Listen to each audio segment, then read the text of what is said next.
Chapter 1 Make way. The princess had arrived. Jiang Yue has perished. Shuas the ingest princess of Jiang kingdom, the cherished Jalof her father and mother. From attenderage Shuas Howard with affection Lavinga Kari life. Just the day before, she had been playfully threatening her mother, tearfully declaring that she would rather were the regent. Yet, the following day, she truly met their demise within the confinement of her chamber. Jiang Yue never genuinely wished for death. Now Shedi pligredet hier impulsive vouhatschek no vervoed come to fruition, Schwoednevir have extended those 4 fingers in pledge. In her bedroom their reflection ninth of Anna Timira revealed a woman with erskine and exquisite features. As Jiang Yue penetrated Harry's, an unfamiliar voice echo ed in her mind. System loading, plot initializing. You have traversed realms. You're the malicious feminine antagonist in this sweet romance narrative. You orchestrate disengage the malevolent, drugging him to a synthorangstru pregnancy, compelling him to marry ya. Even after marrying in Tau Ilth, Yerminate and satisfied, harboring J deep seat hatred for his beloved, Thwite moonlight officiart, repeated lie skimming against Stan tormenting the malevolent, only to be met with humiliation in return. Ultimately, after relentless skiff, you will be castay sided be the malevolent, becoming gaparai loathed be all. This is the tragicondish pissed life that awaits you. You have it coisto alteri our fate. 1. To become the sycophant of Timalian femilalides. 2. To zervist higher ever loyal sycophant. Int Ruth, shunderstood no neofit. The voicey met beautific mint off her imagination. Vanishing gas with lies that they'd appeared. Jiang Yue raised her gaze, quietly surveying thun familiar surroundings before her. Everything here felt peculiar. Only the faint hemorrhor was familiar to her. It was only then that Jiang Yue noticed that the attire were revealing dress held up by twadlika test straps, that sheer fabric clinging to her fair skin. Her gently curled long hair cascaded like a waterfall down her back, exuding a languid charm. Displeased with her clothing, Shwari cold expressionist a prepare at. Tossed up outside to explore further. Jiang Yue stassilent, Isa glanced the mate, slightly raising her chin with the nimpusing demeanor understood. You may leave. The maid was taken aback, not expecting the lady to be so agreeable today. Having worked in this grand residence for man years, the maid shade endured much hardship during the half year since Miss Jane married Mr. Zhou. Miss Jiang was tempest was and capricious. Schwuderupton fury over its lightest matters, and the tready de neckshell satinding to her daily. The maid had never encountered Simeone so difficult to serve. Jiang Yue found a very thing before Erky test strange. Descending the stairs, she noticed at the vastness of the room, which was spacious and bright. With a cold glance at the maid, she stated aloofly, I am hungry. The living room was not devoid of company. The butler and maids were startled by the ladies in presence, instinctively positioning themselves as before threatening to shield the beautiful young girl behind them. The feared thathlity in Aphetofridge, mightn't siegen harm Zhaoxian. This is Thephamaleli lead. The Malelid Strolovian Thwite moonlight officiart. Thepper Cinderella have ruthless libulid. Now you must reform and become her good friend, her loyal companion, her devoted sycophant. Change our to bestarter with the small stuff deeds. Jiang Yue found the voice saying her had rather grating gone cold lie replied, be quiet. Theater sex change lances, assuming Harry Marquas directed a them, pressing their lips tightly together in silence. Fortunately, the lady seemed to have overlooked Joshian and would not belie the new tutor. Previously, the lady had deliberately scalded Miss Zayashan with fresh boiled water. Jiang Yue is indeed a cruel and malicious woman. The maid trembled slightly, asking Madam, what will you like he to eat? Jiang Yue glanced imperious at the dining table. What is heating? Thice is bad.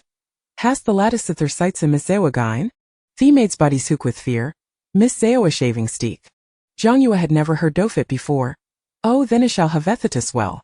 Zhao Shuyan's facetern pale, hair innocent visage red with redness at the corners of her eyes, looking fragilely and pitiful Miss Jiang. Jiang Yue raised dainty brow, ignoring her. In the palace, she had encountered all sorts of people. Zhao Shuyan Bather Lipan cautiously approached, gently grasping Jiang Yue's wrist. That day, it was a minor and that revoked our yearnger. My hand is shieling no, and you. Jiang Yue, lacking the passion stole at their finish, coldly pushed her hand away and glared at her don't touch him. Zhao Shuyan stumbled backward, falling to the ground, her forehead colliding with the double leg, causing pain and swelling, tears immediately pulling in her eyes. The mates gasped in shock, rushing to help her up, and upon seeing the prominent swelling in her forehead, they felt even more furful off to lady. Jiang Yue calmly sat down, observing theaterful Zhao Xian. Schwachade's a serious off question marks appeared above her fuming system's head. Was he mean to toil like a servant, or continue living as a princess? Itzy mechi hadieto comprehender situation. The mates felt their spirit sink. Initially expecting her townleash her customary free. Yet, the anticipated storm did not materialize. The mate hurriedly called Mr. Zhou, informing him that the tutor had been injured by the lady. His wife was indeed a source of constant concern. When he arrived home, the light in the master bedroom was still in. Zhouji adjusted his schuicht, casually draping his jacket over his arm, his expression impassive sheen to read the bedroom. Harazet inebro, noting the absentio figure within. Sounds of water splashing came from the bathroom. Zhouji understood immediately. In the bathroom, Jiang Yue, unfamiliar with the item she had never encountered before, had inadvertently splashed water on her delicate nightgown. Irritated, Shua Sabato summoned Simiani to assist there with their bathing and dressing. Up and stepping out, she collided with an unfamiliar man. The man was striking in appearance, his sharp features exuding an innate authority. His gaze flicked towards cold and expressionless. Jiang Yue mistook him for a servant and imperiously commanded, "Come hurry and assist me with migrating." Zhouji. The man smirked, a casual smile playing at the corners of his mouth. Thought it did not reach his eyes. Moments later, Hekasuli listened speaking lazily, "Jiang Yue, what trickery are you up to this time?" Despite being legally recognized as Dash's band wife, Zhouji had no fiction for this vacuous ornament. Beautiful schmabe. Yether heart weighs this venomous savapers. Huesa werethe the usual gentle demeanor around him was moyafad, and he was curious how long she could maintain tact. However, Zhouji was indifferent to her, showing her no kindness. Jiang Yue lifted her chin defiantly. "How do we address this princess by her name?" Zhou had paused for 12 seconds before cuckling softly. Hedvin said step by step, closing the distance between him. Akal and Gao enveloped her, thick with intensity. Suddenly, the man grasped her chin forcefully, his gaze meticulously scanning her exquisite features. Zhouji saluously said with amusement to pronounce each word deliberately, "Your Highness, the princess?" Jiang Yue wrenched her chin free, raising her hand to strike him. Zhouji's derurist gazing gather with his milithe thelda and tofmakrut. Is the princess seeker forma to transgress? Chapter 2. He is a scoundrel. Jiang Yue's face was a picture of anger as she struggled against the restraints binding her wrists. This scoundrel, with audacity beyond measure, appeared deceptively gentle yet possessed considerable strength. The cacophonous and grating voice in her mind began its incessant chatter once more.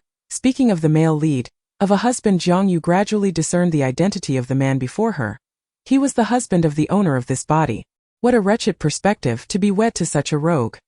You must alter the male lead's prejudice against you. You need to be a gentle and virtuous wife.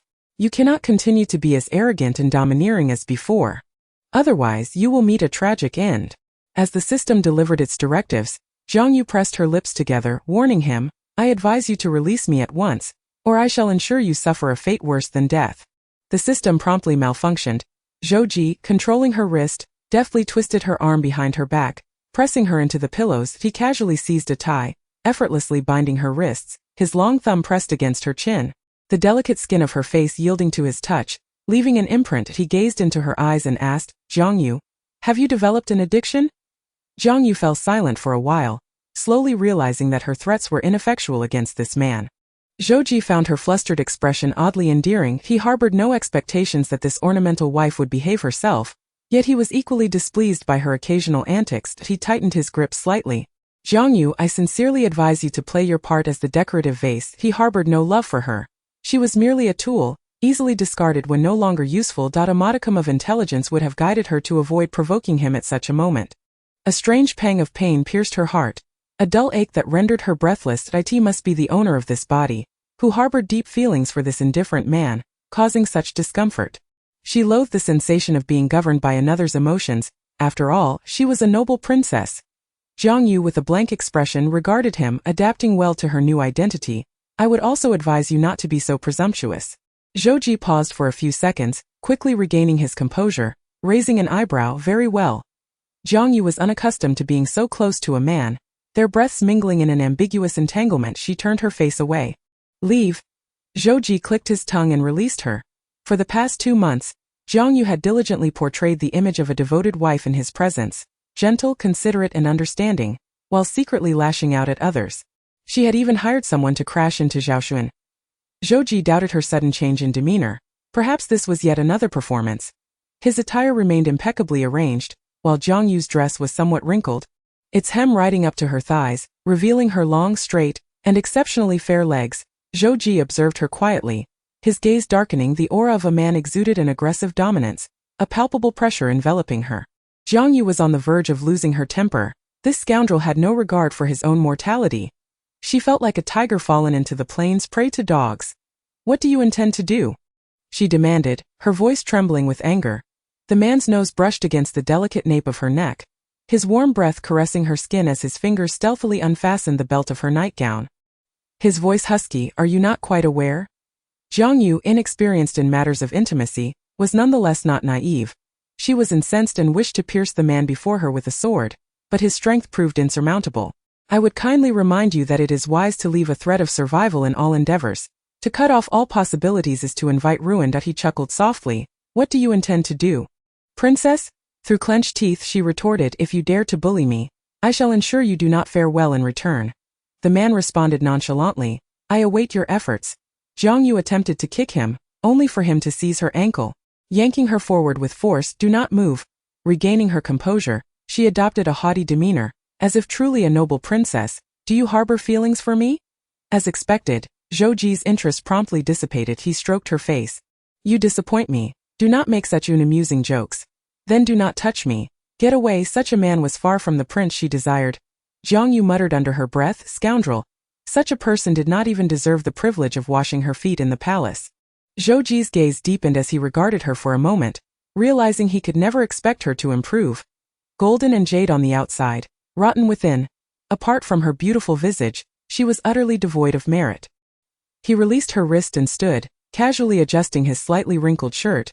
"Take care of yourself." He had no interest in the game she played. If not for the child, he would never have married her. Following anyone would be preferable to growing up under the influence of a vain and foolish mother. With that, he turned to leave. She was now like a tiger fallen into the plains, bullied by every scoundrel. How had she ended up with such a cold and indifferent husband, with a nearly 5-year-old son? What a bolt from the blue. Indeed, congratulations on recalling you have a 5-year-old son. Over the past 5 years your mood has fluctuated like a child playing with a cat or dog. When happy you would dote on him, and when displeased, you would mistreat him, showing no maternal kindness. You have left deep psychological scars on your 5-year-old child. Your child will grow to be the greatest villain in this world. His hatred for you is already at its peak. So you must treat your child kindly to prevent him from becoming a great antagonist in the future. The strange voice in Jiang Yue's mind began its chaotic disruptions once more. This time she had grown accustomed to it, no longer startled. Of course, Jiang Yue would never lower herself to appease others, treating them as precious gems to be coddled, not even her own son. Only she would wear the crown of a princess. No one else would have the fortune of being a crown prince. In this household, there could only be one precious jewel. What of a child? A little hardship would do him good. As a princess of ancient times, Jiang Yue quickly accepted the peculiarities of this new world and adapted remarkably well. The following day, she resumed her former role as the wife of a wealthy CEO, completely disregarding those around her. The servants cautiously attended to the ill-tempered lady as she sipped her afternoon tea. The gentleman had left early that morning, and the young master was due to finish school soon. Yet, no one dared suggest that the lady go to fetch her son.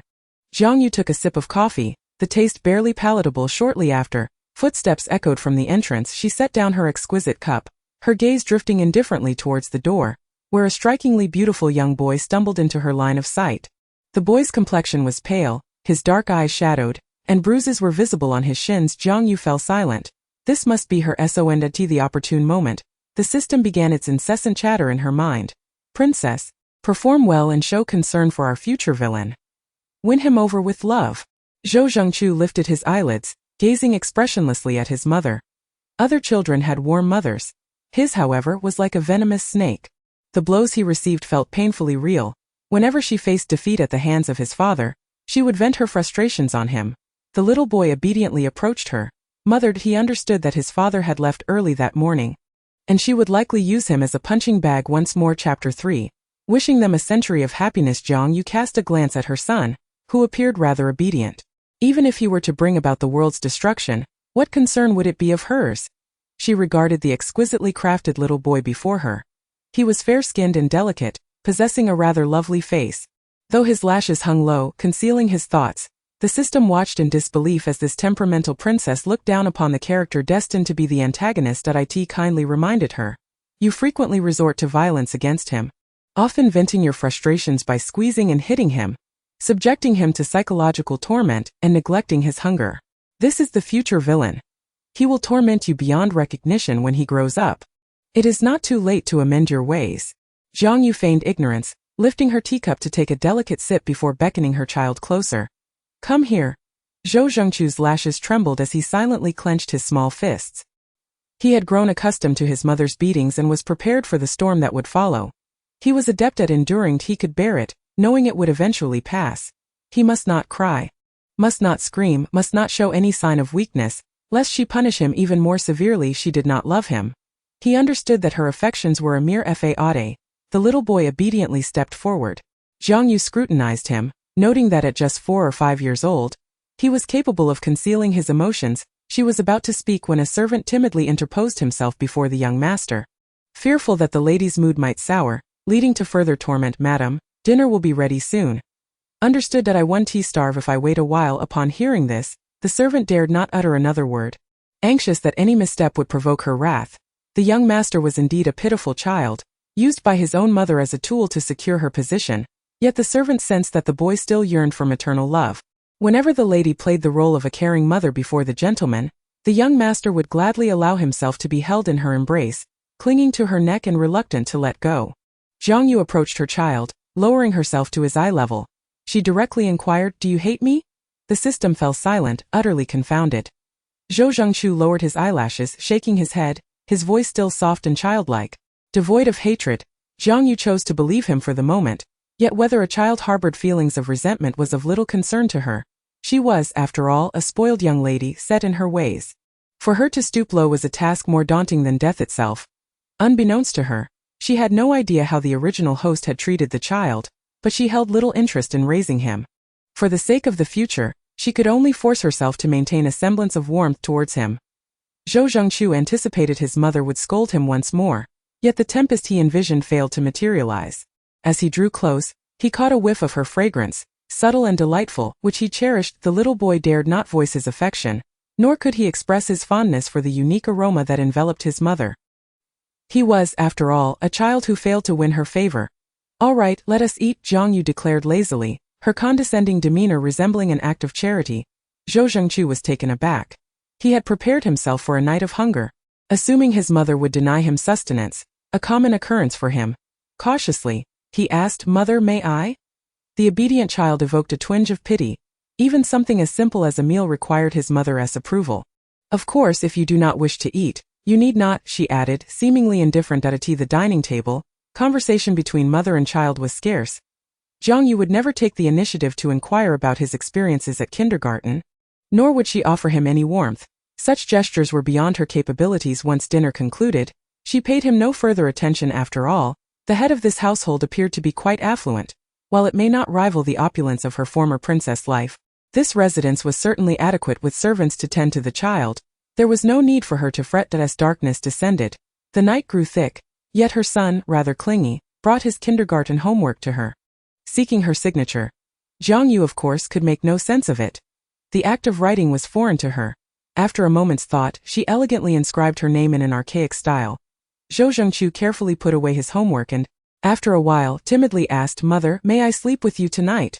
The system within Jiang Yue's mind stirred once more, its voice incessant. Agree to him. Quickly agree to him. Nod your head. Increase your son's affection for you. Jiang Yue detested sharing her bed with anyone. Without a second thought, she rejected him, unwavering in the face of his hopeful gaze. Of course not. Zhou Zhengqu's eyes fell, his heart heavy with disappointment. Evidently, his mother did not love him. That night, Jiang Yue struggled to find peace in sleep. On her wedding night, the moment she lifted her veil, she beheld a familiar face. The regent bore an uncanny resemblance to her current husband. Startled, she awoke abruptly, shaken by the ill-omened dream. Jiang Yue woke late, her silk nightgown unchanged, sluggishly descending the stairs. The servants had prepared breakfast early, diligently attending to the young mistress. Yet, Jiang Yue was not merely a lady of leisure. She also held a position as a host at the provincial television station. After several days of quietude, her circle of affluent acquaintances could not resist stirring trouble.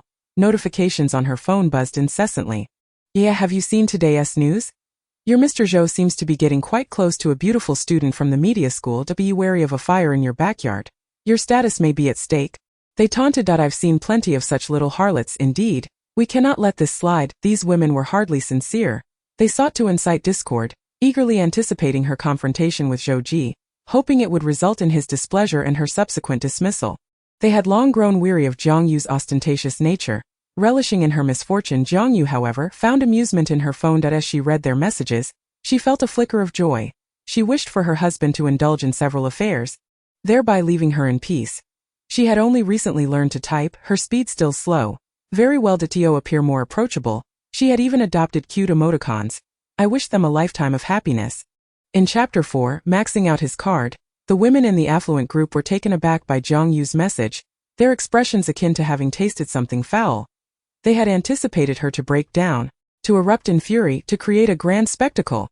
Their anticipated jest had slipped from their grasp. They could not discern whether Jiang Yue had genuinely changed or was merely feigning composure. Surely, it was an act. She must be performing. Who was unaware of her deep affection for Zhou Ji, and her relentless pursuit of evidence of infidelity, which had long made her a subject of ridicule in elite circles? Yeah, what troubles you? Are you on the verge of madness? Don't let anger consume you. If you are truly furious, just splurge on your husband's card. Indeed, the student from the media school is rather attractive, young, beautiful and perceptive. Men may be drawn to her. But you are the legitimate wife. How can you be outdone by her? The women, fearing Jiang Yue's dissatisfaction, endeavored to stoke the flames of her ire, hoping to see her combust. Though she was an unloved young mistress, the Zhou family's immense wealth made her a figure of importance, one whom everyone sought to please. Jiang Yue was particularly adept at leveraging her connections, her haughty demeanor often grating on others' nerves. Without Zhou Ji, she would be nothing. As she perused the incessant barrage of messages, Jiang Yue lazily tapped out a response. What am I angry about? You're right, I should go spend some money. Even as a young princess, she had reveled in extravagance. Why should a woman deny herself? Even now, in this unfamiliar and peculiar era, she refused to compromise on her desires. It was a given that a husband should provide for his wife. Thus, Jiang Yue ascended to her room to change into a delicate silk camisole dress that accentuated her waist. Even barefaced, she remained breathtakingly beautiful. Her long hair cascaded like a waterfall, her skin porcelain white, with long luscious eyelashes framing her striking eyes. Her figure was enviable, with a slender waist and long straight legs, her collarbone pronounced, and her form far from gaunt. She was a true embodiment of a pampered young lady. Jiang Yue commanded her driver with ease, recalling from memory the way to the most opulent department store in the city center. Upon learning of her arrival, her acquaintances hastily made their way to the mall. They were oblivious to her intentions, believing she was merely putting on a facade of wealth, as Jiang Yue dared not spend lavishly in public. The meager savings she had managed were secretly sent to support her ineffectual mother and brother, truly embodying the role of a dutiful daughter. Yeah, are you here to buy a gift for your husband? She was asked, though she could think of nothing else. Jiang Yue recognized the woman before her as one of the original host's close friends, a wealthy heiress. Responding nonchalantly, she sauntered into the luxury store. The woman observed Jiang Yue's newfound composure, sensing a change in her demeanor. She seemed transformed, exuding confidence, unlike the timid persona she had once displayed. In the past, she had been small-minded, lacking the audacity to enter a department store, always shrinking in their presence. Yet Jiang Yue would flaunt the extravagant gifts Zhou Ji bestowed upon her, jade bracelets worth millions, evening gowns worth hundreds of thousands, which incited envy in the hearts of others. No. Jiang Yue shot her a glance. I'm just browsing. The woman scoffed inwardly, thinking, what is she trying to prove? Everyone knows her worth. Exactly, she's just putting on a front, pretending not to care about the rumors surrounding Mr. Zhou. Now she's acting as if she's particularly affluent. Does she dare to use her husband's black card? How amusing! Having finished her disparaging remarks, the woman followed Jiang Yue into the luxury brand's boutique. Jiang Yue had a penchant for the best and the most expensive. Pointing to a bag, she declared, I'll take this. The sales associate, lacking enthusiasm, replied, I'm sorry, miss, but this item is out of stock. Jiang Yue raised an eyebrow, unfazed, as her fingers continued to glide over the merchandise. I'll take all of these. Please, wrap them up. Her decisiveness left even the seasoned sales associate momentarily speechless. before she quickly donned a welcoming smile, offering tea and water. Certainly, please wait a moment while I prepare your order. Jiang Yue retrieved the black card her husband had given her. Swiping it without hesitation that in mere seconds, millions vanished from her account. The woman beside her stood agape. When had Jiang Yue become so extravagant? Did she not fear being labeled a spendthrift by her husband? Having concluded her shopping at this store, she proceeded to the next, for women possess an inexhaustible well of energy when shopping. Having completed her purchase of a handbag, she proceeded to acquire clothing, swiftly racking up millions in mere moments, before diverting her path to a jewelry store. The manager of the mall had already regarded her as a distinguished VIP guest, providing her with dedicated service. Not daring to show any signs of negligence, observing her extravagant spending, the system could not help but interject. Your Highness, it appears that spending money that isn't yours doesn't induce any sense of remorse. The male lead has grown increasingly disdainful of you. Jiang Yue had learned to engage in conversation with the voice in her mind. Oh, who cares, system? Impressive. System. 6. Meanwhile, Zhou Ji was in a meeting at the company, receiving continuous notifications of bills on his phone. Dear esteemed black card user, you have just spent 5 million at SKP. We wish you a pleasant shopping experience.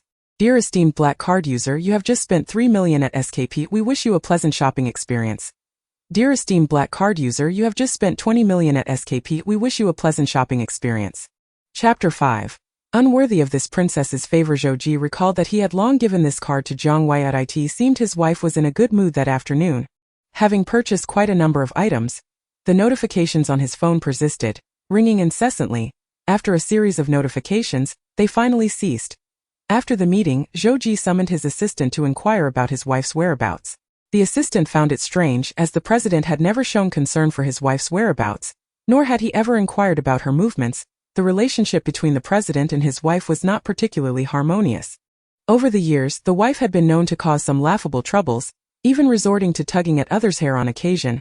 Each instance was dealt with by the public relations department staff, who handled it begrudgingly. Despite the confusion, the assistant proceeded with the task. All right. Jiang Yue had nearly explored every luxury brand store in the mall, purchasing whatever caught her fancy without regard for prices. Her discerning eye often dismissed ordinary items. Particularly with jewelry, her newly acquired jade bracelet, costing nearly 20 million, had already reached the level of a collectible. Tired from her shopping spree, Jiang Yue then diverted to a spa. The staff, upon seeing her, treated her as if she were a deity, respectfully ushering her into the establishment. Her former acquaintances, witnessing her extravagant spending of several million in one go, gasped in astonishment, unable to feign a smile. Yeah, are you spending your own money or your husband's? Such a manner of spending would likely cause anyone, even a parent, to faint from shock. Without a flicker of her eyelid, she replied, It's his card. Her friend with a forced smile queried, Aren't you afraid he'll be angry? You used to dread his displeasure, right? Who didn't he know that she had no self-respect in front of Zhou Ji? Jiang Yue turned to her. What's wrong with spending his money? Isn't that what he ought to do? Is that so? You spent tens of millions in less than half an hour. That's quite a substantial amount. In the past, Jiang Yue was indeed beautiful but had a rather poor taste, her aesthetic severely outdated each day, heavily made up. Her expensive outfits appeared gaudy and lacked any elegance. However, upon closer inspection today, something seemed different. Without the heavy makeup, her skin looked even more radiant, smooth, delicate, and fair with naturally rosy lips and exquisite features. She exuded a breathtaking beauty that was almost otherworldly. Her friend shook her head, convinced she must be imagining things. How could Jiang Yue suddenly transform into such a refined beauty? Jealous, she eyed the pile of spoils Jiang Yue had acquired, but soon felt reassured. Zhou Ji would never spoil her that much. Perhaps this black card was something Jiang Yue had stealthily taken. With this thought, the woman felt a sense of clarity. Unable to contain herself, she immediately shared the latest gossip in their small group. Hypocritical Xiao Ding. Breaking. Hypocritical Xiao Ding. Jiang Yue stole her husband's black card to show off. Wealthy Xiao Shun. Ha ha ha, the vain one, she can't go a day without flaunting her wealth. Wealthy Xiao Shun. To pull off something like card theft. I'm genuinely shocked. Beautiful Xiao Hui. Is this how the newly rich behave? So utterly disgraceful. Beautiful Xiao Hui. More updates to come. After finishing her spa treatment, Jiang Yue parted ways with her friends. The family chauffeur had been waiting patiently in the parking lot, not daring to delay. Jiang Yue entered the car and closed her eyes, feigning sleep. Upon returning to the family estate, the items she had purchased were already delivered by the staff. Neatly arranged in her wardrobe by the household servants, Jiang Yue retrieved a newly bought jade hairpin from her vanity. The jade was translucent, of excellent quality, and the carvings were exquisite. However, having once been a pampered princess, she had seen countless treasures. This hairpin, worth over $1 million, barely caught her eye. It was merely usable. She twisted her long inky hair into an elegant updo using the hairpin, and the reflection in the mirror revealed a beauty imbued with classical charm. Strikingly ethereal, yet she remained unsatisfied with the hairpin, vowing to acquire an even finer one next time. The system, overhearing her thoughts, felt utterly bewildered. How could she be more demanding than the original? This was a disaster. May I inquire if you are aware of your impending fate? Dear, just a friendly reminder that you will be cast out by your husband, the male lead of this narrative, then drained of your last drop of blood by your mother and your vampire brother. Ultimately, your own children will consign you to prison for the remainder of your days. In that prison, you will face bullying from others, ending in a maddened and pitiful demise.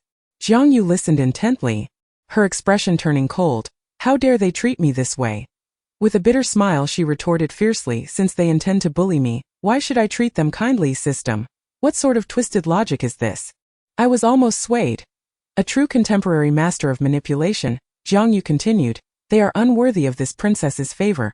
After her lofty declaration, a knock at the door interrupted. A servant rushed in, cradling a child, her face etched with concern. Madam, the young master has a fever. Jiang Yue glanced at the poor child, flushed and pitiful, and instructed, fetch the doctor. The servant replied, the young master has already taken fever-reducing medicine. But he... The servant hesitated. Jiang Yue, growing impatient, pressed, but what? The servant whispered, the young master misses you. He wants you to hold him. Children when ill are often more vulnerable, yearning for their mother's embrace, seeking warmth from her presence. At that moment, he felt dizzy and hot. His face flushed slowly. He approached her, gazing up at her with longing. Gingerly wrapping his tiny fingers around hers, he reassured himself that he only craved closeness because he was unwell. Once he recovered, it would not be the same. She did not favor him. Therefore, he would no longer favor her. Jiang Yue felt his grip on her finger and refrained from pushing him away, seemingly oblivious to the flicker of joy in his eyes, thinking that if he were sick, he ought to rest more. System. Heartbroken. True heartbreak is not in loud quarrels. It seems she is not merely neglecting to enhance her affection but rather intent on cultivating resentment. The servant too found the madam excessively cold-hearted but dared not voice her thoughts. Hastily leading the young master out of the madam's bedroom, she turned to call the master, informing him that the young master was ill. After checking on his son in the children's room, he leisurely entered the bedroom. The man casually adjusted his tie, draping his jacket over the chair. The woman seemed to have just bathed. Her hair was half dry, emanating a pleasant fragrance. Zhou Ji's gaze lingered on her face. I heard you went shopping today. Jiang Yue remained silent. After a few moments she directly inquired, are you displeased with my spending? This man, with his handsome features, was surprisingly stingy despite his wealth. She looked at him, raising her chin, her demeanor proud like an elegant feline, declaring only incompetent men cannot support their own women. Zhou Ji stepped closer, narrowing the distance between them, a subtle fragrance wafting into his nostrils. He replied, since I have given you the card, I will not concern myself with how you spend it. He merely sensed a change in her demeanor. Previously, she had been humble and cautious around him, always seeking his approval. It was indeed peculiar that her nature had shifted so abruptly. Zhou Ji, disinterested in overthinking, assumed she was merely indulging in some new antics, engaging in futile efforts. Chapter 6. I do not require others to serve me. Hadn't he already found a new love outside? How troublesome. Especially after the dream Jiang Yue had the previous night, where he bore an uncanny resemblance to the powerful regent, it had only added to her frustration. Zhou Ji nearly chuckled in anger. His offhand question had inadvertently turned into an accusation. What kind of game was Jiang Yue playing lately? Her temperament had completely transformed. Zhou Ji scrutinized her with a cold gaze devoid of any emotion, raising his hand to hold her chin. As a husband, caring for your wife doesn't seem so strange. Jiang Yue, uncomfortable with his grip on her chin, was compelled to lift her face and meet his gaze. The man before her was indeed handsome, with sharp features and strikingly delicate features. However, while he was attractive, his demeanor was unmistakably aloof. His gaze upon her was filled with unmasked scrutiny, as if attempting to discern her true intentions. Perhaps he believed she was employing her usual tactics of feigned indifference to entice him. She had hinted at divorce several times, but when he had actually instructed a lawyer to draft the divorce agreement and set a date for their civil registry, she had immediately backtracked. Claiming she was merely throwing a tantrum, Jiang Yue forcibly withdrew her hand from his grasp, expressing her distaste for such inappropriate behavior. How could he be so presumptuous? After all, she was a princess. In the kingdom of Jiang, such actions would warrant a death sentence. Even if the death penalty could be evaded, she would still face severe consequences. Jiang Yue wished to ignore him, even hoping he would leave this place swiftly. She was simply not adept at feigning emotions. Her true feelings were transparent, and Zhou Ji could easily see the annoyance etched on her face, though whether it was genuine or merely a fade remained uncertain. Spend money as you please, but refrain from harboring any ulterior motives. Zhou Ji stated flatly that he acknowledged that Jiang Yue appeared somewhat more animated, at least making her presence less irksome. However, regardless of her transformation, it bore no relevance to him. He could never develop feelings for her. Upon hearing the phrase "spend money as you please," Jiang Yue's expression softened slightly. After all, she had no intention of living like a pauper. What was the point of existence if one had to constantly scrutinize prices? She conveniently disregarded the latter part of his unpleasant remark. The little princess, even when gazing at her current husband, could not be bothered to give him a proper look. Exuding nobility and arrogance, she directly inquired, "I heard you have another woman outside." Her royal uncle had once kept a concubine, even going so far as to abandon her royal aunt for the sake of that seductive mistress. Even Zhou Ji, typically composed, was taken aback by her words. Momentarily doubting his own hearing, he scrutinized her visage, and after a moment casually remarked, "Did you not hire a private investigator?" Jiang Yue raised an eyebrow. Fully aware that it seemed he had indeed done so. How splendid! Such a man would make a worthy husband. Zhou Ji observed her lost in thought before him, appearing to ponder something of considerable weight. "I have no one outside." "What?" Her tone was far from pleasant. Zhou Ji sensed a hint of anger and disappointment in her demeanor. After a while, his temperamental wife furrowed her brow and muttered impatiently to herself, "Never mind." Zhou Ji felt she was on the verge of asking him if she could find someone else. He stared at her for a long while. The days had been uneventful, and he could not recall anything particularly noteworthy happening. So what was she truly up to? "Are you encountering troubles at work?" Zhou Ji inquired. Jiang Yue had recently learned to read modern clocks. Glancing at the wall clock, she noted the time. Clad in a nightgown, her exposed skin was remarkably fair, her long hair cascading lazily, presenting a picture of delicate beauty. She lifted her gaze towards him and stated, "I am going to sleep." She had work to attend to the following day. What an injustice! A princess was obliged to work. Zhou Ji raised an eyebrow, nonchalantly unbuttoning his shirt as if he understood her unspoken implication. Then come for what? She blinked, her patience wearing thin, her exquisite face cold and beautiful. "Could you kindly exit?" She said sincerely that I do not require anyone's attendance at night. She spoke the truth.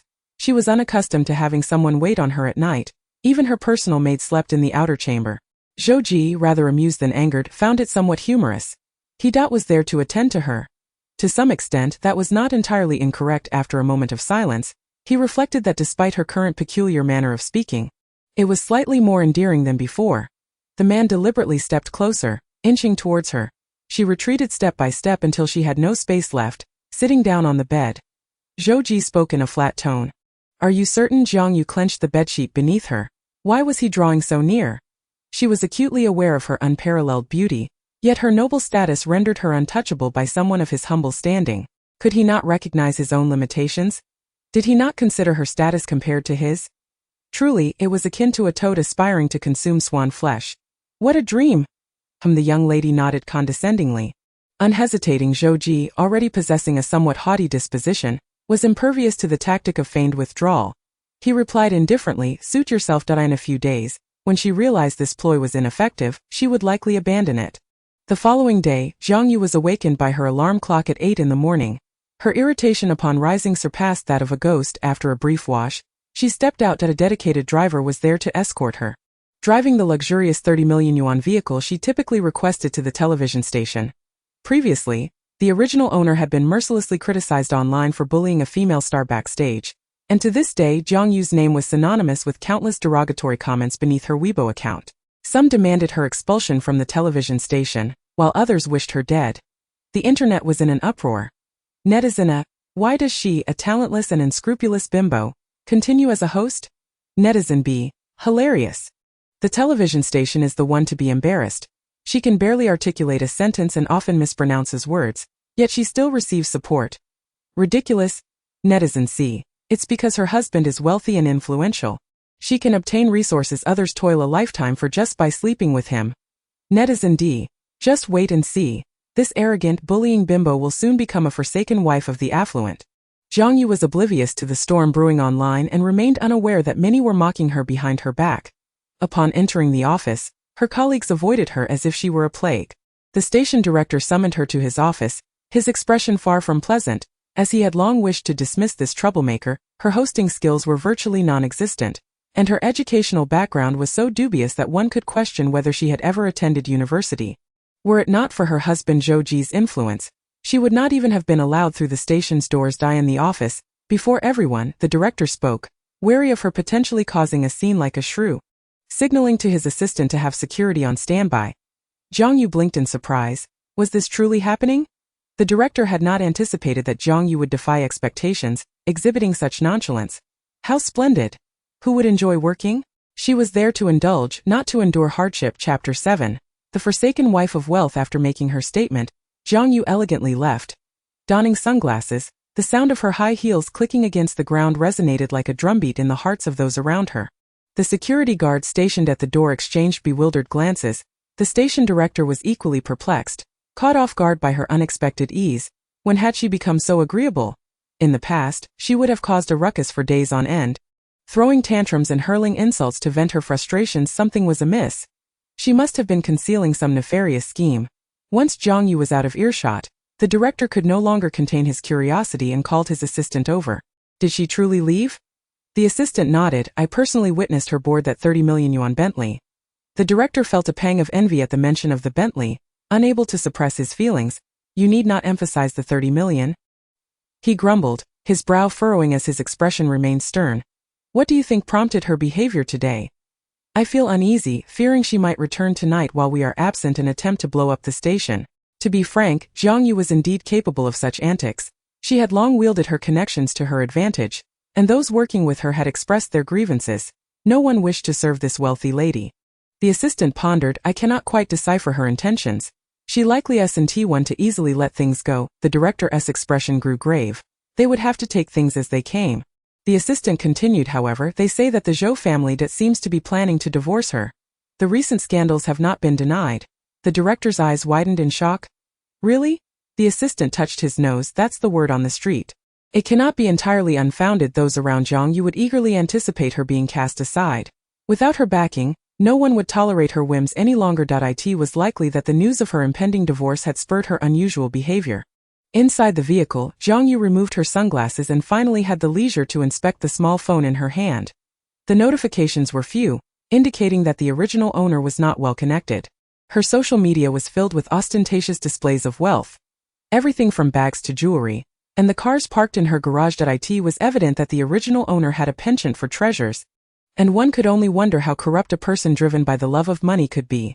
Just as Jiang Yue had lost her job, her colleagues feigned concern for her. The once quiet workgroup quickly transformed into a flurry of messages. Yu, are you all right? The director seems to want to give your position to Zhao Nan. How unfair. I feel so sorry for you. But it's fine, you can take a few days to rest. Don't take those online comments to heart. Which celebrity hasn't he been criticized? Just ignore it. They're all internet bullies. Jiang Yue was oblivious to the backstabbing dynamics of the workplace, and genuinely believed they were concerned for her.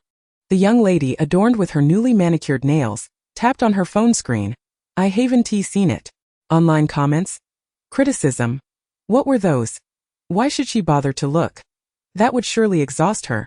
Upon seeing those 3 words, her colleagues could hardly contain their excitement, internally screaming, Look! Why aren't you looking? We can't criticize you. You need to see how others are berating you. The group of over 100 members fell into a stunned silence at her words. How had she managed to hold back this time? Had she not previously engaged in fierce online battles with netizens? Whenever they insulted her intelligence, she would flaunt her undergraduate degree 100 times, even though it was ultimately revealed to be a degree from a private institution, and she had failed both her English proficiency and major courses during her time in college. Jiang Yue resolved that since she had entered this world, she needed to adapt to its rules. Thus she casually inquired in the group, Are you all at work? As others began to surface, they exclaimed, Indeed, indeed. Jiang Yue felt a deep sense of pity for them. She remarked, How pitiable. The others responded with silence. Generously, Jiang Yue ordered afternoon tea and pastries for them, each portion costing over 1,000. This sumptuous afternoon tea easily amounted to hundreds of thousands.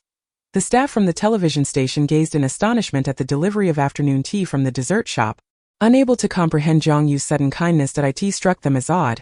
Could this venomous woman possibly have poisoned the treats?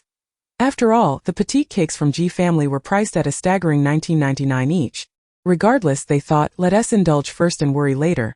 Perhaps it was the loss of her job and the imminent threat of losing her husband that had finally stirred some emotional intelligence within her. They remained oblivious to the fact that for Jiang Yue, casually treating them to afternoon tea was akin to her previous acts of charity towards beggars. It was merely an act of benevolence, a gesture of sympathy devoid of ulterior motives. The system intermittently chimed in. You know to buy them cake, but why not prompt the male lead to buy a gift? Jiang Yue retorted nonchalantly. He is not deserving of pity. In just a few days, the system had come to realize that the host it had summoned was even more malevolent and terrifying than the original. This was a case of using poison to counteract poison. Jiang Yue languidly opened the car door and stepped out, casting a disdainful glance at the middle-aged woman before her. Sun Changfeng was momentarily taken aback by the cold, haughty glance from her daughter, who had always been subservient to her whims. When had she dared to confront her with such pride? This is your mother, she thought. You have inherited all her character flaws. Initially, you conspired with her to ensnare the male lead and ascend the ranks. You are at her mercy, a mere human ATM, draining your vitality to support your brother's university education. Your brother ultimately fell for the female lead and colluded with the male lead to imprison you. Jiang Yue frowned in distaste. The cheap scent emanating from this woman was overwhelmingly obnoxious, reminiscent of decaying perfume. Sun Changfeng, under this scrutinizing gaze, felt a surge of anger and seized Jiang Yue's arm, exclaiming, "What are you hiding from? Let me tell you, you'd better cough up some money. I saw the news. Zhouji can only tolerate you for so long. You must not be thrown out. Otherwise those photos could be leaked. And it would not bode well for you." Sun Changfeng believed she had Jiang Yue firmly in her grasp, convinced that her daughter would not dare defy her. To her, Jiang Yue was merely a tool for financial gain. As long as her daughter was alive, she could continuously siphon off resources from her. After delivering her tirade, she stood proudly like a triumphant hen, staring down at her daughter. In the past, Jiang Yue would not have tolerated even a glance at such a person. "I have no money," Jiang Yue stated. Sun Changfeng shouted in disbelief. "How could you be broke? Your husband is wealthy. Just sleep with him a few more times. You needn't worry about money," Jiang Yue coolly replied. "All right, I do have some." Before Sun Changfeng could rejoice, Jiang Yue smiled charmingly, her lips curving into a beautiful smile. "But I want to give it to you." Sun Changfeng instinctively raised her arm to slap her. Jiang Yue grasped her wrist and swiftly struck her with her other hand. The sound of the slap echoed loudly, the force of it substantial. Sun Changfeng was momentarily stunned, frozen in place, clutching her numbed face. Before erupting in outrage, "I see you've gone too far. How could this insolent wretch possess such strength?" It was excruciating. Chapter 8. Do not touch him. Sun Changfeng, consumed by rage, lunged forward like a shrew, intent on tugging at her daughter's hair. Little did she know that the woman before her was no longer her marionette to manipulate at will. Before she could lay a finger on Jiang Yue, the chauffeur intervened. Seething with resentment, Sun Changfeng realized the precariousness of her situation and began to make a scene at the gates of the Zhou residence, deliberately embarrassing herself. "Look at this disgraceful mother. She hit me. She's trying to kill me. How can a daughter strike her own mother? I raised you with such hardship, and you repay me with ingratitude. Heaven knows I am truly unfortunate." Jiang Yue observed the woman's antics with a calm demeanor. When Sun Changfeng's tactic proved ineffective, she was on the verge of exploding with anger, wiping her face before glaring and preparing to charge again. Jiang Yue glanced at the bodyguards, commanding, "What are you waiting for? Remove her from my sight." A princess should not be subjected to such insolence. The bodyguards, taken aback by the command, were accustomed to Sun Changfeng's frequent visits. They had grown used to Jiang Yue's haughty demeanor in public, while she appeared meek and submissive before her mother, obediently yielding to her whims. Previously, Sun Changfeng had even pilfered antiques from the study to sell for money, leaving them speechless. Yet Jiang Yue had firmly blamed them for neglect, claiming it was their fault that a thief had managed to invade. Thus, they had refrained from intervening, viewing it as a thankless task. However, today Jiang Yue seemed markedly different. The burly bodyguards, robust and muscular, easily restrained Sun Changfeng's arm. Dragging her outside the gates, Sun Changfeng stared incredulously at Jiang Yue, her body trembling with fury. How dare she treat her this way? Had she forgotten the photos that could ruin her reputation? This wretched girl would soon beg for mercy. At that moment, it was the time for kindergarten dismissal, and the vehicles for picking up children arrived at the courtyard entrance. Zhou Zhengqiu, seated in the car, caught sight of the familiar figure at the gate, lowering his eyes as a surge of hostility bubbled within him. He loathed this woman, despising the very notion of her being his grandmother.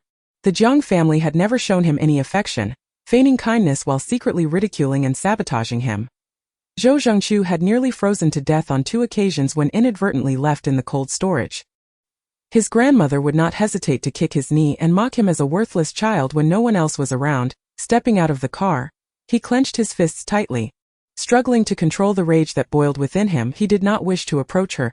"Mother," he spoke, his tone polite, distant, and almost subservient. Jiang Yue turned at the sound, her gaze briefly resting on the boy's delicate features. Responding blandly, "You're back from school?" Zhou Zhengqiu nodded obediently. Sun Changfeng, upon spotting her grandson, gradually ceased her wailing, her eyes darting as she seized the opportunity to rush towards him, enveloping him in an embrace.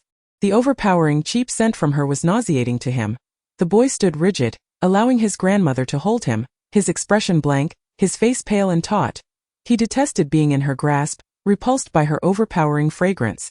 Even her words dripped with a sharpness that made him feel ill. Yet, he could not resist, for his mother forbade him from doing so. Zhou Zhengqiu lowered his lashes, remaining silent. Jiang Yue's son was a leverage point. Sun Changfeng was acutely aware that her daughter lacked any genuine affection for her own child. She viewed him solely as a tool to uphold her marriage. Yet this tool was not as useful as she had envisioned, leading to her humiliation and anger, which she now redirected towards him. Zhou Zhengqiu quietly endured, raising his face to meet his mother's gaze. His eyes a mixture of anger and grievance. He awaited his mother's final judgment. Fearing he would once again be discarded like excess refuse, he should have grown accustomed to this by now. Why still harbor unrealistic hopes? While embracing the child, Sun Changfeng, in a fit of rage, instinctively pinched his arm hard. She presumed Jiang Yue would overlook this. Even if she did see, she would be indifferent. Jiang Yue never anticipated that in just a few short days, she would encounter such insufferable individuals, especially this one, who was exceedingly crude. Sun Changfeng fell to the ground with a thud, wincing in pain, bewildered by the strength Jiang Yue possessed. What on earth had this insolent girl consumed to gain such might? Jiang Yue, a princess of a kingdom, was not only well-versed in the arts but also excelled in archery, surpassing her feckless prince brother. The stunning woman regarded the fallen figure with a cold, unyielding gaze, her voice icy yet commanding. "Do not touch my son." Both Sun Changfeng and Zhou Zhengqiu were taken aback. The young boy, held in his grandmother's embrace, cautiously wrapped his arms around his mother's neck. He adored the gentle, comforting fragrance that surrounded her. His mother's embrace was always tender, and whenever enveloped in her warmth, he felt truly cherished. Jiang Yue's patience had worn thin. She commanded the bodyguards. Yet after a moment of silence, Jiang Yue remained undeterred. "Is there truly no opportunity for execution?" The system responded. "Are all you ancient people so formidable?" The system added. "Absolutely not. Stop dreaming." Jiang Yue nonchalantly nodded, acknowledging the message. The system kindly informed her. "The male protagonist will soon encounter the female protagonist, who serves as a tutor, and she is about to become his true love and cherished one. Do you not feel any sense of urgency?" Jiang Yue found it tiresome. After all, are men not abundant? In her silence, her phone buzzed incessantly with notifications as messages lit up one after another. It was a small group chat created by Zhou Ji's younger female cousin. Almost all of Zhou's younger generation was present in the chat. It seemed her cousin had forgotten Jiang Yue was also in the group. Hastily forwarding a news article from the internet, Zhou Xiaoyao. "My wicked sister-in-law seems to be on the verge of being kicked out." Zhou Xiaoyao. "Who dares to ask our brother when he will finally rid himself of her? I feel so embarrassed whenever I go out. When others inquire about Jiang Yue, I wish I could bury my head in the ground." Zhou Shuai. "Who isn't feeling the same?"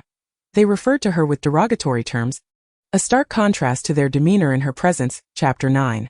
A neglected marriage. The group engaged in a flurry of disparaging remarks about Jiang Yue until someone finally remembered that both she and her brother were present in the chat. They quickly inundated the conversation with numerous emojis, attempting to bury the previous messages. Jiang Yue quietly observed their discussion without uttering a word. Just as the others exhaled in relief, Jiang Yue unexpectedly changed her group display name to Malicious Little Jiang. Cousin. Cousin brother. Silence enveloped the evening like a blanket. The atmosphere turned palpably awkward. The group fell into an immediate hush, Not a single extraneous punctuation mark was sent after that. Complaining would be futile.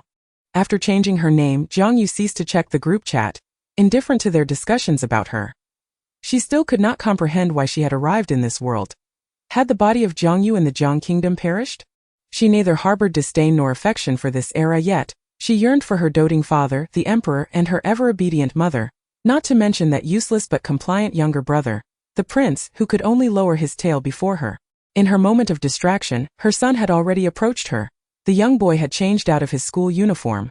He took after his parents, possessing particularly delicate features, fair skin and long dense eyelashes when his pair of jet-black eyes gazed at you quietly. It was hard for anyone to refuse his requests. "Mother." Jiang Yue lazily lifted her eyelids and glanced at him. "What is it?" He gathered his courage but hesitated to speak. The kindergarten was organizing a parent-child sports event, requiring parental participation if his father was too busy to attend. He knew his mother would certainly not go either. She disliked sports and had little affection for him. "I'm hungry."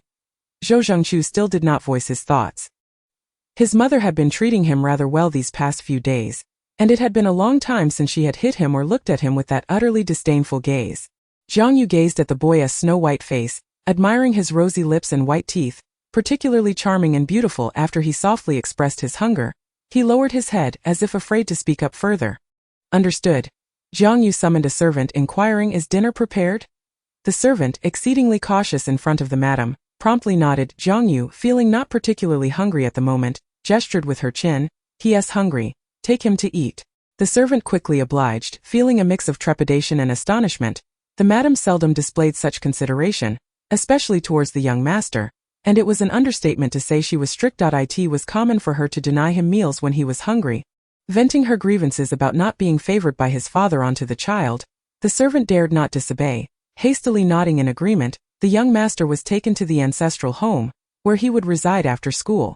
The piano teacher, Zhao Shiyan, had also been invited to the old residence for lessons. Jiang Yue paid no mind to this. She hoped Zhou Ji would be perceptive enough to never appear before her again in this lifetime. This week, Jiang Yue did not need to go to the television station. She spent her days leisurely at home, sitting by the window reading, occasionally turning on the television when the mood struck her. Unintentionally, she came across news about Zhou Ji, filled with gossip about him and a beautiful actress, making quite a stir. Jiang Yue turned off the television, her expression unchanged, but inside, she felt a mix of sourness and bitterness, which left her quite agitated.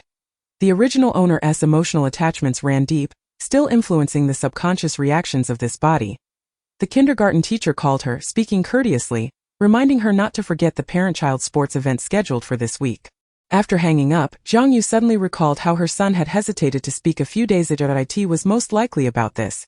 The teacher mentioned that it was best for both parents to attend together. Jiang Yue did not wish to go with Zhou Ji. Ideally, only one of them should attend. Jiang Yue.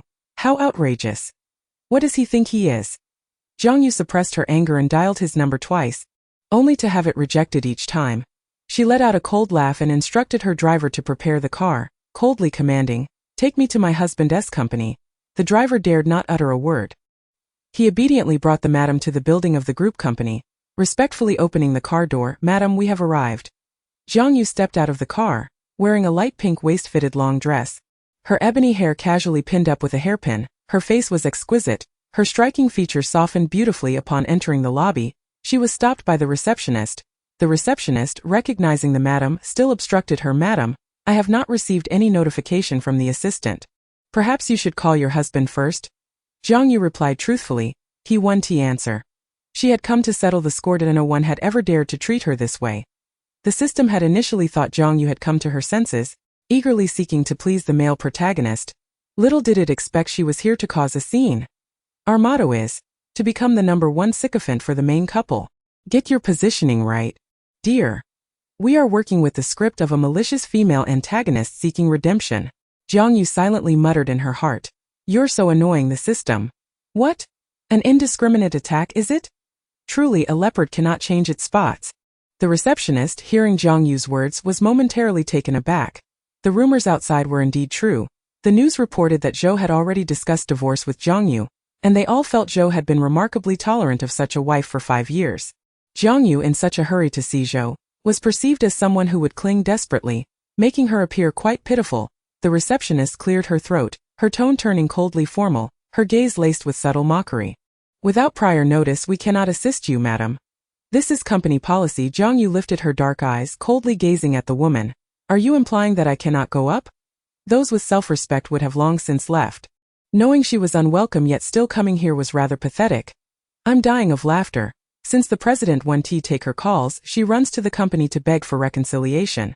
If her divorce certificate makes it to the front page tomorrow, our company's stock will surely rise.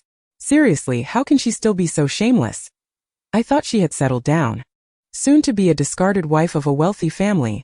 Everyone, please understand. The little prince won't even acknowledge her. After the divorce, she'll truly have nothing left. He. It would be hilarious if the security kicked her out. The chat was lively, and the anonymity allowed for reckless abandon. Jiang Yue glanced at the receptionist, who seemed busy and appeared to be in a good mood, a smile curling at her lips. Nearly unable to suppress her laughter, Jiang Yue approached her, lightly tapping the desk twice with her long fingers. The receptionist looked up at the sound. Jiang Yue stood towering above her. Then you let him come down. The receptionist was taken aback. What? Jiang Yue's patience had reached its limit. Her tone was icy. I said to notify Zhou Ji to come down immediately. How dare he hang up on her? Chapter 10. Who do you think you are? A sudden uproar echoed through the lobby. The receptionist doubted her hearing. She looked at Jiang Yue incredulously. Is she really okay? Does she even realize what she is saying? Perhaps she had truly lost her mind. In the lobby, countless curious eyes began to glance in their direction. Taking a deep breath, the receptionist forced a cold smile, her words turning brusque. Madam, you are disturbing others. If you continue to cause a scene, I will have to call security to escort you out. Jiang Yue's lips curled into a smile, her gaze frigid. Then bring security over. Let us see. The receptionist was intimidated by her imposing demeanor. She opened her mouth to call for security but was met with Jiang Yue's piercing glare. Rendering her unable to move, she suddenly realized. Why should she fear the madam? Hadn't she always been the one to be thrown out? The known abandoned wife. Gathering her courage, the receptionist was about to call for security when the assistant happened to pass by. The well-dressed man halting in his tracks. Madam? Jiang Yue turned around, her indifferent gaze appraising him for a moment. Recognizing him as the assistant who followed the so-called male protagonist, a mere lackey, she slightly nodded. Exuding an air of nobility, Assistant Shen was somewhat surprised.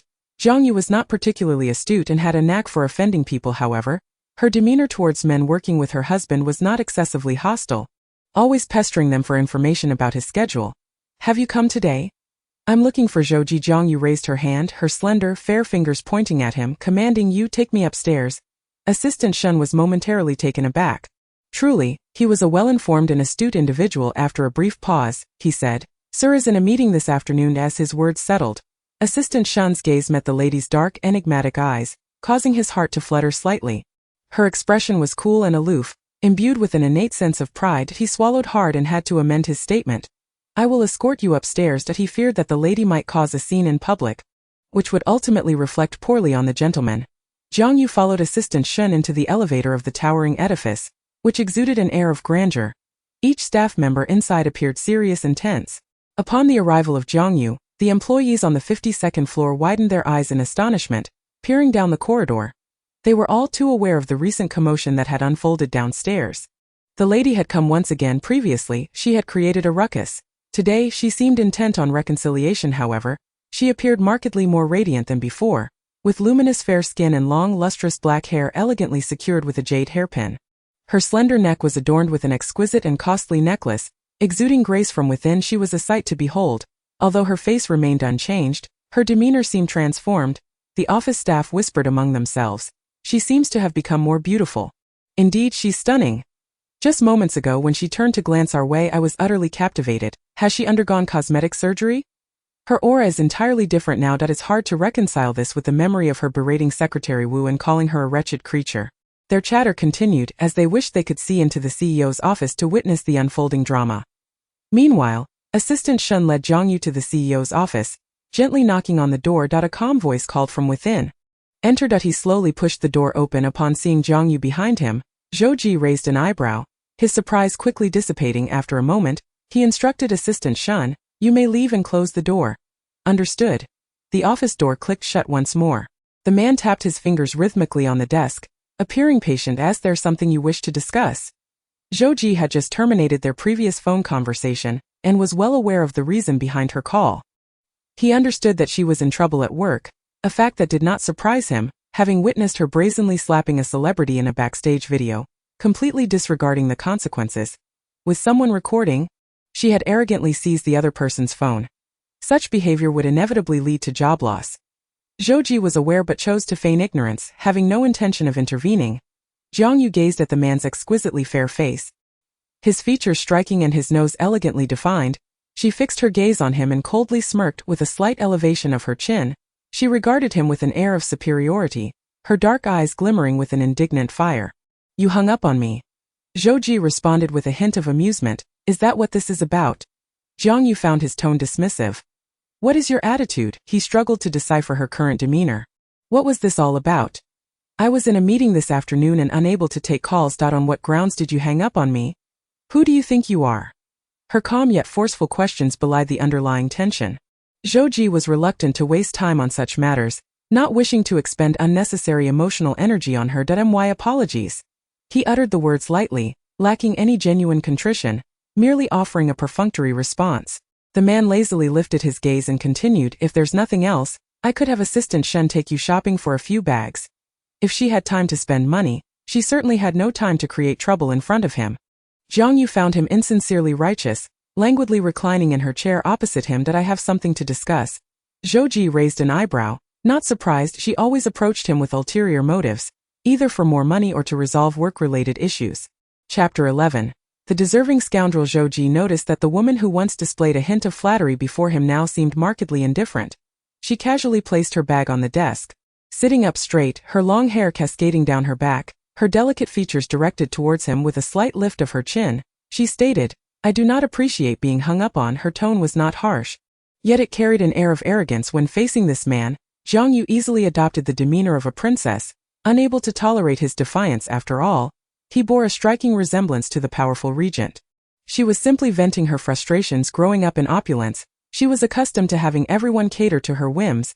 Even the nobles in her presence dared not disobey her. The system, upon hearing Jiang Yue's commanding words, felt a wave of despair. How could she be so imperious? After all, this was the cold and ruthless male lead. She already despised him immensely. How could she still throw a tantrum like a princess? The system lamented. She is truly beyond redemption. Unfazed by the system's turmoil, Jiang Yue continued imperiously, "This is the last time. There will be no next." The system despaired further, repeating its thoughts in a state of distress. Zhou Ji fixed his gaze on her, his eyes lingering on her porcelain-like face for quite some time. Her expression was genuinely proud, not feigned. It reminded him of the cat he once cared for. Upon hearing her words, he smirked, though the smile was devoid of warmth, resembling more of a mocking sneer. The pen in his fingers stilled words that could cut deeply hovered on his lips, yet for reasons unknown, he altered his response, saying, "I will do my best." Jiang Yue begrudgingly accepted his reply. "There is also a very important matter." Zhou Ji interrupted before she could continue. "Jiang Yue, if this pertains to your work, I am powerless to assist. Everyone must face the consequences of their own actions. You cannot remain childlike forever." After a brief pause, he added with deliberation, "If it concerns the gossip circulating in the media, I hope you will invest more time in enhancing your discernment, rather than wasting my time on frivolities." Zhou Ji felt weary of explaining the veracity of rumors to her. He was utterly fed up. She had long since forfeited her right to meddle in his affairs. He acknowledged her as his wife, but if she denied that role, she was nothing to him. Jiang Yue's posture before him resembled that of an arrogant peacock, her brows furrowing in confusion as she struggled to comprehend the scoundrel's words. Could he not articulate something comprehensible? She found his words elusive and chose not to clarify. Who wanted to discuss work? Only a fool would revel in labor. As an astute individual, her only desire was to dominate her working husband. Jiang Yue replied coolly, "I do not comprehend what you are saying." Her tone grew sharper. "Do not speak of such trivial matters. I truly do not care." The man's gaze faltered momentarily, having heard the tale of the wolf too often to take her words at face value. Jiang Yue wished to address the pressing issue, feeling increasingly impatient with Zhou Ji. She harbored no affection for him, yet the original owner of this body had been quite fond of him. Every time she saw him, her heart raced as if it might leap from her chest. Her subconscious craved closeness to him and his love, yet Jiang Yue remained indifferent. Suppressing her tumultuous emotions, she continued, "The kindergarten teacher called me today." Zhou Ji's expression shifted. "So you came for this?" Jiang Yue longed to say no, that she had merely come to chastise him, that scoundrel. Nonetheless, Princess Jiang had learned to exercise restraint. She had no desire to attend the kindergarten sports day, nor did she wish to accompany Zhou Ji. Jiang Yue pursed her lips and inquired, "Will you be attending?" Though Zhou Ji harbored disdain for her. He was a responsible father, invested in his child's welfare, striving to provide a complete childhood. However, after 5 years, she had shown no sign of remorse, only escalating her mistreatment of the child. Zhou Ji was already thoroughly disappointed in her. Harboring no expectations, his gaze turned icy. "I will go." Zhou Ji understood that although the child did not voice it, he still yearned for his mother's affection. Last night, just before bedtime, the little one had pitifully clutched his finger. Lowering his eyelashes as he quietly asked, "Will mother come to the sports day?" Zhou Ji had gently ruffled his hair. "Do you want her to come?" After a prolonged silence, he had heard the child's earnest reply, "Yes." Zhou Ji responded, "She treats you poorly." The child's eyes reddened, tears threatening to spill. "But that I love her." Zhou Ji relented. He had initially intended to prevent Jiang Yue from attending the kindergarten event, wishing to shield the child from further harm. Now he looked at her and stated, "Jiang Yue, if you choose to attend, I hope you understand some basic moral standards." In essence, he was advising her to be more self-aware. Jiang Yue blinked. "What if I choose not to go?" Rising, she picked up the pale-colored crocodile leather Birkin bag from the desk, feeling considerably lighter and more cheerful. "Since you will be attending, I shall not." With that, she left without a trace of regret. The stunning lady strode out of the office in her high heels, maintaining her previously haughty demeanor remarkably. She did not shed a tear this time. "It must be an act. I refuse to believe it." Chapter 12. Launching a ruthless assault. The individuals in the office witnessed Assistant Shun politely escorting Jiang Yue to the elevator. Assistant Shun was one of the most trusted aides beside the president, a graduate with a master's degree, possessing both exceptional abilities and emotional intelligence. Was it not a waste of talent to have Assistant Shun accompany her? As he ushered her into the elevator, he had yet to catch his breath when she turned to him, her gaze fixed on his still form outside the door. "Why aren't you coming in?" Even the composed Assistant Shun, honed by the rigors of the workplace, was momentarily taken aback that he found her quite vexing, yet no one else in the secretary's office was willing to deal with such a troublesome individual. He concealed his impatience with a stoic facade, although internally he was rather speechless. "Madam, I'm afraid I do not understand your intention." Jiang Yue was not one to mince words. "Zhou Ji asked you to take me to buy a bag." Assistant Shun fell silent, initially believing he had finally delivered this troublesome person away, only to discover that more challenges awaited him. "I will inquire with the president."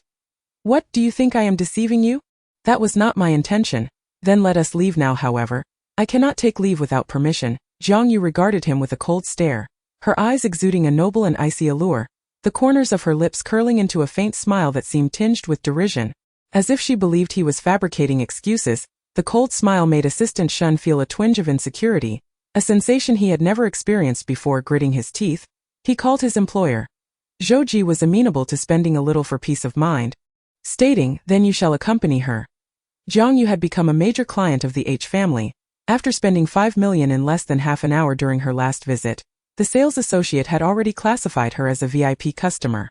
Upon learning of her impending arrival through her phone, they had prepared refreshments in advance and greeted her with utmost courtesy. Seeing the man beside her, they mistakenly assumed he was her husband.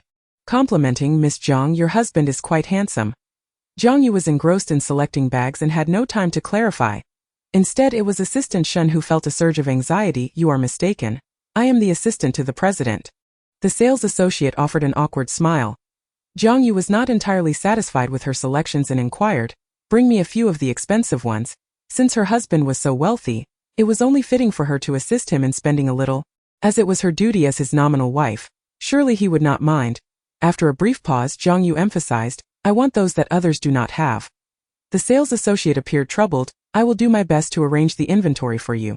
Without further ado, Jiang Yue swiped her card for 1 million, purchasing a plethora of items she barely glanced at, casually taking 3 limited edition bags with her. Assistant Shun was quite taken aback by Jiang Yue's extravagant spending. In the past, she had never exhibited such audacity.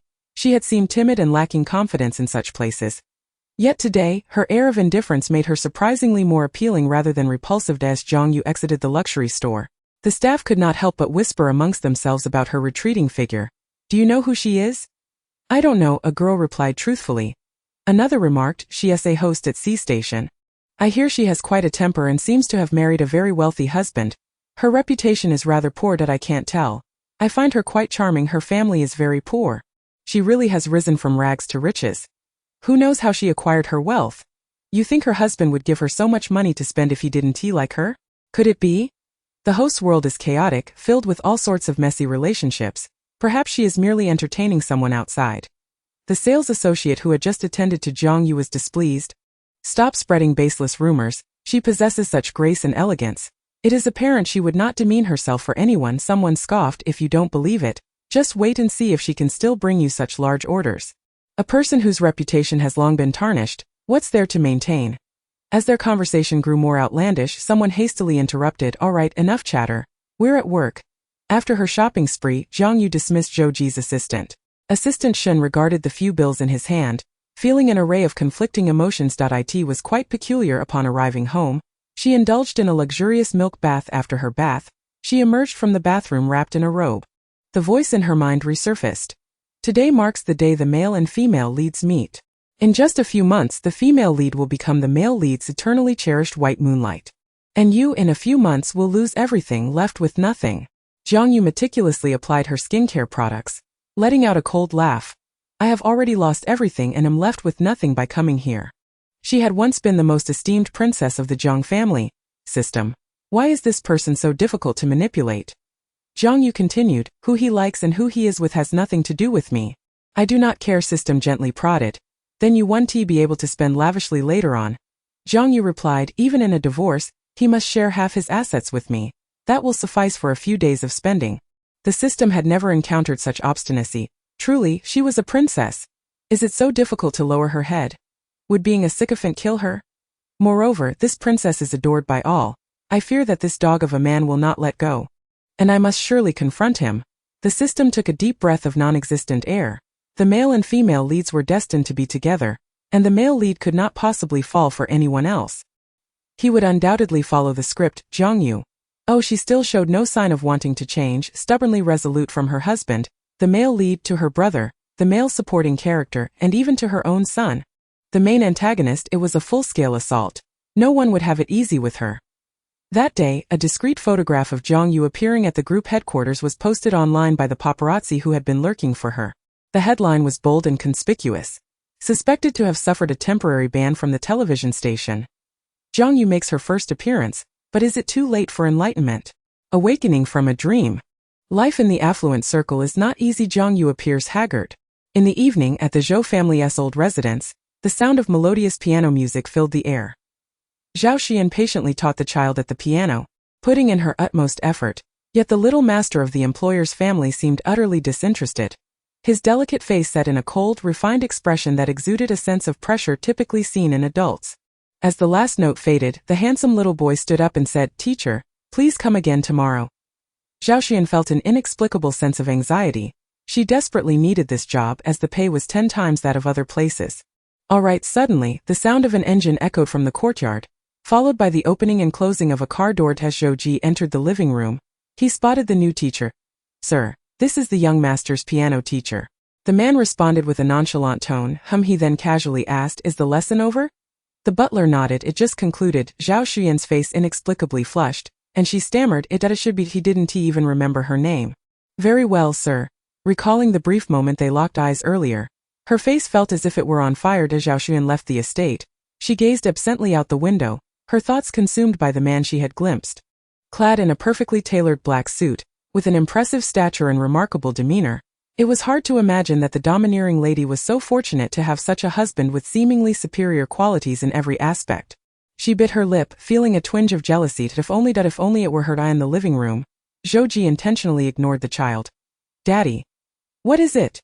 Zhou Ji pinched the soft cheek of the child, feigning ignorance that no matter how mature a child is, they cannot conceal their thoughts in front of their father.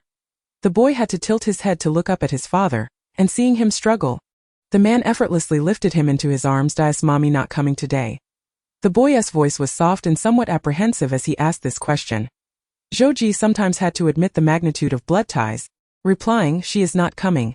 Zhou Ji grunted in acknowledgement, his expression suddenly turning solemn. She will hit you. The little boy could not help but lift his face, his eyes reddening as he stubbornly insisted. No, she won't. Faced with his father's silent gaze, His voice gradually weakened. As if he had lost confidence. She didn't hit me or pinch me in the past few days. He looked up at his father with hopeful eyes. She loves me. Zhouji gently tapped his forehead with a finger. Such weakness, and no matter how one looks at it, he could not trust Jiang Yue. Daddy, I'm not afraid. He was not afraid of the hurt. He only yearned for her love. Zhouji could treat Jiang Yue as a vase, placed decoratively in the house. His heart hardened, indifferent and uncaring. However, he did not wish to be so cold towards their child. You can call her yourself and ask if she is willing to come pick you up. Thank you, Daddy. Although it was framed as a question, Zhouji felt Jiang Yue would not refuse. In truth, he had told her before that she need not go to such lengths, fussing over trivialities. No matter how well she performed, his parents would never be satisfied with her. Yet Jiang Yue refused to listen and insisted on making things difficult for herself. Zhouji eventually chose to say nothing at all. The obedient little boy had long memorized his mother's number, and he swiftly connected the call. At that moment, Jiang Yue was indulging in a delightful dinner. Who is this? Upon hearing his mother's voice, Zhou Zhengqiu gripped the phone tighter, summoning his courage to call her more affectionately. Mama. His voice was soft, exuding an air of innocence. Jiang Yue recognized it as her son's voice but paid little heed, responding with the utmost indifference, utterly oblivious to the possibility of facing retribution from a future antagonist. Is there something you need? Jiang Yue was unaware of the emotions swirling in the child's mind. Of course, she couldn't possibly spare the time. She was preoccupied with beauty routines, skincare, learning to showcase her life on social media, and indulging in shopping sprees. She had no time to entertain a visit, nor did she wish to see Zhouji's face, disliking the emotional turmoil that the original host's sentiments induced, an intoxicating yet painfully bittersweet sensation. The child's voice betrayed a hint of disappointment. Is it really not possible? Jiang Yue found herself doubting the system's intelligence. She had likely never mistreated her own son, for how else could he be so attached to her? At that moment, Jiang Yue was unaware that the future antagonist had not always been so close to his mother. It had only been recent. Jiang Yue did not close the door on the conversation. Let me check my schedule. I'll think about it. The spark in his eyes seemed to reignite. Mama, I will be very good and wait for you at home. Jiang Yue acknowledged him with a non-committal sound before hanging up. Should she go? Or should she not? She felt conflicted and regretted her momentary softness. That it was truly vexing. After deliberation, Jiang Yue resolved to visit the old house the following day as a mere token gesture for her son. Before bed, Jiang Yue casually updated the original host's social media, a platform she had previously avoided due to online bullying. With no accompanying text, she showcased her newly acquired luxury items, bags worth millions, watches and jewelry worth tens of millions, with no selfies. The comments soon escalated to 999, as even the passage of time had not diminished the fervor of those condemning her. Justice-seeking netizen. Where is your conscience? Where is your morality? Where is your guilt? Where is your repentance? Where is your retribution? Justice-seeking netizen B. Stop pretending, you vile woman. Who doesn't he know you're about to be kicked out by the wealthy? Justice-seeking netizen N. Is this a counterfeit? Someone with discerning eyes, please shatter her vanity. Previously, Jiang Yue had not ventured online to witness the vitriol directed at her. She was not a pushover, nor was she inclined to engage in online spats like the original host. The original host's desperate attempts to retaliate only led to her being further exposed, ultimately driving her away from the internet. Jiang Yue, however, observed these comments with a sense of detached amusement. After a moment's pause, she whimsically typed, "There's no such thing as retribution." While those two sentences might seem slightly sarcastic, the emoticon subtly conveyed mockery towards her detractors. Those who disdained her were nearing a boiling point. They were ready to explode. Hadn't Jiang Yue already been subjected to their wrath? For months she had kept her head down, but today she felt audaciously defiant.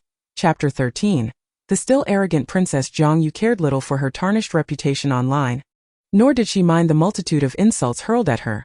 The comments continued to flood in, with justice-seeking netizens unleashing their outrage. Who would dare to seek you out in the future? Anyone who does, we will boycott. Exactly. We must ensure she has no opportunities to work. Let her be buried in obscurity, never to rise again. Their slogans were fervently shouted, believing they had struck a nerve with Jiang Yue. Yet, she casually updated her personal profile to read, "A princess who doesn't need to work but is still very wealthy." This act was perceived as a provocation, akin to pouring gasoline on a fire. Those who despised her were so enraged they could hardly bear to look at their phones. Jiang Yue did not intentionally seek to provoke. Had she wished to incite them, she would have done so long ago. The system no longer hoped for this young lady to have a sudden epiphany and become a decent person. It merely wished she would refrain from further mischief. The system feared her fate might ultimately be worse than that of the original host. Jiang Yue seemed the type who, when pointed at and insulted, could calmly nod and agree. Ah yes, I am indeed of low character and morals. She was the embodiment of a princess capable of infuriating others without even trying.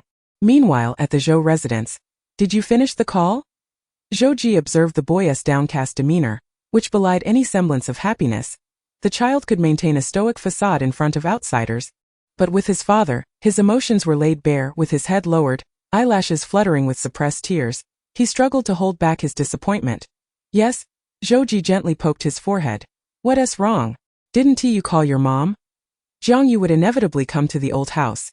Based on his understanding of her, she was always eager to seize any opportunity to appear there. The boy looked down, his voice muffled. Mama said she's very busy and might not have time to come get me. The man's expression darkened, as if he were pondering something deeply. Jiang Yue had undergone subtle changes in recent days. She seemed the same yet different.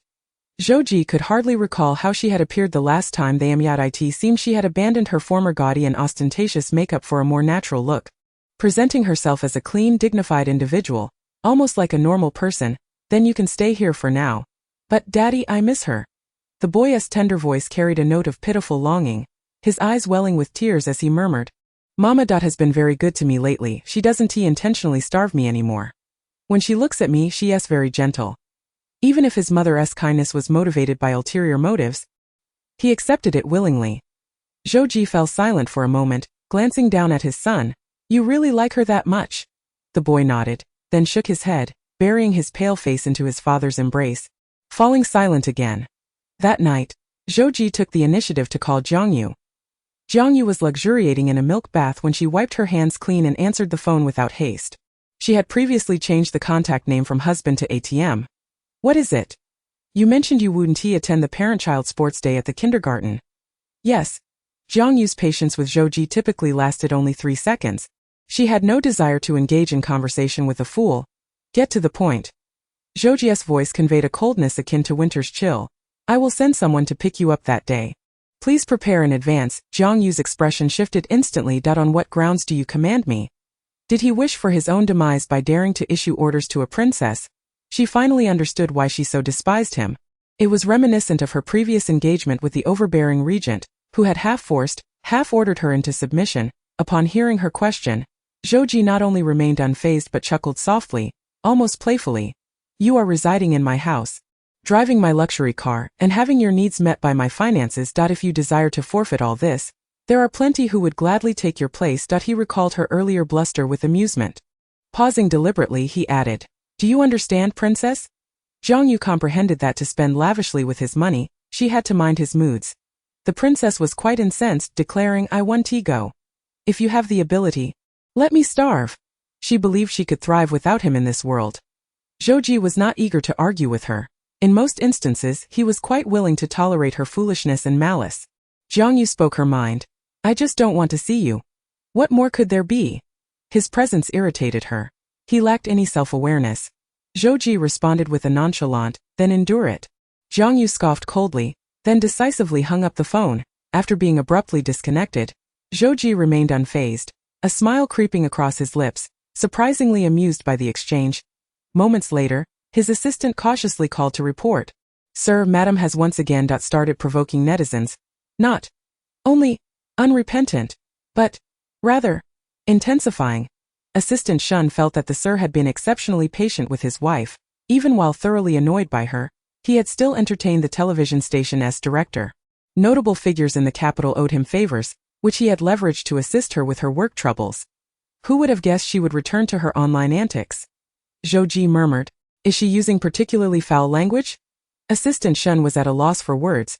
While her language wasn't as crude as before, the impact was magnified 100-fold, particularly with the glaringly provocative personal profile displayed prominently. Zhou Ji could surmise the situation. I'll take a look when I have the time. Understood, sir. After hanging up, Zhou Ji opened a social media app he rarely used. Upon searching for Jiang Yue's name, he was met with a barrage of insults and attacks. Opening her profile, he immediately noticed her striking personal description. The corners of his mouth slowly turned upwards, a low tremor of amusement resonating within him. It had been a long time since he had laughed so sincerely. He found genuine delight in her defiance. The comments beneath her post remained scathing, filled with sarcasm and personal attacks, each one more cutting than the last. So being a wealthy wife is impressive, huh? I truly envy you. Even with your husband on the verge of kicking you out, you still maintain such a good mood. Do you see all these luxury items in the picture? In times of financial hardship, remember to sell what you have. The less one possesses, the more one feels compelled to flaunt it. Rather than boasting here, perhaps you should focus more on the trivialities of your marriage. A green tea bitch, how detestable. The man's gaze, cold and abyssal, resembled an unfathomable chasm. After a moment of silence, he followed her account on social media, and soon after Zhou logged off. Not long after, someone noticed that the private account of this influential figure had followed his wife, who had long been rumored to be experiencing marital discord. Help! Did I just see that correctly? Zhou followed Jiang Yue. The person upstairs must be seeing things as they're a bug. Admin, come fix this. Chapter 14. She should be proud. After thorough confirmation, they had no choice but to accept that Zhou had indeed followed Jiang Yue. The two had maintained a public distance for 5 years, with even the press, who shadowed them constantly, failing to capture any candid moments of the couple together. Their relationship was clearly one of mere pretense, and with recent rumors of separation swirling, this sudden twist left everyone bewildered. Professional gossipmongers stubbornly refused to acknowledge they had stumbled upon a spoiled piece of fruit. Did you not hear that Jiang Yue went to the office to find her husband the other day? I vaguely heard she almost got kicked out by security. That's what you call effective ass-kissing. Stubborn on the outside, they felt a pang of discomfort within. These comments rang hollow and some were skeptical. I feel like Mr. Zhou still has feelings for her. That if he didn't, how could they have a child together? 5 years of marriage is significant. Indeed, not to mention the luxury items Jiang Yue flaunted today. Altogether they must total 9 figures. Just that string of emerald necklaces on the table alone is worth tens of millions. When will I ever experience such a life of luxury? Sob, sob, sob.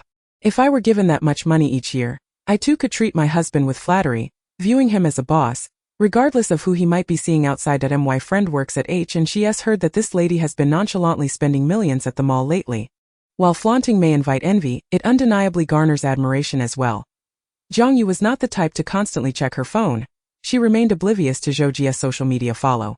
Her daily routine was quite regimented, sleeping by 10 at night and rising at 9 in the morning, ensuring at least 10 hours of rest, as waking to an alarm would inevitably irritate her. She enjoyed the spacious master bedroom, sleeping under the warm glow of a bedside lamp, comfortably donning a sleep mask before drifting into dreams filled with the flourishing Jiang kingdom, doting parents and her clumsy, affectionate younger brother. She wielded the power to summon fortune and splendor at will. After a leisurely routine of washing her face and styling her hair with an exquisite hairpin, she descended the stairs to find the staff had meticulously prepared her breakfast. The ingredients were all imported, air-freighted just the night before, ensuring utmost freshness. Any dissatisfaction on her part would likely be taken out on them.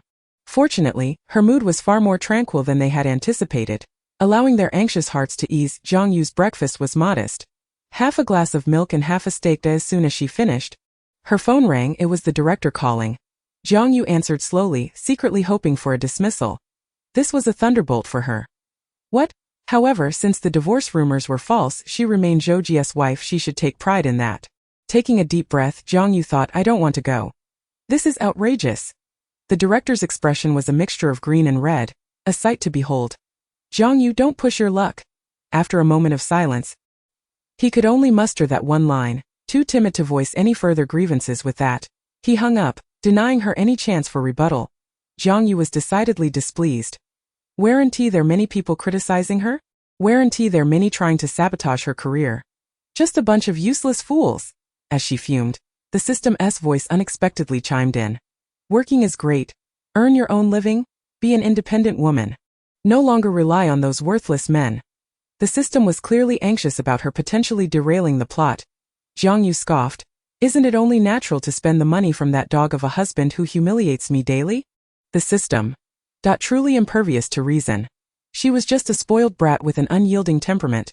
Jiang Yue. I'm from ancient times. The system. He's really a fool. Jiang Yue recognized that her current job was unavoidable. Yet, none of this troubled her. Feeling a bit irritable, she ordered a few golden-laid jade hairpins online, as if that could help her breathe easier. After a reminder from the maid, she suddenly remembered her son was still waiting for her at the old residence.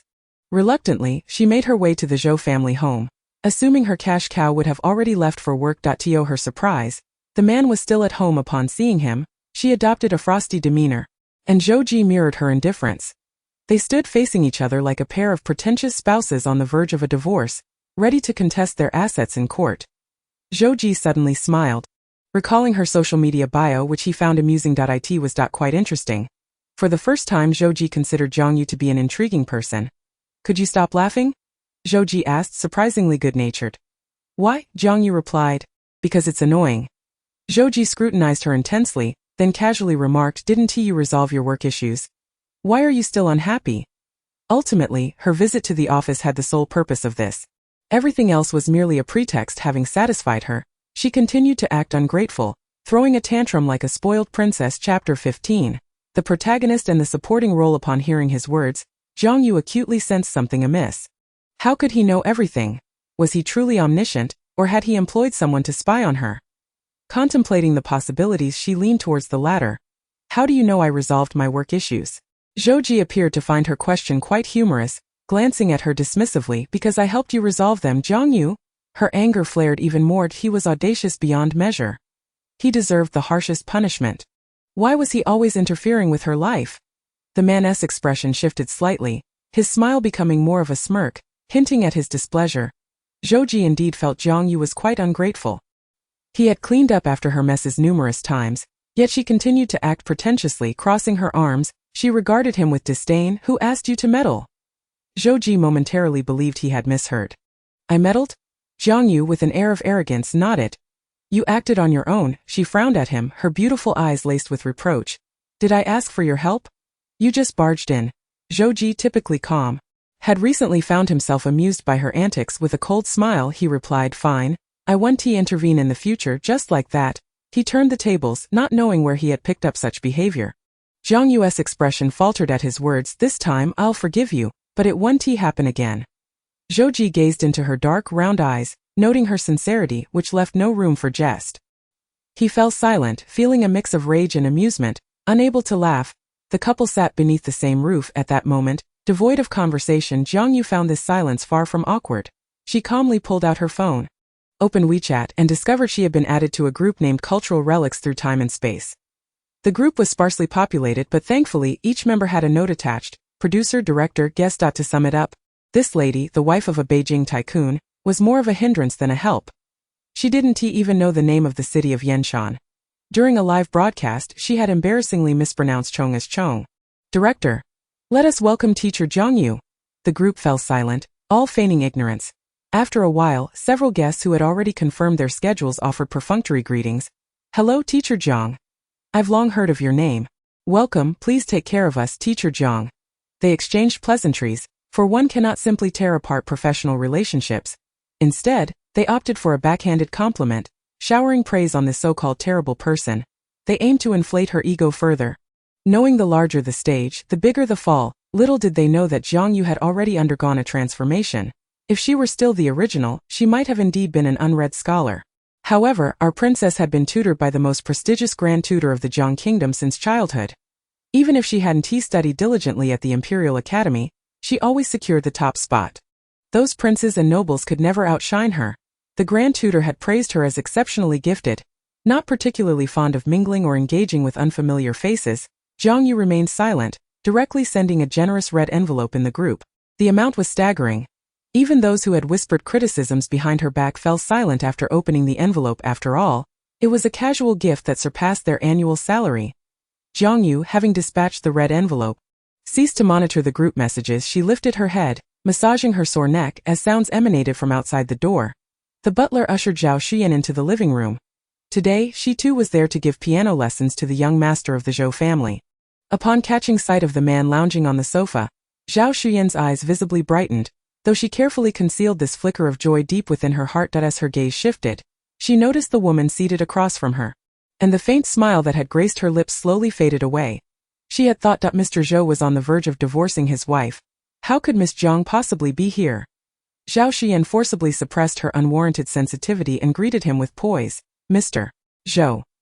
Zhou Ji cast a cursory glance in her direction, his expression indifferent. Teacher Zhao. Jiang Yue sat nearby, observing with calm detachment. Did you see that? Our male and female leads have just begun to exchange glances filled with unspoken feelings. You must not offend the female lead. To avoid calamity, you must suppress your temper. Our current objective is to be the most devoted admirer. Cling to the powerful and ascend the heights of life. Jiang Yue found his incessant chatter bothersome. A cold smirk curled at her lips. Teacher Zhao could wait in the living room. There were still vacant spots on the sofa, however. The butler lacked the courage to invite her to sit. Uncertain if the madam was merely speaking in anger, Zhao Xian stood awkwardly in the living room, her demeanor exuding an air of pitiful vulnerability, biting her lower lip. The tip of her nose turned red as if she were on the verge of tears. A sight that indeed evoked sympathy. Unconsciously gnawing on her lip, Zhao Xian was unperturbed by the prospect of dismissal. Her students adored her. She had witnessed the injuries on the boy's body and was astonished that his mother could treat him so cruelly. The boy was well behaved and obedient, and sometimes Zhao Xian felt that he might even prefer her as a teacher over his own mother. Zhou Ji remained unmoved, his gaze directed towards Jiang Yue across the room. Suddenly recalling that a servant had previously called to inform him that Jiang Yue had injured the new teacher, it seemed Jiang Yue harbored a strong dislike for this piano instructor. Which was not particularly surprising. She had an aversion to all beautiful women in the world. In the midst of silence, Zhou Zhengqiu returned from school. The butler, spotting the young master, looked upon him as a savior. About to speak, only to see the boy dash towards his mother. The child had not seen his mother for several days, and his excitement was difficult to contain. He rushed before her, clenching his fingers, hesitant to reach out for a hug, gazing up at her with clear, bright eyes, yearning for her attention. Mama, his voice was barely above a whisper as he cautiously gauged her expression, ensuring she was not angry before continuing. I miss you. Chapter 16, Softness over Hardness. Jiang Yue, who preferred softness over hardness, felt a twinge of discomfort at the boy's tender words. Her voice was somewhat stiff as she acknowledged this. Jiang Yue had come to the old residence merely to see him. She had never raised a child and lacked the knowledge to do so. Yet, her son appeared remarkably well behaved, showing no signs of the villainous persona the system incessantly spoke of. Jiang Yue did not wish to deceive the child. Residing here was beneficial for him, with more people to care for him. However, he seemed to grow increasingly greedy lately, becoming more desirous of her warmth and embrace due to her recent displays of kindness. Moreover, her work was about to become quite demanding, leaving her little time to tend to him. Mother, I understand. The boy carefully grasped his mother's hand, his dark eyes filled with hope as he asked, when you have time, could you come to see me more often? Jiang Yue resisted the urge to pull her hand away, contemplating for a moment before responding. All right. Zhou Ji listened to the exchange between mother and son without interruption. In fact, he remained skeptical that Jiang Yue had genuinely repented regarding her parenting approach. He doubted her seemingly spontaneous kindness towards the child stemmed from sincerity. Her acting skills could only fool a child. Thus, Zhou Ji interjected, his tone extremely cold, devoid of any emotion. It's time for class. The butler immediately chimed in, Teacher Zhao, please come with me. Zhao Xian followed the butler to the piano room, her complexion pale as a ghost. Had she not witnessed it firsthand, she would scarcely have believed that Zhou Zhengqiu remained so attached to his mother after enduring such inhumane treatment. She had initially thought that, compared to his ill-tempered mother, Zhou Zhengqiu might even prefer her, an outsider. Teacher Zhao, what's the matter? Zhou Zhengqiu was exceptionally gifted, remarkably intelligent, and learned quickly that he responded to her praise with a calm demeanor. Though somewhat aloof, he was undeniably well-mannered. Thank you, teacher. Zhao Xian managed to muster a faint smile, attempting to draw closer to him. This time I brought you a toy. It's the bamboo copter you wanted so much. During her first piano lesson with him, the child had appeared somewhat sullen, gazing out the window, lost in thought. She had approached him, inquiring if he longed for it. The boy had nodded. Yet, at this moment, Zhao Xian's expectations were dashed. The little boy frowned as he looked at the bamboo copter she retrieved from her bag. Thank you. But I don't need it. Zhao Xian was unaware that the boy desired a bamboo copter crafted by his mother. He had witnessed her weave one for a neighboring girl, which had stirred feelings of envy and subtle discontent within him. Facing the boy's frosty expression, Zhao Xian's efforts at flattery felt akin to being doused with cold water, yet she refused to be disheartened. Over time. Through their interactions, even a child possesses the ability to discern who treats him well and who does not. By the time she departed, the living room was devoid of anyone. The Zhou family's old residence was heavily guarded. Zhou Ji's grandfather had once wielded immense power, establishing the Zhou family's formidable status in the capital. The intricate web of influences surrounding them allowed them to operate with considerable authority. The Zhou family typically maintained a low profile, shunning exposure to the media's gaze. Even the younger members of the family dared not act recklessly. In contrast, Jiang Yue, who frequently made headlines, was not favored by Zhou Ji's parents, who, despite their upbringing, refrained from openly expressing their disdain. They preferred to avoid her whenever possible, as each encounter only fueled their aversion. After nightfall, Jiang Yue was invited to stay for dinner. Zhou Ji's aunt, upon spotting her at the dining table, seized the opportunity to mock her before the others had arrived. "You've truly become a celebrity. I hear people mention you everywhere." Not a single commendatory word was uttered, only derision for her peculiar antics. Jiang Yue feigned ignorance of the underlying sarcasm, responding with gratitude for the compliment. Zhou Ji's aunt, taken aback by her audacity, recalled how Jiang Yue had previously accepted such jibes with her head bowed in silence. Enduring the humiliation today, however, she dared to retort. Jiang Yue then flashed a charming smile at her aunt, her demeanor sweet and demure. "I will continue to bring glory to the Zhou family." This declaration left Zhou Ji's aunt momentarily speechless, a cold chuckle escaping her lips. "Have you no shame?" Clearly, Jiang Yue had indulged in some alcohol that evening. Otherwise, she would not have dared to speak to her in such a manner. Her brother and sister-in-law disapproved of this daughter-in-law, and Jiang Yue, in her attempts to curry favor, frequently sought her aunt's assistance, bestowing gifts and money upon her. When instructed to go east, Jiang Yue would not dare venture west, more obedient than a pet. Yet now, she was emboldened, daring to confront her dada in stark contrast to her aunt's exasperation. Jiang Yue remained composed in her seat, a smirk playing on her lips. "What will you do if I lack shame?" she retorted coolly. "Perhaps you should call the police." Zhou Ji's aunt could hardly tolerate her audacity, yet upon reflection, realized that Jiang Yue had not enjoyed many pleasant days in the Zhou household either.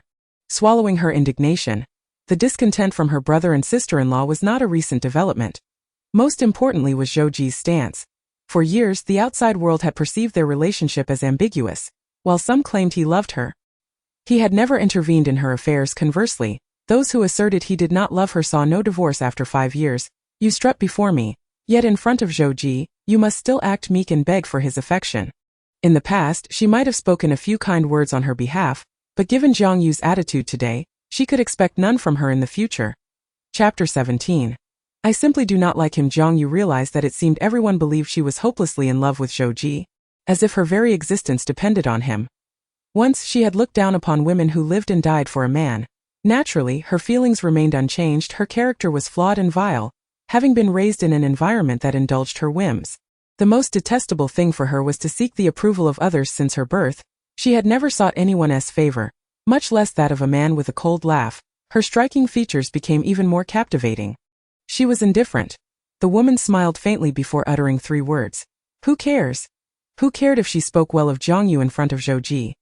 Who cared whether Zhou Ji loved her or not?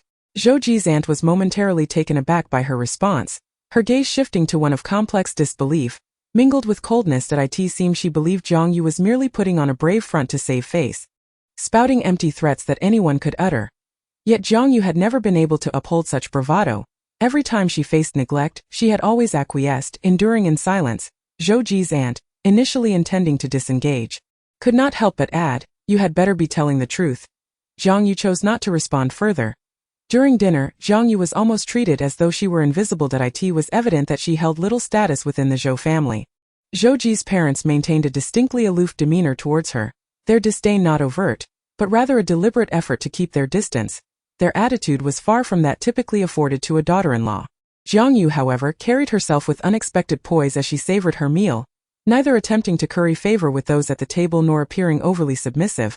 She exuded an air of calm and composure that was rather surprising. She was neither overly solicitous nor contentious.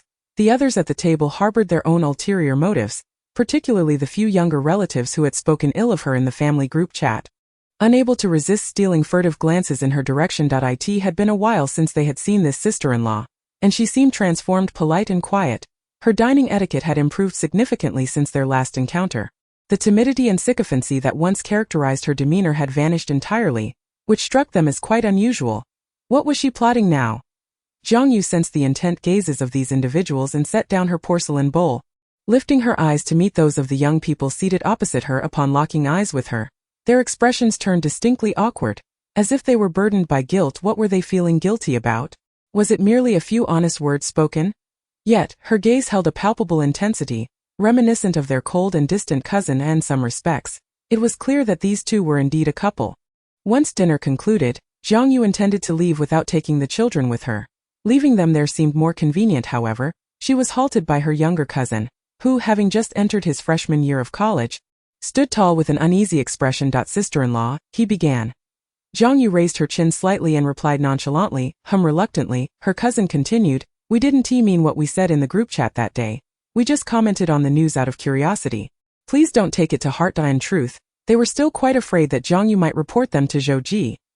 After a few seconds of silence, Jiang Yue lazily inquired, what did you say that day? Her cousin's face darkened. Clearly unsure of her intentions, she seemed to be putting on quite the act. Jiang Yue casually remarked, you mentioned I might get kicked out, didn't you? Her cousin fell silent. How could she remember that so clearly? Couldn't she just forget? How petty, however, upon recalling her current moniker in the group chat, malicious Xiaojiang, she suddenly felt at ease. She truly was a rather vindictive person now, delighting in teasing and tormenting them. I've already stated that we only discussed it out of curiosity after seeing the news. If you really mind. Her words were abruptly interrupted. I don't mind. I welcome it. Jiang Yue felt a twinge of annoyance. Being misunderstood by the entire world as someone who was hopelessly in love with Zhou Ji was far from pleasant. As a dignified princess, would she truly lower herself to regard Zhou Ji with affection? The likelihood of Zhou Ji being compared to a toad wishing for a swan's embrace was far greater than her ever harboring feelings for him. Don't think for a moment that I have any affection for Zhou Ji. As for divorce, I couldn't care less. Say whatever you like, but I simply do not like him. Her cousin gaped in astonishment, as if he were witnessing something extraordinary. His eyes widened, seemingly looking at her, yet also glancing behind her. Just then, Jiang Yue's phone chimed incessantly with WeChat notifications, messages from colleagues and disingenuous concerns from her high society acquaintances. Her cousin continued to stare blankly behind her, stammering, cousin. He had naturally heard every word she had just spoken. Hearing her declare her lack of affection for him was not difficult to accept. Given that Zhou Ji felt nothing for her as well, that if she had genuinely moved on, that would be a good thing. However, the annoyance stemmed from the possibility that this was yet another of her manipulative tactics. Zhou Ji cast a dispassionate glance at Zhou Yuan's face, remarking, if you enjoy the news so much, why not head straight to the company's PR department after graduation? There will be plenty of news for you to cover. Zhou Yuan flushed crimson, his apology sincere. Cousin, I was wrong. Suddenly, he hesitated, contemplating whether to remain silent initially. He had thought Jiang Yue's harsh words were merely for the sake of appearances, not necessarily heartfelt. However, he had inadvertently glimpsed Jiang Yue's phone screen and clearly saw her WeChat contact for Zhou Ji had changed from the previous affectionate husband to the starkly blunt M. It was rather straightforward. She had truly reduced her cousin to a mere cash cow. What a revelation! Having acknowledged his faults, Zhou Yuan felt the matter discussed in the group chat was now behind them. Once Zhou Ji retreated upstairs, his younger sister dared to emerge from her hiding spot. You scared me. Just now, cousin's expression was as icy as a block of ice, utterly devoid of emotion. But don't you think? Zhou Yuan glanced at her. Think what? His younger sister pondered for a moment, carefully choosing her words. Jiang Yue has become more beautiful and exudes a certain grace. The way she carried herself just now might lead one to believe she is the daughter of a wealthy family. Zhou Yuan, being a rather oblivious straight male, could hardly notice such nuances. He scratched his head and replied, I don't know. He then mumbled, but she indeed isn't as annoying as before. Chapter 18. The stench of slap in the face in the WeChat group. Messages flooded in faster than one could read. Those who typically maintained a friendly disposition towards Jiang Yue now donned their masks of insincerity. This is just wonderful. To us, you are the absolute best host. They are merely jealous of your youth, beauty, and talent, as well as your good fortune in marriage. You are a top student. What do they even amount to? Don't heed their sour words. These statements were, of course, entirely disingenuous. She must not allow their reproaches about her supposed lack of culture to motivate her to study diligently. It would be best if she continued to embarrass herself on television. When it came to embarrassment, Jiang Yue had never failed to meet their expectations. She casually skimmed through the messages in the group chat, almost able to visualize how these individuals were grinding their teeth in envy while pretending to be kind in her presence. Tiske. The thought of them begrudgingly praising her despite their seething jealousy filled her with a strange sense of satisfaction. Jiang Yue understood their intentions were to flatter while undermining her. In a court filled with scheming concubines, there were always those who would deliberately nurture a wasteful prince under their care. Jiang Yue smiled. She had become quite adept at utilizing emoticons. I promise not to let you down. Quack? Upon seeing her message, her so-called sisters felt a sense of unease and apprehension. What did that expression mean? It seemed so sarcastic, as if she were mocking them. No, that couldn't be possible. How could Jiang Yue, that foolish girl, discern anything? She was so utterly clueless, blindly following trends, lazy, foolish, and possessed of an excessive vanity. All right, I won't say more. I'm off to study. Upon reading this, their anxiety only deepened. What on earth was she going to study? They pleaded silently for her not to engage in any learning. Wouldn't it be better if she remained uneducated? If she started studying, there would be far fewer amusing stories for them to relish in the future. How exasperating! The group huddled together, whispering, "Have you noticed that Jiang Yue seems to have become smarter? No, she is still a foolish ornament. That's good. How could the Zhou family allow her to continue to bring such disgrace upon them?" As they exchanged knowing glances, they shared a conspiratorial laugh. Just then, the driver pulled the car into the courtyard. Jiang Yue was suddenly embraced by a young boy. His delicate features strikingly handsome, with eyes as dark and clear as if they had been washed in spring water. "Mother, are you leaving?" The boy's eyes appeared to glisten with unshed tears. His reluctance unspoken, he clung to his mother's leg, summoning all his courage. Zhou Zhengqiu braced himself for a kick that would send him sprawling, yet it did not come. Instead, a flicker of joy ignited within him. Thanks to Zhou Ji, she would be returning to work tomorrow. His voice faltered as the words grew softer. His confidence wavering. He had grown accustomed to being abandoned by his mother. The boy, downcast, stared at his shoelaces, thinking that even if he were to be cast aside again, it would be all right. Perhaps next time she would be better. Upon hearing her say those two words, the boy's eyelashes fluttered. He lifted his exquisitely pale face, and the previously tense expression softened into a shy smile. Deep down, he yearned for even a morsel of his mother's love, even if only a smidgen. At that moment, it felt as though he had finally received some. "Mother, I will be very obedient and won't trouble you." Jiang Yue had never encountered such an obedient child. He was almost too good to be true. It was difficult to fathom that this well-behaved boy would eventually become the one to torment her in prison. Jiang Yue nodded. "You had better be within the villa." All the people left behind by Zhou Ji were observant. Her every move could not escape his scrutiny. After several days of observation, it seemed she had genuinely taken to behaving herself and had refrained from mistreating the child. Zhou Ji did not take the child away. Since he was willing to stay with his mother, he would allow it. If she was merely acting, it would not be too late to take him away later. This frequency was much higher than in the previous 5 years. He found himself surprisingly more tolerant of Jiang Yue, to the point that he no longer felt such intense disdain towards this vain and foolish woman. Meanwhile, Jiang Yue was thoroughly exasperated with her husband's inexplicable frequent returns home. Yet, at that moment, her greater frustration lay with her job as a princess. She was now required to work. She felt utterly diminished, like a phoenix fallen from grace, a tiger brought low by the hounds. Before the recording of the program, rehearsals were necessary. Unfortunately, the guest this time is none other than the celebrity who, during the last event, had the audacity to tug at the original host's hair and strike her across the face. The original host's fury stemmed from witnessing the guest's promotional materials, which shamelessly capitalized on a misaligned silhouette photograph taken at a banquet alongside Zhou Ji, to inflate her own fame. The original host was utterly besotted with the male lead, and in a fit of rage she resorted to bullying the guest, striking her publicly. While the celebrity gained notoriety and sympathy from the online community, the original host, Jiang Yue, found herself utterly humiliated, along with her professional standing. Upon their next encounter, the television station staff approached Jiang Yue with utmost caution, having discreetly surrounded her for protection. Yet, to their surprise, Jiang Yue remained remarkably composed, offering a calm nod and a relaxed greeting. The celebrity, Yilan, hailed from a wealthy family. The production team treated Yilan like a precious gem, showering her with the finest amenities, especially as she had now ascended to the status of a second-tier star, bringing with her an invaluable collection. This grand artifact was to be cherished and revered. Yilan, bearing a priceless historical artifact worth over 100 million, intentionally delayed her revelation, wishing to lead Jiang Yue on a wild goose chase. Allowing her to believe in a glimmer of hope only to watch it shatter. In the lounge, Jiang Yue remained oblivious to the fact that Yilan had already begun to plot against her. Her mind was consumed with thoughts of a stunning necklace adorned with jade and gold that she had just seen. This piece indeed held great value, but what Yilan had brought forth was merely a counterfeit. How did Jiang Yue know this so definitively? Because the genuine article resided in her royal treasury, a birthday gift from her mother on her 10th birthday. Chapter 19. She was naturally superior. Yilan harbored a grudge. Although she had initially provoked Jiang Yue, She had indeed received 2 slaps across the face, and videos of her hair being yanked had circulated widely online. While she gained sympathy, she also lost face within the industry.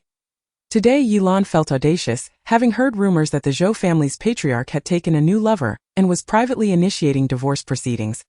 Over the years, numerous suitors had sought to acquire her treasures, but she was not easily parted from them. This collection once belonged to the most esteemed princess of Jiang, with each embedded jade being a rarity. Her grandfather had paid a handsome price to procure it from others. I shall state this plainly. Where I am, she cannot be. Where she is, I cannot be. Yilan lounged languidly on the sofa in the lounge, intent on teaching Jiang Yue a lesson, eager to humiliate her and allow her to taste the bitterness of disgrace.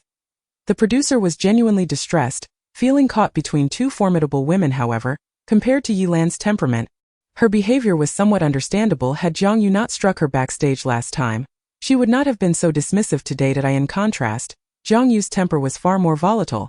She struck without reason. The producer attempted to mediate, urging, Ms. Yi, please calm down. We can discuss this. Yilan remained silent. Believing there was still a chance to resolve matters, the producer continued, you and Jiang Yue must have misunderstood each other. I can bring her in so you can clarify things face to face. Yilan's silence signified her consent. The producer, thinking he had a solution, hastily summoned Jiang Yue. Just as Jiang Yue finished her makeup, her long hair elegantly pinned with a simple jade hairpin, she presented a visage of ethereal beauty. Upon being brought before Yilan, the producer discreetly gestured to Jiang Yue, signaling her to address the misunderstanding. Jiang Yue's gaze fell upon the wooden box beside Yilan, where the counterfeit was still displayed, seemingly taken for the authentic item by all present. A gathering of unobservant individuals. Indeed, Jiang Yue replied coolly. Is there a misunderstanding? I don't recall one. Even without deliberately looking down on others, her nonchalant demeanor inadvertently conveyed an air of superiority that was irksome. Yilan's laughter was tinged with scorn as she turned to the producer, declaring, you see, there is nothing worth discussing with her attitude. The producer, caught in an awkward position, attempted to smooth things over while casting a fierce glare at Jiang Yue, urging, please speak civilly. At that moment, Yilan's smugness was palpable, her confidence soaring as she flashed a mischievous smile at Jiang Yue. I am not one to create trouble without cause. Upon hearing Yilan's conditions, the producer felt they were reasonable. A simple apology could resolve the situation amicably. Urging Jiang Yue, he whispered urgently, you should apologize to Ms. Yi. Jiang Yue scoffed, her gaze toward Yilan akin to one observing a mere jest. She had never apologized in her life, nor would she stoop to do so now. To bow down to this individual was far beneath her dignity. Yilan's fury ignited. What are you laughing at? How dare you still find humor in this situation? Jiang Yue, unfazed, replied indifferently, you mentioned there is me without you, right? Indeed, Yilan retorted, a cold smirk playing at her lips. Just look at who they choose between you and me. Originally, Jiang Yue had no intention of stepping onto the stage, but she relished the thought of contesting with others. If she withdrew now, people might perceive her as incompetent and cowardly. Jiang Yue nodded. Then you may leave at once. Yilan's face morphed through a spectrum of emotions. Flushed with rage and pale with disbelief, akin to a chameleon, the producer, feeling the weight of the situation, desperately pulled her aside. Silence. Show some restraint. The producer regretted his decisions, realizing the chaos he now had to manage. Your obstinacy could ruin all our efforts. Jiang Yue found the situation bewildering. It was merely a piece of jewelry that they deemed so precious. In truth, the princess's treasury contained hundreds of pieces far more valuable than this one, most of which were bridal gifts from the regent who had sought to marry her forcefully. Jiang Yue acknowledged with a nonchalant "oh." The producer, misinterpreting her response as agreement, felt a glimmer of hope. Just go, be sincere and humble. He guided her back before Yilan looked at Jiang Yue with a smug expression, already plotting her next move. Even if Jiang Yue uttered an apology, she would continue to make her life difficult, demanding 100 apologies to ensure Jiang Yue understood her place. However, when the anticipated apology failed to materialize, Yilan's eyes widened in disbelief. What nonsense are you spouting? The producer, bewildered, realized that Jiang Yue was not one to be taken lightly, her words seemingly incomprehensible to him. Yilan, truly enraged now, recalled how Jiang Yue had been eyeing the wooden box beside her with envy. You can't have it, so you resort to slander. What a joke! Jiang Yue's calm demeanor incited further irritation. The genuine article cannot be faked. Relying on counterfeits is hardly wise. The producer wished to silence Jiang Yue but felt overwhelmed. Other staff members, unable to tolerate the unfolding drama, started defending Yilan. Jiang Yue, you're being excessive. Indeed, what a baseless accusation, Murmurs filled the room, condemning Jiang Yue for placing her pride above the efforts of others. They deemed her ignorant and selfish. Yet Jiang Yue, confident in her stance, retorted, if you believe so, then let the deputy director of the provincial museum assess the authenticity. We, the Yi family, will not endure such humiliation. If it is genuine, you must kneel and apologize, or I shall not relent. Jiang Yue's eyes held no hint of trepidation. Very well. With a smile, she maintained her composure. Let the expert examine it. Chapter 21. Princess Mingyi. The lounge was filled with staff. The escalating situation was indeed embarrassing. They felt a sense of humiliation, believing Jiang Yue had caused a significant mess by refusing to apologize and carelessly tarnishing Yilan's reputation. Surely, a counterfeit was out of the question. Yilan's elite background ensured she would not engage in such disgraceful behavior. Jiang Yue, however, was resolute and unyielding. The producer sought to diffuse the tension, reluctant to escalate matters further. Yet Yilan remained adamant, insisting on the presence of the deputy director for a live appraisal. Today, she demanded an apology from Jiang Yue, one that could not be avoided. Some staff members, wishing to defuse the situation, urged Jiang Yue to apologize before the deputy director arrived, as Yilan had brought a unique artifact, one that had never been lent out before, making it exceptionally rare and undeniably authentic. A simple apology won't hurt. Jiang Yue could sense the disbelief in their voices. They perceived her as merely seeking to save face. Yet she remained unperturbed, for the truth was evident. She glanced at Yilan, who appeared lost and confused, seemingly oblivious to the circumstances. However, this was hardly surprising given Jiang Yue's limited educational background, attending an arts-focused university without graduating. Perhaps she was even unaware of who Princess Mingyi was.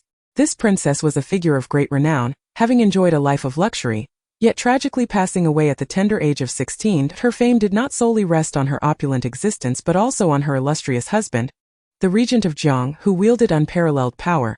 Ultimately, it was improbable that everyone had misjudged the situation. No, Jiang Yue's reaction was rather subdued. She possessed an extraordinary composure. Let's wait until everyone arrives. In the lounge, an oppressive silence fell as no one dared to speak. The tension, following a standoff, thickened the air. The speed at which news circulated online was no slower than the unfolding events. Within the television station, where numerous eyes and ears were vigilant, even the slightest stir could be disseminated, particularly by those who harbored disdain for Jiang Yue. There were countless fingers ready to point. Many delighted in witnessing Yilan's attempts to complicate Jiang Yue's life, eagerly wishing for Jiang Yue the bully to be ousted once more. Anonymous online allegations proliferated, with the whistleblower having amassed a notable following. The majority of his claims were verifiably true, with little fabrication involved. His status within the industry was well established. The onlookers in the comments section were instantly enlivened, their ears perked up. User A, please elaborate quickly. User B, isn't it a miracle that she still has a job? The whole world knows she's a troublemaker, fading fame, inflated ego, and a plethora of flaws. Yilan was also unfortunate, encountering the same fool twice. In truth, Jiang Yue was not without fans. Among billions of internet users, there remained a handful who admired her solely for her beauty and her marriage into wealth. Upon seeing her maligned, they could not help but emerge to defend her, ardently asserting that the allegations were mere rumors. However, the chorus of a few dozen voices was insufficient to drown out the thousands who opposed her. The fans, too, were silenced by the onslaught of criticism. Yet, in their hearts, they felt a pang of sympathy for Jiang Yue, fearing that she might lose the hard-won job, an outcome too tragic to contemplate. The atmosphere at the television station was unbearably tense. Amid the waiting, Jiang Yue received a message from Zhou Ji. The man's words were as cold as his demeanor, succinctly reminding her, "Do not forget the parent-child sports day at the kindergarten this week." Jiang Yue glanced at the text, her brow knitting slowly. Had she not already made her intentions clear? She would not attend. Was Zhou Ji having second thoughts? A man still daring to go back on his word. Jiang Yue typed slowly, "Have you changed your mind?" Just then, Zhou Ji glanced at his phone. Misunderstanding his intentions, Jiang Yue pushed the matter onto him. "If you're not going, I don't want to go either. Aren't you wealthy? Just hire a couple of people to impersonate you." Zhou Ji read her message and suddenly chuckled. His assistant, witnessing the smile at the corners of the president's lips, was taken aback. It seemed Zhou was in good spirits today. Jiang Yue even suggested another alternative. "Or you could tell the teacher that we both have passed away." Zhou, his wife, though now somewhat peculiar, had managed to evoke an oddly endearing impression with her strangeness. Upon seeing the title Mrs. Zhou, Jiang Yue's frown deepened. This indicated that he had already made a decision and was merely informing her. Jiang Yue felt a surge of irritation. Turning off her phone, unwilling to engage further with this unreasonable pest. Meanwhile, the producer had finally escorted the vice president to the lounge. The vice president, though advanced in age, with hair touched by frost, still appeared vigorous and not at all decrepit. The moment Yilan spotted him, she sprang to her feet, eager for Jiang Yue to bow her head in apology. Yilan opened a wooden box and revealed a precious necklace. A gold-inlaid jade piece, 28 white jade stones were set within golden beads, with a larger deep blue lapis lazuli pendant hanging in the center. Exquisitely crafted and splendid. Director Liu, please take a look. Are these genuine or not? Vice President Liu examined the jade necklace carefully, scrutinizing it through a magnifying glass before confirming its authenticity. Just as he was about to speak, he was abruptly interrupted. Is the luster of this lapis lazuli correct? Jiang Yue's question caught Vice President Liu off guard. Why Yilan, seeing her sudden interjection, assumed she was desperately flailing in a futile attempt. She smirked coldly. Jiang Yue, are you frightened? Why are you trying to silence others? Yilan believed the matter was already settled. After a brief silence, the vice president, prompted by Jiang Yue's inquiry, re-examined the deep blue lapis lazuli several times. The color was indeed correct, and so was the clarity. Even the engraving on the side bore the nickname of Princess Mingy. How could there be a mistake? No. He reached over to turn off the lamp beside him. Upon closer inspection, the color seemed remarkably pure and transparent. This discrepancy was what led him to doubt he had been fortunate enough to see the genuine article once. That striking lapis lazuli was of a profound blue. Now he was astonished. How could this be? The producer, bewildered, asked Director Liu what's wrong. Surely Jiang Yue hadn't truly intimidated him, had she? Director Liu's gaze towards Jiang Yue shifted, astonished by her expertise in this matter. He sighed deeply. This was indeed a counterfeit. Chapter 22. She is simply too beautiful. The counterfeit was crafted with such skill that it could easily deceive even him. However, it was no surprise. Over the years, many buyers had been misled, and the art of imitation had reached a peak of sophistication. Yet, even with the finest craftsmanship, the rare deep blue lapis lazuli at the center was not easily replaceable. Director Liu had been lucky to see the genuine piece when he was a young student freshly graduated in archaeology. It was an unforgettable sight. The necklace held its value because it was the only confirmed piece of Princess Mingy's jewelry. No other artifacts of hers had ever surfaced.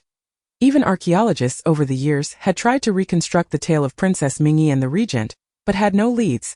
They could only glean fragments from historical texts, indicating that the decisive regent had deeply loved the princess, ultimately being buried alongside her, living a life without concubines or heirs. Yilan's eyes widened in disbelief.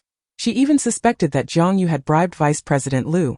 Impossible. How could this be? In her frantic state, Yilan could only mutter those words. My grandfather spent billions to purchase this. It cannot be fake. Director Liu understood that nothing he said would help now. She would have to come to terms with reality on her own. Was it truly fake? Did Jiang Yue's wild claims turn out to be accurate? Had her words been somehow prophetic? Or had she orchestrated everything from the start, which is why she appeared so confident earlier? Yet, Jiang Yue was not particularly cunning. She only knew how to hurl insults and slap faces, hardly capable of engaging in such sophisticated schemes. After much contemplation, it seemed Jiang Yue had merely stumbled upon luck today. Nonetheless, they had briefly regarded Jiang Yue with newfound respect. Jiang Yue, observing Yilan's pale visage, tilted her head slightly and smiled. So can you leave now? Yilan's face fluctuated between shades of green and white, her chest heaving violently, as though she might choke on her rage. Jiang Yue, seeing her speechless, found her amusement intensified, batting her eyelashes. Or are you planning to bow your head and apologize? Upon hearing this, Yilan's blood pressure soared, and she fainted from sheer fury. The staff scrambled to assist her, calling for help and dialing emergency services. Rumors had already begun circulating online, and now it was confirmed that Jiang Yue had been expelled for her antics. The comment section remained as lively as ever. She really did it. I'm in tears. Why not just find another host instead? What a hassle to delay things. Please ensure that the video of Jiang Yue crying and begging for forgiveness is released. I'm willing to pay for a VIP membership. I want to see the extended version of the apology video, plus edition. You're dreaming. A mini version would be a miracle. I hope some unscrupulous staff members leak a little footage to satisfy us. Thank you in advance. Amidst a flood of requests for the video, a few voices attempted to assert that the situation was not as it seemed. Unfortunately, without exception, they were ignored. Those in the know were on the verge of bursting. They wished to share gossip with the ungracious netizens. They craved an opportunity. At this moment, they were merely covering their ears, unwilling to listen. The delay in recording delighted Jiang Yue, It meant she wouldn't have to work today. The driver awaited her outside the television station in a luxury Bentley worth over 30 million as Jiang Yue entered the car. Feeling a bit bored, she attempted to post a selfie on Weibo. At first glance, her beauty was breathtaking, causing involuntary gasps. The impact of her looks was staggering despite the criticism. Her beauty was undeniable. Among top actresses, none could rival her appearance. Her fair skin, large eyes, delicately fluttering lashes, and strikingly exquisite features were impossible to overlook in a crowd. Some fans drooled over her beauty, while others angrily questioned how she could still have the audacity to post a selfie after losing her job. There were also requests for her biography to be updated. Every time they saw it, it felt like a personal affront to the gossiping netizens. Some even sarcastically inquired if she had sustained injuries from bowing her head and how long the photo had been edited. Jiang Yue paid them no heed as she rarely glanced at the comments returning home. It was just past noon. Today was Saturday, and the child did not have school. The tutor would come to the villa as usual, and Jiang Yue met the beautiful and gentle piano teacher, who happened to be the female lead of this narrative. Jiang Yue remained indifferent to this person, unconcerned about how Zhou Ji would fall for her in a few months. This morning when she arrived, she overheard the servant mention that the gentleman was working in the study. However, throughout the day, she had not encountered him even once. Zhao Xian left the villa with an unexpressed reluctance. Jiang Yue was already feeling hungry. The housekeeper had prepared lunch, and as Jiang Yue sat at the dining table, poised to pick up her chopsticks, the man from the study descended the stairs. She lifted her gaze and met the man's indifferent yet handsome face.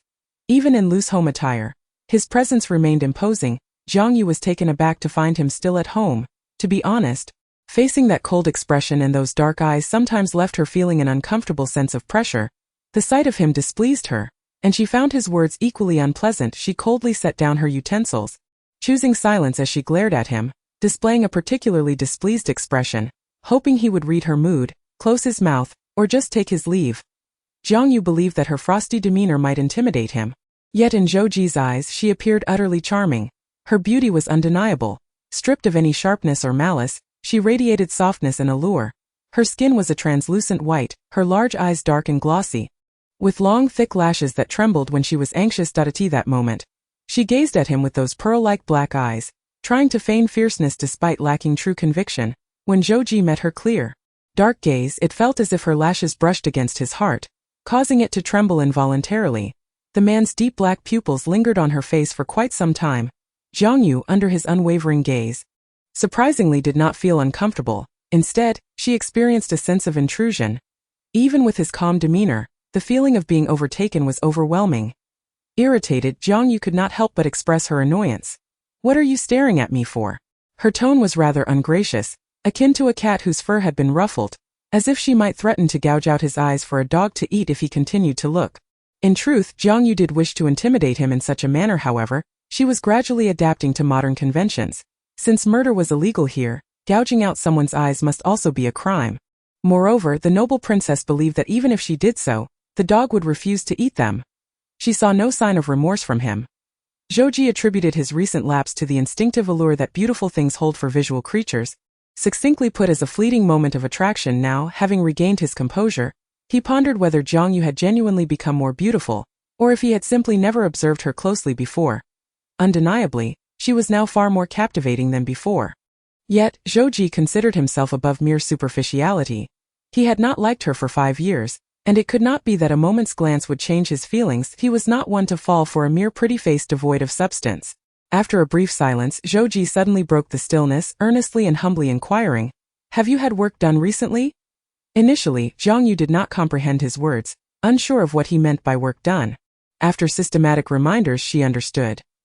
He is asking if you have undergone cosmetic surgery, surgical alterations to your face, nose augmentation, bone sculpting, double eyelid surgery, hyaluronic acid injections. Such procedures can enhance one's beauty. The system, fearing that the little princess might go mad and threaten the male lead, hastily added, "This could be seen as a compliment to your appearance. Perhaps." Indeed. Jiang Yue, incensed, felt a laugh bubbling within her. She indeed chuckled. Only the system could hear her inner thoughts, which echoed loudly, "Get your mother's surgery." The system was fortunate that she only swore silently in her mind and did not voice it aloud. However, it must be said, those from ancient times, upon traversing to modernity, would inevitably find themselves grappling with such language. The system was relieved for a mere 2 seconds before it heard the little princess, with a straight face, calmly reply to the male lead. Get your mother's surgery. The tone was steady, the demeanor composed, entirely devoid of vulgarity. Jodi. System. Zhou regarded her, astonished by her boldness, the previous timidity entirely absent, replaced by an attitude of I've said it, what can you do about it? The system felt as though it might malfunction from disbelief. Zhou remained silent, slightly furrowing his brow. As if confronted by a conundrum that he was perplexed. These 3 unkind words did not strike him as particularly offensive, even evoking a sense of unexpected humor. Perhaps he truly had lost his mind, becoming as irrational as Jiang Yue. Despite her dissatisfaction, Jiang Yue pressed on, do you think I am beautiful? After a moment of silence, Zhou replied honestly, you are quite decent. Jiang Yue, with an air of superiority, affirmed, I am a natural beauty, but you must not underestimate me. Zhou raised an eyebrow at her words, his composed gaze drifting lightly across her face before finally resting on her plump, radiant lips which shone like they had been brushed with berries. Temptingly soft, he felt an inexplicable urge to kiss her, his sharp teeth tingling with the desire to pierce her tender lips and discover if they were indeed as sweet as they appeared. She looked so delicate that a gentle bite might bring her to tears. Jiang Yue felt a thrill of nervousness under Zhou's gaze, and the little princess forced herself to maintain her composure. Her expression taut. Why do you keep staring at me? She demanded, then stated with conviction, I do not like this. His eyes were unfathomable, as if he intended to devour her whole. Naturally, Jiang Yue did not appreciate this. The more she thought about it, the angrier she became. Jiang Yue, who would dare to gaze at her so audaciously? Even more infuriating was that after she voiced her displeasure, Zhou did not divert his gaze. Jiang Yue felt as if she might explode, muttering through clenched teeth, you audacious old fool. Zhou, unable to comprehend her words, only noticed her lips moving, releasing warm breaths tinged with a soft fragrance. After a brief pause, he nonchalantly averted his gaze, no longer regarding her with that invasive intensity rubbing his temples. He disliked his own loss of composure. He remained firm in his belief that he could not like Jiang Yue. Regaining his focus, the man hoarsely asked, what did you say? Zhou, do not overreach. Ah, how brazen of him to feign ignorance before her. Such audacity was intolerable. Zhou could see that she was genuinely upset. Though he did not understand why, nevertheless, he sought efficiency in dealing with Jiang Yue and preferred not to waste time arguing. Do not be angry. I will have Assistant Shen purchase a ticket for you to Hong Kong. Tomorrow you can bid on several pieces of jewelry you like at the auction. Jiang Yue sensed that Zhou was attempting to placate her, or perhaps using money to quell her anger. Very well, for the sake of wealth, she could reluctantly accept his appeasement. Yet, Jiang Yue was not easily satisfied. Isn't it a private jet? She was a princess, accustomed to luxury, unwilling to endure hardship, and demanding only the best. Fearing that Zhou might not meet her demands, she continued, maintaining a composed facade. A man who cannot provide his wife with a private jet is undoubtedly a failure. Zhou, the failure? Zhou, the failure. Heh. The man certainly did not anticipate her to bring that up. It appeared she had come to a realization, no longer pretending to be the virtuous wife. Admitting her vanity was not inherently wrong. She had once been a person who craved luxury and pleasure, yet had chosen to present herself as pure and virtuous before him, which only repelled him further now. Her candid acknowledgement of her desire for wealth was rather refreshing. Understood. Mrs. Zhou, I will make the arrangements. Jiang Yue, considering the private jet, tolerated the title of Mrs. Zhou. That is what you ought to do. Jiang Yue vaguely sensed that her husband seemed quite affluent, which explained his lavishness. If he could be so generous to someone he did not favor, how much more devoted would he be to the leading lady? Would he not eventually lay bare all he possessed? Jiang Yue's thoughts were not driven by jealousy or resentment, but rather by the difficulty of comprehension. Zhou appeared to be a person of her ilk, not one to bow low. His demeanor, even more haughty than hers, concealed a lofty detachment beneath a facade of approachability. Jiang Yue harbored doubts about the system's information, suspecting it might be false. Yet, even if it were true, she remained indifferent. I deny it. I am simply curious. Zhou, what type of girl do you like? Zhou raised an eyebrow, the darkness in his gaze deepening, as if questioning her motives. What was this new tactic? Just a moment ago, he thought she had genuinely come to terms with things. Was she not ready to give up? Surely, she could not be inquiring about his preferences for no reason. Jiang Yue's patience waned after only a few seconds. If he would not answer, then it mattered not. She had no particular desire to know. Wasn't it just the pure, gentle flower that the leading lady embodied? The couple's eyes locked, their dark irises reflecting one another. creating a silent standoff, neither willing to speak further. The boy's voice finally shattered the tense atmosphere. "Mother, may I sit here?" He had just completed the assignment assigned by the teacher and had just come downstairs. The obedient boy, adept at reading the room, instinctively took a seat next to his mother, then politely inquired that he understood that when his father was present, his mother would never send him away. She tolerated his presence beside her. Suit yourself. The family of three, long separated, finally gathered around the same dining table. Zhou would never display displeasure in front of the child. He broke the silence first.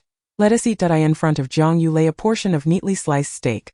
She grasped her knife and fork anew, savoring each bite of the steak before her with measured grace. In recent days, there had been a flicker of joy in his heart. It seemed that his mother truly no longer harbored resentment towards him. He wished for her to never dislike him again. He thought to himself that he was close to forgiving her for the things she had done in the past. In the living room, Jiang Yue glanced at the man still seated before her and, feeling somewhat irritable, asked, "Are you staying here tonight?" Her tone was impatient, as if fearful that others might overlook her dissatisfaction. Zhou regarded her intently. "Is that not permissible?" Jiang Yue genuinely did not want to share a bed with him and still felt apprehensive about his sudden closeness the other day. "You should sleep in the guest room." "On what grounds?" "I am the hostess, and I am the host." Jiang Yue was momentarily at a loss for words at his unflinching retort, which indeed held a semblance of logic. "You are a restless sleeper."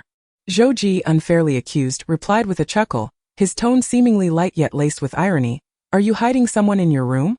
Or have you committed some misdeed that forbids me from entering?" His gaze remained fixed on her face, as if attempting to discern whether her words bore truth or deception. A sudden transformation in a person was undoubtedly suspect. Jiang Yue frowned. "Do not slander me," she glared at him. "You are the one with a sullied reputation."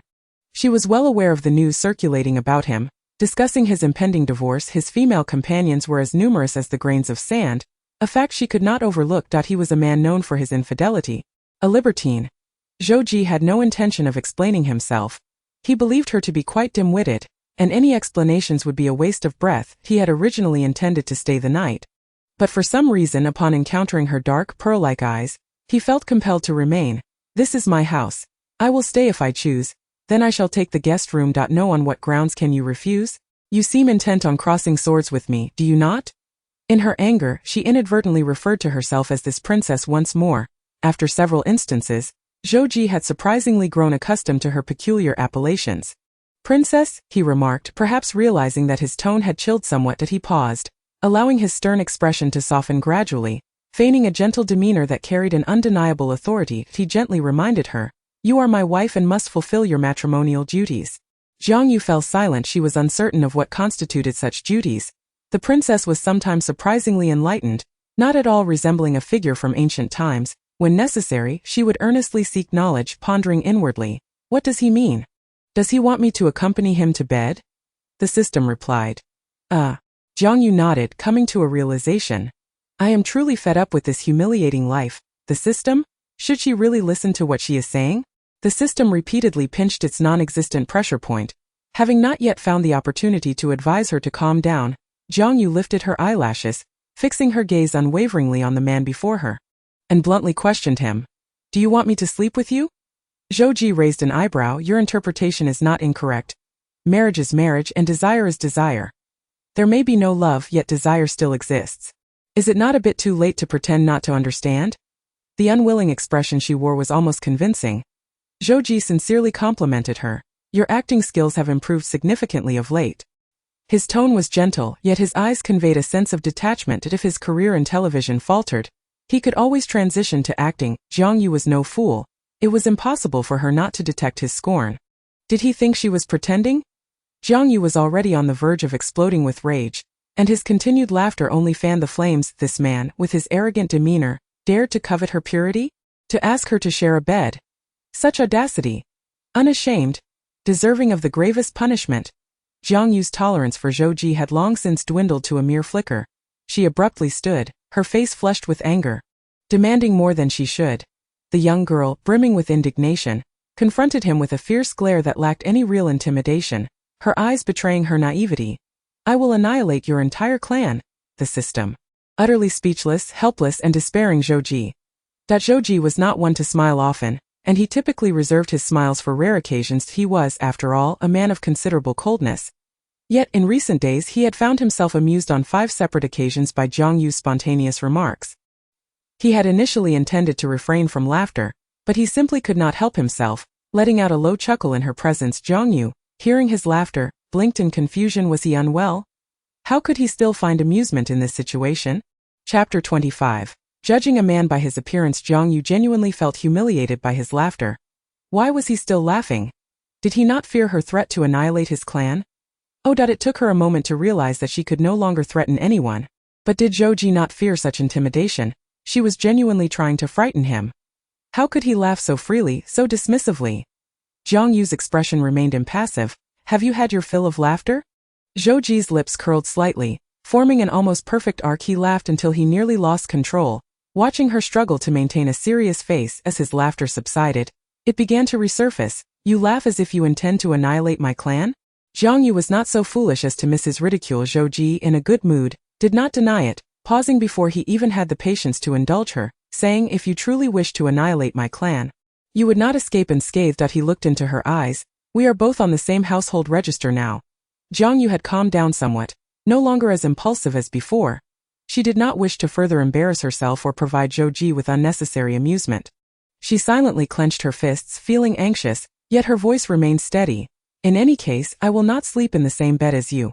The princess felt she had made a considerable concession. Allowing such a commoner to share a room with her was indeed a privilege for him. If you insist on sleeping in the master bedroom, you can make do with a makeshift bed on the floor. Zhou Ji's gaze casually swept over her slightly pale fingers, raising an eyebrow. She was clearly not as composed as she pretended to be. That night, Jiang Yue first enjoyed a bath in the bathroom, where a row of expensive essential oils awaited her. Though she despised the husband she had acquired, she still appreciated his wealth. The essential oils were custom-made, and her skincare products were likewise specially formulated. Just the items in her bathroom could easily amount to millions. After relishing a soothing bath, she dried herself and slipped into a delicate nightgown, leisurely emerging from the bathroom. Zhou Ji sat at the computer, attending to work emails. Jiang Yue treated him like air, sitting before the vanity to apply her skincare products. After pampering herself, she intended to retire for the night. Zhou Ji closed his laptop, rubbing his temples, allowing his previous fatigue to dissipate. When he looked up again, he saw her in a spaghetti-strap dress, swaying before him. Her slender calves were pale and delicate, her skin so fair it was almost blinding. Tender, as if a faint allure emanated from her very blood, she turned her back to him, her gentle and beautiful face resting on the pillow, strands of ink-black hair cascading down as she fell into a peaceful slumber. Zhou Ji's gaze darkened as he methodically removed his wristwatch, stepping closer to the edge of the bed. Just as Jiang Yue was on the verge of drifting off, her wrist was suddenly seized by an iron grip. Her fingers pried open with deliberate slowness. She blinked, momentarily dazed by his strikingly handsome face so near. Zhou Ji's other hand firmly grasped her chin, an overwhelming aura enveloping her, and her slightly parted lips became flush with warmth. Her feeble voice was swallowed in her throat. A night of sleeplessness ensued. As dawn broke, Jiang Yue opened her eyes in a haze of fatigue, feeling as though the arm draped across her waist weighed 1,000 pounds, binding her firmly in its embrace. Even in her dreams, she felt as if she could hardly breathe. Jiang Yue was akin to a dried salted fish, entirely unwilling to move. At that moment, a singular thought occupied her mind. One cannot judge a book by its cover. Zhou Ji appeared gentle and refined, exuding an air of asceticism, yet last night, he had been excessively demanding, only relenting when dawn was near. Jiang Yue failed to notice any warmth in his demeanor. He remained as cold as ever, merely fulfilling his own desires. The reason she could maintain her composure was that her experience had not been entirely unpleasant. Staring at the chaotic ceiling, she found herself lost in thought and unknowingly drifted back to sleep. When she awoke again, she found herself alone by the pillow. Jiang Yue glanced at the clock. It was nearly noon. Climbing out of bed, she heard a soft knock on the door. Madam, lunch is ready. From behind the door, Jiang Yue replied nonchalantly. I noted as she descended the stairs. It dawned on her that today was the weekend, and her son was home as well. When his mother awoke, he had already completed his tutoring session. His proficiency in English had significantly improved, allowing him to converse fluently with others. It was now 12:30. Zhou Zhengqiu had yet to partake in lunch, adhering to the rule set by his mother that he could not eat until she had. Accustomed to the occasional pangs of hunger, Zhou Zhengqiu had learned to endure. What he truly dreaded was when his mother would confine him to the small dark room, a space with only a tightly shut door and no windows, enveloped in darkness where he could not even touch anything. Each time he erred, She would lock him away for an entire day, devoid of water or food. Recently, Zhou Zhengqiu often found himself in a daze, contemplating whether the woman before him was the true mother or a phantom of the past. He previously believed his resentment had morphed into a sharp weapon, externally obedient and compliant. Internally he grappled with darkness and fury. He harbored hatred for her, yearning to distance himself, to exact revenge, to make her regret her actions, yet if she were to offer him even a morsel of sweetness, he would be inclined to forgive her. Mama. The boy cautiously uttered a more endearing term than mother. However, his mother seemed neither angry nor indifferent. He silently exhaled in relief. Jiang Yue gazed at his soft, pale face and, unable to resist, gently pinched it. Oblivious to the fact that the child's ears had instantly flushed. Do you not have school today? Zhou Zhengqiu felt the heat radiating from his face where she had touched. It's a holiday. Jiang Yue acknowledged this with a nonchalant hum, her concern minimal. After they shared lunch, Assistant Shen arrived at the hillside villa. Despite being unclear about the nuances of the relationship between the president and his wife, nevertheless, Assistant Shen understood that he should not pry and focus solely on his duties. Madam, the plane will take off in an hour, and the auction begins at 7 this evening. We can depart for the airport whenever you are ready. Jiang Yue appeared unhurried, exuding an air of calm as if she had weathered many storms. I have nothing to prepare. The enchanting woman, resembling a celestial being, cast a languid glance at the man. Just ensure Zhou Ji has the money ready. I will not show any leniency. Assistant Shen. As Jiang Yue boarded a private jet to Hong Kong for the auction, her phone erupted with a flurry of messages, particularly from the hypocritical socialites within her circle. Feigning surprise as they inquired in the group chat, is that divorce agreement circulating online genuine? Yeah, don't be disheartened. Perhaps you should pamper your husband a bit. I've seen the contents of the agreement. It's utterly outrageous to leave you with nothing. Zhou Ji seemed so mild-mannered. If you lower your head and plead with him, he might relent, while their words appeared to convey concern and comfort. Upon closer inspection, each statement belittled her, filled with insidious suggestions urging her to hastily sign the divorce papers. Noble Princess, Jiang Yue replied. I just arrived in Hong Kong. Anticipating her friend's inquiries, she continued. Zhou Ji asked me to buy jewelry. It is quite bothersome. I don't wish to go to it. Is tiring to be on his private jet. Chapter 26. Husband. The chat fell into an immediate silence.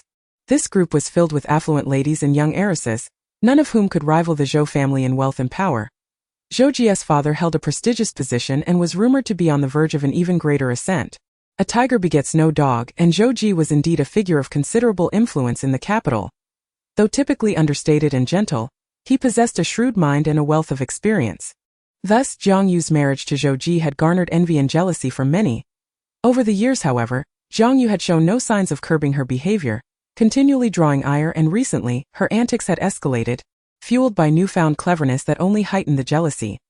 Someone could not contain themselves, capturing a screenshot of the chat and posting it on Weibo with a pseudonym.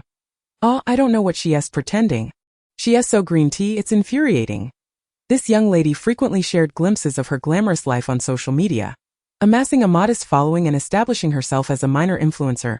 Sister, could that person in the picture be Jiang Yue? Wow, she really knows how to provoke, and she is so pretentious.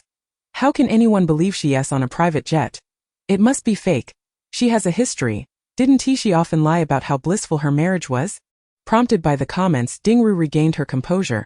Indeed. Why couldn't she be lying? Didn't she often get publicly exposed for her fabrications? With this thought, her mood shifted from a storm to a calm, sunny disposition. The recording of the program still awaited results, and the revelation of the private jet, followed by a deluge of gossip, left the unscrupulous netizens bewildered. The divorce agreement had even leaked online. How could she continue to pretend to be Zhou Ji's true love? One would have to have the skin of a rhinoceros. In summary, that afternoon Jiang Yue soared to the top of the trending searches. Jiang Yue private jet. Jiang Yue so annoying. Jiang Yue Zhou Ji asked me. All three trending topics lined up perfectly. Jiang Yue found herself ridiculed on the trending list, feeling both shameless and genuinely admiring her audacity. She spoke freely, able to articulate anything. The troubles from the show remained unresolved, yet she was here, indulging in vanity. The trending topic held its position for hours, showing no signs of waning. Some netizens even took it upon themselves to compile a list of Jiang Yue's quirky actions over the years, revealing absurdities like how she insisted on splitting the bill during college, only counting the dishes she had consumed. Such ludicrous tales further tarnished her already fragile reputation. Some sympathetic insiders attempted to defend Jiang Yue, suggesting she possessed real talent. However, Those speaking in her favor were not paragons of virtue. They simply believed she did not deserve such treatment. As their statements circulated, they were swiftly met with backlash. Look at those legs, there are still live hairs. How much does it cost? Count me in. As a college student, I'm broke and willing to eat this kind of trash. Stop trying to save face. She's the deputy director of the National Museum. Better watch out for when the involved parties come out to slap you in the face. In a situation where evidence was lacking, she could only swallow her indignation. Ultimately, she deleted the tweet. Yet her sympathy for Jiang Yue deepened. It was such a pity. She seemed to be a decent person, not particularly ill-tempered, and her talents appeared commendable. Yet she was so grossly misunderstood. However, in this circle, most without background or capability ultimately faced similar fates. Unbeknownst to Jiang Yue, the storm was brewing. She need not attend the auction in person. She could simply relax in the lounge, calling assistant Shun to photograph whatever she fancied. After the auction, she was also invited to a luxurious fashion gala.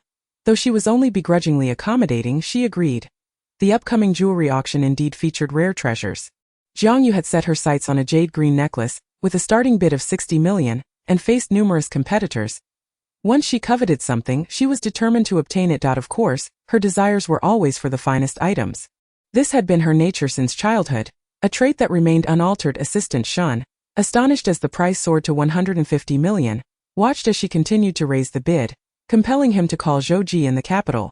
Upon hearing this, Zhou Ji paused for a moment, recalling the 2 scratches she had left on his back the previous night in her misty, longing gaze.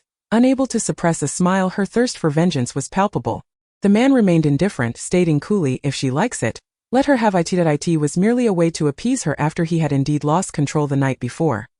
That evening, Jiang Yue spent over 300 million of Zhou Ji's money, acquiring 3 pieces of jewelry, including a pearl necklace and a pink diamond ring. When signing the invoice, Jiang Yue's eyes did not flutter as she elegantly inscribed her name with a flourish, making the transaction appear effortless. Assistant Shun inadvertently caught sight of the beautifully penned characters on the document. He was genuinely surprised that this capricious lady could possess such exquisite handwriting during her free time. He browsed the internet and discovered the uproar unfolding online, filled with various rumors, some seemingly true, others not. The chat record circulated widely, and no one believed her claim that Zhou Ji had implored her to buy jewelry. They were more inclined to think he was begging her for a divorce. Jiang Yue lazily scrolled through the unflattering remarks and, after a moment, casually snapped a photo of the hotel view. With her newly acquired jewelry carelessly strewn across the table, only the corner of the box visible in the frame, she reclined on the bed and languidly posted on Weibo, "Noble Princess Jiang Yue, Zhou. Husband, say something." Chapter 27. She had bewitched him into a state of bewilderment. Jiang Yue had lost her mind. Observers on the internet shared this sentiment and wholeheartedly agreed. Was this not insanity? Just as the heat was beginning to subside, Jiang Yue's seemingly innocuous tweet sent it soaring back to the forefront of trending topics. It rocketed to the #1 spot, accompanied by the rising hashtag Jiang Yue is crazy. Zhou Ji's account, however, remained a blank slate, devoid of any tweets or comments, simply bearing the most basic name. In an instant, Jiang Yue's tweet garnered tens of thousands of comments. The mischievous netizens could not help but erupt in laughter. I'm dying of laughter. This is too funny. I wonder if anyone can truly appreciate my sense of humor. This statement is genuinely hilarious. I am in stitches over here, darling, do say something. Goodness, who would have thought that Jiang Yue, this bewitching and audacious woman, possesses such a flair for comedy? How bold of her to encircle your husband. Does she truly believe anyone would pay her any mind? Have you all forgotten that Zhou Ji recently began following her? Surely, the divorce agreement must be a fabrication. Not everyone is so utterly devoid of intellect. There are indeed wise and discerning minds among us. Yet, they were swiftly countered. They yearned to witness others' misfortunes, not to see those they despise living lavish and carefree lives. Do you comprehend what it means to slip up? And that jewelry box conspicuously displayed in her photograph, the pearl necklace is even whiter than my bleach-treated skin. Is it true that she is in Hong Kong? Did she truly fly there on a private jet? How utterly ridiculous. Do you grasp the essence of extreme ostentation? She is nothing but a habitual thief. Before Jiang Yue posted that Weibo, she had never considered the ramifications. She is not like the original owner who fears trending on social media, dreads humiliation, and worries about public scrutiny. She is unafraid of anything that if the sky were to fall, she would unhesitatingly push others to bear the weight. After all, it is merely a trivial matter. On the other hand, Assistant Shun, accompanying Jiang Yue to Hong Kong, clearly does not share such a carefree attitude. The company's public relations department must continuously monitor any news related to the firm, including their rather, shall we say, exuberant president's wife. In the past, Jiang Yue would only bully others covertly, never daring to flaunt her audacity so brazenly. She has far too many skeletons in her closet and has always swallowed her pride in the face of criticism, fearing that the omnipotent netizens would unearth more of her unsavory past. Ever since the backlash, she has rarely posted on Weibo, yet of late, she has been unusually active, even daring to challenge netizens, showing no fear of having her past laid bare, letting Zhou's parents know. Assistant Shun sent the documents, meticulously prepared by the PR department overnight, to her husband's phone and expressed gently over the phone, "Sir, this matter has garnered significant attention. The PR department is already addressing it." Zhou Ji had just concluded a meeting, a faint weariness etched on his brow. He responded with a nonchalant hum, seemingly listening, yet not fully engaged. He had indeed heard. A curt three-word reply.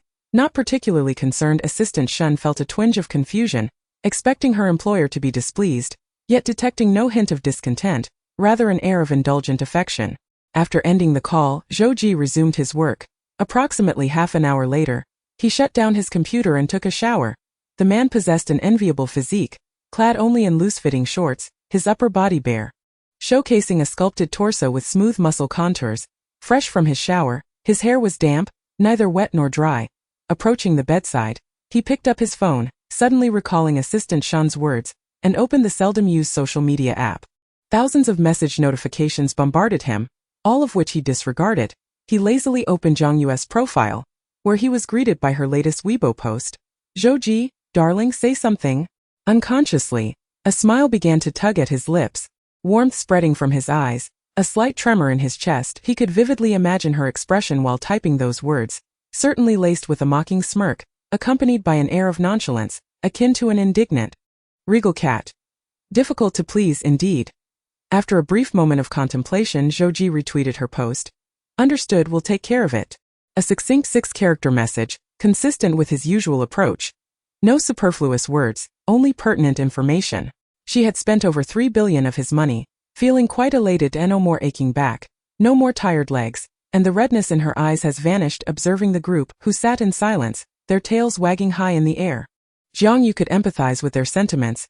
Witnessing someone they detest living in such wealth and freedom must be utterly unbearable. If one day, someone she loathed were to thrive, she would find it exceedingly distressing. Admittedly, she confesses to being a bit of a pest, unable to bear seeing others prosper. That night, before midnight, Jiang Yue drifted into a beautiful slumber, enjoying a peaceful night's rest. The following day, upon waking, her phone was nearly on the verge of explosion. Assuming it was simply overheating from a night's charge, she was taken aback to find it bombarded with messages. Jiang Yue awoke in a foul mood, sulking on her bed, her expression blank as she sank into contemplation. Yet, even with her sulking demeanor, she was not unattractive. Rather, there was a hint of innocence amidst her charm system. "Are you frightened?" Jiang Yue, frightened of what? System. Clearly, this is a princess with no fear of the heavens or the earth. Provoking both the male and female leads, and even daring to antagonize the antagonist, Jiang Yue lamented. "Every time I get involved with Zhou Ji, nothing good ever comes of it. System. It appears there truly are individuals in this world who are completely unreflective and excessively critical of others." Jiang Yue furrowed her brow slowly. "This is so unfortunate." Even the system wished to clasp its hands together in prayer, beseeching her to tone it down just a bit. She reluctantly lowered her guard and offered Zhou Ji a begrudgingly favorable assessment. Jiang Yue assumed that when Zhou Ji mentioned taking care of it, he meant he would continue to beg her to spend money to buy her happiness. To her surprise, she merely received a piece of scrap paper. That morning, the GR Group headquarters issued a statement, declaring that all online rumors had been substantiated, and they reserved the right to pursue legal action. Additionally, they filed suits against several individuals who had long slandered Jiang Yue. This announcement left many in a state of shock, questioning their sanity. They could not help but wonder if Jiang Yue was truly resorting to witchcraft, having seemingly enchanted the Zhou family patriarch, who appeared utterly smitten. He was done for. He had fallen head over heels. Chapter 28. The future tycoon brother indeed. "I am utterly enchanted." Was the news of the divorce genuinely leaked? This hardly resembles a divorce or asset division. It is blatantly a display of affection. That I have learned that a woman who knows how to be coy holds the greatest power. Jiang Yue possesses quite a few tricks. To be honest, she is undeniably stunning, with large, alluring eyes and elegantly elongated lashes. Her round pupils shimmer like black pearls. Most importantly, her aura has been exceptional lately. When she chooses to ignore others, her regal demeanor is not off-putting. The individual upstairs must have fallen under her spell. In any case, due to GR Group's unforeseen statement, Jiang Yue's precarious reputation has slightly improved. At the very least, the rumors of her being kicked out of the aristocracy have been debunked, and it is unlikely she will become a wealthy man's discarded wife anytime soon. The GR Group's intention to pursue legal action targets only the marketing accounts that first disseminated the divorce agreement.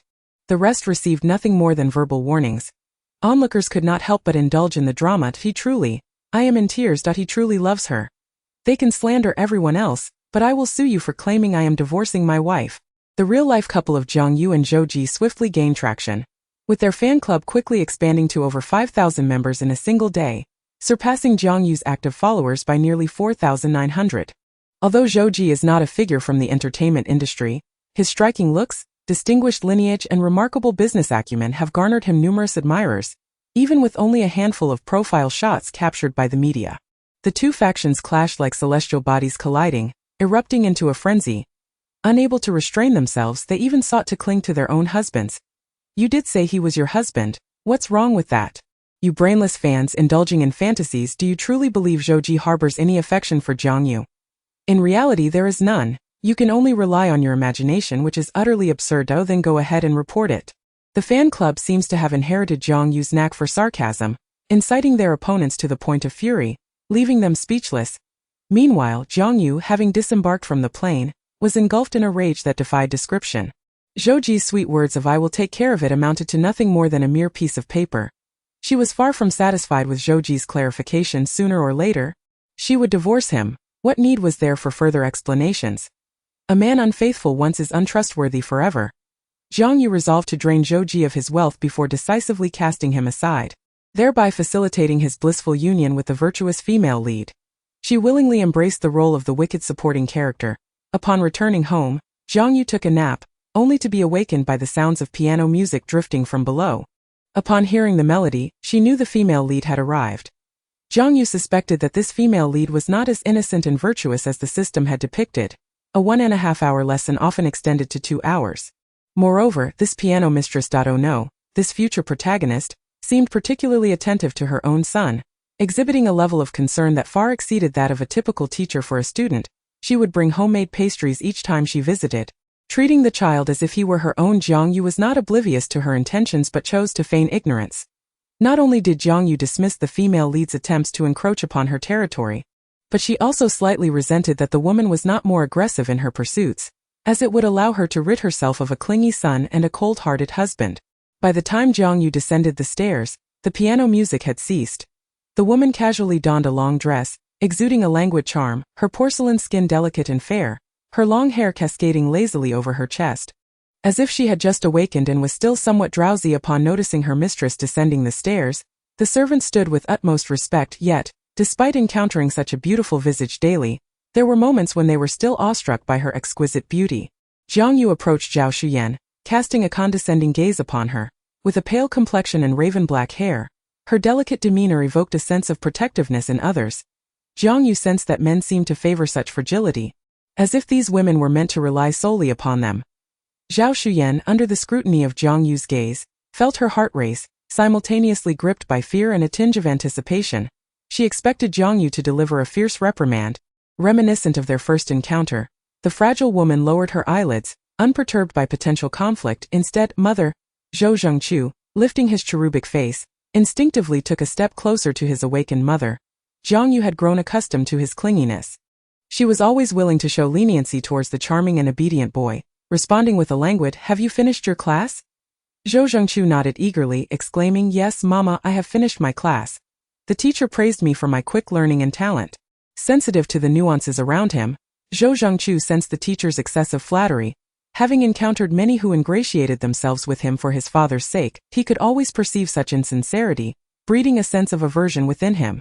Jiang Yue contemplated whether to invite Zhao Shuyan to stay for dinner, yet she recoiled at the thought of compromising her comfort by dining with someone she disliked.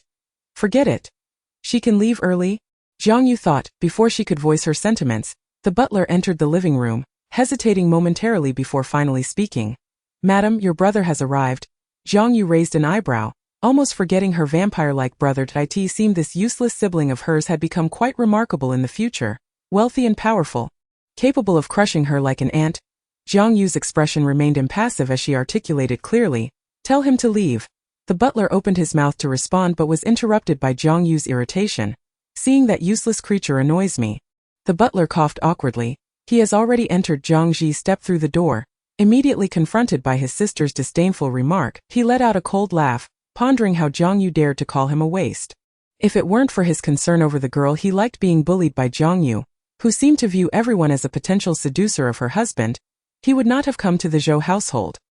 He had no desire to see Jiang Yue again. Their animosity had not always been so pronounced. At some point, his sister transformed into a liar, hypocritical and utterly devoid of self-respect or love. Gradually, his disdain for her morphed into outright hatred. In high school, Jiang Yue even asked girls who admired him for money. "What makes you any better?" he retorted, his youthful features handsome yet his words biting. "Aren't you just a vampire of the Zhou family?" Jiang Yue turned her gaze toward him. The young man wore a white shirt, his long trousers accentuating his lanky legs. His icy demeanor and disgust-laden gaze pierced through her. Jiang Yue was taken aback. The young man bore a striking resemblance to her obedient younger brother, yet her simple-minded sibling would never dare to address her in such a manner. The original Jiang Yue had tolerated this brother, even indulging him with gifts, spending much of her college earnings on him, hoping he would regard her as a sister. However, Jiang Yue was not the original owner of this body. She would never stoop to please anyone who disdained her. Their lack of discernment was not her fault, and no matter the circumstances, she would never be at fault. Jiang Ji had rarely seen her smile so genuinely, so beautifully. In the next moment, the woman said with a playful smile, "How peculiar to hear a dog barking in broad daylight." The butler. Jiang Ji. Chapter 29. Who do you think you are, pretending to be the good person? Jiang Yue's words were utterly disrespectful, laced with condescension, showcasing a sharp wit that had evolved significantly since their last encounter. Though they were siblings, anyone unaware might mistake them for bitter enemies. The atmosphere in the living room was tense, with the servants holding their breath, afraid to make a sound. Jiang Ji's gaze toward Jiang Yue shifted. He had previously paid her no heed, but now his eyes scrutinized her face, as though attempting to uncover some flaw. His sister, who had always been somewhat obsequious, had never spoken to him in such a tone. She lived perpetually under the scrutiny of others, consumed by vanity and desperate for validation, for money and to bask in the envious gazes of others. She would stoop to any level. Yet, beyond her somewhat attractive visage lay an empty shell. Jiang Ji never acknowledged his sister in front of his friends and had little contact with her. Jiang Yue frequently transferred money to him, which he never accepted, even blocking her in frustration, once mockingly asking if she did not feel shameful. Jiang Ji understood Jiang Yue's motives. Her kindness stemmed from his academic success. Having enrolled in the country's top university in a prestigious major, and possessing an appearance that would not bring her disgrace but rather elevate her status in others' eyes, he was a brother of utility. Albeit with some semblance of sibling affection. However, Jiang Ji remained skeptical. Had it not been for his concern for Zhao Shiyan, he would not have graced the Zhou household with his presence today. Zhao Shiyan lowered her eyelashes, having been unaware until today that Jiang Ji was Jiang Yue's biological brother. He had never mentioned it. She allowed him to grip her wrist without resistance, aware of his affections for her. "Thank you for your trouble. You needn't go out of your way to pick me up next time," she said, forcing a smile that belied her distress.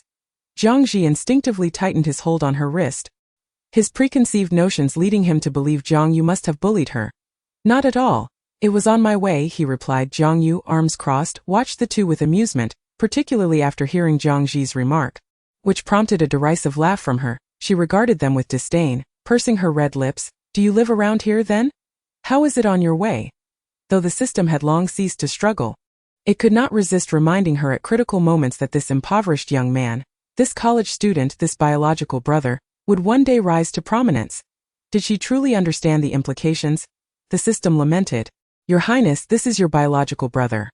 He will become an influential figure, building his empire from nothing. Perhaps you should consider tempering your attitude just a tad. Just refrain from bullying him for now." Jiang Yue, her temper flaring, dismissed the system's concerns. Future matters could wait. If they were all destined for greatness, why could she not be formidable as well? The system, exhausted from its attempts to reason, felt its circuits nearing meltdown. In the original narrative, the protagonist ended up imprisoned, and this brother played a part in that. If you do not provoke him and treat him with kindness, like nurturing a delicate flower, he could become your support in the future.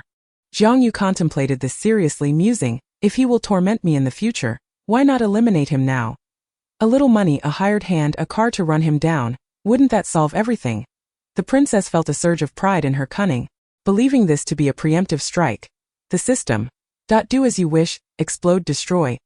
Jiang Yue maintained her condescending posture toward Zhang Ji, seemingly oblivious to his darkening expression, fueling the fire with her next words. You have some idea of where you live, don't you? If I recall correctly, you're still residing in the slums, right? How does that make it convenient for you to be here? Did you find a security job nearby without my knowledge? When the princess sought to provoke, she could be remarkably effective. Even Zhou Ji occasionally found it challenging to contend with her. In truth, she was somewhat angry, though she could not articulate why Zhang Ji's disdainful gaze had pierced her heart, causing a faint ache. The original owner of this body may not have been virtuous, deceitful, materialistic, and ruthless, but her affection for this brother was genuine. Each act of kindness toward him had no ulterior motive. She merely desired a brother who would be close to her. Yet he preferred to show kindness to a stranger rather than his own sister. Being a security guard suits you. It will save you 20 years of hardship. Zhao Xian was taken aback by Jiang Yue's harshness toward her brother, even feeling a bit aggressive. Miss Jiang, you can't say that. The young woman's cheeks flushed, seemingly angry, as she bravely stepped forward to defend her classmate, radiating warmth like a blazing sun. The heroine would undoubtedly draw everyone's admiration, while the vicious female counterpart would be universally reviled. Jiang Yue scoffed, I don't need you to intervene while I discipline my brother. Her demeanor was haughty yet lacked aggression, instead exuding a semblance of indulgence. She sneered, posing the question, who do you think you are, pretending to be the good person here? Zhao Xuyan's face shifted through shades of anger and distress. Jiang Ji pulled her behind him, shielding her from Jiang Yue's venomous words. He glared at Jiang Yue, finally showing your true colors? Jiang Yue lazily nodded, yes, and what will you do about it?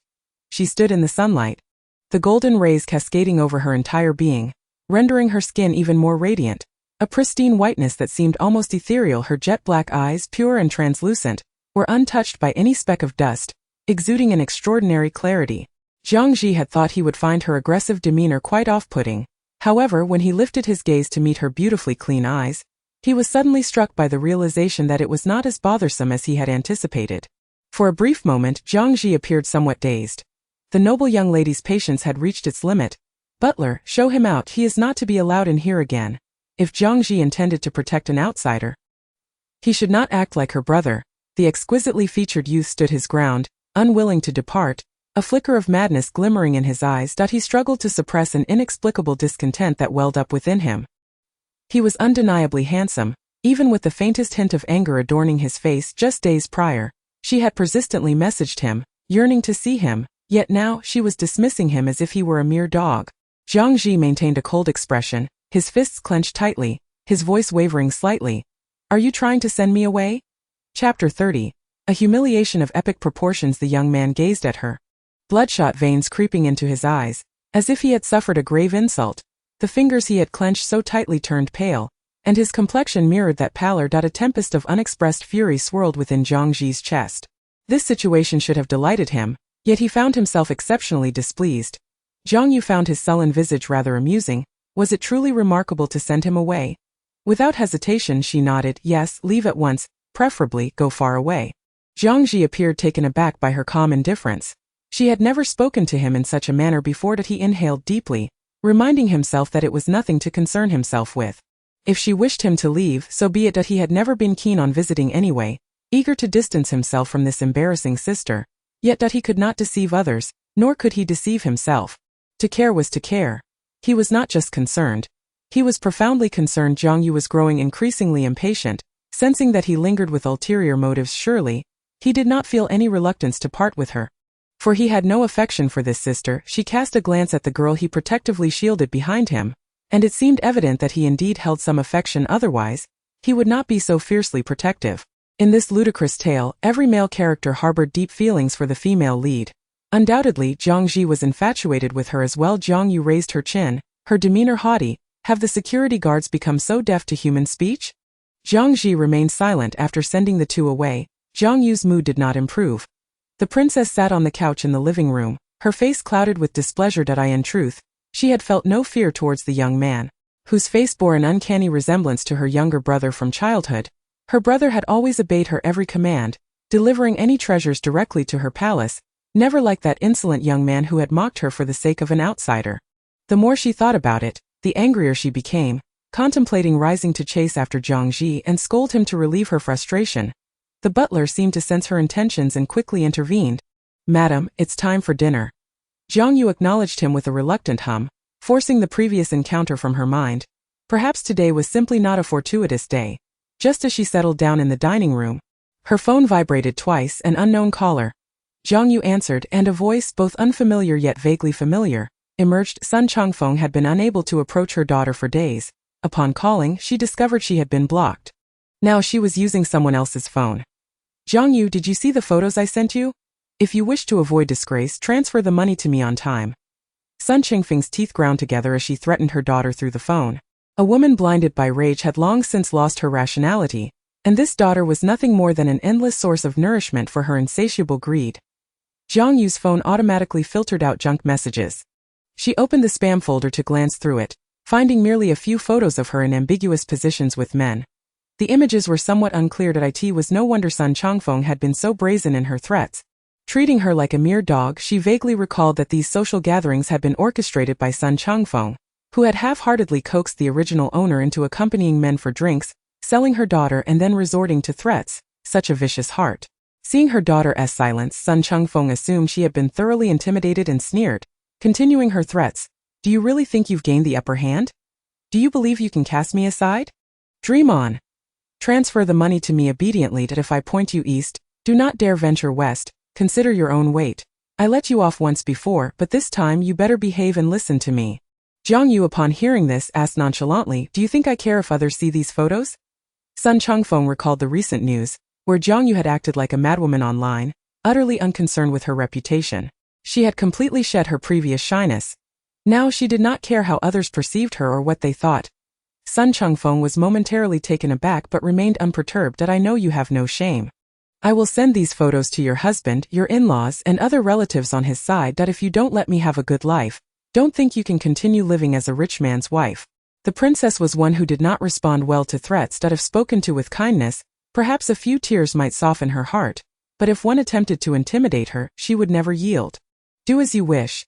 Feel free to try with that." She hung up and promptly added the number to her blacklist. The system couldn't help but interject. "Be careful. Trying might lead to your demise." Jiang Yue feigned ignorance. The system could never have anticipated how an ancient soul could possess a more modern outlook than many contemporary individuals. It was utterly amusing, and she was unbothered. "Aren't you worried the male lead will see the photos your mother sent? He can be quite temperamental, not so forgiving." It could be said that his possessiveness was alarmingly intense. However, the princess remained blissfully unaware. Jiang Yue pondered. She was uncertain whether her husband was gentle or not, but he undoubtedly appeared to be a cunning old fox. She replied nonchalantly, "I don't care what he thinks." After a pause, she added, "Is he really that bad-tempered? But I have an even worse temper." The system was left speechless. Meanwhile, Sun Changfeng seethed with rage, having been defied by her daughter for the second time, pushing her beyond her limits. Clenching her phone, her fingers turned white, and a glint of cold malice flickered in her eyes. If Jiang Yue was merciless, she should not blame her for being ruthless. Without a severe lesson, Jiang Yue would not even know her own surname. The next moment, without hesitation, Sun Changfeng sent the intimate photos of Jiang Yue accompanying men to Zhou Ji's phone. After finishing a meeting, Zhou Ji finally had a moment to glance at the emails that had come in recently. The earlier messages consisted of business matters. The final email was anonymous. Zhou Ji casually opened it, his gaze freezing as he beheld the images, a dark storm brewing in his eyes. The atmosphere in the conference room shifted ominously. The man at the head of the table exuding an icy demeanor, as if the very air had turned to ice, the faintest smile at the corners of his lips becoming even more menacing. In the evening, Jiang Yue seemed to sense his presence and slowly lifted her gaze. The man, tall and imposing, bore a cold expression. Flanked by several bodyguards, he stood there quietly, exuding an overwhelming aura. Jiang Yue averted her gaze. Unwilling to meet his eyes, the man approached her silently, blocking the light before her. Zhou Ji could not fathom the source of his ire. He was well aware that she had not been a paragon of virtue before their marriage. He had never held any affection for her. He had seen similar photos of her before, but they had not bothered him then. Now, however, jealousy ignited within him, transforming him into a grotesque figure of rage. Wishing to confront her with the evidence and demand an explanation after much internal conflict, he decided against it. It was unnecessary and insignificant. There was nothing surprising about her character. She had always been capricious, easily swayed by any man. Jiang Yue found his gaze uncomfortable.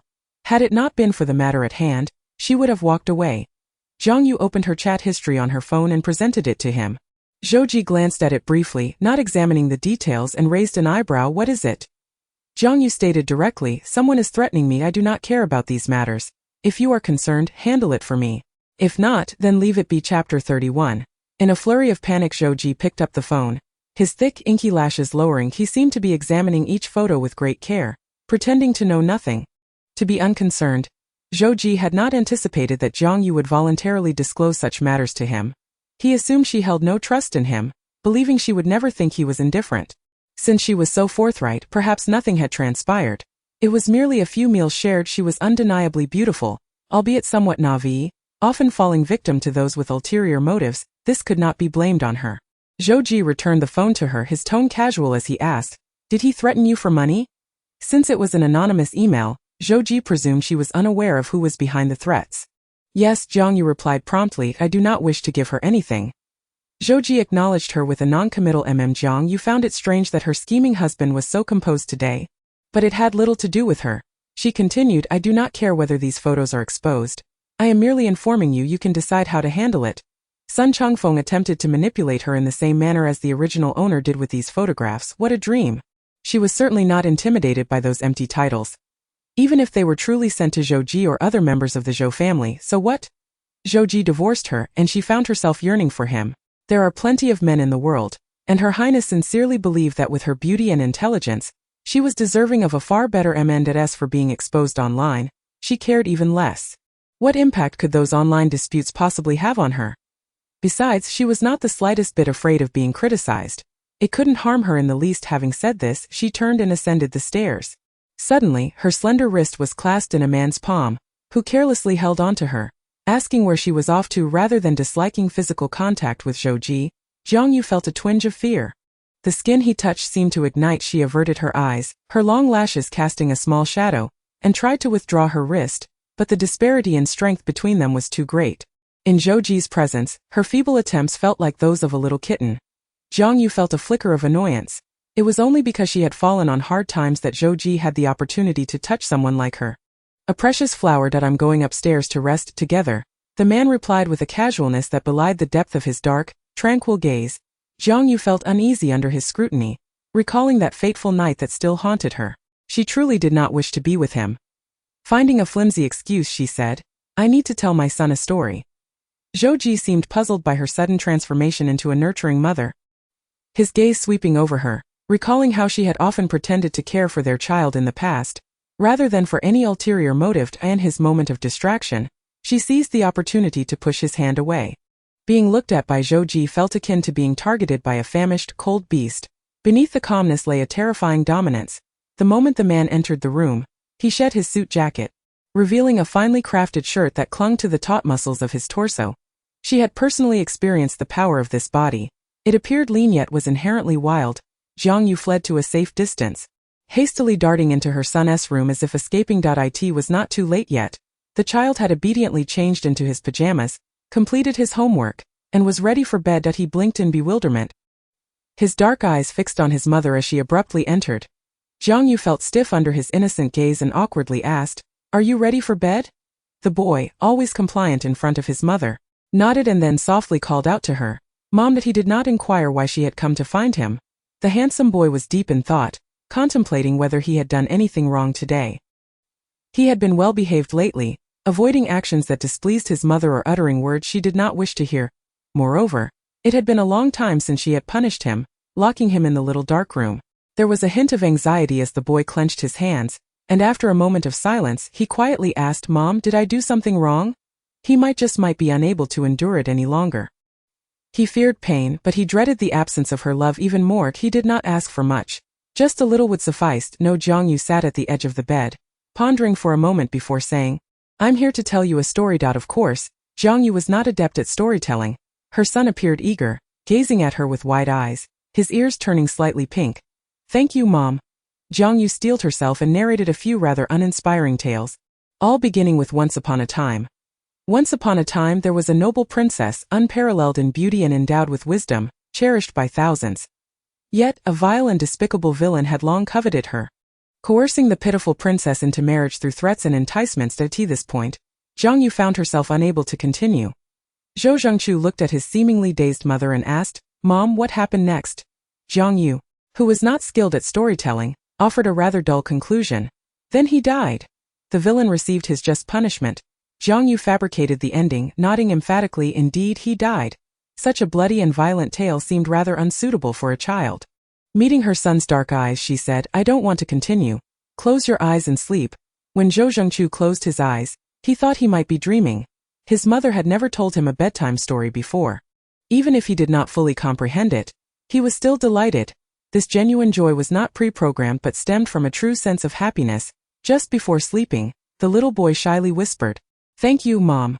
Late at night, Zhou Ji gently pushed open the door to the child's bedroom, where a warm dim lamp cast a soft glow. The room was tranquil. The woman, her long hair cascading like a waterfall, lay quietly by the bed, her eyes closed, seemingly deep in slumber. The faint light illuminated her fair skin, and she appeared exceptionally docile as she slept, her long lashes resembling the wings of a butterfly. She lay beside the child, her slender fingers lightly clasping his. This scene appeared oddly heartwarming. He approached her, his fingertips casually brushing against her brow, observing her gentle and soft visage. Zhou Ji felt his heart tremble slightly, whispering, "If you're going to pretend to be good, at least do it for a while longer." Chapter 32. Soothing the wife. Jiang Yue was still unaware that Zhou Ji had labeled her as merely putting on an act. In the early hours of the morning, she groggily awoke, not even knowing how she had ended up on the master bedroom's bed. Her delicate waist pinned beneath his heavy arms. The man, in a possessive manner, encircled her slender waist. His breath brushed against the tender, pale skin of her neck, warm and impossible to ignore. Jiang Yue felt somewhat uncomfortable and attempted to push his arm away. After several failed attempts, she found his arm inexplicably heavy, as if weighed down by 1,000 pounds, refusing to budge. Still drowsy, her limbs felt soft and powerless, and after a few more unsuccessful attempts, she simply surrendered to sleep once more. After a while, she fell back into a drowsy slumber. Jiang Yue enjoyed sleeping in and often woke up grumpy.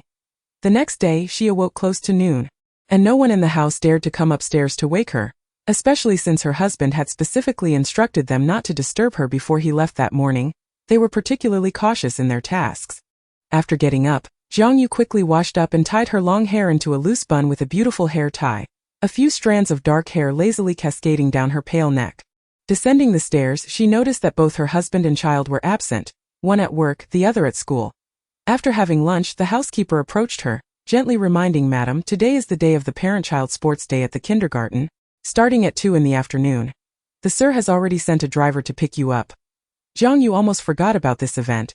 She genuinely had forgotten that it was clear that she did not wish to attend. "Is there no one else who can take my place?" Jiang Yue asked earnestly. The housekeeper fell silent for a moment. Evidently, he had grown accustomed to her unexpected remarks lately. Taking a deep breath, he appeared quite composed. "It seems that is not possible." Jiang Yue responded with an impatient humph.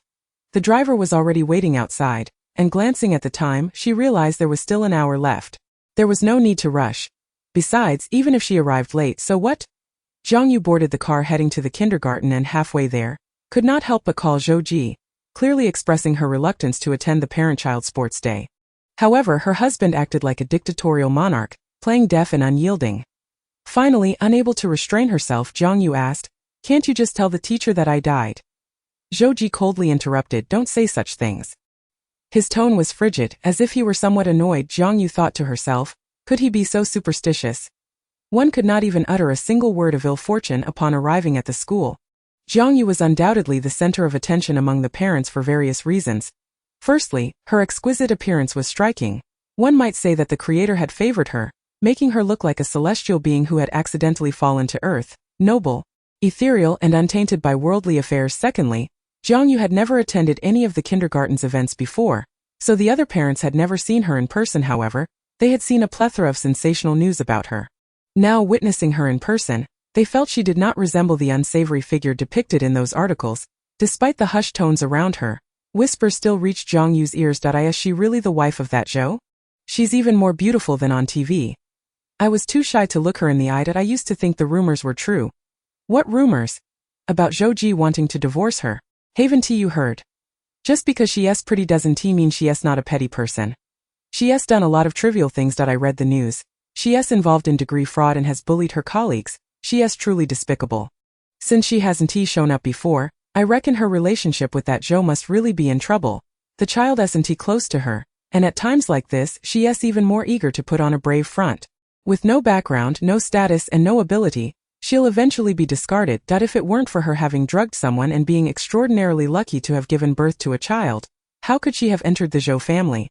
The malicious undertones in their voices suggested they could hardly wait to see her downfall. The original owner had avoided participating in such events out of fear of embarrassment in this circle. However, Jiang Yue was unafraid. She did not feel intimidated. Her innate nobility was something others simply could not replicate. Upon taking a seat, even in silence, she could hardly escape the attention of those around her. The gazes of the onlookers, affluent parents with discerning eyes, involuntarily gravitated towards her. They immediately recognized the exquisite hairpin adorning her locks, a solitary treasure from the southern dynasties, which had once fetched an astronomical price at an auction. It was remarkable that she could carry such a piece with poise. Jiang Yue, seated with growing impatience, found herself vexed by the absence of Zhou, as the sports meet had yet to commence. Unable to contain her irritation, she sent a text. "Are you coming or not?" Zhou, upon reading her message, could easily envision her expression. He chuckled softly. "Sorry, I'm stuck in traffic, running a bit late. I'll be there in 5 minutes. Jiang Yu's response was petulant. She could tolerate her own tardiness but was intolerant of waiting for others. Her tone was sharp. "Couldn't you think of an alternative if you're stuck?" Zhou replied with confusion. Jiang Yue retorted. "I don't want to talk to you, I dislike you." The terse words clearly demarcated boundaries. Yet to Zhou, there was an inexplicable charm in her stubbornness. He couldn't help but chuckle as he transferred a sum to appease his irritable wife. With a beautiful yet sulky visage, Jiang Yue was lost in her thoughts when her phone chimed. "Hello. Your bank account ending in 605 has received a deposit of 5,200,000 yuan. While she did not attribute this sudden windfall to Zhou, the unexpected money did elevate her mood slightly. Gradually, other parents began to approach her, feigning politeness and engaging in awkward small talk. However, Jiang Yue was not one to indulge in such superficial niceties, often dismissive in social settings. Her aloofness irked those around her. Accustomed as they were to being revered, they could hardly tolerate being overlooked, and their gazes towards Jiang Yue shifted, tinged with disdain. Who did she think she was, behaving with such arrogance? Without the backing of a strong family or a loving husband, what right did she have to act so high and mighty? The rumors about her lack of intelligence seemed all too true. Foolish and haughty, she dared to present herself so grandly. Even Zhou's family had not bothered to show up. They clearly wished to avoid her. It was particularly vexing to encounter individuals who failed to grasp their own standing. After all, even her son seemed to harbor disdain for her. Reflecting on this, she recalled a few months back at a parent-teacher meeting when the teacher mentioned her in the presence of Zhou's young master, who had remained icy and unyielding. Neither he nor his father showed any inclination to acknowledge her. As they exchanged knowing glances, a silent agreement formed, and they smirked. The mocking tones drifted into Jiang Yue's ears, yet she chose to remain unperturbed, recognizing the futility of engaging in a hysterical argument. Such individuals were beneath her notice. The kindergarten bustled with excitement, much like the online world, which had recently erupted with demands for her apology. Weiland's fans were vociferously defending their idol, and Jiang Yue's Weibo comments had descended into chaos. The first being a glaring Jiang Yue, demanding when she would apologize to Yilan that a single rotten apple spoiled the barrel Tio this day. Those within the organization believed Jiang Yue merely stumbled upon a stroke of luck. It would be better to remain silent, allowing the mud to stick. Unbeknownst to her, while participating in the parent-child sports day at the kindergarten, she was blissfully ignorant of the uproar online. Thankfully, she had not seen the comments clamoring for her to apologize to Yilan. Otherwise, the calm would have been shattered. At the kindergarten, children donned adorable outfits with equally charming little hats. Zhou Zhengqiu sat quietly, the most delicate-looking child among them, his fair skin glowing under the sun, with long, thick eyelashes and dark, earnest eyes devoid of mischief. Thus, he was the most beloved child in the kindergarten. Even the teachers favored him. Jiang Yue did not rush to meet her son. Rather, the moment the children realized their mother had truly arrived, they could not help but dash towards her. Jiang Yue gazed at the suddenly appearing handsome little boy, who looked up at her with bright, dark eyes, his voice sweet and gentle. "Mommy, are you thirsty?" He understood that his mother was delicate and would become displeased under the sun, her mood likely to sour, clad in a white t-shirt and beige suspenders, topped with a cute sun hat. He bore no resemblance to a future villain. Instead, he seemed solely focused on inquiring after his mother's well-being. Jiang Yue looked out at the blazing sun, slightly unsettled. The little boy softly declared, "I'll get you some water." Jiang Yue felt justified in sending her 5-year-old to fetch water. Go ahead, but remember to add ice. Others were not blind, including the kindergarten teachers who watched the scene unfold with mixed feelings. Their eyes widened in astonishment. Who would have thought that Zhou's little prince would be so attached to his mother? He was not the cold, distant figure that rumors suggested, nor was she the uncaring mother they had painted her to be. The family banquets of the Zhou clan had never seen her presence, nor had she ever attended her child's school events. The earlier display was in stark contrast to the rumors, a complete reversal. After a while, the sweet little boy returned, holding a small cup of water. "Mommy, this is the water I just fetched. It's still warm." Jiang Yue took the delicate cup, sipped a little and then returned it to him. She was growing impatient, thinking Zhou Ji better be dead. Or how dared he keep her waiting so long? Jiang Yue detested the scrutinizing gazes of others. She was aware of her beauty, yet such blatant stares were rude. Zhou Ji arrived just 5 minutes before the parent-child sports day commenced. Initially, others presumed the young leader of the Zhou family would not appear. They were taken aback by his presence. Jiang Yue's expression soured, and she gave him the cold shoulder, her demeanor frosty. Zhou Ji approached her, casually taking her hand. His palm was warm and strong, an undeniable assertion of control amidst the onlookers, as he appeared unconcerned about the intimacy of their gesture. Jiang Yue found herself unable to withdraw her hand, which only resulted in a twinge of pain in her fingers. She was delicate and could hardly tolerate any discomfort, thus she ceased to struggle, redirecting her frustrations onto Zhou Ji. "You could have not come at all. Do you have any idea how long I've waited for you? It's incredibly annoying to endure the incessant chatter of other parents and to feign pleasantries." Zhou Ji observed that her impatience seemed genuine, and after a moment of silence, he realized her acting skills were not so refined as to fool him. It appeared she truly did not wish to be there. Despite her previous inquiries about school events, her desire to participate stemmed not from a fondness for children but from a need to avoid being looked down upon by others in her social circle. Zhou Ji often struggled to comprehend Jiang Yue's foolishness and her overwhelming vanity, the incessant need to compete and prove herself. The less she had, the more she yearned to flaunt. Yet those around her, with a mere glance, saw through her facade and regarded her as a joke, offering no respect. Returning to the moment, Zhou Ji leaned close, his breath brushing against her ear as he casually remarked, "Sorry for keeping you waiting." Jiang Yue did not register his apology. "Could you please let go of my hand? Mrs. Zhou, we are married. It is only natural." Yet Jiang Yue did not wish for others to witness their intimacy, and thus she reluctantly endured Zhou Ji's grip on her fingers. The events of the parent-child sports day were simple enough. Jiang Yue had no desire to become disheveled and chose instead to languidly observe from the sidelines. Zhou Ji appeared to excel in this arena, his son matching him in skill, achieving first place in several events. Jiang Yue shielded her eyes from the blinding sun with a fan, the golden rays illuminating her delicate, snow-white skin, casting a soft glow upon her rosy complexion. Standing in the shadow, she seemed to radiate light, exuding an alluring charm.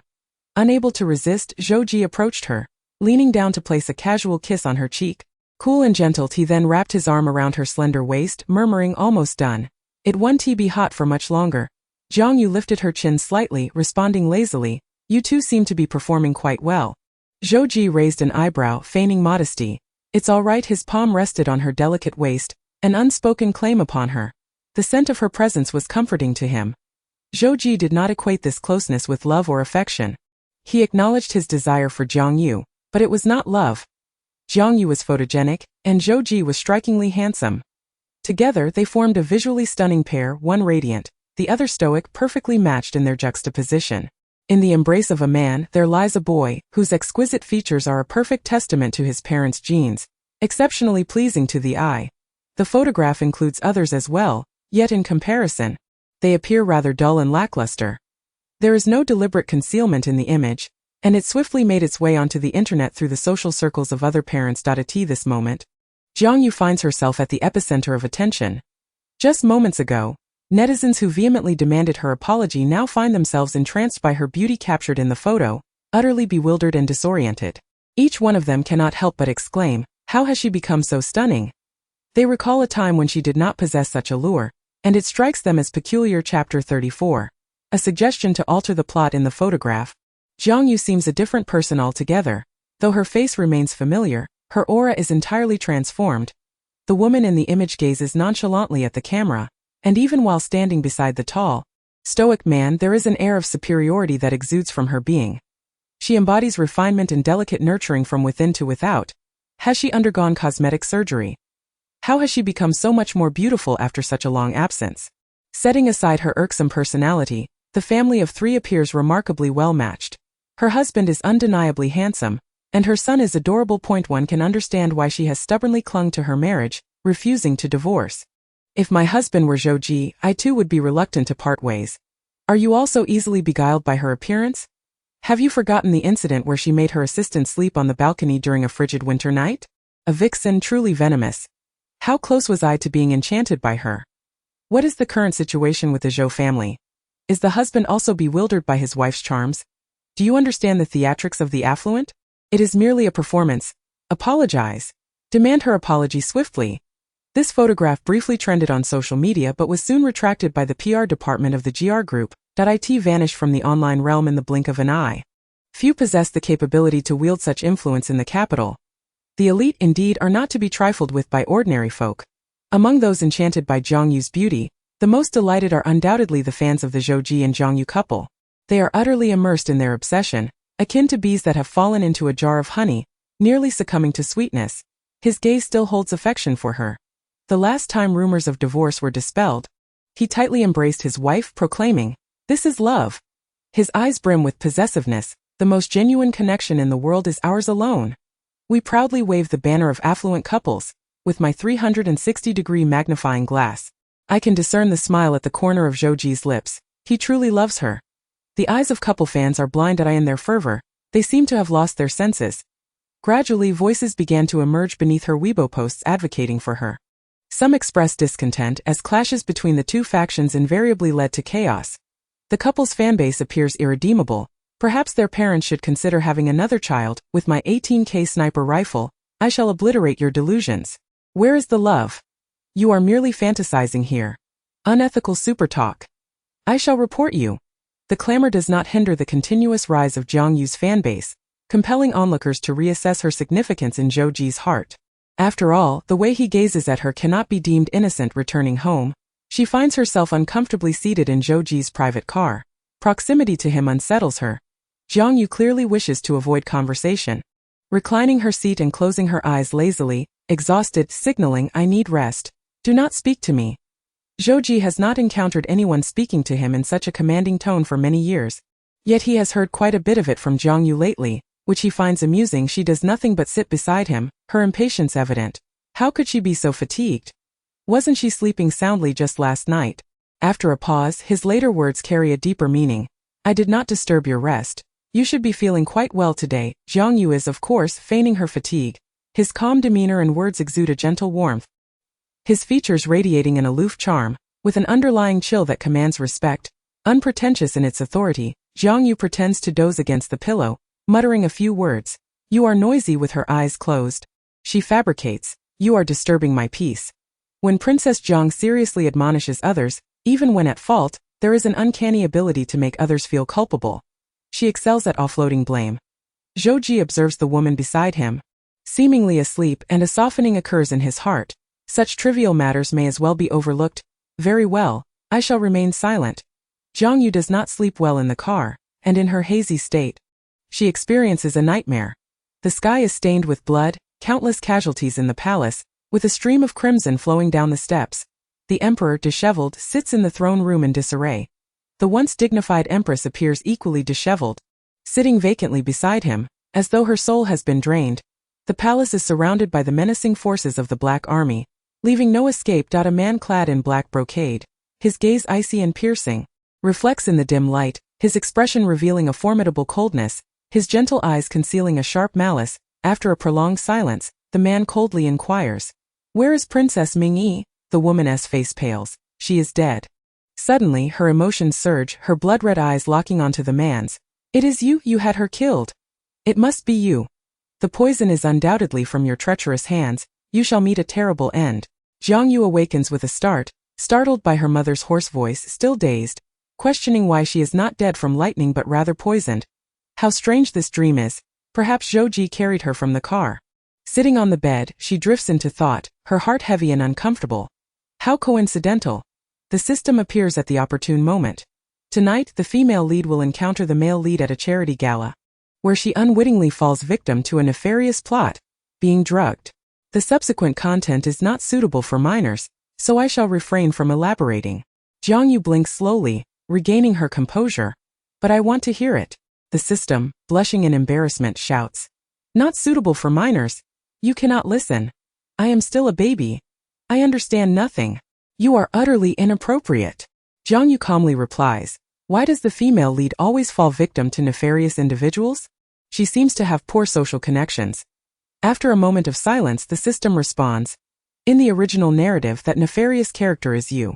I suggest you alter the plot tonight. This could change your tragic fate as a cannon fodder. Only when the protagonist is a devoted admirer can a supporting character achieve a happy ending. Chapter 35.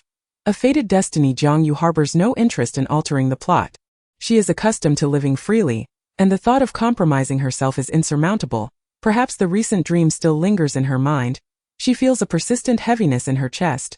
Quite uncomfortable. Tio put it another way. If she truly was not struck by lightning but rather poisoned by the influential regent, then her death is indeed unjust. Yet why would the regent desire her life? Could it be that he learned of her sending numerous assassins to kill him? Yet, she cannot be blamed for that. He was the one who sought to force her into marriage. Jiang Yue compels herself to detach from the remnants of the dream. The system continues to chatter in her ear. In the original work, the emotional arc between the male and female leads is immutable, so regardless of how accommodating the male lead is to you now, he will ultimately fall in love with the female lead. And they will certainly have a happy ending. Jiang Yue listens with half-hearted attention. Despite her apparent indifference, the original owner's reactions cannot be altered. Her heart feels heavy, and her eyes brim with unshed tears, a reflection of her deep sorrow. After all, she had loved him for so many years, cherished him for so long. Naturally, she feels melancholic. The system continues its unfinished thoughts. Thus, the narrative arc of the male and female leads will not change. For instance, they will certainly encounter each other at the gala tonight, and the male lead will inadvertently stumble into a trap set for the female lead, leading to an inevitable clash. Jiang Yue's patience wanes, and then? If it cannot be changed, why discuss it further? However, the person who harmed the female lead does not have to be you. This way, you shall not be deemed the instigator of her suffering and shall avoid retribution. Jiang Yue starts to feel drowsy. The repetitive nature of the conversation lacks intrigue. After a moment of silence, she purses her lips and states, "It's late, system." Jiang Yue unhurried. "It seems I have already done that." System! Exclamation point. The system is flustered. When did this troublesome young lady act independently? What does she mean by "it seems"? Jiang Yue retrieves her phone and digs out an old message, likely a request made by the original owner long ago, seeking assistance to act against Zhao Xian at the charity gala. The counterpart had even sent a confirmation text to Jiang Yue, seemingly to verify whether to proceed. Of course, Jiang Yue had dismissed the message as spam. After reviewing the message, an extended silence ensues, with the system finally quiet. "Why are you silent?" The system, fuming, finally cannot hold back. "Because I am naturally not fond of talking." The system, bearing a smoking body, could not help but exclaim, "It is still possible to intervene at the scene." Jiang Yue furrowed her brows. Since she was destined to turn peril into safety with Zhouji's rescue, why should she intervene? It seemed redundant. The system inquired, "You have determined this villain to be your foe, have you not?" After a moment of contemplation, Jiang Yue seriously nodded. "I have never claimed to be virtuous. I fear no repercussions if word spreads. They must know that I am not to be trifled with." The system was momentarily rendered inoperable by her words. Now in need of a psychologist for guidance, Jiang Yue sat in her bedroom for a while, disliking the oppressive feeling that seemed to suffocate the world around her. Suppressing her discomfort, she descended the stairs. The servants had prepared dinner, featuring all of Jiang Yue's favorite dishes, each exquisitely presented. Yet, she found herself lacking in appetite, barely touching her chopsticks. The servants, observing their silent mistress, felt a pang of worry that unforeseen wrath might be directed at them. Jiang Yue managed to consume a couple of bites before feeling satiated. Their relief was palpable. As long as they performed their duties well, she would remain silent after dinner. Jiang Yue sat in the living room for a while, turning on the television without truly watching it. Merely cycling through channels. By unfortunate coincidence, she stumbled upon rumors involving Zhou Ji and a female celebrity. Jiang Yue felt her heart momentarily halt, as if her boiling blood had turned to ice in an instant. She promptly switched off the television, resorting to her phone out of boredom, having not logged into her social media for several days. She was unprepared for the frenzy that awaited her. Countless comments and shares flooded in like falling snowflakes. Refusing to waste time sifting through each comment, she calmly opened her comment section, which was inundated with demands for her to apologize to Yilan. Each word resonated with a powerful clang.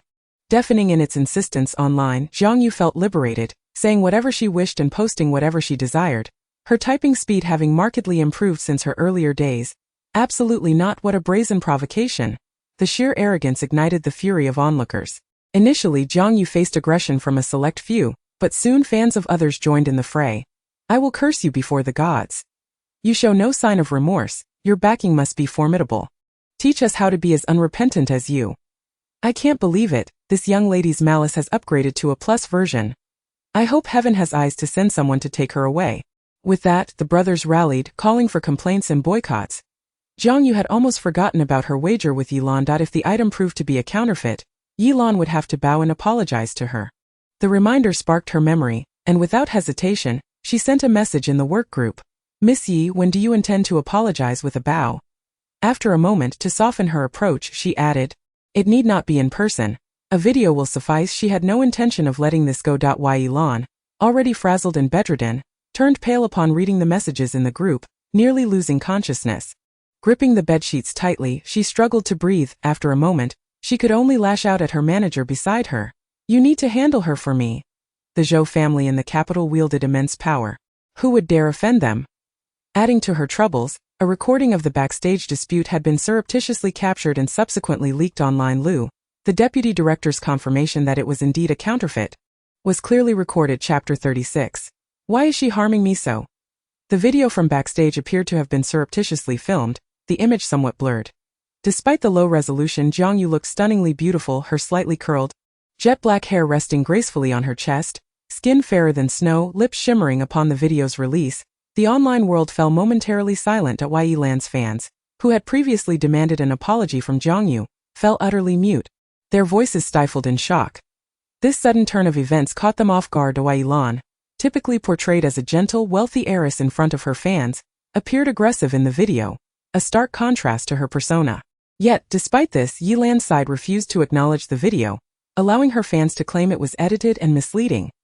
How has she suddenly become so learned? Has she been studying behind our backs? Who could see her and not remark on her cunning? It was merely a stroke of luck that she stumbled upon a fortunate coincidence. Jiang Yue seemed to have acquired a script for a comeback. I think I'm enchanted by her. I found her charming when she cursed others, and she was adorable even when inciting fury in others. Whatever she does is justified. My darling is lovely. Kisses. The upper floors had become entranced by beauty. Disdain for the higher floors, aspiring to surpass them. My darling belongs solely to me. Only I am allowed to kiss her. This time she decisively produced evidence to prove her innocence. Jiang Yue's reputation gradually improved, and she urged Yilan in the work group to apologize, seemingly unyielding, neglecting even the slightest pretense of decorum. The producer, unable to bear the sight, intervened, stating that Yilan had been hospitalized and was unwell. Otherwise, this matter would have been settled. Jiang Yue felt that had she been the one to lose, the producer would not have spoken on her behalf. She was not magnanimous and could not be easily placated. The young woman furiously typed, "This has nothing to do with you. Refrain from speaking." Others in the group, who had been silently observing, were left speechless. That I can hardly believe it. Only she would dare speak to the producer in such a manner. The group fell into a hush, no one daring to interject. Jiang Yue stared at her phone screen for an extended period, blinking her tired eyes before casually placing the device aside. She glanced at the clock in the living room. It was already 6 in the evening. The charity gala was set to commence at 7. Calculating the time, she realized the male and female leads would soon encounter one another at the event. Jiang Yue's memory was not particularly sharp. She could barely recall Zhao Xuyan's appearance, only that she was exceptionally pure, obedient, quiet, and exceedingly understanding. Furthermore, her foolish brother was quite fond of Zhao Xuyan. Sitting on the sofa, Jiang Yue gradually became restless. She retrieved her phone and scrolled through the message she had dismissed as a scam, dialing the number. Alas, the line had been disconnected. Jiang Yue genuinely wished to intervene, not out of a desire to prevent the blossoming romance between the leads, but rather out of fear that something might genuinely go awry. This foolish system seemed neither intelligent nor reliable. Frustrated, she hung up. The system, newly enlightened by psychological therapy, suddenly re-emerged. Baba, I am gratified to see your newfound sense of remorse. However, the pivotal plot between the male and female leads cannot be altered. Rest assured. Jiang Yue responded, Oh, are you certain? The system, brimming with pride, declared, Of course. If the male lead is the favored child of fortune, then the female lead is the darling of the heavens. The storyline will always favor her, ensuring she encounters those who love her and assist her unconditionally. Upon hearing this, Jiang Yue finally exhaled in relief. On the other side, the gala was a whirlwind of clinking glasses and vibrant lights, an extravagance beyond compare. The banquet took place aboard a luxurious yacht, where every server had been meticulously selected. The port's winds were fierce, and the ship's deck was buffeted by the gales. A woman, flushed with color, had her satin-like black hair cascading freely, biting her lower lip until it bled. The pain her only tether to consciousness, her vision blurred, and the footsteps behind her drew ever closer. This corridor felt interminably long, as if it had no end. Her body burned with heat, the blood coursing within her seeming to ignite. Just as despair began to overwhelm her, she caught sight of a vague figure ahead and rushed towards it, her skirt billowing in the wind, resembling a beautiful butterfly fluttering beneath the moonlight. The man, impeccably dressed in a suit, exuded an aura of crisp clarity. She felt weak, her face flushed, and in a desperate tumble, she collapsed before him, her slender fingers grasping at the fabric of his trousers as if clinging to a lifeline. Save me, please, save me. The man regarded her from his elevated stance, his expression devoid of emotion. Zhao Shuyan sensed that the footsteps pursuing her had ceased. She believed she was safe. Yet she was still burning, still yearning. With her lips slightly parted, tears began to fall, pleading for his assistance. However, the man merely released her hand, his cold voice echoing in her ears. Assistant Shun, please summon a server. Yes. Zhao Shuyan could not articulate the source of her disappointment. She had thought he would help her. Mustering her strength, she stood. No, it's fine. Just as she stepped away, she was unceremoniously shoved into the pool, the cold water seeping into her bones, finally snapping her out of her previous haze. Others turned to look at the commotion. Zhao Shuyan clambered out of the pool, drenched and exposing her figure in all its curves. Her head hung low, trembling, biting down on her lip as if she had suffered a great humiliation. She fluttered her trembling lashes, her face pale, aware of who had orchestrated her predicament and who had instructed this grand display of embarrassment. The individuals Jiang Yue had recruited were incredibly foolish, believing they had succeeded in their mission, smugly informing her that Mrs. Zhou demanded a memorable price from her. Zhao Shuyan had long been aware that there was something amiss with the wine, yet she still chose to drink it. As she drifted into a haze, she was suddenly enveloped in a warm suit jacket. Zhang Ji looked at her with concern, asking, Are you all right? Zhao Shuyan collapsed into his embrace, tears streaming uncontrollably down her cheeks, threatening to dampen his shirt. Her sobs resonated with heart-wrenching anguish, causing Jiang Ji to feel equally distressed.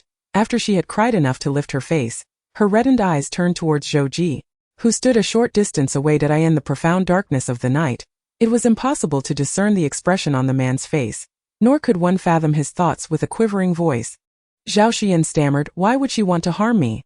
What have I done wrong? Chapter 37. My wife is generally timid and cowardly.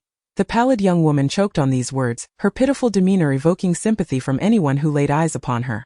In that moment, she appeared fragile yet possessed a delicate beauty. Jiang Ji's expression hardened as he gazed at her, his brow furrowing deeper, his youthful visage etched with gravity, as if he already knew the answer. Zhao Shuyan, after asking Zhou Ji that question, fainted without a moment's hesitation. Jiang Ji scooped her up and hurriedly carried her to the lounge, instructing a waiter to summon a doctor. After a brief examination, the doctor concluded that she had merely fainted from excessive fright. The wet evening gown Zhao Shuyan had been wearing was replaced by a female attendant with a spare outfit provided for guests.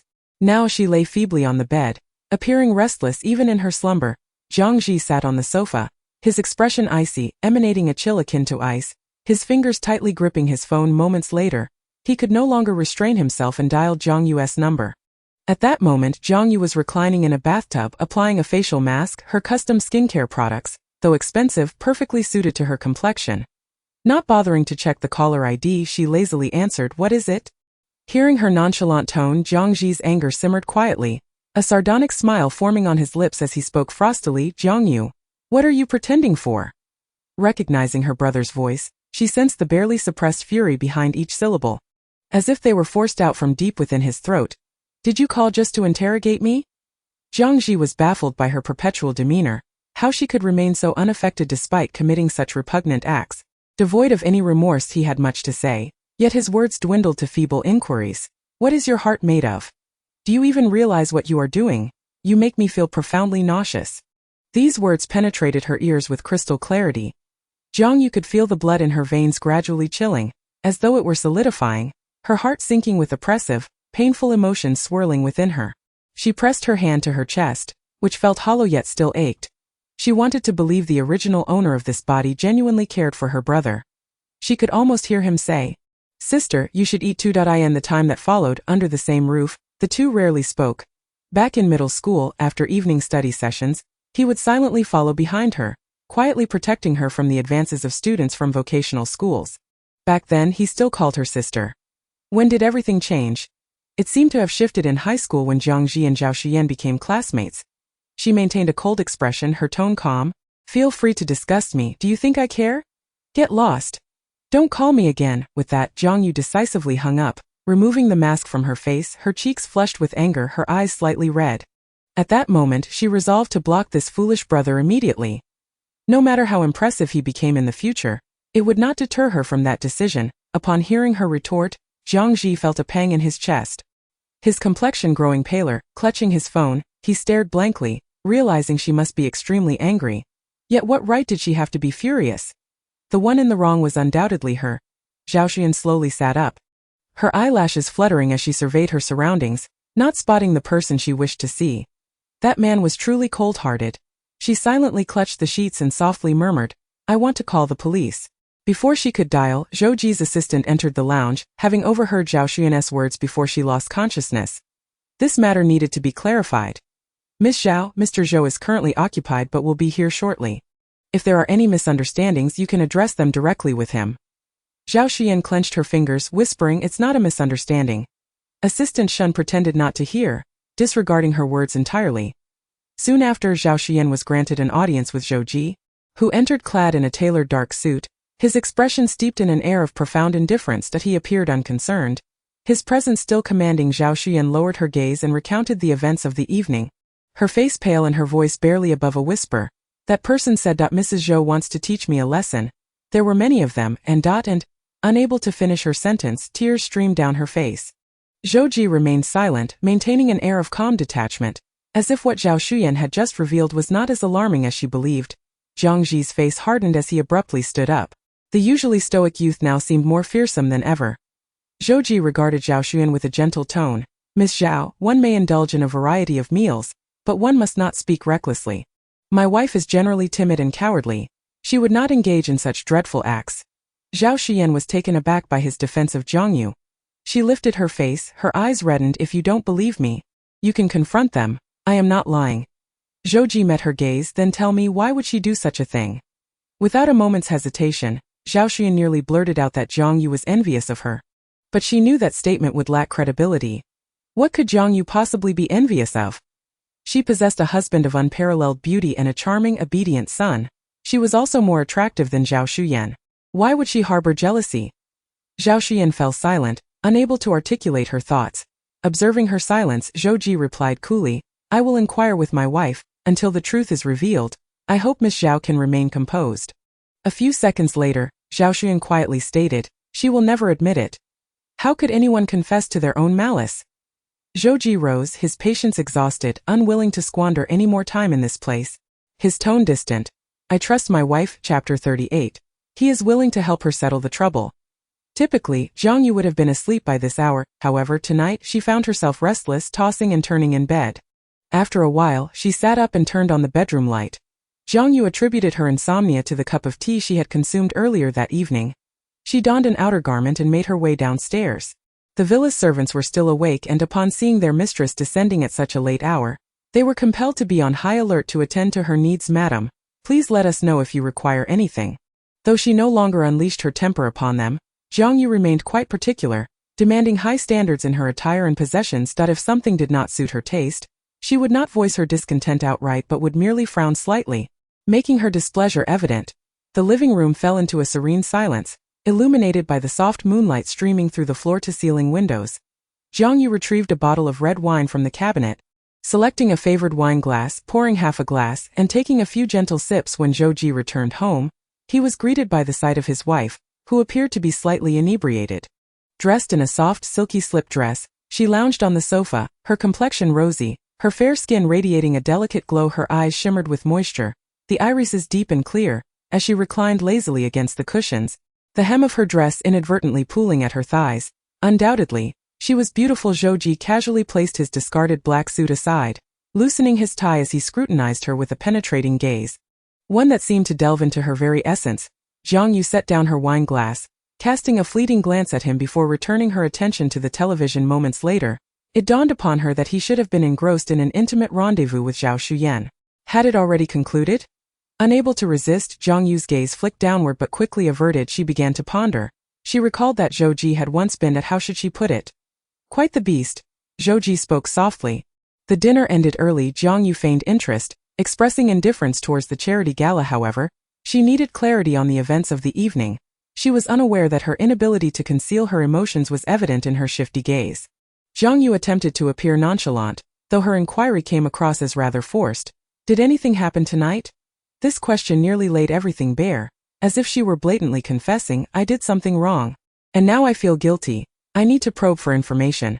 Zhou Ji remained silent, studying her face for a considerable time before responding calmly. Are you curious? Jiang Yue's patience with Zhou Ji was already thin, and if she had been her usual self, she would have refrained from pursuing him for answers if he chose to remain tight-lipped. However, this matter was of utmost importance. That if Zhou Ji had not engaged in anything with Zhao Xuyan, that would indeed be a grave issue. Just a little bit. Jiang Yue's tone was laced with discontent, though her complaints came across as somewhat petulant. Hurry up and speak, I'm already feeling drowsy.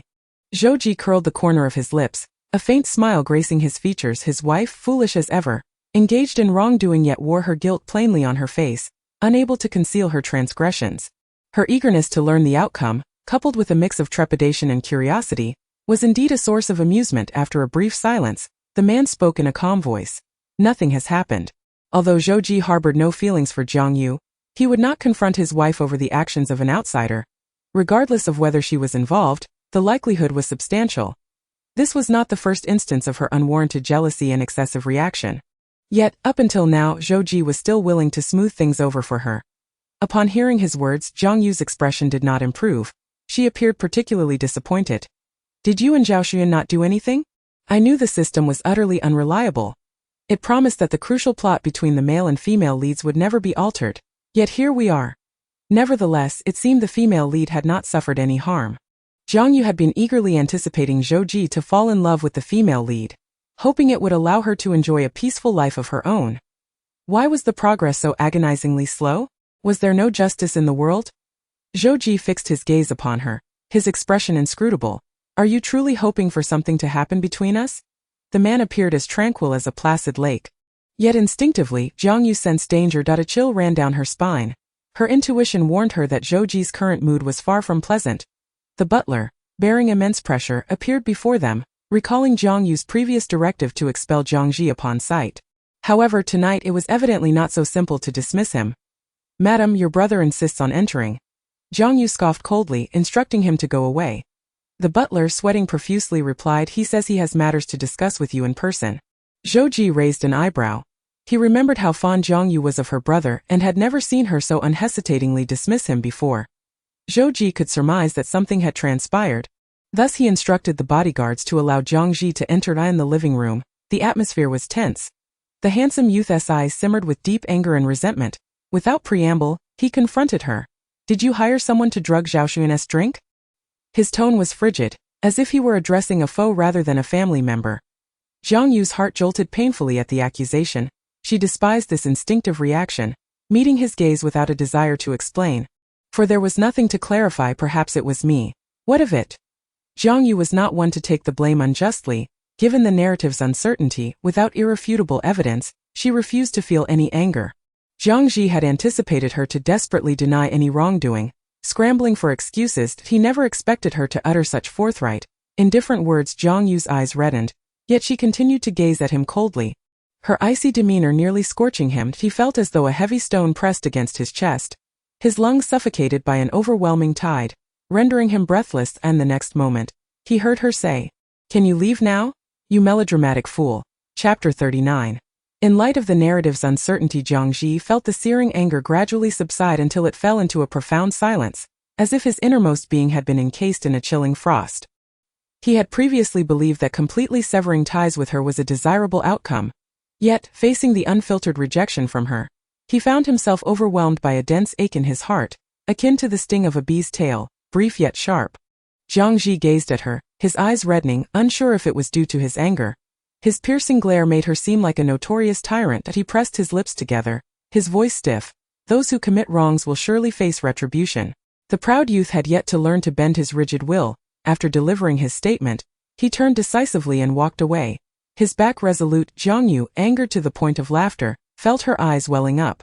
She turned to Zhou Ji, raising her chin defiantly. "Are you going to reprimand me as well?" Zhou Ji had grown accustomed to her fabrications and her tendency to shift blame onto others. Her newfound sincerity not only caught him off guard but also earned her a measure of respect. Tio put it bluntly, this could be considered a commendable growth on her part, unlike before, when she would act brazenly after doing wrong.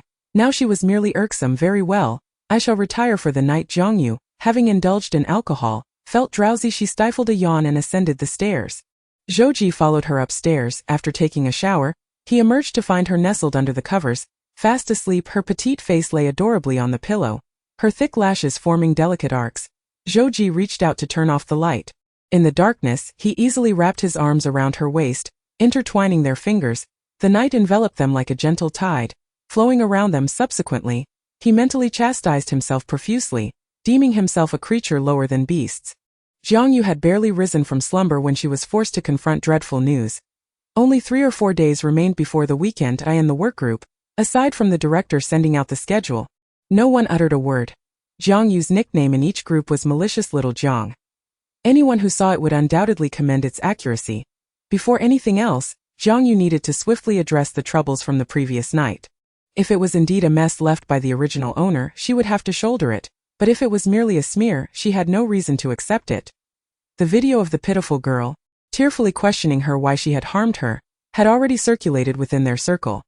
This clearly stratified circle was not vast, and even a slight disturbance could create ripples. It was easy to guess who Jiang Yue was in Zhao Xuyan's words, and among the guests present that day, many sympathized with Zhao Xuyan.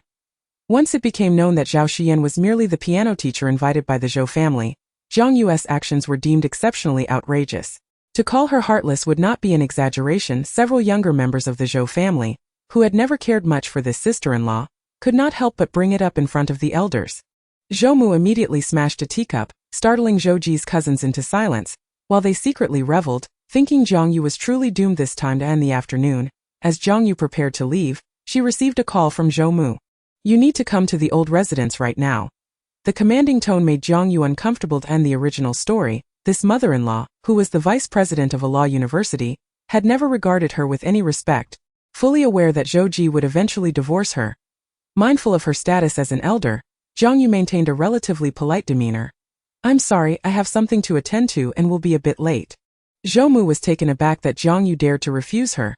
Her previously timid tone was now assertive, as if she had transformed into a different person. "No matter what, you must reschedule. I have matters to discuss with you. You can convey your message over the phone or later." Zhou Mu even deemed it beneath her to engage in further conversation, coldly stating before hanging up, "If you don't come today, you will no longer be welcome at the Zhou family's door." Jiang Yue stared at the ended call, clicking her tongue. "Is this some kind of blessing in disguise? Wasn't this akin to a pie falling from the sky?" She surmised that Zhou Ji's mother likely viewed her as merely a surrogate for childbirth, looking down upon her as an inferior being. After the call, Zhou Yuan and his sister cautiously glanced at their second aunt's expression, which seemed to frost over. The siblings exchanged glances, each reading the incredulity in the other's eyes. Had they heard correctly? Jiang Yue actually refused the second aunt. Such audacity was unprecedented. The younger members of the family group erupted with gossip. "The handsome little cousin. Second aunt is furious, but she can only fume because the most beautiful little sister-in-law. What is the reason? Hurry and tell us. The most obedient little darling." Because Jiang Yue ignored the second aunt. The most obedient little darling. I can't believe it. She actually said she had something to do. She'll talk later. The most beautiful little sister-in-law. Is she really considering divorce? The most beautiful little sister-in-law. Whenever I see the second aunt, I involuntarily turn into a docile student. Aside from Zhou Ji, it seems there's truly someone unafraid of his mother. The handsome little cousin. What do you mean by unafraid? Sister-in-law, please don't curse. I'm the group leader and might end up in jail. The most obedient little darling. Setting aside other factors, I would call her our model. Ultimately, after a serious discussion among the group's VIPs, they unanimously concluded that Jiang Yue was losing her mind or would inevitably reveal her true colors within 3 seconds. Meanwhile, Jiang Yue had humbled herself to visit Zhao Xuan's school. In these times, well-facilitated matters. Jiang Yue ordered assistant Shen to retrieve the surveillance footage from the previous night on the cruise, swiftly identifying the man who had targeted Zhao Xuan. This man was currently bound in the back of a bodyguard's vehicle. Decisively and efficiently. Chapter 40. Regrets and guilt regarding her. Zhao Xuan was in her 4th year, nearing graduation, with few courses remaining. Known as the belle of her department, she possessed a bright personality and was well-liked among her peers. Jiang Yue did not come to confront her with accusations. Upon disembarking, she did not summon the bodyguards to escort the man who had drugged Zhao Xuan directly before her. Jiang Yue discovered that the seemingly pure and innocent heroine was not as harmless as described in the original text. In last night's surveillance footage, she clearly saw a man slipping something into her cup. Despite knowing there was something amiss, she drank it down without a hint of hesitation. How intriguing. It is rare to encounter someone who is at odds with themselves. Under the blazing sun, Jiang Yue donned sunglasses, while assistant Shen remained on high alert, unwilling to relax even for a moment as he followed his mistress closely. This was a school, bustling with people and prying eyes. If, at any moment, she lost control of her emotions and erupted like a petulant shrew, it would certainly lead to an undesirable outcome. However, at this very moment, Jiang Yue appeared remarkably composed and collected. Upon her arrival at the art academy, she attracted numerous glances. Her presence was strikingly exceptional, standing out in the crowd as if she were ethereal and dazzling beneath the radiant sunlight. Her skin glowed with an almost luminous whiteness, her silky black hair cascading down her back, exuding an aura of cold elegance and regal beauty. Accompanying her was a man clad in a finely tailored suit, exuding an air of utmost respect towards her, making it evident that her status was anything but ordinary. As Jiang Yue arrived, Zhang Ji received news that his roommate had spotted her at the school gate and promptly messaged him. It seems your relative has arrived. Jiang Yue often visited the school to see Zhang Ji, bringing lavish gifts each time, which he never appreciated. His roommate would jokingly ask, "Is she your girlfriend?" And then follow up with, "So, she must be your sister, right?" I recall hearing about an older sister at the beginning of the term. The dormitory door slammed shut with a resounding thud. Looking up again, Zhang Ji's delicate, fair face was now clouded with frost. His brow furrowed as he unhesitatingly distanced himself from her, adamantly refusing to acknowledge.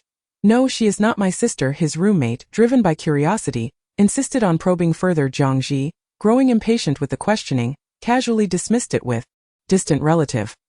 Now, upon learning that she had returned to the school and headed straight for the media academy, Zhang Ji, whose experiments were incomplete, hurriedly left the lab, not even taking the time to change out of his lab coat.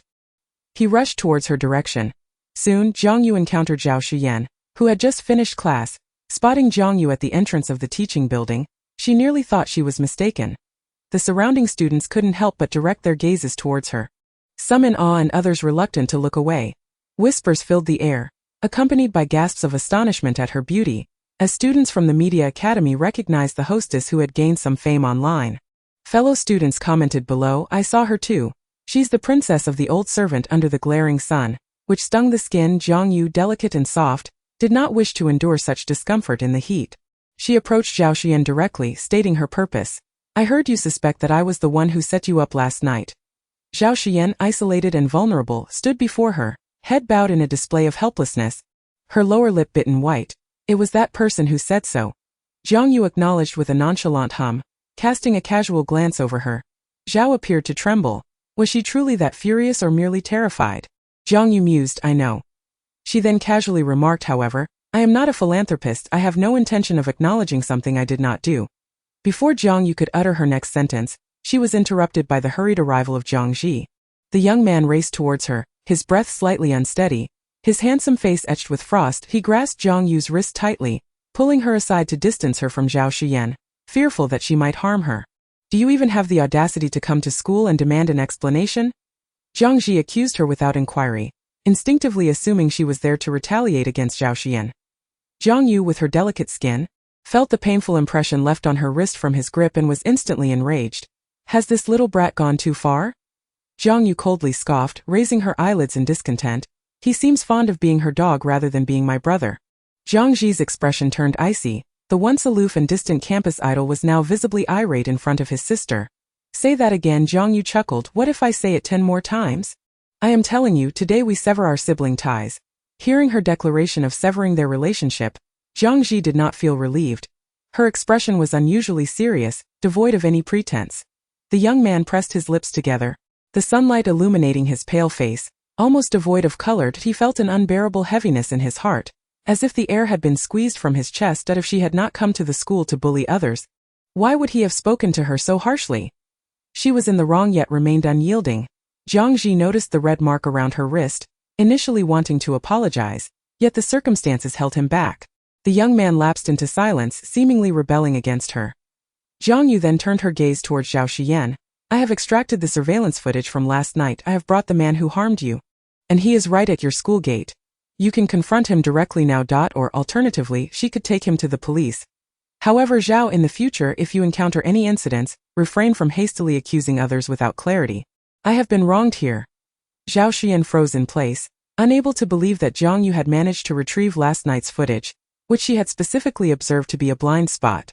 If there was surveillance, then Zhao Shiyan looked up at Jiang Yue, who wore a subtle smile, gazing down at her as if she had already seen through Zhao's hidden intentions from last night. Zhao Shiyan felt she might have been overthinking. How could Jiang Yue be so clever? After finishing her words, Jiang Yue turned to leave. Moments later, a stiff voice called out to her, Jiang Yue. She paused for a second, pretending not to hear and ignoring him. Zhao Shiyan stood there, stunned, her eyes welling with tears. However, Jiang Yue paid her no mind, his long dark eyelashes lowered, as if silently questioning her, or perhaps questioning himself. Do they have evidence? Indeed, evidence. Last night, he had no proof, yet he had hurled cruel words at him. The young man's face paled again, almost to the point of illness, as he felt a long-lost regret and guilt towards her. Chapter 41. At home one can dress as they please, but outside it is a different matter altogether. The princess had always competed for everything within the palace. She demanded the finest cuisine, the most exquisite utensils, and the most delicate garments with jewelry that was unique and unparalleled. Yet when it came to men, she held no desire to compete or fight for them. With so many men in the world, there was no need to scramble for one. Even if they were all gone, so be it. Jiang Yue was photographed multiple times at the Media Academy, and under the simplest lens of an Apple camera, her beauty seemed to transcend even that captured in high-definition 4K television. Among the students who had seen her in person, some had previously criticized her online. Upon seeing her in reality, they were thoroughly slapped in the face by their own judgments. They realized with a profound awakening that they had been blind. Some boys even took to forums to write lengthy apologies. She was so beautiful, it was only natural to be more forgiving towards her. What of her bad temper? Surely it was those who bullied her first. She was merely retaliating. Was that not justified? Dispersed images of her circulated online, and the forum buzzed with excitement. Who is the princess? Today, she truly carries herself like one. It was no wonder she changed her Weibo name to Noble Princess Jiang Yue. Today at least 3 vehicles with bodyguards lined up at the school gate, dedicated to escorting this dramatic princess. She even walked through a VIP passage, and I saw the leaders leading the way. Oh my goodness, she is truly stunning. Am I the only one still captivated by her beauty? I am in awe. Let me wake you up. Help! I swear on my life that she looks like a celestial being. So delicate and exquisite. It is no wonder that this young man from the Zhou family is utterly smitten, allowing this dramatic wife to wreak havoc without restraint. If it were me, I would be equally enchanted, only able to nod in agreement. Humph, beauty fades and love wanes. Jiang Yue gained over 100,000 followers on Weibo due to these images, and her fanbase grew in numbers, with some even starting fan clubs for her. After leaving the school, the protagonist, Jiang Yue, headed straight for the shopping mall. Along the way, the system lamented in her ear, Baba, why were you so harsh towards the heroine today? Even if she didn't have any entanglement with the male lead this time, they are undoubtedly destined to be a couple in the future. Jiang Yue replied, oh. The system continued earnestly, Baba, just be a bit kinder to her. You have no idea of the devastation a white moonlight can bring that I truly do not wish to witness you repeating the misfortunes of the vicious female supporting character. Or even worse. Jiang Yue pondered for a moment, being a dog is what Jiang Ji excels at. I am destined to be a princess for generations to come. The system fell silent. That evening, Zhou Ji returned home without inquiring about the incident. Assistant Shun had already reported all the details of today's events to him that in fact. Had it not been for Zhou Ji's nod of approval, Jiang Yue would not have easily obtained the surveillance footage from the cruise ship. By the time he returned home, Jiang Yue had already finished her dinner, showing no intention of waiting for him. Zhou Ji had merely had a light meal before he ascended the stairs some time later. Upon pushing open the bedroom door, he found the floor nearly occupied by his leather shoes. The spacious bedroom was cluttered with the spoils of Jiang Yue's shopping spree from earlier that afternoon, all luxury brand packaging, impeccably intact, likely unopened in the cloakroom. Her clothes had multiplied to the point of overflowing. With her newly purchased dresses encroaching upon his wardrobe space, Jiang Yue emerged from her bath, wrapped in a towel, looking rather displeased. I haven't unpacked yet. Zhou Ji's gaze lingered on her form for a moment before he calmly averted his eyes, responding with an indifferent, then unpack it now. That I don't want to unpack now, Jiang Yue retorted. She could tell that Zhou Ji had obsessive-compulsive tendencies, but she had little regard for how he might handle it. Unapologetically, she declared, just bear with it for now. After a brief pause she added, if you can't stand it, go sleep in the guest room. Jiang Yue had grown weary of sharing a bed with him. Finding his genteel demeanor utterly deceptive, at night, he transformed into a beast. Even after she had softened her stance, pleading for mercy, he merely acknowledged her with a nonchalant before continuing with his unfinished business. Zhou Ji did not even blink, pausing for 2 seconds, exuding a composure that belied his supposed compulsions. I can endure it, Jiang Yue. So annoying she chose to ignore him, changed into her nightgown, and began to unpack her expensive new acquisitions, most of which were bags and some of the season's latest dresses, a super short skirt and thigh-high socks. Unfazed, she donned her new attire and admired herself in the mirror, feeling quite pleased. There were indeed very few who could rival her beauty in this world. Such allure was truly wasted on that scoundrel Zhou Ji.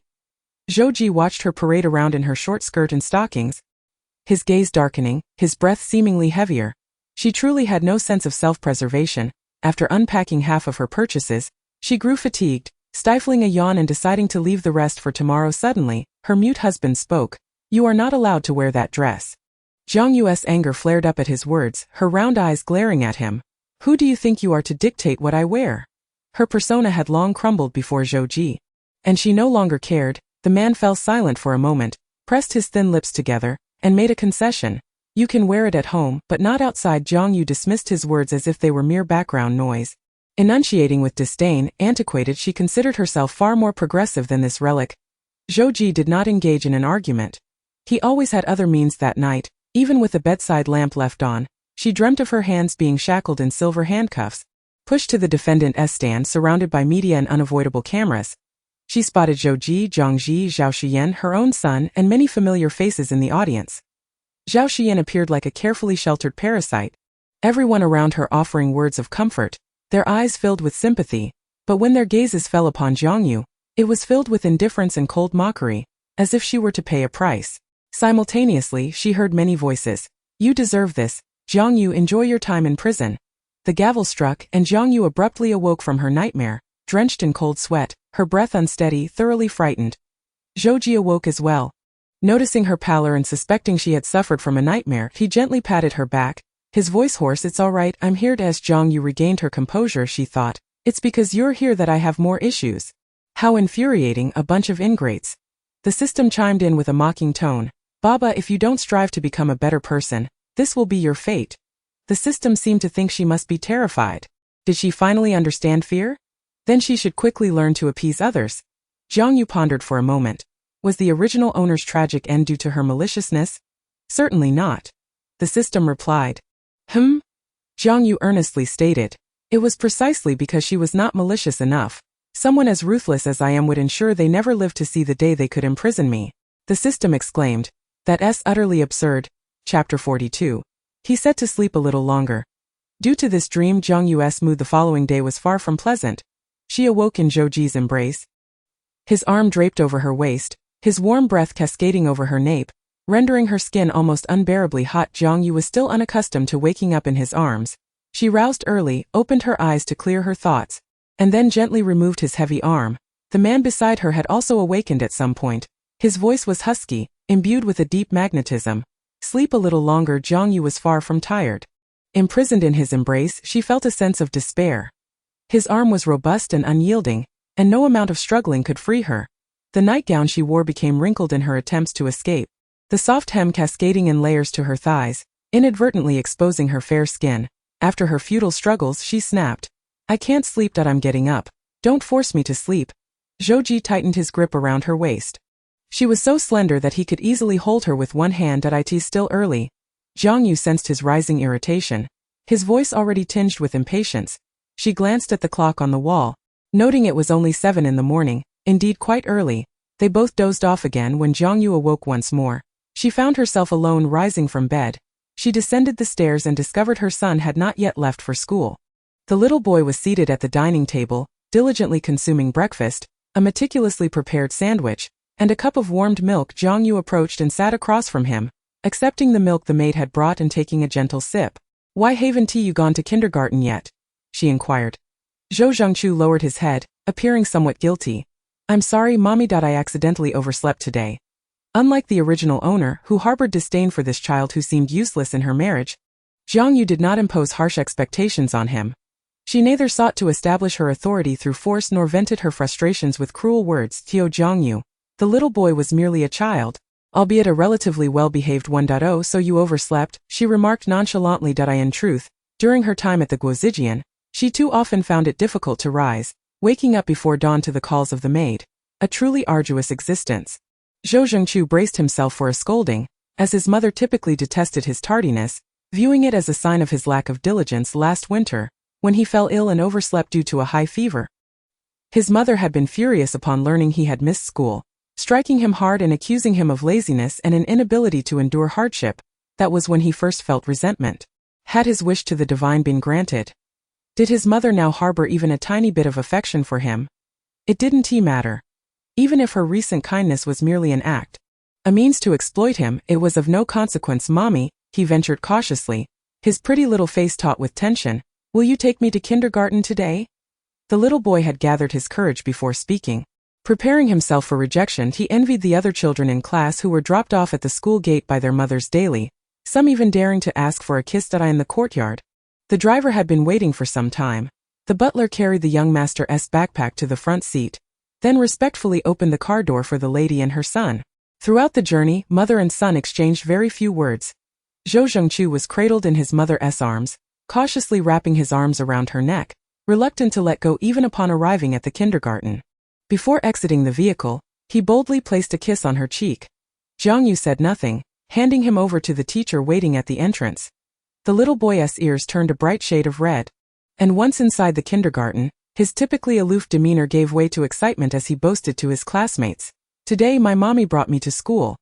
The other children gasped in awe, recalling that during the last event, Zhou Zhengqiu's mother was the most beautiful of them all. And not at all fierce, so lovely, so gentle. "Wow! Did your mommy hug you? Did she kiss you? Did she call you her little darling?" Zhou Zhengqiu pondered for a moment, his expression stoic, before he pridefully proclaimed, "Of course mommy hugged me and even kissed me first. Your mommy loves you so much." The kindergarten children chattered excitedly. Before long, Saturday arrived. Jiang Yue was forced to rise early, laden with resentment as she headed to the television station. The princess's morning mood was eternally unyielding, her face a forbidding mask that warned all within a 500-mile radius to keep their distance. Arriving at the television station that morning, she wore no makeup, her face bare yet radiant, skin smooth and luminous like a peeled egg. Her naturally rosy lips resembled delicate ripples of powder. The beauty was almost ostentatious. Jiang Yue had not even bothered to style her hair, allowing it to fall freely, which made her already petite face appear even smaller. As she walked to the backstage lounge, she drew many surreptitious glances from those around her. In the largest workgroup at the station, she was conspicuously absent, due to her poor social standing. No one had bothered to add her to the group. By 8 in the morning, the chat was already bustling. "I thought I saw a fairy just now. I swear to the heavens, Jiang Yue did not look like this 2 months ago. That sharp and acerbic demeanor is indelibly etched in my memory. She has undoubtedly undergone cosmetic enhancements. Let us be optimistic. Perhaps Jiang Yue's ancestors are smiling down from their graves, And she has finally learned to read, dog head emoji. You should promptly contact a headhunter to secure an escape route for yourself. The workgroup is filled with early risers harboring a plethora of grievances. Television workers can be just as unscrupulous as online commenters. Jiang Yue has already received the script, which merely contains some introductory phrases for the guests and artifacts, allowing for free interaction with the guests. Before the recording begins, the director's greatest concern is Jiang Yue, this unpredictable ticking time bomb he has repeatedly confirmed with her. If there are any unfamiliar words or phrases in the script, she should ask or look them up. Understood? Jiang Yue, perplexed, wonders who he thinks she is underestimating. Is it really that difficult? She nods. Understood. The director clearly has no faith in her. Don't be overconfident. If you don't understand, you must ask. Do not make any mistakes on stage. Jiang Yue looks at him and asserts, I said I understood. The director, meeting her gaze, is utterly baffled by her newfound confidence. This little troublemaker, devoid of any scholarly knowledge, how can she still revel in pretentiousness? It's exasperating. Chapter 43. All for the sake of image. This script has already been revised by the writers, removing idioms that might appear even slightly cultured. Jiang Yue, this little ancestor who has merely acquired a head, would not be able to read overly sophisticated idioms, and encountering homographs would be even more disastrous. The director remains uneasy and preemptively informs the producer. If any mishap occurs on stage, cut Jiang Yue's camera and mute her microphone. For now, this seems to be the most prudent course of action. The producer gives an okay gesture. The live broadcast begins at 3 in the afternoon, with preliminary preparations underway. Jiang Yue still needs to get her look done. The stylists in the studio have all been scolded to tears by the original owner, and no one is willing to style her now, offering excuses about being busy. Jiang Yue sits alone before the makeup mirror, admiring her own beauty. The producer awkwardly approaches, script in hand, ready to shield herself should Jiang Yue decide to throw something at her. After all, Jiang Yue has a notorious reputation for being a master of table clearing in the studio. Ms. Jiang, the stylists are currently unavailable. Could you please wait a moment? After speaking, the producer instinctively takes a few steps back, imagining an object flying at her head. She closes her eyes for a few seconds, bracing for a storm that never comes. Jiang Yue's emotions are surprisingly stable. She replies, no need, I'll do it myself. The producer fails to contain her expression, her lips parting in disbelief. Oh my God. The little ancestor actually wants to style herself. Is she still half asleep or what? Jiang Yue used to require someone to kneel and deliver a straw to her mouth when she drank water. In her own words, how could someone of her elevated status engage in such menial labor? Are you sure? Yes. Jiang Yue turns to face her, and in that fleeting moment of eye contact, the producer's heart races wildly, only to hear Jiang Yue add, by the way, could you please get me a cup of coffee? In a daze, the producer agrees. Of course, it's no trouble at all. The phrase no trouble feels overly polite to her, and she finds it a bit disconcerting. The producer quickly heads downstairs to procure the coffee. Jiang Yue thanks her and inquires how much. I'll transfer you. 36 Ms. Jiang, you can just give me 30 in mere seconds. The producer receives her transfer. She nearly squeals in public, struggling to contain her excitement. The young lady transferred 1,000 yuan to her, with a note that read, thank you for your hard work. Indeed, money from the wealthy is no ordinary currency. The young producer cannot resist sharing the news in a large group chat. Jiang Yue thanked me today. Family, who understands? I just bought her a cup of coffee, and she gave me 1,000 yuan. These two short sentences instantly ignited the group chat. How could you bend the knee for a mere 1,000 yuan? Tell me if the young lady will still drink milk tea later. I can deliver it on my knees. I can't even imagine how happy I would be if I were as wealthy as she is. If you can't imagine, then neither can I. You're all so useless. Have you forgotten how she used to mentally torment us? Besides, she used to boss us around to buy her food and drinks, never offering to pay. She was so stingy. It's all for the sake of her image. My heart has grown as cold as a fish that has been slaughtered for 10 years at a supermarket. When the live broadcast begins, call me. I want to log in and watch the spectacle, and I'll record it too, ha ha ha. In the eye of the storm, Jiang Yue sits leisurely before the mirror. Sipping her beloved coconut latte, she enjoys biting on the straw, puffing her cheeks adorably while drinking. Before her lies the script, which she casually flips through, unhurriedly perusing the pages. Each artifact seems to possess a poignant tale. The owner of the Jade Seal was a ruler who governed with both civil and martial prowess. Though he wielded a decisive hand and acted ruthlessly, his nature was somewhat sinister. Yet, he accomplished what other emperors could not. With a thunderous force, he annihilated the barbaric tribes of the north, eradicating their bloodline to prevent future threats and maintaining peace along the border. He also alleviated the burdens on the farmers, fostering a prosperous dynasty. Yet, this exceedingly cold sovereign was profoundly passionate, even if the object of his affection was the wife of one of his ministers in the eternal bright palace. Due to his overwhelming love, he forbade her from seeing anyone but himself. Even the servants attending her were required to wear veils, and he silenced them with poison. The queen, trapped in this daily confinement, eventually succumbed to madness, leaping from the heights of the eternal bright palace. Her corpse fell before him. Within 3 days, the emperor followed suit, leaving behind a last will to be buried alongside her. This legendary jade seal was later discovered at the outer tomb of the imperial couple. After finishing this story, Jiang Yue felt a chill down her spine. Encountering such a madman, it was a matter of either his death or hers. Your look. Jiang Yue carelessly grabbed a hairpin, casually arranging her hair into an updo, exposing her slender neck with a few stray strands falling gracefully beside her cheeks. This appearance was vibrant yet retained an air of softness. All set. The live broadcast room has already opened ahead of time. The recording studio has also invited numerous audience members. The original owner often struggled with stage fright, faltering under pressure, but Jiang Yue, the only princess of the Jiang nation, is accustomed to grand spectacles. A mere handful of spectators below would not induce anxiety in her.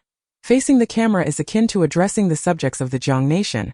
One merely needs to accede. In the past, she had to project authority, whereas now all she needs is to smile more.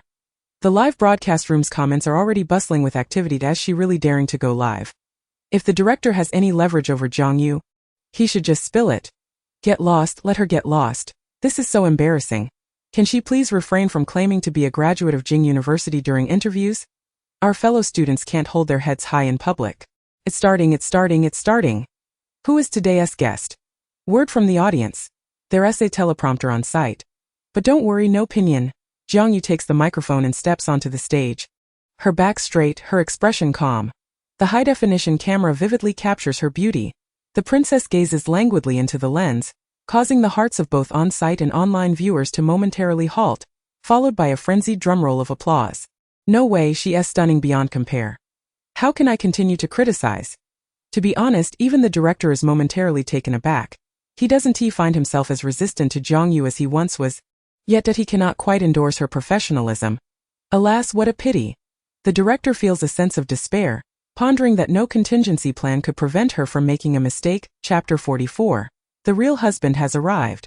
The new guest for this episode is the recently popular actor Jiang Yue, who skyrocketed to fame over the summer due to a fantasy drama. Jiang Yue exudes a cool demeanor, speaking little and rarely smiling. They would later learn of the incident. Jiang Yue would even step on the toes of a passing dog. She manages to offend those she should have no connection with. The stage is set with lights and sound ready. Accompanied by a melody of classical music, the actor, clad in traditional garb, gracefully appears before the audience, his performance mesmerizing and lifelike, as if he has truly traversed from a bygone era. The curtain slowly falls, and the audience erupts in thunderous applause. Jiang Yue gradually steps out of the shadows onto the stage, microphone in hand but without the script. Upon seeing her leave the script behind, the director becomes frantic. Jiang Yue has an excellent memory. Having casually glanced over the script a couple of times during makeup, she is unfazed and composed. The live broadcast excitement surges with Jiang Yue's appearance. Did I see wrong? The young lady can now perform without a script. What's the big deal? Didn't she say there's a teleprompter on site? The tides have turned. Observing Jiang Yue's current icy demeanor is quite amusing. I'm dying of laughter. These two haven't even interacted. This is a soul-searching question. The viewers in the live broadcast room, preoccupied with the comments, have hardly noticed this significant detail. And waypoint 0. It's actually 0. I had just been squatting in front of the live stream room with my notebook, ready to jot everything down, so that I could later post it in the comments section of Jiang Yue's Weibo. However, it turned out to be a complete disappointment. The performance of Jiang Yue was astonishing. Her composure was remarkably stable, as if she were in her own domain. Yet, she did not dare to relax completely, fearing it might merely be a stroke of luck. On stage, Jiang Yue wore a face that was as haughty as it was indifferent, gazing coldly at the camera with a blank expression. Jiang Yue glanced at him and posed a scripted question. Next, let us invite the young actor Jiang Yue to share the lesser-known aspects of the legendary emperor. A faint, sardonic curve appeared at the corners of Jiang Yue's lips, as if mocking her audacity to remain unfazed while standing beside him. After a brief pause, he uttered two dismissive words. I won't. It seemed he had endured the entire segment just to deliver this slap in the face. The barrage of comments exploded instantly. Ha ha ha, I knew it. This is exhilarating. Jiang Yue has come to take vengeance on our behalf, hasn't he? I was so taken aback that I nearly fell off the toilet. Jiang Yue must have been utterly panicked. Thank goodness I was watching the live stream. Had I missed that moment, it would have felt as though my beauty, figure, and all my admirable traits had vanished entirely. Behind the scenes, the director and crew, accustomed to unexpected situations, were beginning to panic. Their greatest concern was that Jiang Yue would be utterly ill-equipped to handle such a predicament. The mere fact that she could avoid misreading lines was already a testament to her limited capabilities. What they feared most was her potentially explosive rage, as her fury could lead to disastrous consequences for everyone involved. The director had already prepared to cut to an advertisement at a moment's notice, yet the woman on stage remained unflustered, her lips curving into a gentle smile. Perhaps Jiang Yue's understanding of the stories behind cultural relics is limited, and I hope our viewers will be more forgiving. This statement echoed clearly through the microphone, leaving the audience in near silence. Was she really so bold? Did she not fear the repercussions? Jiang Yue was momentarily taken aback, his dark eyes suddenly locking onto hers, frosty and penetrating. Anyone else would have been intimidated by such a gaze, yet Jiang Yue tilted her head slightly, her eyes unwavering, even offering him a smile. Their gazes clashed like swords, igniting sparks that I never expected Jiang Yue to be so cutting with her words. Truly, a woman's heart can be as fierce as it is cunning. By the way, is Jiang Yue a high school dropout? She truly understands her adversary. Their eyes seemed to lock in a deadly grip, and I found myself captivated once more. I am indeed an aficionado of dramatic rivalries. I thrive on the thrill of sweet revenge. The transformation of foes into lovers is the most delightful trope of all. Although Jiang Yue could not fathom why this arrogant man would seek to humiliate her publicly, she was not one to be easily intimidated. He had misjudged her.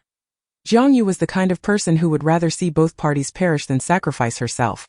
Anyone who dared provoke her needed to brace themselves for the consequences.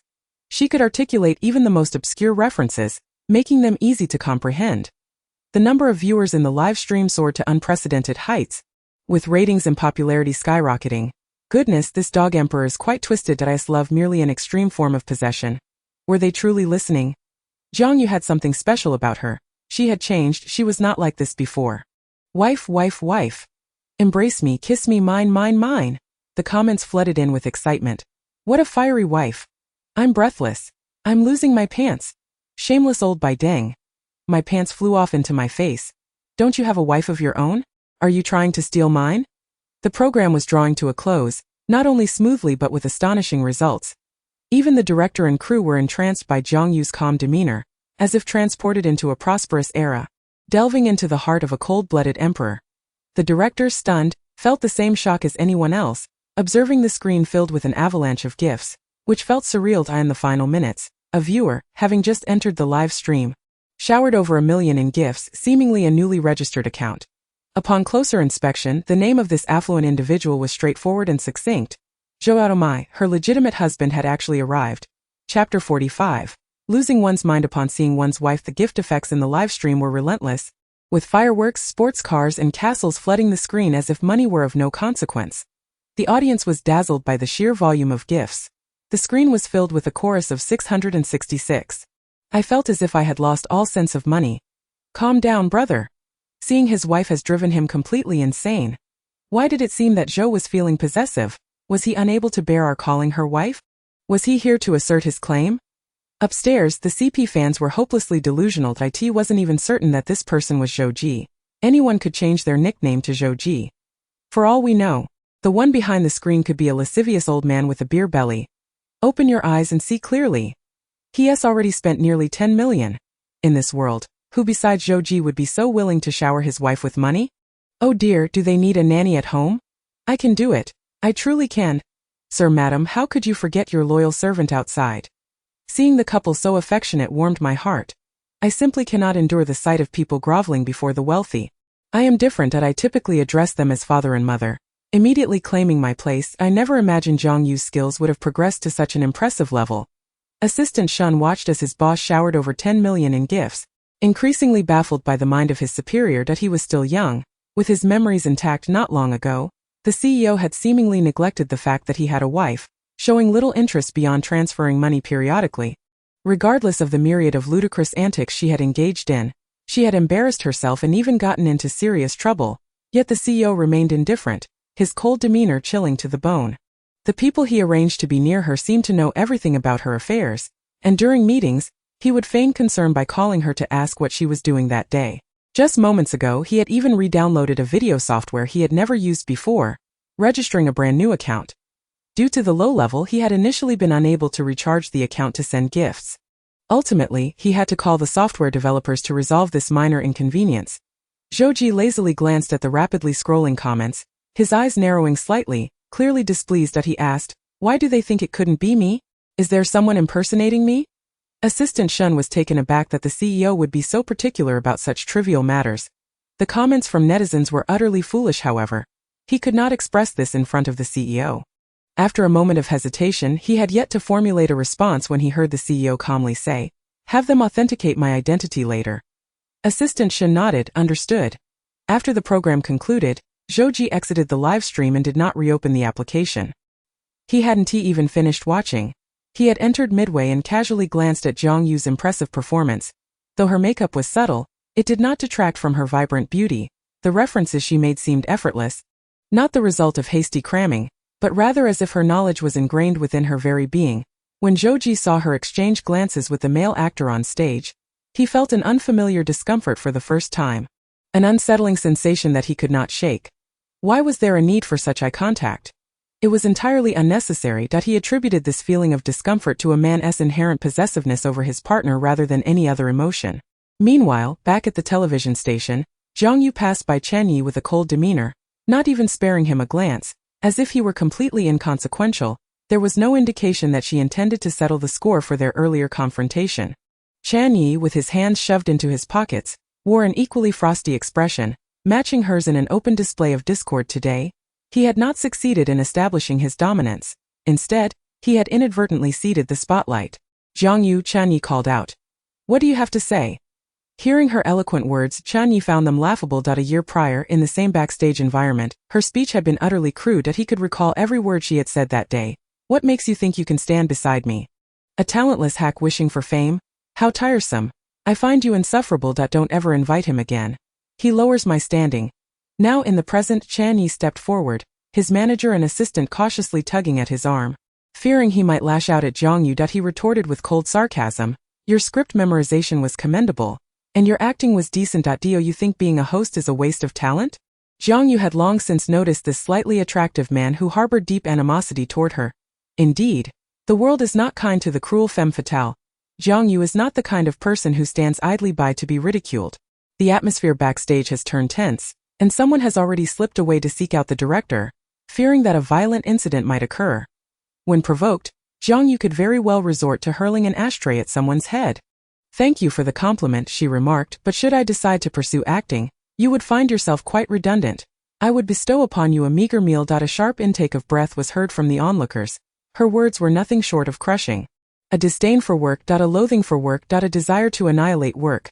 Jiang Yue turned on her heel and departed, while Chen Yi refrained from pursuing her any further. In truth, Jiang Yue's composure had taken him by surprise. He had intended to provoke her, believing her to be both wicked and foolish, quick to anger and prone to violence. He was certain she would strike first, and should she dare to do so, he would not only call the police but also ensure she became a trending topic on social media. A year had passed, and Jiang Yue had surprisingly gained some sense, which was truly astonishing. The director, summoned in a panic, arrived only to find that nothing had transpired. He entered the makeup room where Jiang Yue was having her makeup removed, her eyes gently closed, creating a serene image. The director approached her from behind and, albeit stiffly, offered genuine praise.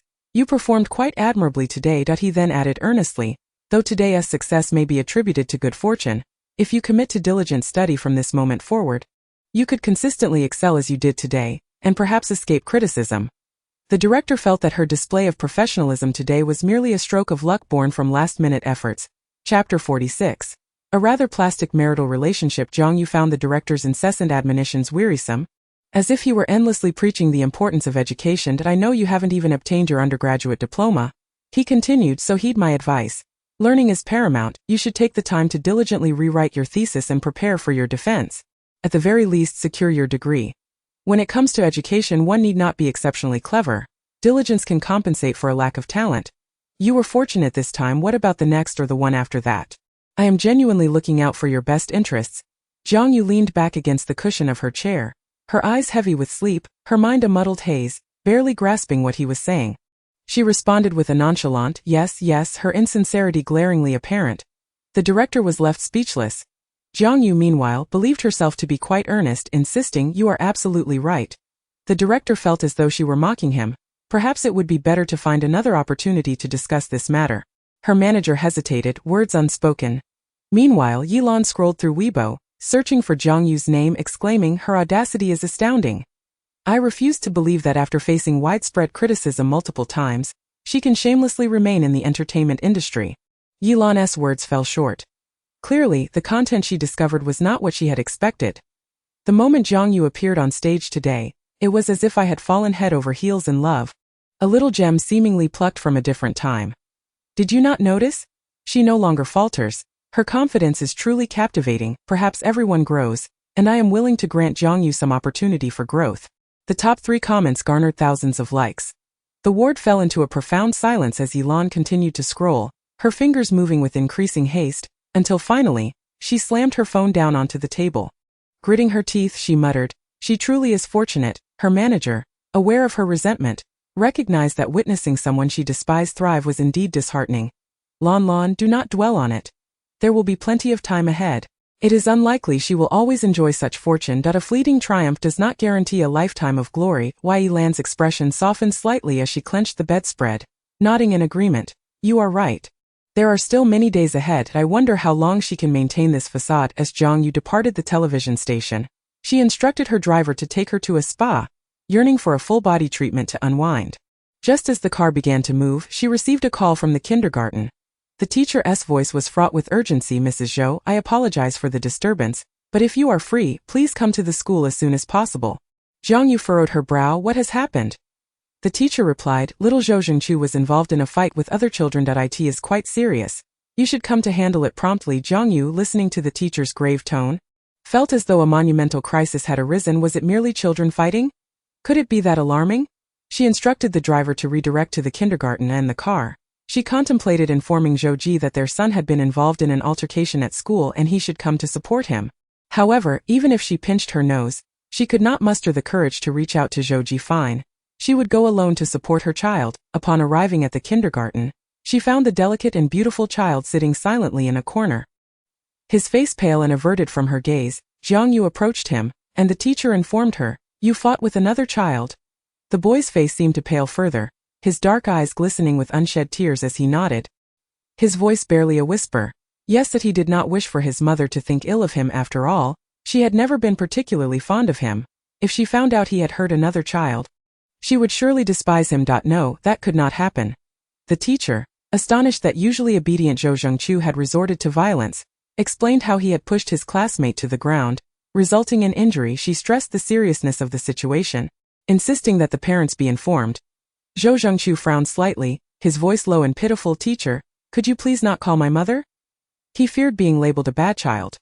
The teacher recognized the gravity of the situation and promptly contacted Jiang Yue, believing the child was more afraid of his mother than the consequences of his actions. This would serve as a lesson for him.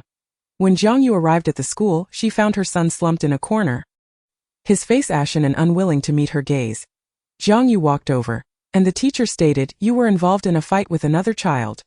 The boy's complexion seemed to drain further, his large, dark eyes appearing particularly endearing, and he nodded, his throat constricted. Yes, that he did not want his mother to dislike him. Gathering his courage, he gently grasped his mother's finger, his demeanor softening in stark contrast to the coldness he had shown the teacher. With tear-filled eyes he pleaded, Mom, I can apologize. Please don't be angry with me. Jiang Yue of course felt no anger. There was a reason behind the altercation. This child, though obedient, surely had been provoked first. While she harbored no deep affection for him, a protective instinct surged within her, unwilling to let anyone bully him. The teacher had not anticipated just how fearful Zhou Zhengchu was of his mother, nor how compliant he could be. Initially, he had steadfastly refused to apologize, his expression fierce and distant, yet here he was on the verge of tears, expressing a willingness to make amends. The teacher stepped forward, saying, Mrs. Zhou, this is a serious matter. Even if children have disagreements, they must not resort to violence. Wouldn't you agree? However, this child is generally well-behaved and sensible. Please do not be excessively harsh with him, as it might have the opposite effect. Recognizing one's mistakes is a sign of growth. Jiang Yue lifted her face, her gaze icy as she glanced at the nameplate before her. Teacher Chan, my child was not sent to school to be bullied. Teacher Chan was taken aback. Jiang Yue seemed oblivious to the bandaged forehead of the chubby child seated across from her. Continuing, until I have a clear understanding of the situation, I will not permit my child to apologize. Teacher Chan was somewhat astonished. Did she not realize how evident the situation was? The classroom is monitored.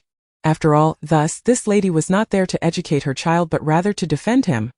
The boy, cradled in his mother's embrace, heard her words and his lashes fluttered as his stiff form gradually relaxed. He gazed at his mother, his beautiful eyes glistening with tears, realizing, perhaps for the first time, that this was a mother's love, one that believed in him and would protect him. Chapter 47. Husband's jealousy. Jiang Yue had not encountered Teacher Chan during her previous visit to the kindergarten, and she found the teacher's approach rather disagreeable. Without discerning the facts or context, she had hastily condemned a child. Jiang Yue recognized her son's nature. He was neither misbehaved nor prone to unwarranted aggression. Mrs. Zhou, there are surveillance cameras in the classroom, and other children witnessed Zhou Zhengqiu suddenly pushing his classmate, Teacher Chen insisted. Being a new teacher, she was acutely aware that the children in this kindergarten came from affluent families, each child backed by influential parents. Yet, judging solely on the merits of the situation, her handling of it had been quite lenient. In all honesty, Teacher Chen held a certain disdain for typical wealthy wives, viewing them as dependent housewives devoid of status or dignity. Jiang Yue maintained her composure, asserting, "You have already stated your position, but every matter has its reasons. Have you inquired?" Without a hint of embarrassment, she continued, "I know my child's character well. He would never strike another without cause. Please provide me with the surveillance footage from the 30 minutes leading up to the incident. I suspect my child was the one being bullied." Being relatively inexperienced, Teacher Chen felt somewhat flustered when faced with such an assertive parent. Jiang Yue had grown up in a palace, where children often displayed cunning and were adept at feigning innocence. Lacking the authority to access the surveillance footage, Teacher Chen took a deep breath and reluctantly sought assistance from her superiors. At that moment, the chubby boy's parents hurriedly arrived at the kindergarten. Upon seeing the bandage wrapped around their son's head, they immediately erupted into a tirade of curses. Exhausted from their outburst, they finally remembered to inquire, "Who did this?" The surroundings fell silent, and the woman's gaze swept across the room, ultimately landing on Jiang Yue. Upon recognizing Jiang Yue's face, a lump lodged in her throat, rendering her speechless. How could it be Jiang Yue? The Zhou family was not one to offend lightly. It was only then that the principal realized the magnitude of the incident in the nursery class, though she felt a twinge of relief that the Zhou family's child had not sustained any serious injuries. Otherwise, they would certainly be unable to bear the consequences. After all, the Zhou family had someone poised for a promotion. To put it bluntly, offending other parents was not a significant concern. With a sincere apology, matters could generally be smoothed over. But the Zhou family was an entirely different matter. The principal stepped forward to mediate, asserting that minor squabbles among children were commonplace. "I just spoke with the school nurse, and fortunately, the only injury is a superficial scrape on his forehead. With some rest, he will be fine." The woman, upon hearing this, immediately expressed her discontent. Was this not blatant favoritism? Why should her child have to endure such bullying? What would this lead to in the future? "Principal, you cannot say such things. Children must be taught properly from a young age. If they are not, who knows how they will wreak havoc upon society when they grow up." She dared not voice her harsh criticisms openly, resorting instead to veiled sarcasm. Some parents simply do not know how to educate their children. Society will step in to teach them later. A mother can never abide her child being bullied, and her emotions flared, prompting her to speak without restraint, heedless of her husband tugging at her sleeve, silently urging her to refrain from further comments. Jiang Yue, with a temperament that would not allow her to swallow her indignation, was preparing to retaliate when the child in her arms lifted his cold face. His gaze, though still innocent, held an air of fierce determination. He deserved it. Although Zhou Zhengqiu was young, he could comprehend the adults' conversation. He detested their mockery directed at his mother and refused to allow her to continue enduring such treatment on his behalf. Zhou Zhengqiu bore a striking resemblance to Zhou Ji, particularly in his piercing eyes. "Beautiful yet fierce, he insulted my family first, yet I was the one made to be silent." The boy maintained a stern expression, mirroring his father's often stoic demeanor, and continued in a cold tone, "I ignored him, yet he poked me with a pencil, forcing me to listen. He bullied me first. The chubby boy, despite being terrified at that moment, could not help but peek out from behind his mother, looking both guilty and aggrieved. I didn't. He spoke ill of you, however. He did not poke him with the pencil. He's lying. The chubby boy's mother felt a wave of embarrassment wash over her as she prepared to retort. Her ineffectual son had completely given himself away, and he whimpered, I will never speak ill of your mother again. Sobbed, I was just jealous that your mother is prettier than mine. Sob, so scary. The look in his eyes was terrifying. He's just pretending to be a good kid. Pretending. The chubby boy's mother could no longer maintain her aggressive stance, her face flushed with a mixture of blue and red, her throat feeling as if it were being constricted by a stone. The principal intervened. Mrs. Liu, it seems your child was the one who acted incorrectly. Perhaps you should apologize to the other child and his parents? The expressions on the woman's face changed dramatically, and with great reluctance, she muttered an apology. The man beside her, dressed in a sharp suit and towering nearly 6 feet 3 inches, exuded an intimidating presence, accompanied by 4 or 5 bodyguards who added to the formidable aura. Jiang Yue felt a twinge of surprise upon seeing him. Why are you here? Zhou Ji replied, shaking his phone. The teacher called me. Jiang Yue sighed, realizing his arrival was of little use now. The moment had passed. If it weren't for her exceptional wit and commanding presence, the child would have been coerced into apologizing long ago. What a misfortune it was to have such a useless father. Now that the matter has been resolved, you may leave. Zhou Ji raised an eyebrow in surprise. You handled it? Jiang Yue nodded her elegant head. Indeed, since they sincerely apologized, I shall reluctantly overlook their transgressions and accept their apology.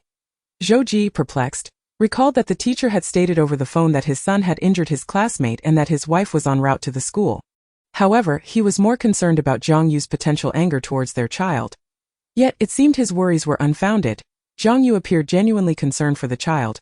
Well, that was no longer of consequence. He had more pressing matters to attend to. Zhou Ji took a couple of steps forward, scrutinizing her delicate face, which was soft and exquisite, her porcelain skin seemingly capable of yielding water, and her eyes crystal clear, revealing a depth that one could peer into. She appeared pure, innocent, and radiantly bright, as if emitting her own light. Zhou Ji swallowed hard, his expression remaining impassive as he instructed the bodyguards to escort the child to the car, with his fathomless dark eyes fixed on her. He suddenly spoke with an air of casual indifference. Why did you make eye contact with him today? Jiang Yue was momentarily bewildered. Zhou Ji abruptly grasped her chin, his expression lacking emotion but seemingly tinged with irritation as he reminded her. You made eye contact with him on stage today. After a brief silence, as if waiting for her to grasp the significance of his question, he pressed on. So why did you make eye contact? Chapter 48. Hoping his delicate wife would enjoy a good night's sleep. Jiang Yue blinked, gradually deciphering Zhou Ji's words amidst her confusion. What did he mean? Did he intend to meddle in her work again? How insufferably presumptuous. Was he going to control every aspect of her life, including her work schedule? Why didn't he just become an emperor in his past life? Such authoritarianism. Jiang Yue slowly furrowed her brow, her small face clearly displaying her displeasure. She had no desire to explain that it was merely a scripted interaction. She lifted her chin, seemingly deep in thought. Because he is quite handsome. A princess can do anything. Annoying people is her specialty. The man's gaze was like a deep lake, exuding an unsettling calmness. Mediocre. Jiang Yue had no intention of discussing such matters with him. Her scheduled spa appointment was nearing, and she needed to attend to her beauty regimen. This was her subtle way of indicating that he should release her. Zhou Ji, however, remained unyielding, tightening his grip on her wrist. He pressed his lips together, his tone steady as he pointed out. You made eye contact with him 5 times. Once or twice could be overlooked, but 5 times is excessive. The viewers in the live stream even remarked on how well she and that male actor matched. Upon seeing these comments, Zhou Ji felt an unsettling discomfort rising within him. It was too much. He had forgotten she seemed utterly carefree, completely unbothered by his discontent. It was as if she had long grown weary of him and was eagerly awaiting the chance to stray. Did Jiang Yue genuinely harbor feelings for him? All those declarations of love before, surely they could not have been insincere. The thought of it gnawed at him, suppressing his rising resentment. He tightly grasped her hand. I'll take you to the beauty salon. Jiang Yue pondered for a moment before not declining his offer.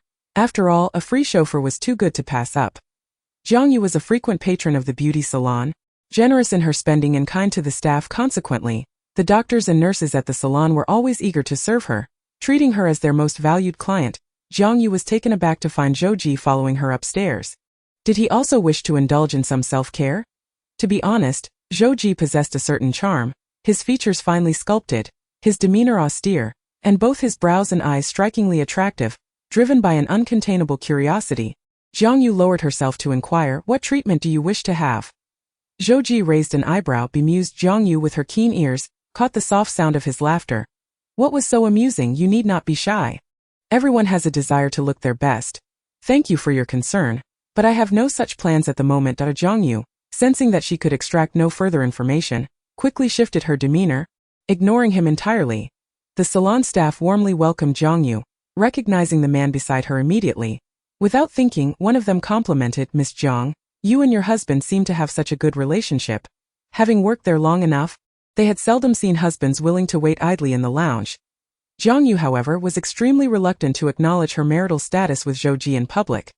She assumed he would not be recognized in real life. Maintaining her composure as she fibbed, "He is not my husband. He is my driver." The driver himself, Zhou Ji, merely raised an eyebrow. The receptionist awkwardly smiled, interpreting it as part of the couple's playful banter.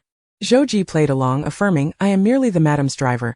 Jiang Yue's skin was actually quite flawless, smooth and supple, akin to a piece of unblemished jade. A basic treatment would suffice to meet her needs. During this time, the man displayed an unusual patience, waiting outside. A rarity in their past interactions, he could not help but admit that his curiosity about Jiang Yue had piqued, evolving from his previous indifference. After about half an hour, Jiang Yue emerged from the spa, astonished to find Zhou Ji still waiting. Zhou Ji, embodying the role of a devoted driver, greeted her with a smile, his voice gentle. "Madam, the car is parked downstairs." Jiang Yue felt somewhat uncomfortable with his attentiveness, a chill running down her spine as she acknowledged, "I see." Emerging from the bathroom with her hair half dried, she inadvertently stumbled upon several unfamiliar photographs while searching for a hairdryer. Her gaze froze upon a group photo, presumably taken several years prior. The individuals in the picture wore blue and white uniforms, and he had already been quite tall back then, standing in the sunlight. His fair skin almost blinding, his features strikingly cold and distant, gazed at the camera as if he were destined to be a child of fortune. The back of the photo bore the imprint of the school. Jiang Yue recognized that this was Zhou Ji from her high school days, appearing more naive, gentle, and with a cold demeanor that lacked the oppressive aura he now possessed. She murmured to herself, wondering why Zhou Ji used to resemble the insufferable regent so much. Even in his teenage years. It was indeed peculiar. However, Jiang Yue would not conflate the two individuals, as this was merely a fictitious realm for her. Such thoughts only intensified her longing for her beloved father and mother, as well as her princely cousins. As she dried her hair, she languidly settled onto a specially designed soft mat, leaning against the bed while playing on her phone. She had not logged into Weibo all day, and upon doing so she discovered she had a fan club. Global Fan Club of the Princess. Noble Princess Jiang Yue officially established today, for companionship is the most enduring confession of love. Jiang Yue did not notice this mention, as she never paid attention to such tags. Soon enough, she drifted into slumber, as if the words spoken moments ago were merely a figment of her dreams. No matter how splendid this place was, it was not her home. She missed her caring mother, the father who would build swings for her, and her perpetually irritable yet obliging younger brother. She longed for the carefree, untroubled version of herself who relished lounging by the windowsill, basking in the warm sun, and indulging in long afternoon naps. Zhou Ji pushed the door open and was met with the sight of her sleeping soundly at the edge of the bed. Her slumber was deep, her face marked with rosy impressions, and her long dark lashes cast delicate shadows, as if she were murmuring in her dreams. Zhou Ji's heart softened unexpectedly. It dawned on him that he missed home. He gently lifted her, carefully placing her on the bed, tucking her in, and drawing the curtains to shield her from the blinding light outside. He bent down and placed a fleeting kiss on her rosy lips. A mere brush of affection, the pads of his fingers grazed her cheeks softly, wishing for his delicate wife to enjoy a restful sleep. Chapter 49. I only wish to secure a greater share in the divorce settlement. Jiang Yue slumbered for an extended period, perhaps due to thoughts of her father and mother. She dreamed of them once more. In the harsh winter, snowflakes danced down, and frost formed icicles beneath the eaves, while a chilling wind swept across her face. Standing in the corridor, the winter sun was almost blinding, compelling her to draw her cloak tighter around herself, the hood lined with thick, white fox fur. She had always been sensitive to the cold, unable to resist burying her pale face in the plush collar, revealing only her dark, glimmering eyes, while her fingers were already a bright red from the chill. Yet she beamed with satisfaction at the snowman she had built. Proudly, she commanded the palace attendants behind her, "Go summon the crown prince." At tea times, her childishness emerged. Even after crafting a beautiful snowman, she yearned for their admiration and praises. However, rather than her brother, it was her mother who arrived. Her mother grasped her hand tightly, hesitating several times before speaking. Your marriage to Zhou Fuwu has been arranged. Zhou Fuwu was the name of the current regent, a title said to have been adopted later. He hailed from a humble background, and no one knew what the current powerful regent had once been like, nor did they know his true nature. With a cold expression, she retorted, I have never even met him. I do not wish to marry him. Although she lacked the cunning and scheming nature of those skilled in political maneuvers, her intuition was sharp. Zhou Fuwu was certainly not like others who adored her and sought her hand in marriage. He does not sincerely wish to marry me. Her mother's eyes glistened with unshed tears, well aware that there was little room for negotiation. It is your father's inadequacy. For the first time, the usually carefree Princess Mingyi felt troubled. Gazing up at the sky above the palace, she tilted her face upwards and, after a long while, made a secret decision unbeknownst to her father and mother. She would kill Zhou Fuwu. As the eldest princess, it was her duty to rid the kingdom of treachery and bloodshed. Moreover, had Zhou Fuwu not dared to covet something beyond his reach, she would not have been driven to such murderous intent. Deep down she felt Zhou Fuwu was unworthy of her. She dispatched numerous assassins, most of whom returned empty-handed, save for one who managed to wound him with a single strike. Zhou Fuwu ailing had not attended court. Jiang Yue felt a twinge of regret for not having succeeded in ending his life. Were it not for this dream, she might have forgotten her once fervent desire to eliminate Zhou Fuwu. She imagined she had been struck by lightning. Yet, if the previous dream were indeed true, being poisoned by Zhou Fuwu seemed plausible. Was he seeking vengeance for her assassination attempt? But why did Zhou Fuwu insist on marrying her back then? Jiang Yue found herself perplexed. Suddenly, she recalled the hairpin Yilan had brought to the television station, once belonging to her, and her brows furrowed slowly. System. Jiang Yue's tone turned cold. Do not play dead.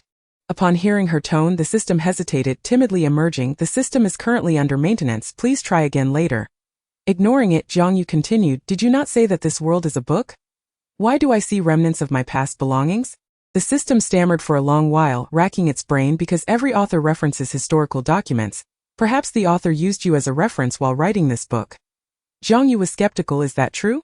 The system assured her fervently. Of course, having never asked before, she now dared to inquire, what happened to the Jiang kingdom afterward? The system, looking distressed, replied, apologies, I do not know. The author did not include that content in this book, and we have no authority to search for it.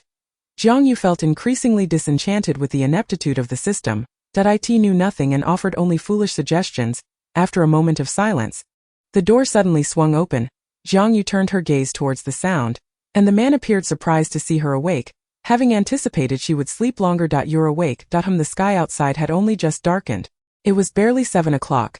Zhou Ji gazed at her flushed face, his heart softening further. He approached, gently reminding her, next time, do not sleep on the floor.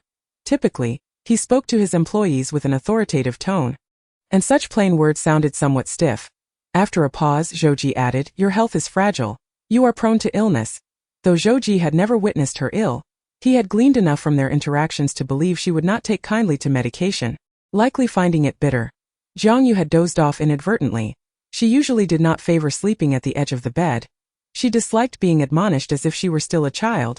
Yet she could discern whether a person's intentions towards her were benevolent or malicious. Acknowledging Zhou Ji's genuine concern, she chose not to dwell on her irritation. With a haughty nod, she replied, I heard you. Zhou Ji gave a nonchalant acknowledgement, pretending not to notice her impatience and indifference. Let us go down for dinner. Jiang Yue replied absent-mindedly, disregarding his exit. He had not been home much in the past, and he could not afford to go bankrupt just yet. She had yet to receive a substantial divorce settlement, and enduring so much discomfort here without having spent an ample portion of his wealth would be profoundly unsatisfying. Zhou Ji contemplated his assets and without modesty stated, it's somewhat difficult. Jiang Yue responded, wasn't he the male lead? Why was he suddenly facing difficulties? Observing her incredulous expression, Zhou Ji clarified, bankruptcy is somewhat difficult. Jiang Yue felt a slight sense of relief. She gazed at him with wide, clear eyes, innocent and unblemished, capable of melting anyone's heart. Zhou Ji swallowed, about to inquire what was on her mind. The next moment she said, then you must work hard. It would be best if you lived at the company every day to earn more money. A man should strive to make money, don't you think?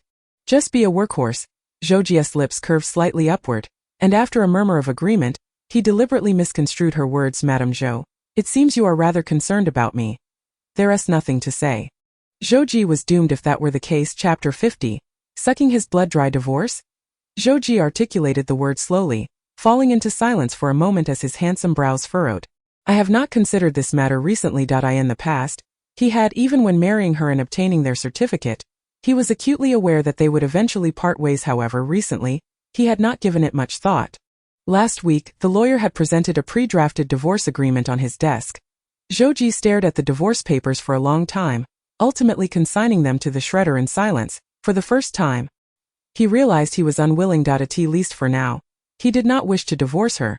This subtle change within him puzzled even himself, but he did not delve deeper, choosing to follow his heart for the time being. Upon hearing his words, Jiang Yue blinked in surprise. Hadn't he considered it? That was of little consequence to her. She had been contemplating it all along. Moreover, she had endured much humiliation for it. Jiang Yue felt she had suffered enough inexplicable grievances and was determined to drain Zhou of all his resources, consuming his flesh and bones, and then kicking him far away. At that moment, she feigned ignorance, opting for silence to dismiss him. Dinner consisted entirely of Jiang Yue's favorite dishes, with fresh ingredients air-freighted in and a chef specially imported from abroad. Jiang Yue was quite particular about her preferences. Unlike the original owner, she would no longer throw tantrums or scold the servants and chefs. Instead, she merely furrowed her delicate brows to convey her displeasure. The Zhou family's servants were adept at reading her expressions.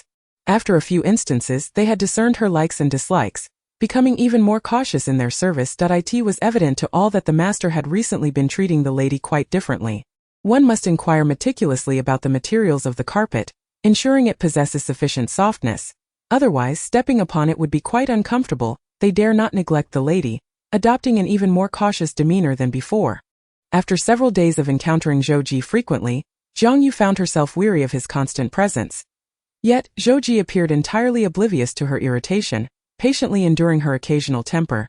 This left Jiang Yue at a loss as to how to express her frustration. If she were to erupt in anger without cause, it would merely render her unreasonable. Despite the fact that she often was. Fortunately, Zhou was scheduled to travel abroad for work next week, allowing Jiang Yue to evade daily confrontations with him and the mental gymnastics required to arrange separate sleeping quarters. Concurrently, following the previous recording, Jiang Yue found herself less averse to her job, though she could hardly say she enjoyed it. The meager income from her work was insufficient even to purchase a handbag. After a week of being offline, Jiang Yue remained unaware that her fan club had expanded to over 10,000 members, gaining a modest yet significant following. Fans had begun to promote her, enthusiastically recommending this relatively obscure host. Our Ye is truly wonderful. At the very least, she is genuine with everyone. A resounding cheer erupted. Our Ye is an absolute beauty. May I have such a face in my next life. Fans even went so far as to downvote negative comments on Jiang Yue's Weibo, striving to suppress any unfavorable remarks.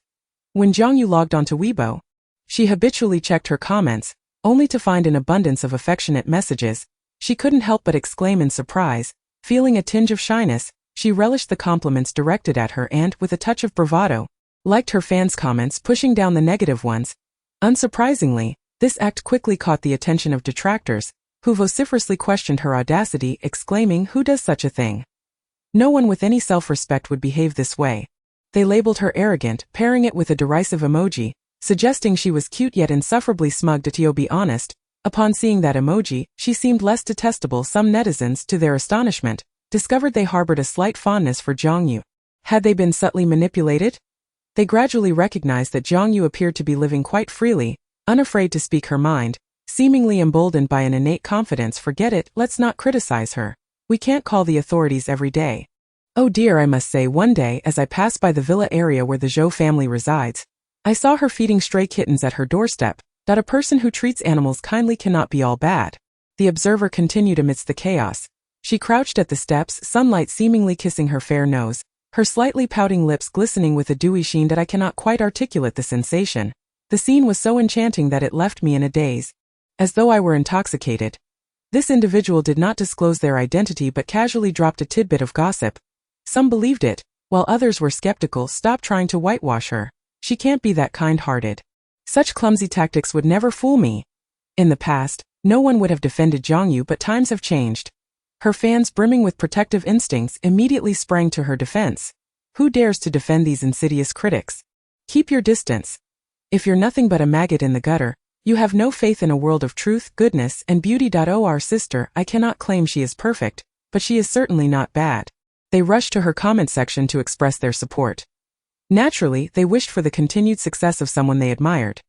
Jiang Yue remained oblivious to her own popularity. Just as she stepped out of the car, a bashful young girl approached her holding a banner emblazoned with her name, her eyes shining brightly. I'm your fan. I really like you. Keep it up. Jiang Yue accepted the banner, and the girl hurried away. Gazing at the meticulously crafted banner, Jiang Yue felt a joy she could hardly describe. Chapter 51. His fortune is truly remarkable. A beam of light descended upon the young girl's delicate nose. Her slightly pouted lips tinged with a rosy hue, glistening with a moist sheen, she tilted her slender neck upward. Her eyelashes gently closed, evoking an irresistible urge to kiss her. Jiang Yue gazed at the photograph of herself, exclaiming in surprise, unaware of when her fan had captured such a moment. She could not help but admire her own beauty. Zhou Ji, having exited the car silently at some point, approached her side. Aren't you coming in? Jiang Yue cradled the banner in her arms, initially intending to conceal it from him, yet she felt that her beauty deserved to be seen. Reluctant to deprive anyone of witnessing her allure, she could not resist waving the banner in front of him, coyly asking, Am I not beautiful? Zhou Ji glanced at the photograph on the banner, the light falling perfectly upon her features. He silently studied it, his throat bobbing slightly, as if he were tempted to kiss her. Indeed, you are beautiful, he replied honestly. Upon hearing the compliment, Jiang Yue felt a surge of satisfaction, her invisible tail wagging high in delight. Acknowledging his discerning eye, she seemed reluctant to grant him another glance. Swiftly tucking the banner away, she mumbled something indistinctly, barely audible. Zhou Ji, ever patient, inquired, What did you say? Jiang Yue, not one to lie before him, candidly responded, I said your fortune is exceedingly good. That you'll be her temporary husband is truly a stroke of luck. Zhou Ji smiled faintly, a weariness from several days of intense work dissipating. It seems I have indeed struck a fortunate deal. Jiang Yue, unwilling to engage in further conversation, entered the television station's building with the banner. She worried that Zhou Ji might follow her inside, fearing the scrutiny of her colleagues, who would not be easily convinced by any flimsy explanations. Claiming he was merely her driver would hardly suffice. Thus, it was best if Zhou Ji remained outside, avoiding any encounters with her co-workers. Suddenly, the man called for a halt. The driver, puzzled, watched as Zhou Ji spotted the girl who had just presented Jiang Yue with the banner. Through the rearview mirror, the driver observed his employer opening the car door and stepping towards a seemingly youthful girl. Hello. The round-faced girl, startled by the unfamiliar voice, looked up to meet a pair of exceptionally beautiful eyes. This face was all too familiar to her. Before she could fully grasp the moment, she heard the man politely inquire, Do you still have the banner from earlier? The girl's peripheral vision caught sight of the car she had seen at the television station's entrance. Jiang Yue had just exited from it. The girl, now slightly stammering and grappling with severe social anxiety, managed to say, I'll look for it. In her flustered state, she nervously rummaged through her bag. I think I still have one. Amidst the commotion, she found the prepared banner and trembling handed it over. Do you want this? Zhou Ji accepted the banner, nodding softly, his gaze lingering on the photograph with warmth in his eyes, his voice deep and soothing. Thank you. The girl quickly waved her hands in response. No problem at all. Is this real? She not only encountered Ye today but also her husband. In reality, this girl suffered from severe social anxiety. Yet online she embodied a bold, extroverted persona. Unable to contain her excitement, she immediately posted about her encounter in the Weibo super topic. She is the laughing star. Family, I just spotted Ye's husband on Chunshan Road. Oh my gosh, he got out of the car and approached me to ask for Ye's banner. The super topic buzzed with active fans, many of whom were exceptionally talented, skilled in graphic design, video editing, and layout design. He's so deserving of it, right? I knew he adored her. Next time we meet, remember to ask if he'd like to join our fan club's recruitment team. We need someone proficient in video editing. Everyone says the Zhou family is on the verge of divorce, but is that really the case? I suspect they've long been enchanted. The discussions in the super topic grew fervent. She is the laughing star. He even drove Ye to work today. I'd gladly give him a 0.1 for being her chauffeur. They resolved to observe closely, wary of being deceived by potential adversaries. Seriously, can't her husband be more considerate and secure some good resources for her? As soon as Jiang Yue entered the office building, she was summoned to the director's office. The director hesitated to continue gambling on Jiang Yue's luck, hoping she could consistently display remarkable literary talent and professionalism. This way, he could appease the noble lady while safeguarding the interests of the television station. It was hard for the director to believe that the recent surge in viewership and livestream engagement could be attributed solely to her, suspecting it might be due to the rising star Jiang Yue or other factors. Yet, should Jiang Yue indeed possess audience appeal, it would work in their favor, allowing her to elevate the station's struggling variety shows. Although the director held little hope for this outcome, he merely entertained the thought. Chapter 52. The conceited princess. Had it been the original owner, she would have been profoundly grateful to the director for offering her more opportunities. However, Jiang Yue's discerning gaze could easily distinguish between genuine goodwill and insincerity, allowing her to see through any facade. The station manager merely speaks sweetly. Jiang Yue blinked her eyes and asked, "Is it really that appealing?" After a moment of contemplation, she replied, "If that is the case, I am willing to give the opportunity to others in the station who are more talented." The station manager exclaimed, "What? When did you acquire such a selfless and noble virtue? Are you truly such a good person?" Jiang Yue was well aware that she had been relegated to the cold palace. Whether it was warm or cold there did not concern her. As long as it was work, whether popular or not, she would not take a liking to it. "Since I am so important, shouldn't my salary be increased?" The manager gritted her teeth and conceded. Fine, how could she demand a salary increase when she already drove a $30 million Bentley? Is she truly so short of that little money? The manager still vividly recalled that $30 million car, a constant reminder that made her feel as if her head were smoking. Jiang Yue continued to press her advantage. "Let us make it 3 times, shall we?" The manager felt her head was about to explode. Why didn't Jiang Yue just rob a bank instead? She had the audacity to ask for 3 times. Jiang Yue observed the manager's ever-changing expression and innocently blinked. Is that not acceptable? Just as the manager was about to commend her for being astute, Jiang Yue without hesitation declared, 3 times is a bit lacking. Let us make it 10 times. The manager felt as if she might suffer a cerebral hemorrhage, her face pale and flushed, speaking through gritted teeth. All right, 3 times it is. She could not afford to hesitate further, fearing Jiang Yue would continue to make exorbitant demands. She looked like she might even ask for 100 times. Once the terms were settled, Jiang Yue had no further business for the day. Thus, their hostility towards her would not be so intense. People in the workplace are inherently pragmatic. It seemed everyone tacitly agreed that no audience would favor Jiang Yue. She would only drive them away, failing to capture their attention. They were convinced she was destined for failure, a dismal and pitiful defeat, ultimately forced to resign. Faced with such grave matters, Jiang Yue appeared to remain as radiant as ever, brimming with vitality, a sight that was simply delightful from afar. She held onto her banner, and when someone casually inquired, she smiled with crescent-shaped eyes, pleasantly informing them, "This is a gift from my fans." She then feigned generosity, showing off, "I sent it beautiful?" Unbeknownst to her, she was subtly boasting. Within just half an hour, Jiang Yue had strolled through various departments of the television station, successfully making it known to everyone that she had received a gift from fans, an especially precious and beautiful one. The haughty princess did not forget to post a picture of the banner on Weibo, her good mood evident. "Noble Princess Jiang Yue. Thank you. Shy. I like it so much. Shy." For some reason, the princess was enamored with using emoticons and stickers. She deployed emoticons when being sarcastic and used stickers to express her genuine joy. The comment section was swiftly dominated by fans, leaving no room for haters. Any harsh remarks about her being sycophantic were buried in no time. Thomas full rotation immediately rushed in, fiercely embracing my wife and showering her with kisses. "Mua, I'm late, boo-hoo, as long as my darling is happy, it's wonderful to see her flaunting it. How fortunate am I to be in the same league as her luxurious possessions."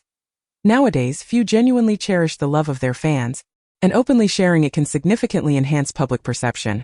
This is what is referred to as a mutual pursuit. Honestly, it is quite touching. Seeing her take her little fans' affection to heart is refreshing.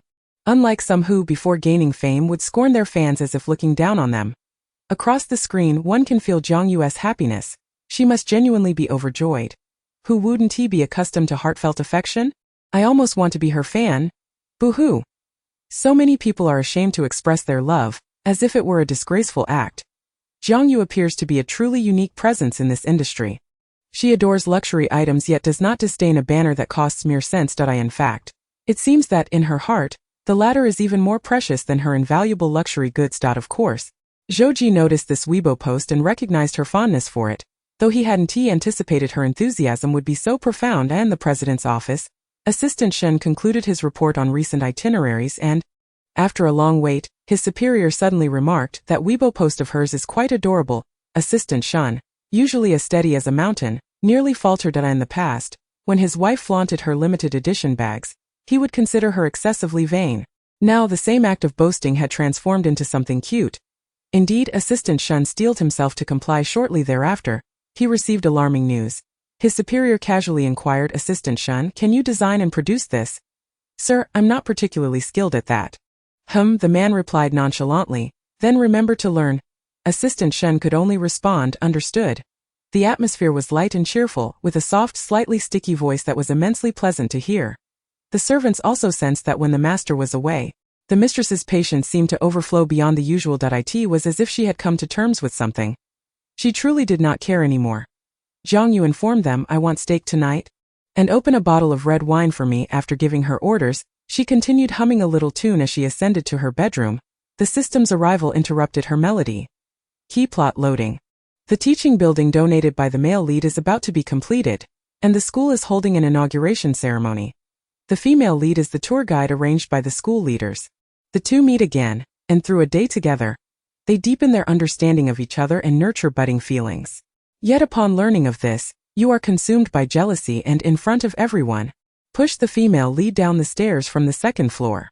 3 days later, the male lead's divorce agreement is presented before you. Net worth to be divided. Chapter 53.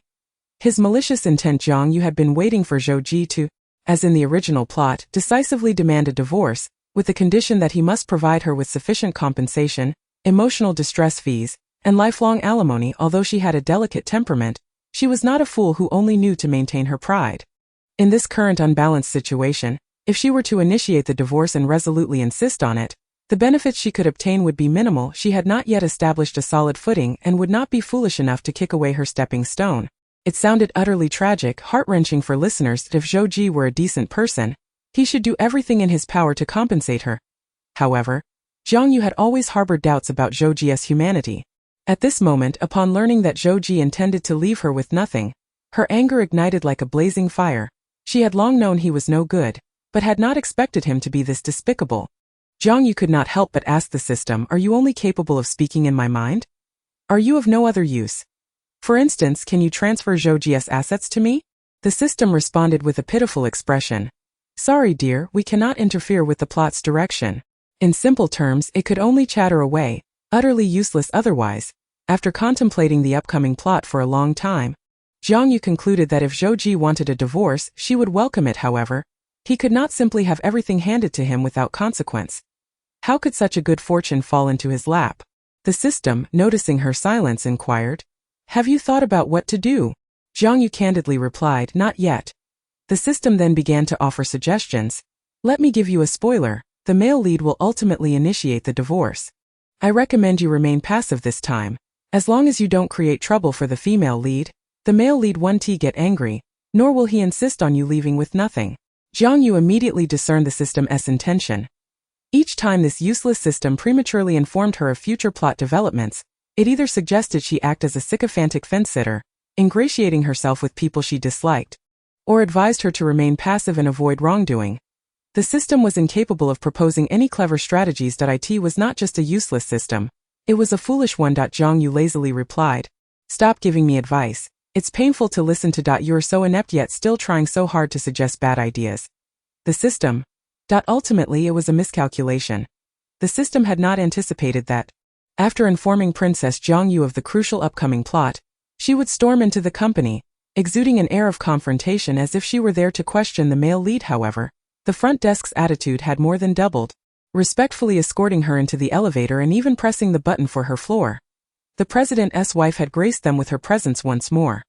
The company's anonymous group chat, usually reserved for complaints about subpar takeout, was now ablaze with excitement. "The lady has arrived. She is really here. Today she wore a lovely little Chanel outfit. My goodness, she looks exceptionally adorable, like a little princess." Holding a tiny bag from the brand, her long hair slightly curled, and her skin flawless. "To be honest, I'm the little security guard who swiped the access card for her. I'm still dazed by her beauty. I don't want to write code anymore. I want to become a security guard. When will I ever get such a chance?" The lady's legs seemed to be a meter long. Long, thin, and straight. Boo-hoo. The short skirt only accentuates her long legs. She has just reached our top floor. I want to casually bump into her in the corridor. I have been secretly following her Weibo for quite some time. She is an adorable young lady, far less intimidating than what is portrayed online. I too have been quietly observing. Assistant Shen brought the person into the office, and when he emerged, he turned to meet several pairs of curious gazes, all fixated on him. In hushed tones, they inquired, "What brings that person here all of a sudden?" Assistant Shen, do enlighten us. Adjusting his glasses perched on the bridge of his nose, Assistant Shen replied, "I have no idea. It's not something I can inquire about." Someone raised an eyebrow, jokingly suggesting, "Could it be a confrontation?"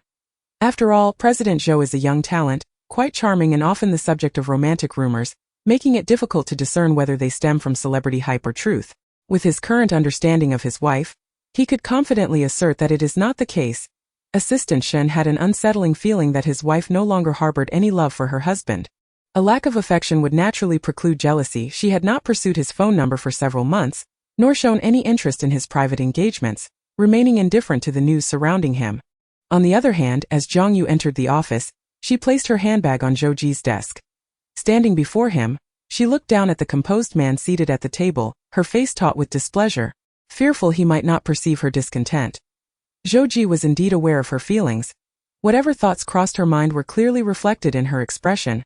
When she was happy, her laughter was uncontainable, and the brilliance of stars seemed to escape from her eyes.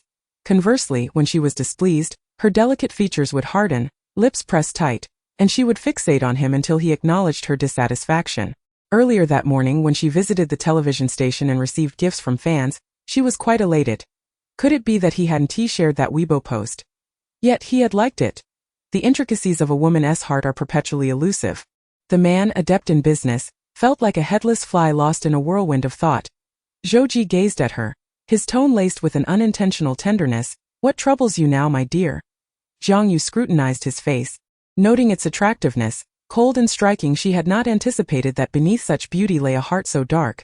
Harboring thoughts of leaving her with nothing, suppressing her annoyance and impatience, she cleared her throat and remarked, "I suddenly remembered something." "What is it?"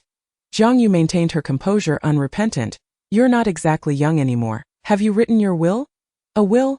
he echoed, momentarily taken aback. "If he were to pass away unexpectedly, wouldn't all his assets belong to her?" Zhou Ji questioned his hearing, reiterating, "What did you just say?" Chapter 54. The beloved of the power-hungry, not young. Write a will. 7 words that resonated with deafening clarity. It was the first time someone had uttered those phrases to Zhou Ji. Jiang Yue furrowed her brow. Her phrasing should have been clear, so why did Zhou Ji fail to comprehend? The straightforward girl asserted, "You really ought to draft a will." Zhou Ji set down his pen, lifting his gaze to meet hers, asking, "Would you like to see my health report from last month?" Jiang Yue remained silent. Zhou Ji continued, "Everything is normal. I should have many years ahead of me." The girl emitted a significant ah, and Zhou Ji detected an undercurrent of regret in her voice. Indeed, it seemed as though she wished for his swift demise. Zhou Ji rose and approached her, taking her hand and squeezing it gently. "Why the sudden urge for me to draft a will?" Her fingers were soft, appearing delicate with a small, light frame, and her skin felt wonderfully supple. Jiang Yue replied earnestly, "I just watched a television show where the protagonist unexpectedly died, and his wife received nothing." She gazed at him with her glistening dark eyes, unwavering. "I fear you may suddenly pass, and I'd be left with nothing." Still fixated on his assets, she did not even bother to veil her intentions with sweet lies. Zhou Ji, skeptical, paused before asking, "Are you serious?" Jiang Yue appeared remarkably sincere, her tone soft. "Absolutely." She was deceiving him. It was all a ruse. She hoped he would write the will and then pass away the very next day. Zhou Ji nodded, still holding her hand tightly, as if it had become an addiction. Jiang Yue had not come to forge a deeper bond with him. She disliked such intimate contact. She attempted to withdraw her hand but failed, suppressing her irritation, asking, "Could you call your lawyer now and draft a will so that if you die, all your money goes to me?" Feigning contemplation, Zhou Ji met her pitch-black gaze, his voice gentle yet serious. "So will I die tomorrow then?" Jiang Yue found herself utterly speechless. This man was truly exasperating. What was the purpose of being so clever when it was inappropriate? She yanked her hand away from his grasp. "If you want to write it, then forget it. I should have known that men are all about money, unwilling to spend on their own wives." Her lips continued to move, delivering this tirade, followed by a heavy accusation. "You miser." Finally, she added a malicious curse she had learned. "May you choke on cold water." Zhouji couldn't help but chuckle, a smile involuntarily tugging at his lips. She had once been fond of his wealth, subtly seeking benefits from him. Back then he hadn't found her as endearing. Today, however, every word that slipped from her lips filled him with genuine joy. This plan was futile.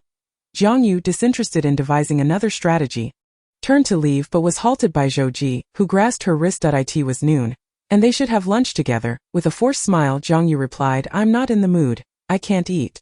She shrugged him off once more, grabbing her handbag and departing his office with an impassive expression. For several consecutive days, Jiang Yue had not bestowed Zhouji with any warmth, her disdain plainly written on her face, as if to ensure he understood her feelings. Each time she glimpsed the prenuptial agreement signed with Zhouji during their marriage, her mood soured significantly. How could anyone be so submissive before their husband? To sign such a humiliating agreement was beyond comprehension. The division of property before and after marriage was meticulously outlined, leaving her with nothing to gain. While she brooded, the narrative continued to unfold. That evening, having just showered, Zhouji casually mentioned, "Tomorrow is the ribbon-cutting ceremony for the physics lab at Jing University. You should accompany me." However, in the original text, he had not taken her along. Why the sudden desire to include her?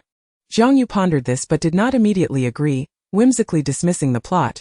"I'll decide tomorrow after I wake up." After all, she was one to relish her sleep. Zhouji had grown accustomed to her pampered schedule, knowing she would sleep until noon when not working. Yet, she was not one to stay up late, always retiring at 11 o'clock. However, she enjoyed browsing online before bed, having replaced her penchant for online quarrels with a fervor for shopping. Zhouji's phone received dozens of payment notifications daily, with none of the purchases intended for him. The ceremony was scheduled for 3 in the afternoon. Tomorrow morning, she could sleep as late as she wished. Zhouji, unfazed, countered her statement, effectively silencing her. Jiang Yue feigned deafness, disregarding his words as if in a dream. Amidst a grand hunting ground, a servant approached. "Princess, your horse has accidentally injured Lord Zhou from the Dali Temple. His Majesty wishes you to." The girl interrupted the servant. "Just take him to see the doctor." Tightening her reins, she cracked her whip, and her steed galloped forth like a gust of wind, unknowingly soaring past the unassuming Lord Zhou. She remained oblivious to the man's dark gaze. Under the blazing sun, amidst the fierce winds, the girl rode freely and whimsically toward the horizon. She shone like a resplendent sun, utterly unattainable. At that time, he was merely a freshly minted scholar, a minor official in the Dali Temple. In her dreams, Jiang Yue felt the weight of that penetrating gaze, as if she were the prey in the hunting grounds. Slowly awakening, she opened her eyes to find daylight streaming in. The clock's hands pointed to noon. Jiang Yue felt drained from her slumber, her back aching as she got out of bed. Washed up and changed before heading downstairs. To her surprise, her seemingly malevolent husband was home at this hour, seated comfortably on the sofa. Upon noticing her descent, he glanced at the time. "You woke up earlier than I expected." Jiang Yue, with an air of entitlement, declared, "I'm hungry." Zhouji rose. "Lunch is ready." In the brief moments after waking, Jiang Yue was taciturn, her face sullen, her gaze vacant, disinterested in engaging with anything or anyone.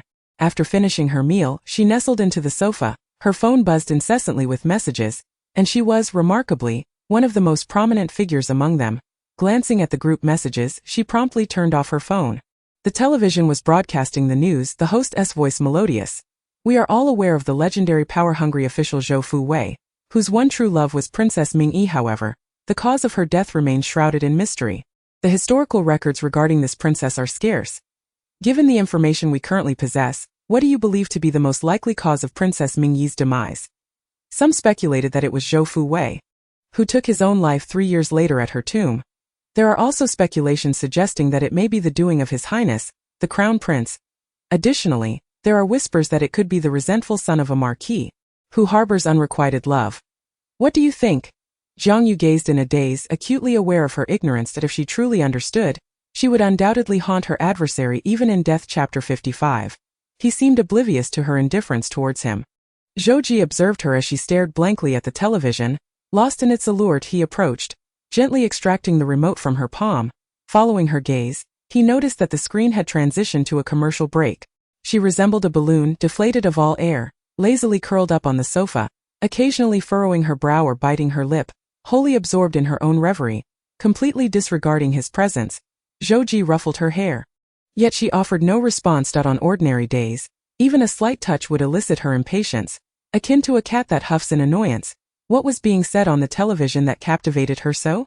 Distracted and absent-minded, Jiang Yue racked her brain, unable to pinpoint the identity of the one who had secretly poisoned her. The number of those who envied and resented her was simply overwhelming. If one were to investigate, many would possess motive. Jiang Yue turned her face away, dismissing the matter. It seemed she wished to change the subject, and she hesitantly inquired, "When shall we head to school?" Zhou Ji lowered his gaze, scrutinizing her for a moment, but discerned nothing. He replied nonchalantly, "We shall depart shortly." Jiang Yue rose, stating, "I will go change my outfit." As they were to venture out, it was only fitting to present herself in a resplendent manner, not only for the sake of others but also for her own satisfaction. The wardrobe in her bedroom was nearly bursting with garments she had acquired, seasonal trends and custom designs crafted by renowned designers specifically for her. She selected a black, waist-cinching dress, its neckline subtly low, accentuating her graceful collarbones and delineating her slender waist. Around her delicate neck hung a string of pearls, exuding opulence without veering into the realm of the vulgar. Jiang Yue gracefully styled her hair into an elegant updo, with a few stray strands cascading lazily down her cheeks, revealing her exquisitely beautiful features. Her makeup was understated, reminiscent of a pristine lotus blossom, beautiful yet not seductive. Clutching her handbag, she descended the stairs. Zhou Ji, upon hearing her footsteps, glanced up, his eyes reflecting a depth akin to still waters, flickering with a momentary spark of admiration. After a brief silence, he generously offered a compliment. "Madame Zhou, you look stunning." Jiang Yue inclined her head slightly, accustomed to such flattery, and thus remained unfazed. Having lived under the gaze of others' admiration since childhood, she was well aware of her beauty. Indeed. Zhou Ji stepped closer, firmly grasping her hand, their fingers entwined tightly, refusing to let go. They entered the car together. The vehicle was ensnared in traffic on the elevated road. The driver, glancing through the rearview mirror, observed the sleeping lady resting on her husband's shoulder, deep in slumber. Their relationship appeared genuinely affectionate, a stark contrast to the past. Upon arriving at the school, Jiang Yue awoke just in time. Her small face slightly flushed from the warmth inside the car, her recently rubbed eyes glistening with a hint of rosy moisture. "Have we arrived?" "Yes." Throughout the journey, Zhou Ji had held her hand firmly.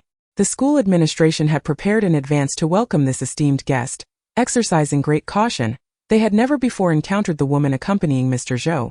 Upon seeing him with someone, their expressions reflected mild surprise. Just as one was about to inquire about her identity, Zhou Ji preemptively declared, "This is my wife Ditso. It is Madame Zhou." One's hearsay is no substitute for first-hand experience. Mr. Zhou is indeed fortunate. Jiang Yue refrained from engaging in the customary pleasantries. The ribbon-cutting ceremony was attended by news reporters and media. Jiang Yue had now become adept at facing the camera, exuding confidence and allure.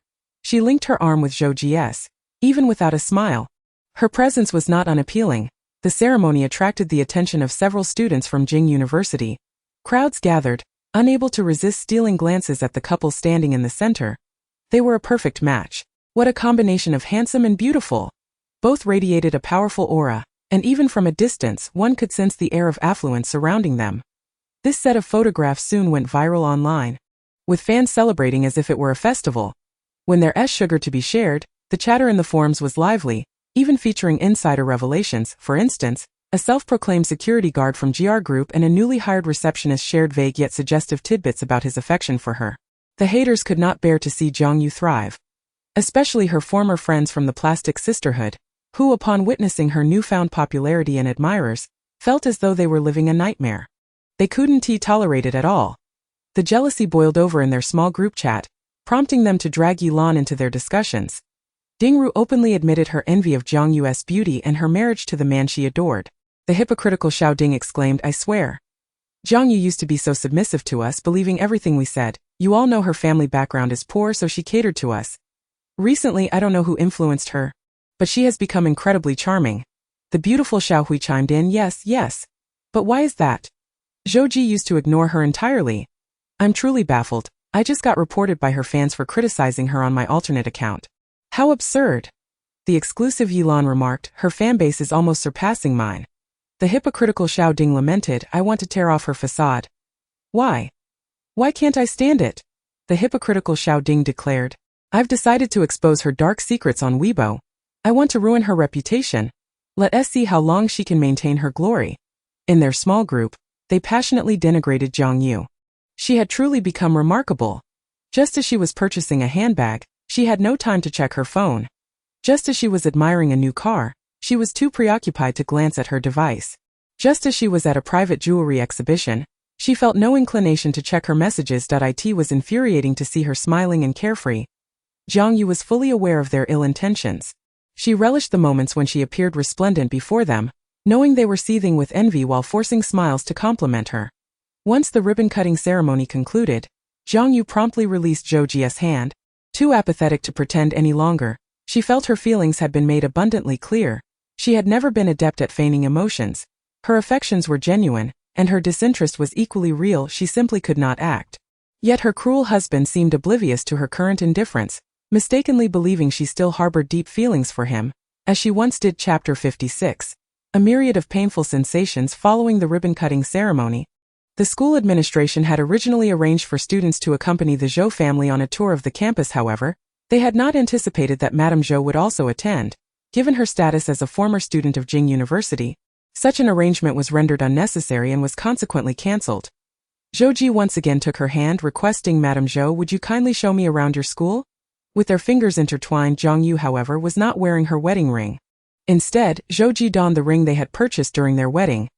Each time Jiang Yue heard Zhou Ji refer to her as Madame Zhou, she sensed an underlying malice, as if he emphasized those three words to ensure she heard him. Jiang Yue replied, "I'm not very familiar." This was only her second visit. Why must he make it difficult for her? Why enslave her? Zhou Ji gazed deeply at her, inquiring, "Didn't you graduate from Jing University?" Though it was merely the affiliated art college, the district was the same. His expression darkened slightly, though he concealed it well upon his prompting. Jiang Yue vaguely recalled that the original owner had, in fact, graduated from this very institution. Contemplating, she replied dismissively to his suspicion, "So what? I never took my studies seriously." Zhou Ji fell silent for a moment, seemingly in agreement with her assessment. She had indeed faced challenges even completing her graduation. "Then allow me to show you around," he suggested, adding with a meaningful tone, "Let us explore your school." Jiang Yue could not shake the feeling that Zhou Ji had uncovered something. Yet, upon reflection, she doubted his intelligence. She believed her personality was not vastly different from that of the original owner. When compared, they both exhibited a similar arrogance. With this thought, Jiang Yue felt a sense of relief. The campus was expansive, and with her high heels she found herself stopping after only a few steps. "I don't want to walk anymore." Yet, she was genuinely intrigued by the school of this era. Thus, the young lady naturally resorted to commanding her husband, "Could you carry me?" Her tone was already quite amiable, employing an inquisitive manner to solicit his consent. She disliked coercing others. If he were unwilling, she believed many would be eager to oblige. Zhou Ji, captivated by her beautiful dark eyes, felt any irritation he harbored dissipate into thin air. He smiled, crouching before her. "Come aboard, Your Highness." Jiang Yue slowly climbed onto his back, hesitating for a moment before nervously adding, "Be careful, don't drop me." Zhou Ji was nearly amused to the point of laughter, his arms securely cradling her legs. Understood.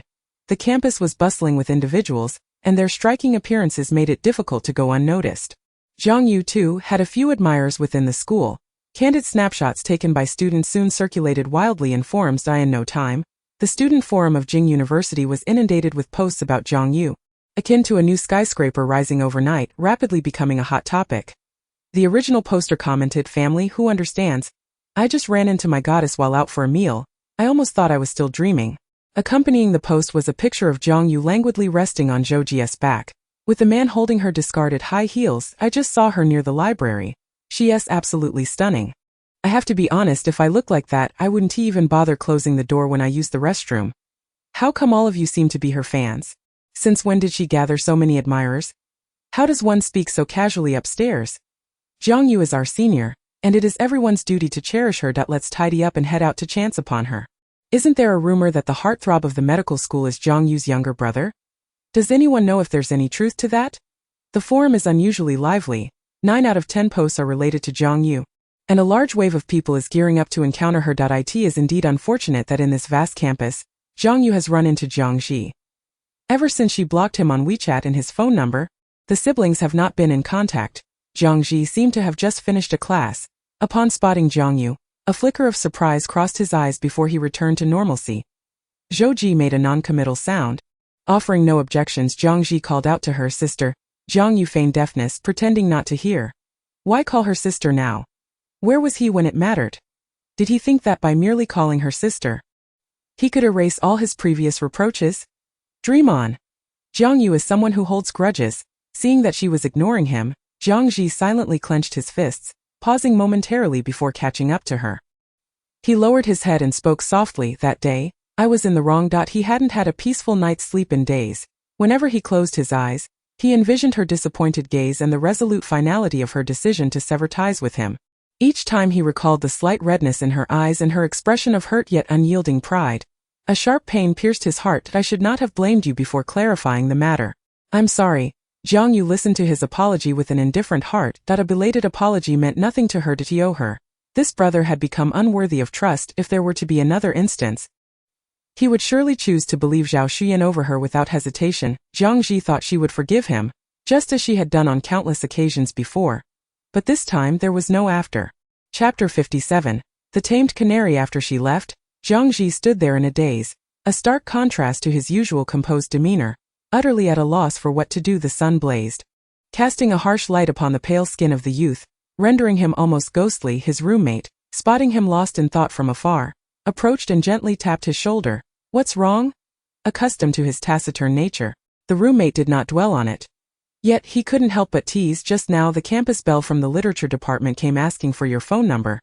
You, my friend, are quite popular. The boy furrowed his brow in silence.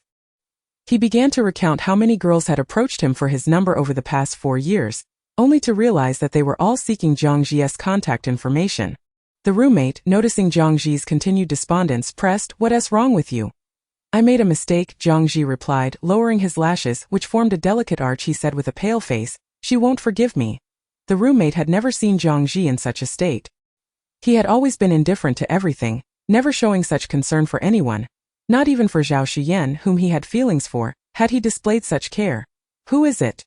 The roommate ventured cautiously. "Your sister?" Jiang Ji did not deny it, prompting further curiosity. "But didn't you say you didn't care for her? Isn't your relationship strained?" As soon as he spoke, Jiang Ji's expression darkened. The usually resolute individual now wore a rare look of confusion. He murmured, "I thought she wouldn't stay angry for so long. Yet just moments ago, she hadn't even glanced at him." Jiang Ji was at a loss for how to proceed. Should he deceive himself and continue treating her as a mere stranger related by blood? But the memory of her tearful disappointment pierced his heart like a knife.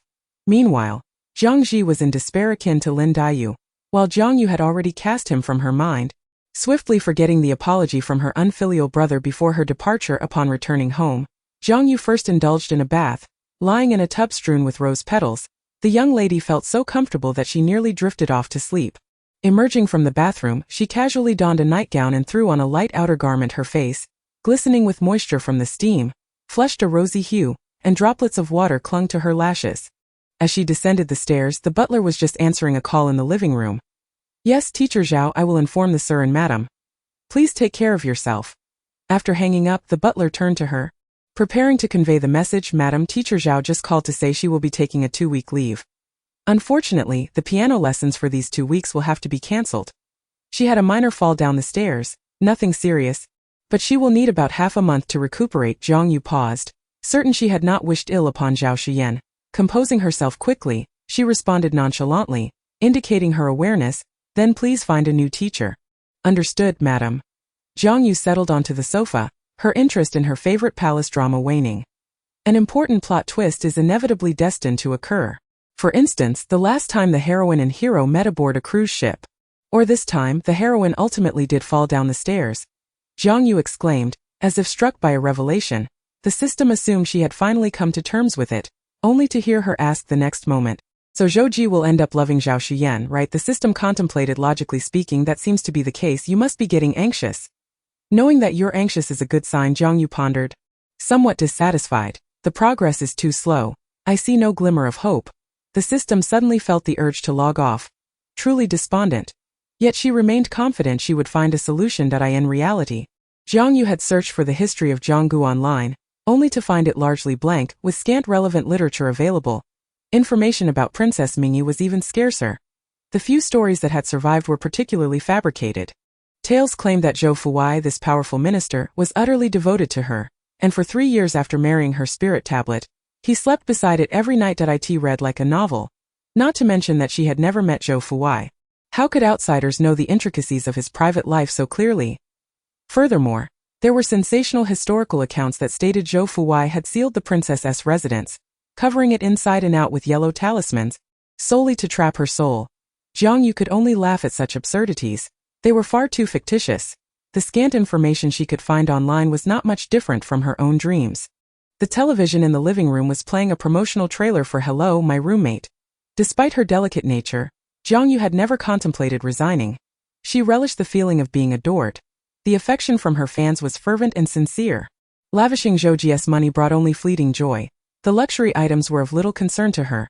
Only when genuinely loved did Princess Jiang Yue feel truly happy. Moreover, she sensed Zhou Ji had ulterior motives, intending to keep her as a tamed canary. A bird in a cage could only live by its owner's whims. She would not fall for such a trap.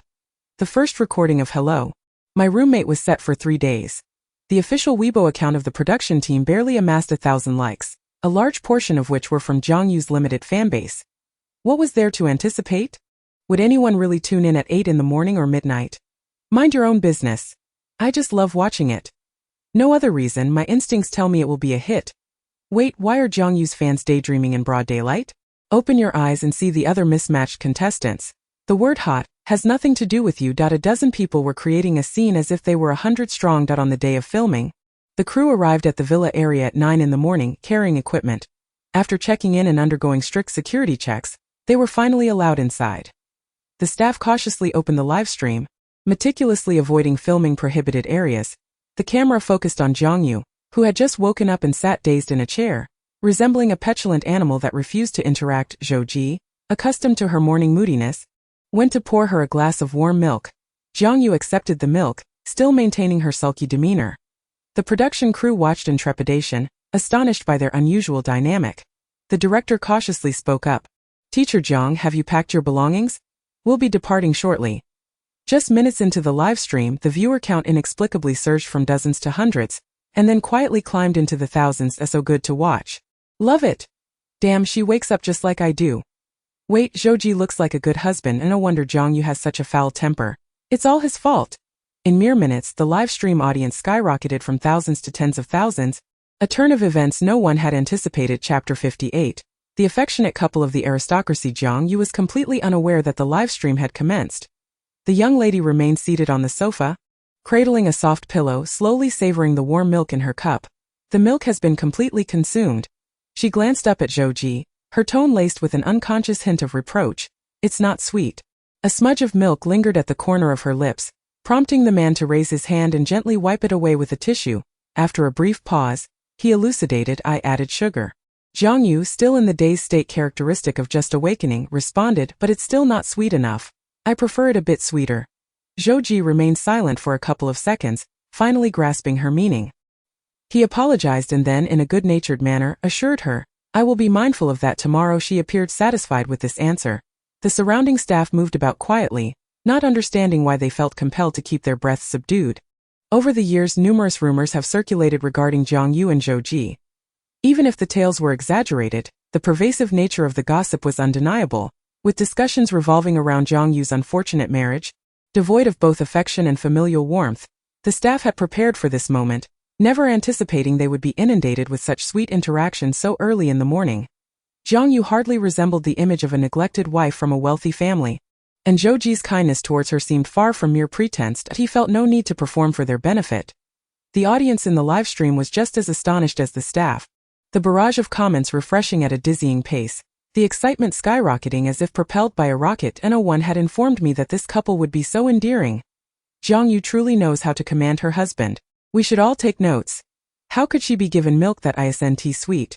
It felt as though Zhou Ji were her servant, dutifully at her beck and call. Clearly a devoted boyfriend. Yet they just don't understand. Don't they know that reality shows have scripts? This is all an act, and whoever penned the script certainly made it quite sweet. As the comments multiplied, so did the viewership, increasing at an astonishing rate. The director, holding the live streaming equipment, occasionally glanced at the viewer count, his hands trembling with disbelief. She had never encountered such a spectacle. It felt like a sudden windfall, as if she were dreaming. Suddenly, footsteps echoed from the staircase. A handsome young boy, dressed in his school uniform, Descended with a backpack slung over his shoulders, he appeared to have inherited the best traits of his parents. His features refined yet soft. Upon noticing the influx of unfamiliar faces, the boy remained unperturbed, instead approaching his mother with a polite, "Mom." Jiang Yue lifted her eyelids, her prolonged morning grogginess finally dissipating, and inquired, "Are you off to kindergarten?" Finding the situation amusing, she tousled his hair, encouraging him, "Go on." Zhou Zhengqiu hesitated for a moment, as if wishing to linger by her side. He genuinely wanted his mother to accompany him to kindergarten, but it seemed she had work to attend to, and he did not wish to burden her further. Noticing his downcast expression, as if in deep contemplation, she asked, "What's the matter?" The little boy softly replied, "Mom, you haven't kissed me today." Sometimes he would receive a good night kiss or a good morning kiss from her, but this morning had been devoid of any. Jiang Yue could not discern even a hint of a future villain within him. Where could one find a cruel, cold-hearted antagonist who craved affection and cuddles every day? In a moment of abstraction, the little boy shyly stood on his tiptoes and planted a kiss on her cheek. His face pale, yet his ears flushed a bright red. "Mom, I'm going to school now." As the young master of the Zhou family made his appearance, the director promptly instructed the cameraman to shift the live stream's focus to the window's exterior, wary of exposing the young boy to the cameras. The audience could only hear his voice while the displayed scenery remained monotonously unchanged. Even with just a few minutes of window scenery, the viewer count continued to rise and the comments flooded in. "Oh my gosh, what a sweet son. What a winner in life. Can we please improve our manners instead of being so crude? Why does it feel like the rumors have flipped? Didn't they once say Jiang Yue was desperate to be a free nanny in a wealthy family? Her son is clearly quite attached to her. He even asks for kisses.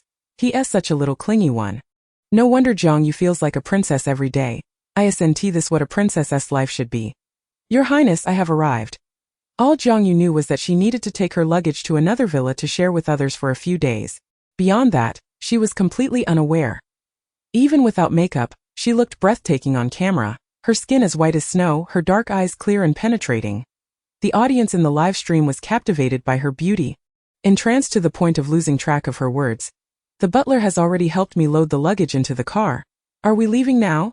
The director glanced at the time. "Yes. We are departing now." The other guests were also gradually making their way out. The director peered outside, unable to suppress a sharp intake of breath. In just 3 short days, this young lady had managed to bring 5 or 6 large suitcases. Jiang Yue, noticing their astonished gazes, felt a rare pang of bashfulness. "I may have brought a bit too little, but it's better to keep things streamlined, don't you think?" The director. The morning livestream abruptly came to a halt. The peak viewer count had surpassed 100,000, an almost unimaginable figure. Notable beauty enthusiast. "Ha ha ha, I beg you all to watch today's recording of Jiang Yue's livestream. It's truly too sweet, even sweeter than the idol dramas I've been binge-watching lately.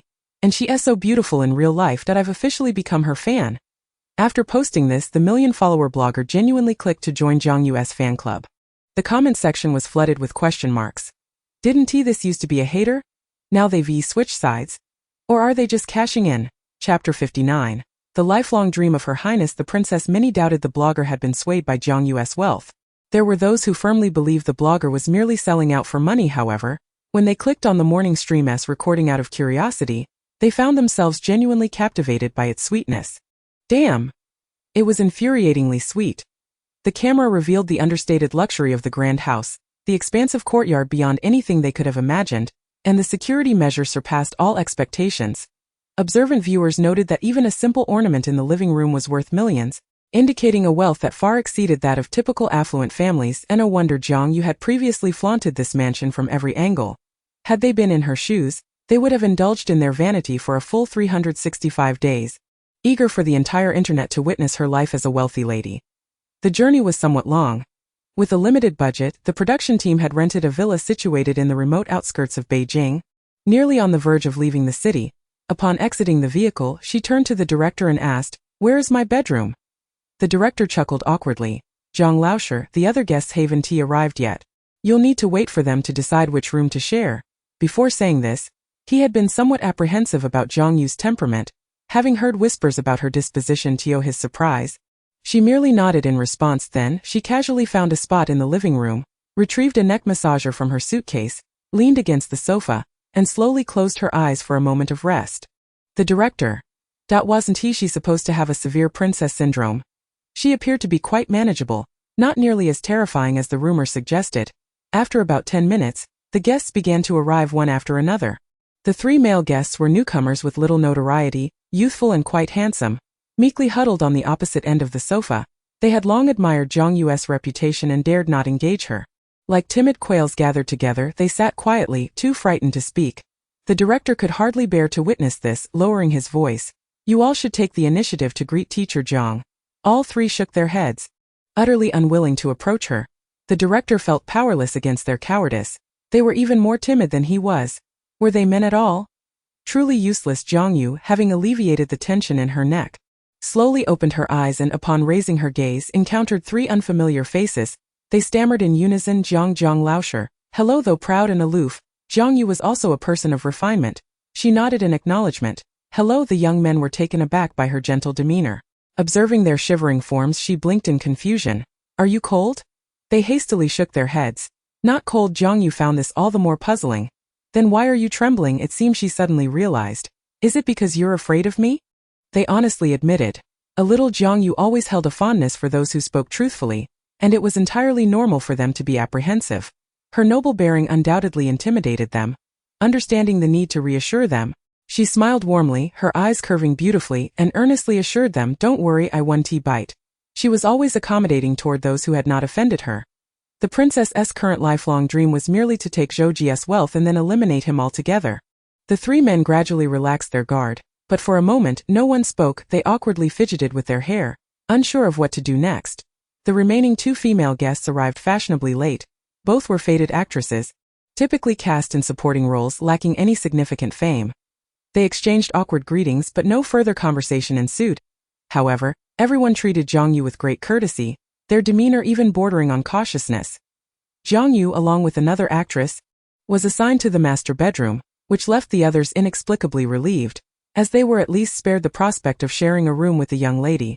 The actress chosen to accompany her was Ning Yao, who was timid by nature, often meekly acquiescing in the entertainment circle. At that moment, had it not been for the cameras rolling, she might have been frightened to tears. The master bedroom contained a bed and a sofa. Ning Yao volunteered, "Teacher Jiang, I can sleep on the sofa." Jiang Yue, unaccustomed to sharing a bed with strangers, found herself hesitating, but Ning Yao's youthfulness and timid demeanor evoked a sense of pity in her. "There's no need," Jiang Yue replied. Ning Yao, misunderstanding Jiang Yue's intentions, thought that perhaps this young lady was quite amiable and easygoing, and the next instant, Jiang Yue continued, "I'll make a call to have another bed brought in." With money facilitating matters, it was not long after her call that a representative from a furniture company arrived with a new bed. The director and crew were left astounded. They had secretly hoped for some discord among the guests. Ideally a dramatic confrontation, as such conflicts would generate buzz and higher ratings. However, the morning's live stream had already attracted over 100,000 viewers. They say that enemies often cross paths in narrow spaces, and indeed, this was not to be. Jiang Yue slept soundly until dusk, awakening to the sight of a dimly lit sunset. Her phone lay beside her, displaying several missed calls from Zhou Ji made that afternoon. Ignoring them, she descended the stairs, where the director was waiting to speak with her. "There is a horse ranch behind the villa. Shortly, you'll be riding to shoot a promotional video." Fearing that this young lady might refuse, the director explained, "You won't need to ride. Just sit on the horse for some photos and videos. A trained handler will lead the horse, so rest assured, safety is not an issue." Jiang Yue had never ridden a horse since arriving in this world. Though the princess of her past had once relished galloping through stables, she nodded. "All right." The crew exchanged glances, their expressions revealing their eagerness for this pampered young lady to take the initiative, yet they waited in vain. Instead, they witnessed her effortlessly mount the horse, deftly grasping the reins, her figure illuminated by the twilight glow, exuding an aura that seemed almost radiant. The onlookers were momentarily stunned. Jiang Yue raised her whip, and the horse reared, charging forward like a gust of liberating wind, propelled by her command. Embracing the breeze, she felt an exhilarating sense of freedom. After a while, as the pace slowed, she noticed a fine sheen of sweat forming on her brow, and her nose appeared slightly flushed. Gazing into the distance, a long-forgotten memory resurfaced. In her youthful exuberance in Yenzhou, she had once stealthily taken her cousin's horse, galloping through the woods, where she rescued a bloodied young man. He was astute, recognizing her royal heritage merely by her attire. Upon regaining consciousness, Jiang Yue, not wishing to reveal her identity, had merely claimed to be a runaway maidservant, leaving him to the care of the servants below. Later, when Zhou Fui rose to prominence, He frequently visited the inner palace. Jiang Yue had always avoided him, resulting in years without an encounter. She dismounted the horse nonchalantly, and upon seeing that she was unharmed, the director breathed a sigh of relief and awkwardly complimented, "I didn't expect teacher Jiang to be so skilled in horseback riding." Jiang Yue furrowed her brow, "Not as good as before. I've become somewhat rusty." In her heyday, her speed on horseback was unmatched. The production team could barely contain their excitement as they swiftly posted the promotional photos on Weibo, while others sat stiffly and anxiously on their horses. Jiang Yue appeared completely at ease, her demeanor regal. One photo surged to the top of trending topics. Jiang Yue noble. Chapter 60. Baby, give a kiss. Merely from that one photo of her on horseback, Jiang Yue's trending status soared into the top 5. To their surprise, the outdoor promotional images were equally compelling. Their discerning eye had proven impeccable. The admirers were indeed the finest. Yet, amid the chorus of admiration, there were also whispers of envy, with some scoffing remarks about it being merely a posed shot, suggesting that anyone could sit on a horse and deceive the audience. Jiang Yue's fans were infuriated, yet at a loss for words as they too felt the posed nature of the shot. Baby Ye looked so delicate and pampered. How could she possibly ride a horse? They lamented. Yet, even if it were staged, what of it? Her striking beauty was undeniably real. The production team was equally perplexed, unable to fathom how they had trended without purchasing it, which they could not afford. Excluding any human intervention, it must be organic popularity. Regardless, it was a fortunate turn of events. The crew seized the moment to release videos captured by the photographer, showcasing the young lady's graceful ascent to the horse, wild and free, her long, dark hair billowing in the wind. Even her silhouette was breathtaking. The video caused a surge in followers for the official account, and comments flooded in, surpassing 10,000. Fans were left speechless, responding with a cacophony of excitement. She is so stunning. No one told me our Yea could ride so well. It's as if she stepped out of ancient times. Her aura is so reminiscent. Insiders from the ranch leaked that this horse was notoriously unruly, one they typically dared not approach for fear of being thrown off, yet it behaved obediently under Jiang Yue's command. Instantly, her fans were elated, and the critical voices fell silent. Claims of photoshopping or posing became laughable assertions. Zhou Ji noted that she had seemed perfectly fine before she left, but he had grown accustomed to her capriciousness, her ability to sever ties as swiftly as one turns a page. He pondered where she had learned such skills, rivaling his own mastery, perhaps even surpassing it. Zhou Ji did not recall Jiang Yue ever mentioning her riding abilities, nor had he ever heard her boast about them. Given her propensity for self-aggrandizement, if she excelled at something, she would likely have shared it with him. She often appeared delicate, akin to a vine that could not thrive without support, yet in the video, she radiated confidence and vitality, resembling an unquenchable sun. A knock at the door interrupted his thoughts as Assistant Shan entered the office, respectfully presenting a document. "Sir, this is the file sent over from Lu Huan." Zhou Ji glanced at it but chose not to rush. His fingers absently tapped on the table, his gaze inscrutable like a tranquil lake, betraying nothing. His voice, low and gravelly, broke the silence. "How is the investigation into the matter I asked about progressing?" Zhou Ji responded with a noncommittal grunt, as if the outcome was anticipated. Assistant Shan paused, waiting for a moment before inquiring, "Should we continue the investigation?" After a brief silence, Zhou Ji replied coolly, "No need. It's normal for some matters to remain undiscovered." Yet, it did seem that Jiang Yue had undergone a significant transformation. Had she faced any tribulations in recent months that could have altered her demeanor? None that he knew of. Although their private interactions had been few, he remembered her aversion to overly sweet foods, including drinks without sugar. For fear of affecting her complexion, she had never been concerned about her knowledge, only her appearance, and she had once been a notorious liar. Now, she appeared disinterested in deception, perhaps even too disdainful to engage in pretense. Zhou Ji felt he was edging closer to an answer but had no intention of shattering that thin veneer of understanding. The world was vast and full of wonders. Suddenly he stood, casting a cold glance at Assistant Shan, his demeanor that of a commanding superior. "The evening meeting is cancelled. I have other matters to attend to." Assistant Shan dared not pry into his superior's private affairs but could guess they likely pertained to his wife. "Understood, I will notify everyone." After descending the stairs, Zhou Ji attempted to call Jiang Yue again. Yet still, there was no answer. She disliked being ignored. Yet she was able to coldly dismiss him without hesitation. He relayed an address to the driver, his expression stoic and devoid of emotion. "Hurry." The driver complied without delay.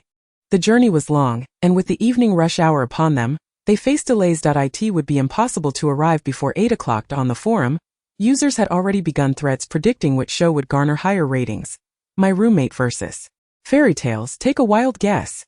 With nearly 9,000 votes cast, a significant majority had favored Fairy Tales, given its star-studded cast featuring second-tier star Yilan and a popular male actor, making it a formidable contender against a lackluster variety show. However, just a few minutes into the broadcast, viewership exceeded everyone's expectations. They had believed the morning's success a fleeting moment, yet the reality was quite the opposite. The comments section was flooded with Jiang Yue's name, accompanied by playful jabs of baby kiss, Chapter 61. Making them toil like beasts, they stubbornly refused to inquire, instead contentedly watching as the others toiled away in the kitchen. The director grew increasingly anxious, questioning how this could possibly work. What would be the appeal? Surely, the audience craves the spectacle of the young lady being put through her paces, not merely observing her languishing on the sofa. In desperation, the director discreetly pulled the young men aside, exchanging knowing glances. You must involve Teacher Jiang. You are now one big family, understand? Yet, none of them could muster the courage to agree, shaking their heads in unison. We can handle the heavy lifting. We can't trouble Teacher Jiang. The director was utterly perplexed. Had Jiang Yue cast a spell on them? It seemed as though they were under some form of emotional manipulation. Another young man chimed in. We're quite capable, cooking, washing dishes, scrubbing pots. None of it is beyond us. The director could only exclaim in frustration. This is utter self-destruction. A complete surrender. Jiang Yue was not entirely inactive. Occasionally, she would lazily rise from the sofa, don her slippers and meander towards the kitchen, though she never actually entered, deterred by the pungent odor of cooking oil through the glass door. Her demeanor remained remarkably pleasant, her gentle voice almost surprising in its softness. Is it ready? I'm a bit hungry. The young men laboring within felt a pang of guilt upon hearing her words. They truly felt useless. How could they have kept her waiting for so long? Almost done. Just one last dish. A handsome young man wiped the sweat from his brow, apologizing earnestly. Sorry, Teacher Jiang, for making you wait so long. Jiang Yue merely hummed, as if contemplating before responding. It's all right. I can endure a little longer. Her words struck them as if they had been jolted awake from a deep sleep, chastising themselves for allowing her to go hungry. Unable to bear the sight any longer, the director interjected. Teacher Jiang, if you are hungry, you are welcome to pitch in. Jiang Yue blinked innocently, replying, but I'm not that hungry yet. Having spent several hours with Jiang Yue, Ningyao found her to be rather delightful. Cautiously, she suggested, I'll go help in the kitchen. Jiang Yue gently grasped her hand, sighing, the director may not understand. Once a woman steps into the kitchen, she assumes all culinary responsibilities for life. The director, caught off guard by this elevation of the situation, found himself at a loss for words. Jiang Yue's gaze was innocent. So, I'm not in the wrong, director, you mustn't be selfish. The director began to genuinely reflect on whether he had been too self-centered. The audience in the live stream was momentarily taken aback by Jiang Yue's words, but upon further contemplation, they found her reasoning remarkably sound.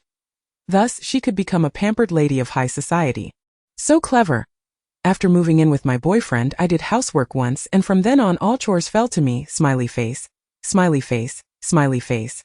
Countless 6666666 flooding in. Impressive, truly impressive.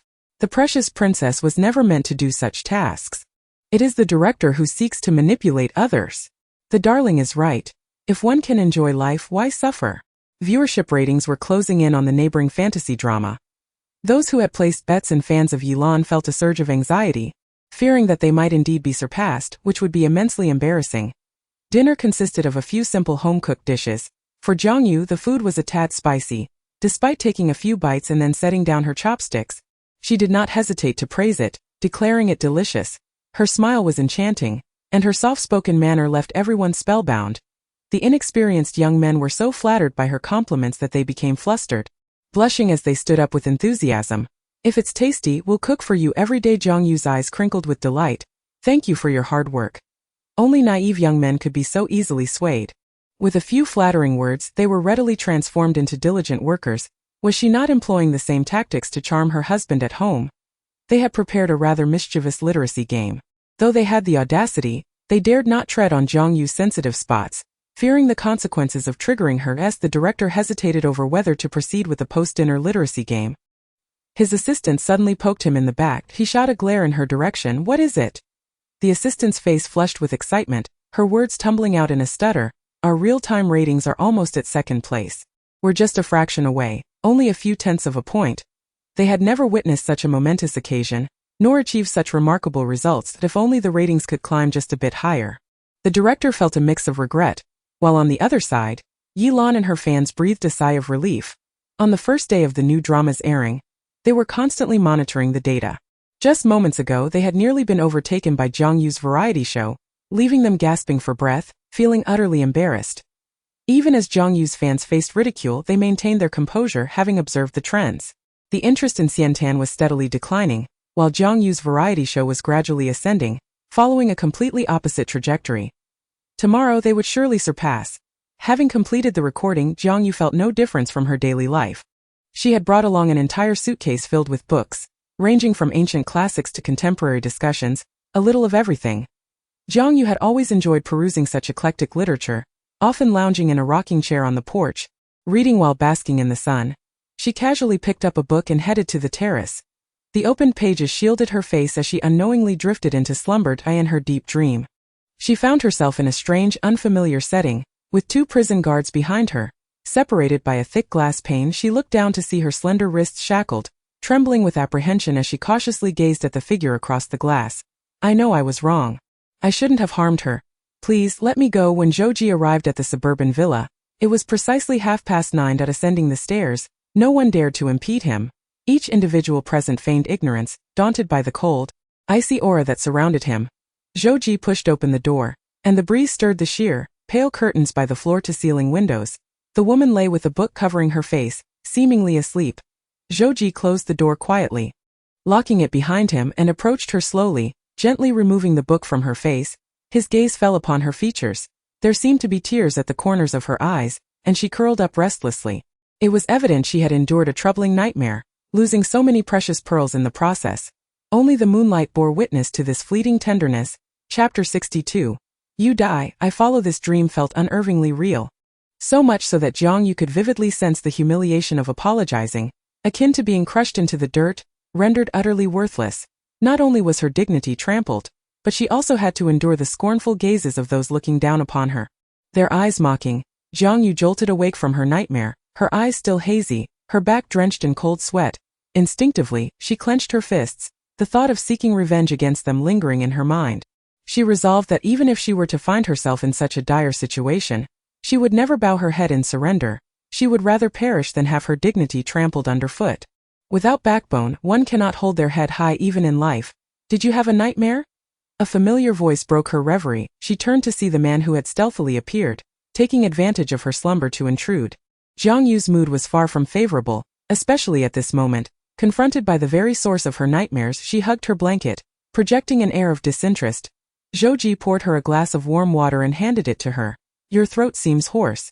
Drink some water first. Jiang Yue's throat was indeed sore, likely from the chill she had caught while dozing on the terrace.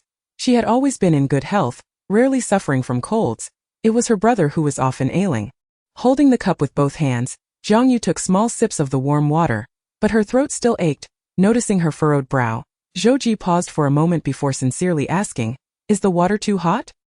He had tested the temperature, finding it just right, neither too hot nor too cold. Why then did she frown while drinking, looking so displeased? Jiang Yue, however, remained courteous, lifting her delicate face, her porcelain skin glowing softly, her dark, clear eyes serious as she spoke with utmost politeness. I don't wish to see you right now. Could you please leave? Her heartfelt words were spoken with unyielding sincerity. Regardless of how one might interpret it, she was genuinely expressing her desire to be away from him. Zhou was perplexed, unable to fathom how he had offended her to the point that she would refuse to even look at him. After deliberating for a while, his expression remained calm, his emotions stable, as he replied in a gentle tone. I'm sorry, that's not possible. He persisted with patient inquiries, his voice softening as he pressed, Who has wronged you? Jiang Yue thought to herself, how dare he ask? The perpetrator is none other than himself. She declined to engage in further conversation, retorting brusquely, My throat hurts. I don't want to talk to you. Please refrain from initiating conversation, as it may come off as rude on my part. Zhou found her words amusing. She always believed herself to be fierce. Yet she was anything but. Perhaps it was the air conditioning set too high in the bedroom, but her cheeks appeared flushed, and her speech carried a sticky quality that sounded unusual compared to her typical demeanor. Zhou stepped forward, and in an instant he was pushed aside by her fierce demeanor. Jiang Yue declared with a scowl, If you won't show me a good face, Then I won't show you one either. Don't touch me. Zhou Ji remained non-committal, and employing the same tactic, reached out to her once more. Just as she attempted to swat his hand away again, he firmly grasped her wrist, while his other hand gently brushed against her forehead. It felt slightly warm, as if she were running a fever. Zhou Ji sighed internally. She always neglected to take care of her own health. Even at night, she disliked clinging to him or using a blanket, her feet often kicking the covers into disarray. You are unwell. Then call a doctor for me. There is no doctor here. What do you mean? Do you want me to die? Zhou Ji ruffled her hair. Stop being troublesome. Jiang Yue, slightly irritated by his gesture, retorted in a less than pleasant tone. You're pushing me to the brink of death and still asking me not to be troublesome. Zhou Ji thought it a good sign that, despite her illness, her spirit remained high. That he explained, there is no doctor, but there is fever-reducing medication. As he spoke, he released her wrist and adeptly retrieved the medicine box from the drawer, meticulously checking the production date and expiration date before daring to present it to her. Zhou Ji felt as though he were caring for a child, being overly cautious about every detail. Yet, ironically, his wife had a temperament no less fierce than that of a child. Zhou Ji was generally impatient with others, valuing efficiency and disliking wasted time, but lately, he found himself endowed with an inexhaustible patience for her, even his temper having improved significantly. Open your mouth, he instructed Jiang Yue, not one to be obstinate about her health, accepted the role of a reluctant patient when someone was willing to serve her in her time of sickness.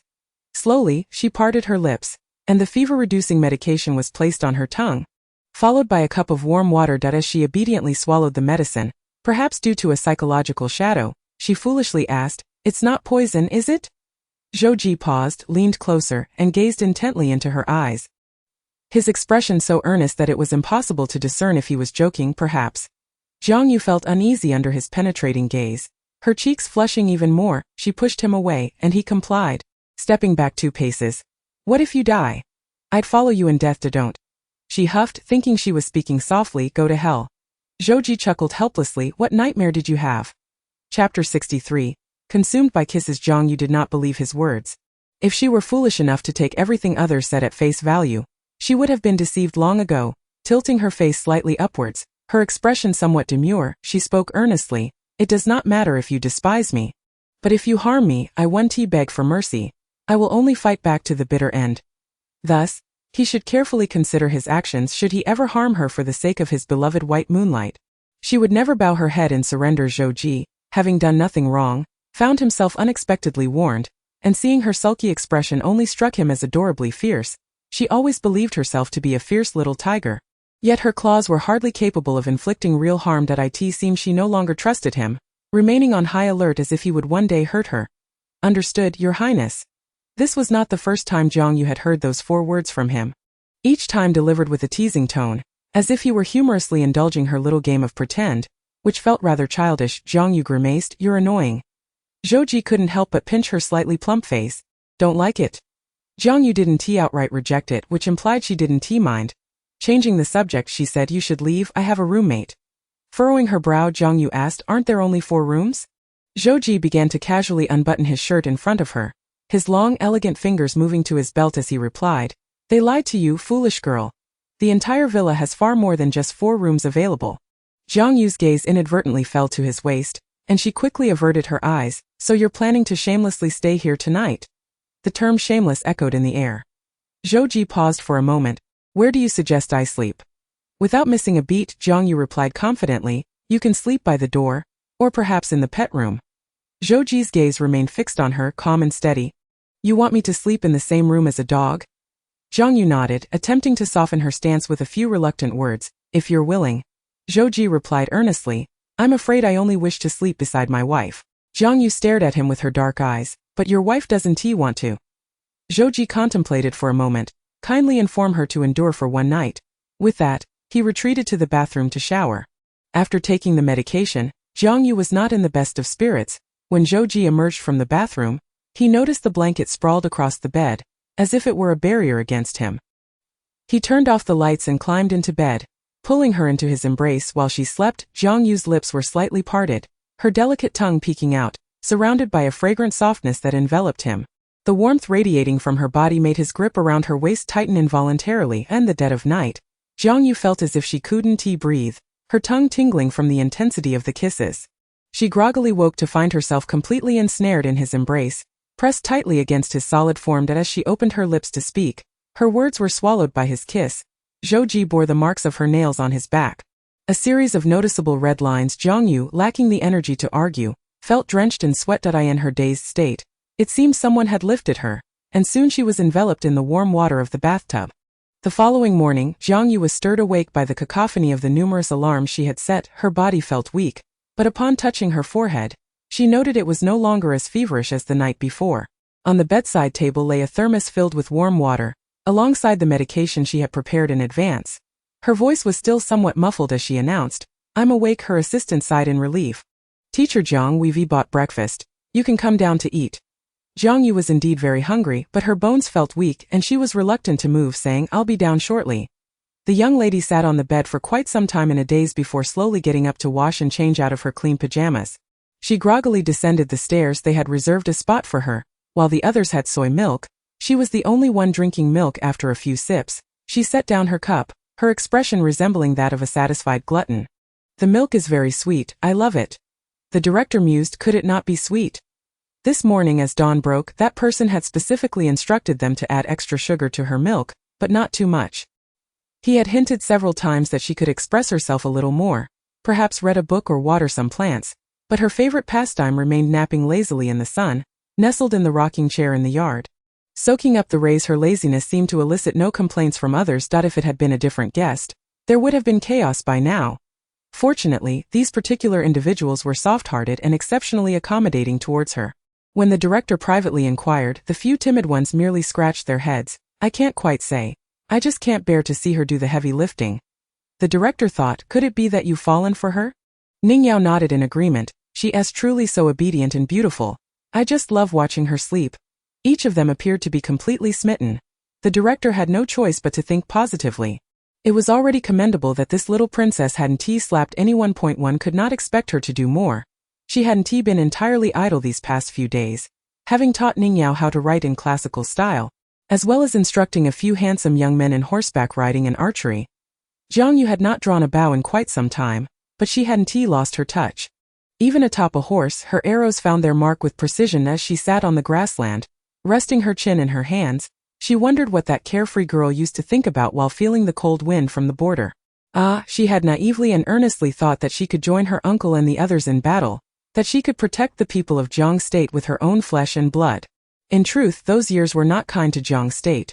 The northern tribes were fierce and brutal, capturing 10 cities, demanding that she, the legitimate princess, be given in marriage. Though her father was inept, he had never considered sending her away. Yet, she was willing. This princess possessed a spoiled temperament, occasionally resembling a disobedient and naive little girl, yet she was also willing to shoulder the responsibilities that came with her title.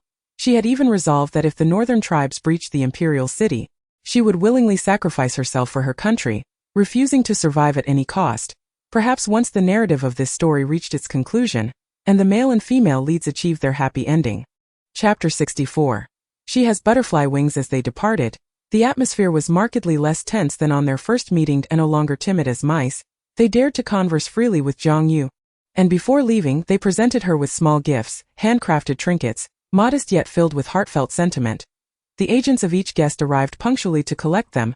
Before the recording, each wore a grim expression, as if being sent to some prison of despair. And yet, after a mere 3 days, they had been revitalized. "Hurry up and get in the car. We have a magazine shoot this afternoon."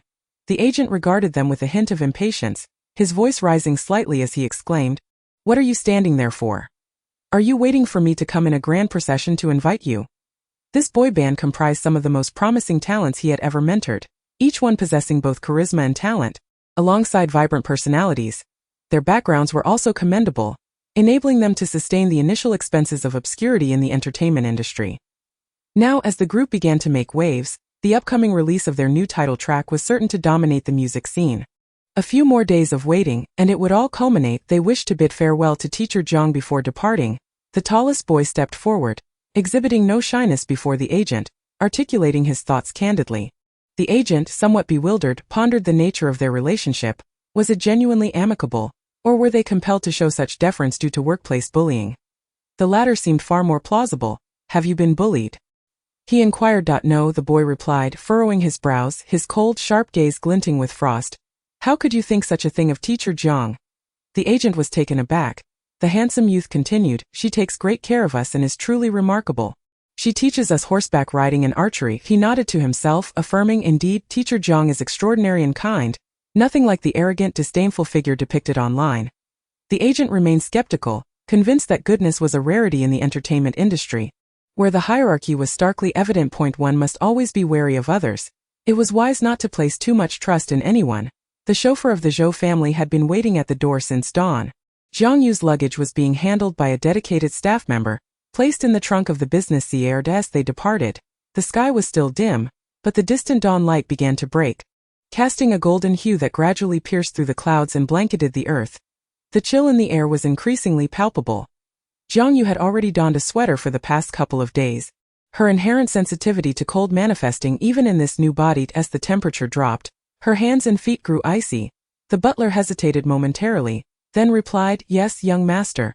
The young master acknowledged him with a calm, I'm off to school.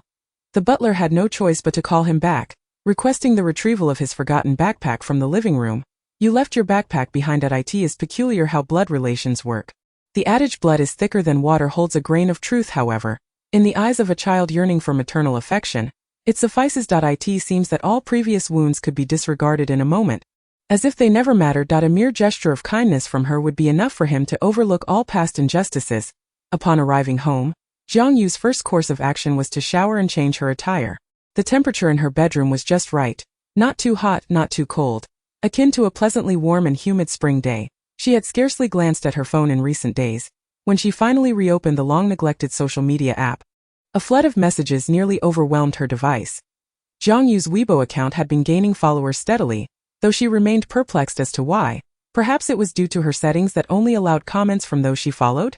Preparing for the inevitable chaos in the comments section, she was instead greeted with unexpected harmony. A sense of relief washed over her as she comfortably nestled into the sofa, savoring the flurry of compliments, including those praising her as a once-in-a-century beauty, which she found quite gratifying. She admitted to herself that she was a bit vain. After all, who would not enjoy receiving praise? In any case, she relished it immensely. Jiang Yue's fan club had now amassed a considerable following of 100,000, a respectable number that, while still insufficient to rival Yilan's fanbase, at least spared her from being ridiculed and belittled.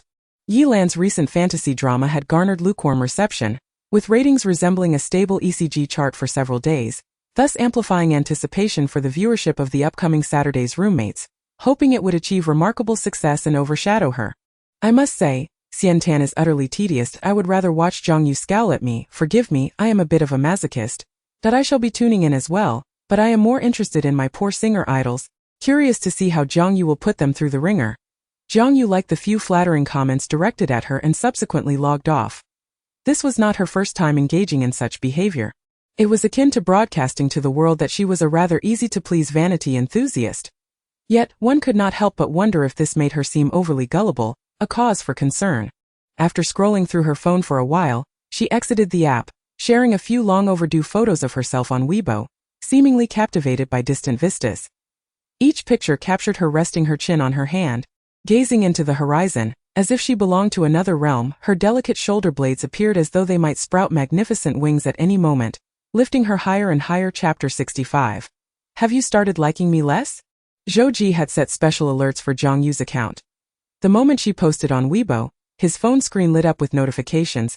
Upon opening it, he beheld her profile captured at dusk, perched on the steps of a horse arena. Gazing into the distance, her silhouette framed by the wind-swept strands of her dark hair. Frozen in that fleeting moment, her chin rested in her hand, as if contemplating something of great significance. Those beautiful black eyes seemed to hold a multitude of thoughts, yet appeared indifferent to the world around her. Zhou Ji lowered his gaze, lingering on the photograph for quite some time, an inexplicable heaviness settling in his heart, as if a stone had pierced through flesh, leaving a lingering ache that he could not articulate why her expression stirred such discomfort within him. Perhaps it was simply that he disliked seeing her in such a state, which made it all the more distressing. I understand it. Oh. Alright, that's enough. You've already repeated that 800 times. In truth, the messages Zhou Ji had sent her were rather mundane. Reminders to take her medication, drink plenty of water, eat her greens, avoid reading under direct sunlight, and not to lie on her side while using her phone. Perhaps it was the frequency of his admonitions that had begun to wear on her. Assistant Shun entered the office to report on the itinerary, but was abruptly interrupted by Zhou Ji's unexpected inquiry. He had anticipated a significant discussion, only to hear the CEO sincerely ask, "How much do you think Jiang Yue loves me now?"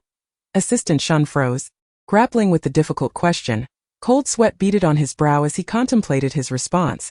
Speaking the truth could upset the CEO, while fabricating an answer might lead to him seeing through the deception. Even if the truth was not what Zhou Ji wished to hear, it would have sufficed that I believe she no longer likes me as much as before. Assistant Shin steadied himself, prepared to suggest that feelings naturally wane over time. But the words never escaped his lips. Instead, he found himself ensnared by the CEO's piercing gaze. Calm yet sharp, it bore down on him. How could that be? I believe the wife still loves you very much and cares for you. He quickly amended, recognizing the necessity of preserving his position. Zhou Ji appeared satisfied with this response, a softening of his features signaling approval. Assistant Shun breathed a sigh of relief and continued with his previously interrupted report. Upon exiting the CEO's office, he felt a chill of anxiety settle in.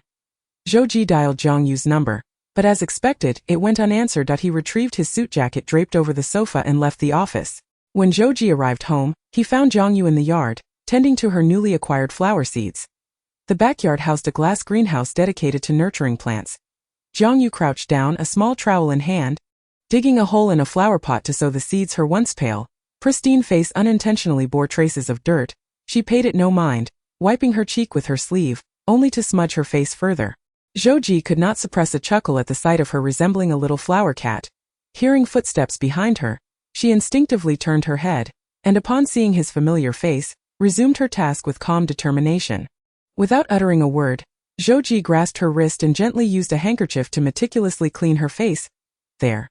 All tidy now. She disliked this attention, yet Zhou Ji seemed to take pleasure in it, as though he were trying to win her favor. Although many had attempted to curry favor with her in the palace, Jiang Yue recognized that their motive stemmed solely from her status as a princess, seeking to gain advantages. But what advantage could Zhou Ji possibly derive from her?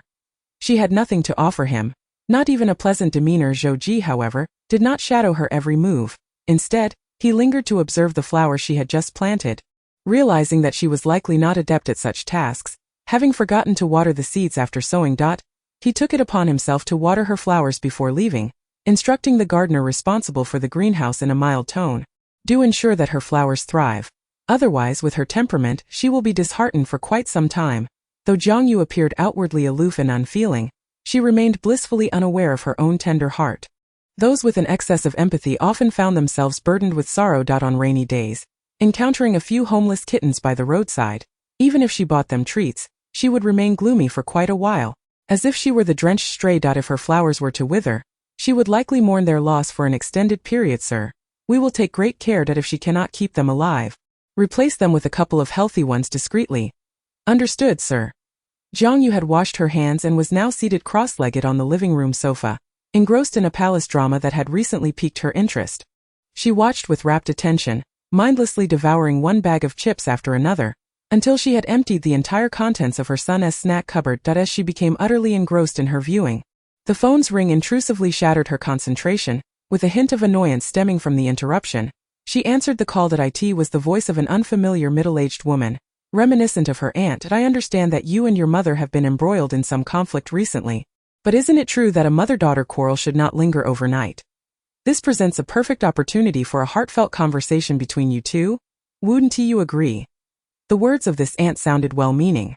However, Jiang Yue recalled that the entire family was akin to vampires, greedily clinging to the remnants of her dwindling resources, as if it were her inherent duty to financially support them all.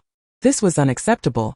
Her husband required funds for his medical treatments, and she had her sights set on a commercial property.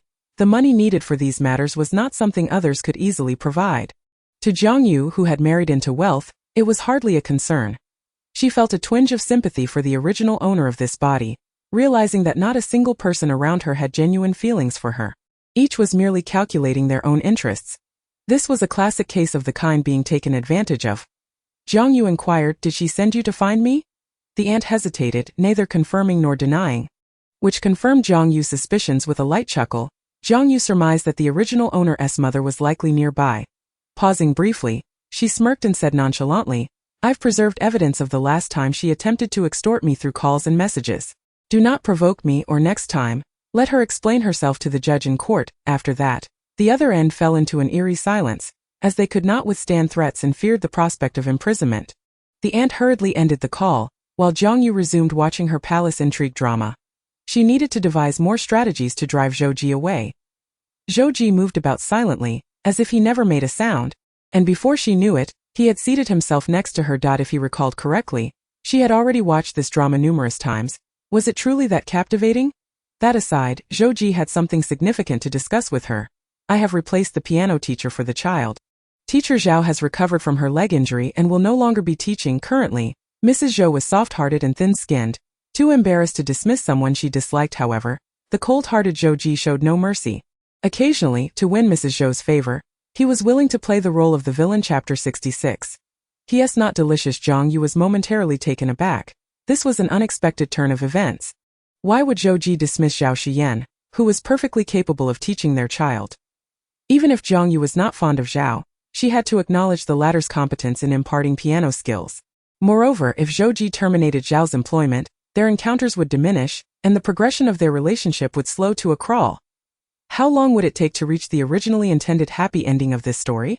The thought vexed Jiang Yue. Zhou, unaware that his somewhat self-congratulatory remarks had not pleased his wife, noticed her brow furrow in contemplation, as she hesitated to voice her thoughts until ultimately saying nothing. After a moment of silence, Zhou remarked, I can tell you are not particularly fond of her. Jiang Yue nodded, agreeing with his assessment, and expressionlessly stated, there are countless people I do not like.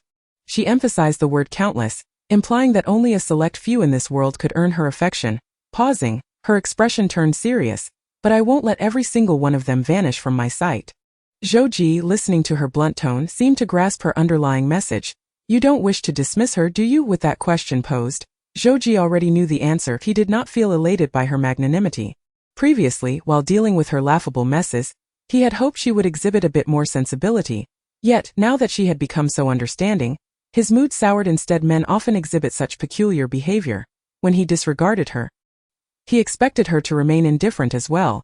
Yet when she transformed into the very person he wished her to be, he found her ungratefulness disheartening. I just don't see the necessity. Jiang Yue expressed disinterest in altering the narrative. Perhaps she had become accustomed to following her whims, maintaining a natural approach to the story's trajectory. She was indifferent to whether Zhou would eventually fall for the female protagonist or the happy endings of others. As such matters were irrelevant to her, she would only pursue what piqued her interest. Zhou's expression seemed to grow colder at her words, his lowered lashes appearing frosted, his handsome face wearing an unusually tranquil demeanor. After contemplating, Jiang Yue continued, besides, it's unfortunate that she injured her leg. If she were to lose her job on top of that, wouldn't it be even more pitiable? Zhou grasped her wrist. Unconsciously tightening his grip, gazing at her delicate features, he casually brushed his hand against her porcelain skin, which felt soft and tender. Suddenly, he smirked faintly, locking his gaze onto hers. When did Mrs. Zhou develop such an abundance of compassion?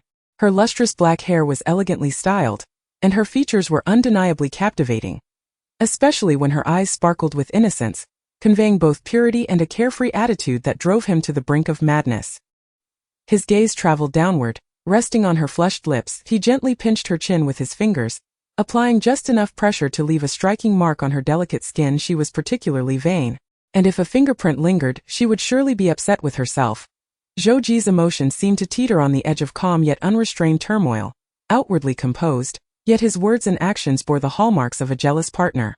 With pursed lips, he continued to ask in a calm tone, are you now so adept at feeling for others? Jiang Yue could tell he was not genuinely praising her, but upon reflection, her earlier statements were indeed impeccable. There was no other wife in the world as magnanimous as she was, indifferent to her husband's potential infidelity, and even considerate enough to place the object of his affection right under his nose, creating opportunities for their relationship. Therefore, Jiang Yue began to reconsider her view of Zhou. Perhaps his remarks were not veiled sarcasm but rather genuine praise.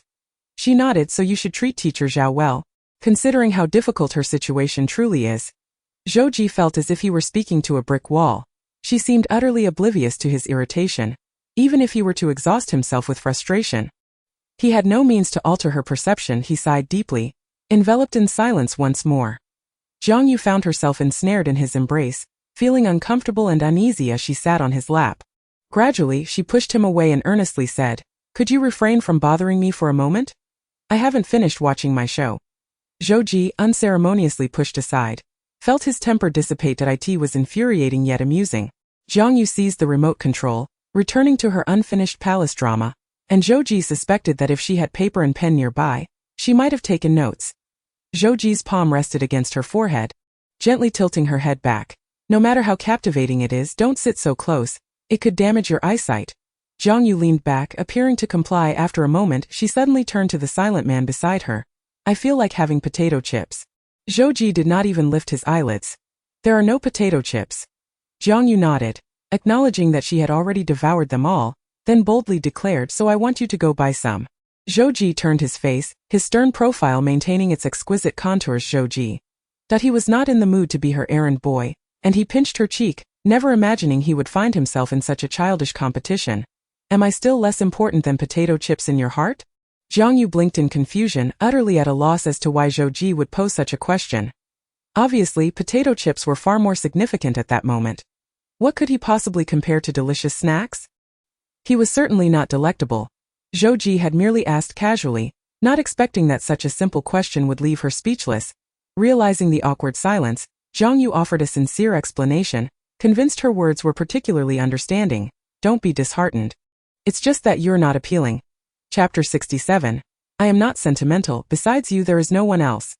Zhou Ji, who was momentarily unwilling to be her lackey, eventually placed a call a few minutes later to have snacks delivered, which included not only potato chips but also her favorite chocolates. It seemed she believed this would mask her secret indulgence in the child's treats.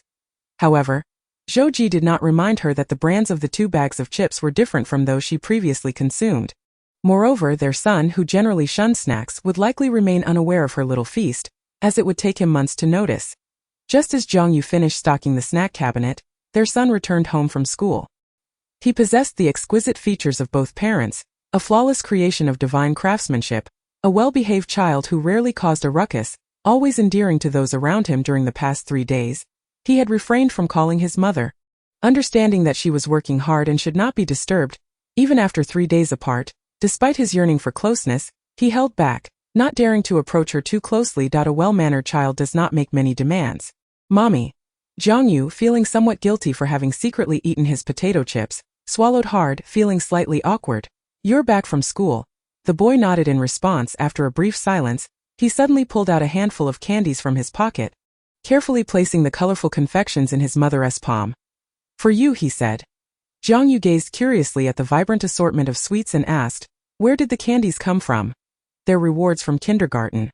Just one each day. I've saved for a long time to gather this many. Before school today, I picked out the prettiest ones to give to you. I'll keep giving them to you from now on. Dad doesn't like sweets, so he doesn't need any." Clutching the candies in her hand, Jiang Yue, though yet to taste their sweetness, felt an inexplicable warmth in her heart. She replied, "Thank you." To soften her initially aloof demeanor, she added, "I like these." Zhou Zhengqiu resembled a puppy that had just been petted, his ears slightly reddening, though not overtly so. "From now on, I will save the kindergarten candies just for you, Mom." Jiang Yue unwrapped a piece of candy and suddenly urged him to open his mouth, feeding him a particularly sweet treat. Zhou Ji interrupted at the opportune moment. "Have you finished your homework?" The man cast a dispassionate glance at the steward behind him and coldly instructed, "Take the young master upstairs to do his homework." After the steward led the child upstairs, Zhou Ji, unwilling to concede, maintained his stoic composure while uttering grandiloquent words. Indulging a child is akin to killing him. Jiang Yue wholeheartedly agreed with this sentiment. Spoiling a child is indeed tantamount to destroying him. Despite the emperor's fondness for her and her brother, the empress was always strict with them when necessary. Showing no leniency, her father, though doting, had become a foolish ruler through indulgence. He was not a good emperor, yet he was a good father. The kingdom would not remain peaceful for long. When discussing other matters, he displayed a benevolent demeanor, speaking kindly. However, anyone daring to obstruct his pursuit of immortality through alchemy faced dire consequences. There was no room for negotiation. Those who interfered would perish without exception. The eunuchs flattered him, colluding with false Taoists, intertwining their schemes both within and outside the palace walls. They even sought to sacrifice hundreds of young boys and girls to concoct elixirs. Thankfully, no blood had yet been shed. Zhou Fuai silently eliminated the false Taoists from the Bodhi temple, stealthily infiltrating the residence of the Grand Eunuch outside the palace at midnight. severing his head and slaughtering his adoptive sons. Only then did this foul wind begin to abate. Zhou Fuwei harbored no illusions about his ambition, soaring swiftly to a position of immense power. Ultimately, he controlled the affairs of the court with a mere nod. Even wielding life and death over the ministers later, when he coerced her into marriage, it was a blatant display of dominance, as if to trample upon the royal family. To force a marriage today meant plotting treason tomorrow. At that moment the princess contemplated killing him. Having considered it thoroughly, she was dismantling the bridge after crossing it, discarding those who had served their purpose. But one must look out for oneself. If one does not act in their own interest, they risk divine retribution. If she did not think of herself, she had to consider others in the royal family. If Zhou Fuwei truly harbored treasonous intentions and ascended to the throne, what fate awaited the former princess? Regaining her composure, Jiang Yue calmly replied, "You're right. One should not spoil children, but he is quite clever and obedient already." Zhouji explained, "I just want him to do his homework." Jiang Yue pondered for a moment, then straightforwardly stated, "But I can't shake the feeling that you're bullying him." Zhouji looked at her earnest expression. Raising an eyebrow, "I am gratified to witness you defending our son." Jiang Yue, perplexed, replied, "I assent he also your son. Did I give birth to him with someone else?" Upon uttering this, Jiang Yue suddenly realized something she had long overlooked. She had seemingly accepted the original owner's past far too easily. Yet, she was not that kind of person. Deep down, the princess was somewhat solitary, nostalgic, proud, and fiercely territorial. She would feel discomfort, irritation, and disdain for emotions that felt like an imposition. How could she have adapted so quickly to all aspects of this body, including its memories? Zhouji's voice interrupted her fleeting thoughts. "Aside from me, who else do you wish to have children with? You are affectionate, and I am too. You may have many women, and I can have many men." Jiang Yue felt a pang of regret. Back then, her interests revolved around horseback riding and archery. Alongside reading and sleeping, had she known her life would be so brief, she would have kept more lovers to entertain her. Zhouji's expression darkened at her words. He grasped her waist, abruptly pulling her into his embrace, each word heavy with emphasis, as if fearing she might not comprehend. "I am not fickle. Aside from you, I have no one else." Jiang Yue had never believed in a man's sweet words, knowing that trusting such flattery would ultimately lead to ruin. She was disinterested in further entanglements and merely responded dismissively. All right, Zhouji was no fool. He could tell she was not taking him seriously. A moment of silence passed. The handsome man seemed to have surrendered his once imposing demeanor, speaking with a steady calm. "I promise you." Jiang Yue met his deep, ink-black eyes, and with a hint of sincerity she replied, "But I cannot promise you anything, Zhouji." Jiang Yue could not pinpoint what was amiss with Zhouji. His complexion was pale, his pupils dark, and his silence stirred a sense of unease. Chapter 68. The high mountain flower pulled down from its pedestal. Jiang Yue could not articulate what felt off about Zhouji. But like an animal sensing impending danger, she instinctively recognized that his silence was more alarming than his previously cold demeanor. The calmer he appeared, the more distressing it became. She took 2 steps back, seeking to distance herself from the impending eruption of this calm volcano. "I'm going upstairs to catch up on sleep." Without waiting for his response, she turned away, her loose hair swaying gently with her movements. The man's gaze shifted slowly, contemplatively observing her delicate, porcelain-like profile. Her small face had gained a bit of softness over these days. Her chin remained dainty, with a palm-sized, lotus-like visage, her lips rosy and subconsciously pouting, as if whispering something unflattering about him. His tone was gentle, as if the sudden malice in his eyes had merely been her imagination. "I will come upstairs to call you when it's time for dinner." Even with her back turned, Jiang Yue could feel the weight of his scrutinizing gaze upon her, like 2 sharp arrows piercing her from behind. Though she was not intimidated by him, she disliked being the target of such an unsettling stare, akin to a concealed serpent slithering along her neck, poised to strike with venomous fangs at the slightest misstep, making her its prey. Jiang Yue's temper flared unexpectedly. Why did he look at her with such a predatory gaze? On what grounds? Was he trying to intimidate her, or threaten her? As she reached the staircase, she suddenly turned around, locking eyes with his dark pupils, which showed no signs of retreat. He resumed his gentle demeanor, his voice soft and soothing. "What's wrong?" Jiang Yue took a deep breath, her beautiful face cold and resolute, her frown accentuating her beauty. "Don't think I'm unaware that you're staring at me." Zhouji, gazing at her face, felt his anger rise, his complexion flushed with her long dark hair cascading down to her waist. Her beauty was undeniable.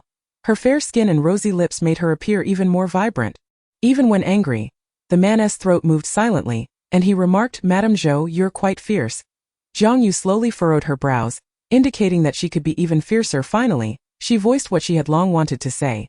If you continue to look at me like that without permission, be careful, I might just gouge out your eyes and feed them to the dogs. She was not a pushover. He had overstepped his boundaries, she had warned him repeatedly, yet he remained unrepentant. Jiang Yue had known since childhood that she was beautiful. Even in the palace, many would lose themselves merely by looking at her, yet she had never felt this level of anger before.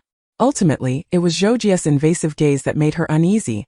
The momentary surge of possessiveness in Zhou Ji, triggered by her words, was easily dissipated by her sharp retort. He gazed deeply at her, as if contemplating seriously, and humbly inquired, "So when will you permit me, Madame Zhou?" Jiang Yue was not one to yield easily. Zhou Ji, calm and composed, played along, adopting a respectful stance. "Very well, Madame Zhou." As Jiang Yue ascended the stairs, sunlight flooded her bedroom, illuminating it brightly and spaciously. At that moment, she lacked the enthusiasm to unwrap the small gifts that seemed trivial to her. Her interest in novelty was fleeting. She opened her phone, noticing several friend requests on WeChat. Did they wish to befriend her? Well, given her beauty and amiability, it was entirely reasonable for them to want to be her friends. This also indicated that these individuals had a keen eye, not only on WeChat, but several also swiftly followed Jiang Yue on Weibo. Fans were somewhat astonished. The group, known for its aloofness upon debut, boasted distinct personalities and rarely engaged in the entertainment industry as superficial mutual following. Jiang Yue was indeed groundbreaking. This woman had, in just 3 days, captivated the hearts of many. Formerly indifferent fans began to voice their displeasure, unable to restrain their complaints. Why was she acting so high and mighty? Could someone in the industry remind Jiang Yue to check her Weibo? I can hardly contain my frustration. I dislike her demeanor. It feels pretentious. It's ridiculous how she seems oblivious to social nuances. Does she even possess emotional intelligence? Originally unnoticed, upon delving deeper, one discovers the truth. She has not even acknowledged Zhou Ji's attention, still maintaining an aloof demeanor, as if to declare her disinterest in anyone. Wishing not to be hindered in her solitary brilliance. In this light, the little fans seem to have found some balance in their hearts. Thus, it becomes increasingly evident that Jiang Yue indeed possesses some depth. Meanwhile, at the center of this discourse, Jiang Yue lies on her bed, engrossed in her phone. The app that consumes most of her time lately is Xiaohongshu. Seeing the influencer's recommendations, she buys this and that, accumulating a plethora of beautiful new clothes and skirts. Just as she completes her order, an unfamiliar number flashes on her screen, the identity of the caller unknown. Jiang Yue casually answers the call. Jiang Ji's voice is low and somewhat hoarse. He bites his lip and asks, "I need to attend an award ceremony in 2 days. Can you come?" Recognizing his voice, Jiang Yue feels a surge of resentment. Hearing the unfortunate brother's voice inevitably brings back memories of past grievances, vividly recalling how he interrogated her with an icy tone, akin to questioning a criminal. Anger wells up within her again. So much time has passed, yet the mere thought incites fury. "No, I have severed ties with you," Jiang Yue declares, abruptly hanging up the phone. She has no desire to engage. Just 3 seconds after the call ends, the long silent system suddenly chimes in. Your brother has collaborated with his mentor on a project in his senior year, making a breakthrough in current medical research. This marks the turning point in his life, the beginning of his ascent to prominence. From that day onward, he steadily climbs towards becoming a titan in the medical field. As graduation approaches, by a twist of fate, the female protagonist enters the male protagonist's company as a mere employee of a subsidiary, and is fortuitously selected for a dinner with the CEO during the annual company meeting. Thus begins the tale of Cinderella shining brightly. The high and mighty flower is pulled down from its pedestal by an ordinary girl. Jiang Yue listens silently, seemingly captivated.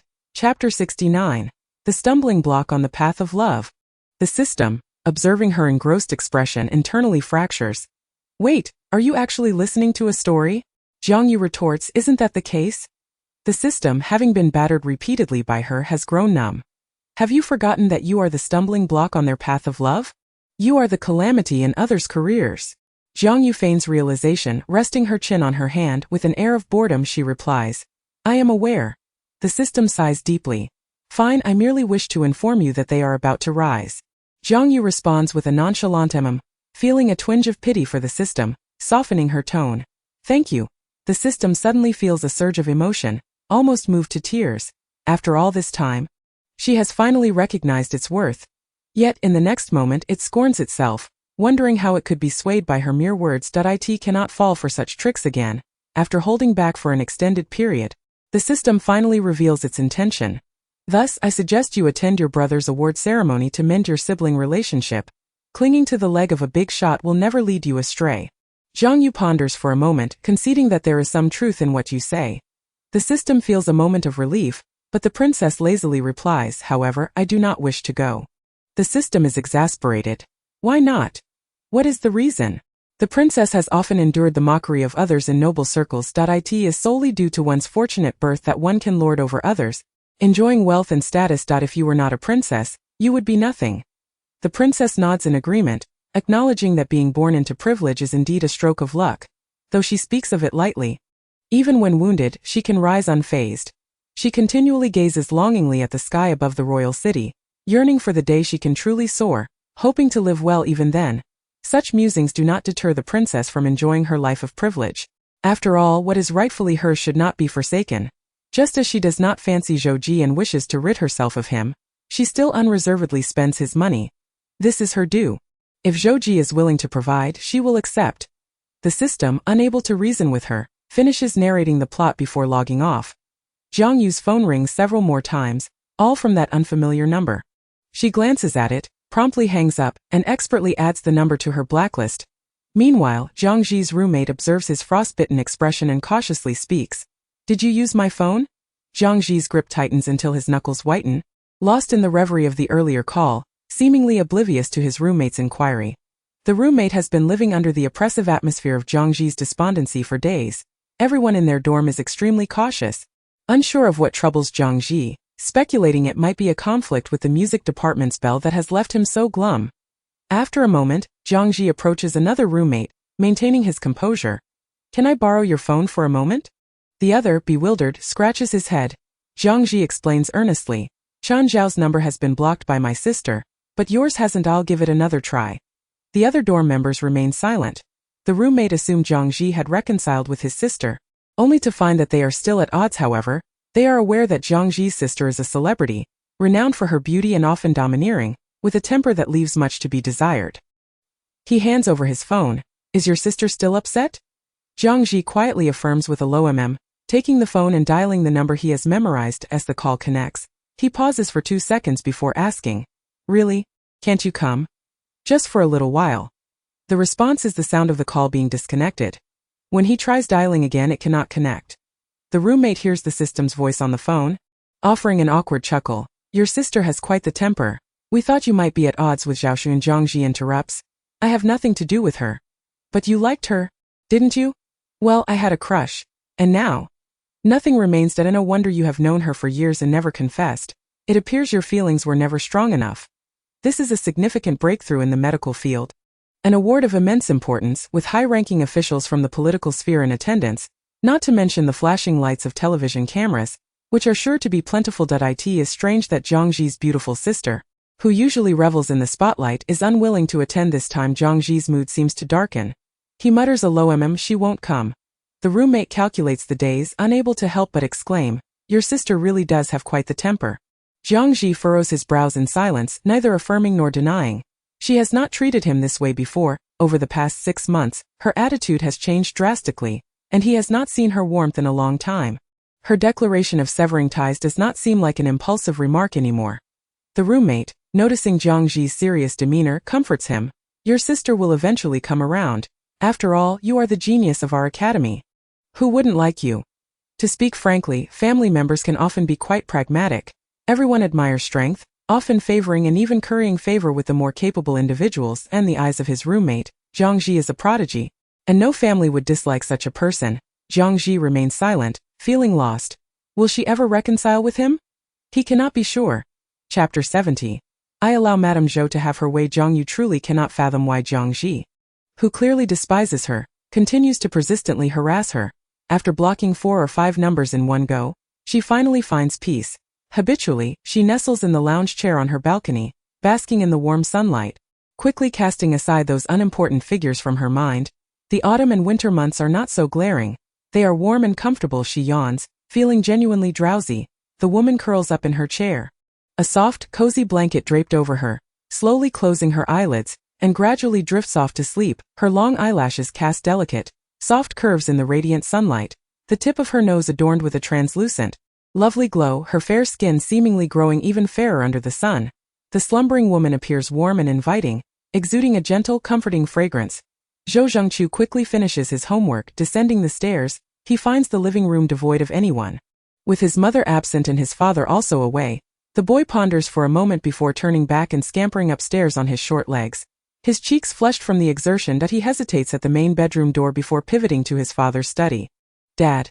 Zhou Ji, hearing the voice, lifts his eyelids and glances over. He closes his computer, his tone indifferent. What is it? The little boy slowly approaches his father, who bends down and lifts him effortlessly into his arms. The exquisitely crafted young boy nestles obediently against his father's chest, pondering before asking, "Where's Mom?" He seems a bit uneasy, yet at such a tender age, he is remarkably composed, even if he feels anxious inside. He does not display it overtly. Swallowing hard, the boy softly inquires, "Has Mom left again?" Zhou Ji ruffles his hair. "Your mother is tired. She's resting in the bedroom." The child in his arms seems to breathe a sigh of relief. At least no longer feeling as tense as before, he quietly asks, "I want to see Mom." Zhou Ji neither agrees nor disagrees. He lowers his lashes, the light dim, his features obscured in shadows, making it difficult to discern his expression. He gazes at his son and suddenly remarks, "You seem no longer afraid of her at all." Zhou Ji, following up with a question, inquired, "Do you think she treats you well now?" The 5-year-old boy, perceived as mature and intelligent in the eyes of others, transformed into a docile and innocent child in front of his parents. After a moment of contemplation, he earnestly nodded. "Mommy is very good to me now." He then shyly added in a whisper, "I like her." Zhou Ji chuckled lightly, wondering just how she had treated him well, yet he could sense it. Indeed, his mother was exceptionally kind to him. The thoughts of a child are delicate and sensitive, especially within the Zhou family, where he had developed an awareness of matters that other children his age did not comprehend. "Daddy, I don't want anyone else to be my mommy." Zhou Ji was momentarily taken aback, lost in thought, and after a while, he gently patted the child's back, assuring him that it would not happen. Glancing at the time, Zhou Ji realized it was nearly time for dinner. He carried the child downstairs, while he himself returned to the master bedroom. As he pushed open the door, a gentle breeze greeted him, and the cream-colored sheer curtains swayed softly in the wind. He gazed out at the floor-to-ceiling windows, where she resembled a creature that had built a nest, curling up in her warmest sanctuary during the season of hibernation.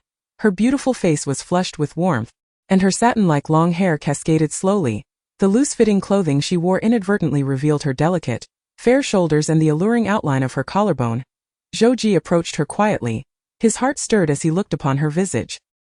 He raised his hand to tuck a strand of hair behind her ear, his fingertip inadvertently brushing against the soft, pale lobe of her ear. She seemed to be still in a deep slumber, her gentle breath caressing his skin. Zhou Ji swallowed hard, the dark hue in his eyes deepening as his heart, usually calm, began to thump with unprecedented intensity, as if it were about to leap from his chest. His throat tightened, and with a gentle grip, he held her chin, leaning down to place a soft kiss upon her luscious lips. Her taste was intoxicating, and driven by a primal desire, he sought to pry open her lips. Yearning to envelop her entirely in his essence, he restrained himself from proceeding further. This kiss was neither a mere brush nor an overwhelming assault. The woman, still lost in dreams, fluttered her eyelashes, and suddenly, she opened her eyes, her gaze hazy and dazed, as if she still believed she were dreaming. Zhou Ji met her gaze with unwavering confidence, unperturbed by the notion of being caught in the act. He brushed against her lips again, his voice laced with an unusual huskiness as he softly suggested, "Let us go downstairs for dinner." Jiang Yue blinked drowsily, her mind still clouded. She sat up in a daze, her silky black hair cascading smoothly over her lap. Her petite, exquisite face registered confusion, and after a moment, she suddenly lifted her head to look at him. "Were you just stealing a kiss?" Zhou Ji pondered for a moment. It was not that he dared to do what he could not acknowledge, but he feared her ire would spoil her appetite. Thus, he met her eyes without a flicker of guilt, calmly fabricating a response. "I don't think so." He then composedly added, "You must have been dreaming." Jiang Yue, still unable to distinguish between reality and fantasy, slowly sat up, asking, "Why did I dream that you kissed me?" Zhou Ji regarded her bewildered expression, her eyes reflecting genuine confusion as if she faced a perplexing dilemma. He stepped closer. After careful contemplation, he became unusually audacious. "Perhaps you think of me during the day, leading to such dreams at night." He then generously added, "I, Zhou Ji, permit you, Mrs. Zhou, to do as you please." Jiang Yue, surprisingly convinced by his words, felt a touch of embarrassment, wondering how she could be perceived as so flirtatious when she was not. Clearing her throat awkwardly, she swiftly changed the subject. Is it time for dinner? I happen to be hungry. The dinner consisted of light dishes. After finishing the meal, the clock struck 7. Jiang Yue's peripheral vision caught sight of the electronic calendar on the table, and she suddenly remembered it was Saturday. Chapter 71. The Princess is the Best in the World. Jiang Yue had little interest in television dramas other than palace intrigue. She reasoned that the more viewers there were, the more individuals could appreciate her beauty. The man in the kitchen remained focused, his tone indifferent.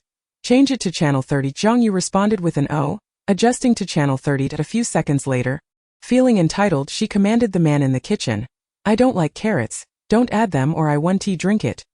Zhou Ji had long noticed her newfound pickiness, her discerning palate capable of detecting even the faintest hint of unwanted ingredients.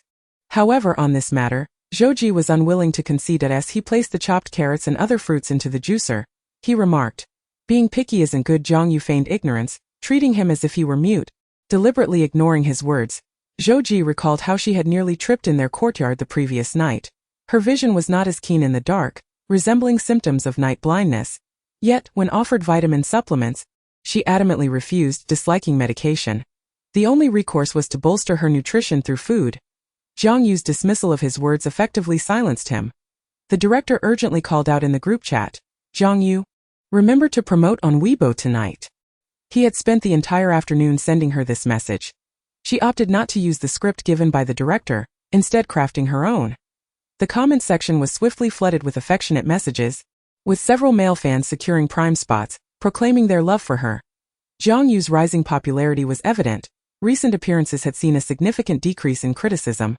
Forums had even preemptively opened threads comparing viewership ratings, eager to see if Yilan's drama would be overshadowed. Yilan was particularly concerned about Jiang Yue, having faced defeats at her hands, and had prepared disparaging posts, coordinating with her fans to ensure they could mock without restraint.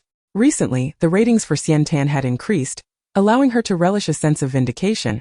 She believed she could not be surpassed by Jiang Yue unless the viewing audience consisted solely of superficial judges. Their ratings had consistently held the top spot, boasting a loyal viewership. How could they possibly lose to her mundane slow-paced variety show? Indeed, I agreed. At 8 o'clock, the show commenced punctually, opening with scenes of Jiang Yue directing several young boys to cook, accompanied by her memorable quotes such as if you enjoy hardship, there will be an endless supply of it. The production team had strategically placed the explosive moments at the beginning, intending for Jiang Yue to serve as the sacrificial lamb. After all, viewers adored the image of the devoted wife and mother, and with her penchant for laziness and tendency to delegate tasks, she was sure to incite audience disdain, sparking heated debates among fans. This would ensure both discussions and viewership flourished, achieving a win-win situation. Only Jiang Yue would be harmed in this scenario. The trending topic blazed at number 1, Jiang Yue, master of philosophy. The director, having grown fond of Jiang Yue through their interactions, refrained from logging onto the internet on the day of the broadcast. Instead, he discreetly hid in the office backstage, monitoring the viewership data. Witnessing the ratings soar was surreal, filling him with a sense of disbelief. The online discussions were alarmingly vigorous. We must learn from her. Why must we toil? Is there any task that absolutely requires her presence? Wow, she can shoot arrows and her accuracy is astonishing. I just saw that too, it's truly impressive. I've only seen such heroines in dramas. Oh no. What other surprises does our darling have in store for us? Breaking news. The viewership for the Fruit channel just hit the top. This is truly insane. Meanwhile, Yilan's pre-prepared disparaging posts were released on schedule, but eager netizens quickly discovered and the marketing account hastily deleted the tweet. To put it bluntly, this time she had genuinely become a sensation. Jiang Yue, somewhat oblivious to her rising fame, was captivated by her own prowess in archery, feeling as if her beauty had not diminished over the years. It was no wonder that many young talents in the capital had once sought to marry her, wishing to become her prince. It was truly not their fault for being so bold. She was simply too enchanting. After the program concluded, Jiang Yue felt fatigued and yawned lazily. Zhou Ji's hand naturally encircled her slender waist, and he suddenly inquired, "Can you still shoot?" She had never mentioned it before. Jiang Yue, oblivious to Zhou Ji's probing, proudly beamed. This princess knows many things. Zhou Ji gently held her fingers, careful not to apply too much pressure. Entwining her fingers like a serpent, sending shivers down her spine, he concealed the darkness in his eyes, his beautiful gaze sweeping over her, his fingertip absent-mindedly caressing her blossoming visage with a faint smile. He remarked, "Indeed, the princess has always been remarkable." Chapter 72. She is quite timid. Jiang Yue was in high spirits tonight, Whenever she felt joyful, she could sleep soundly. Perhaps it was because the plot was progressing once more. The world before her gradually cleared, revealing a tranquil and unfamiliar residence. The snow in the eaves slowly melts into raindrops under the bright sun, cascading gently from the roof and landing silently on the blue stone floor. Deep within the estate, an eerie silence prevails, as if it were deserted. A youth clad in black traverses the long corridor, stepping into a tranquil courtyard through the door. His voice resonates with respect. "My lord." The man's tone is exceedingly indifferent, flat and unruffled.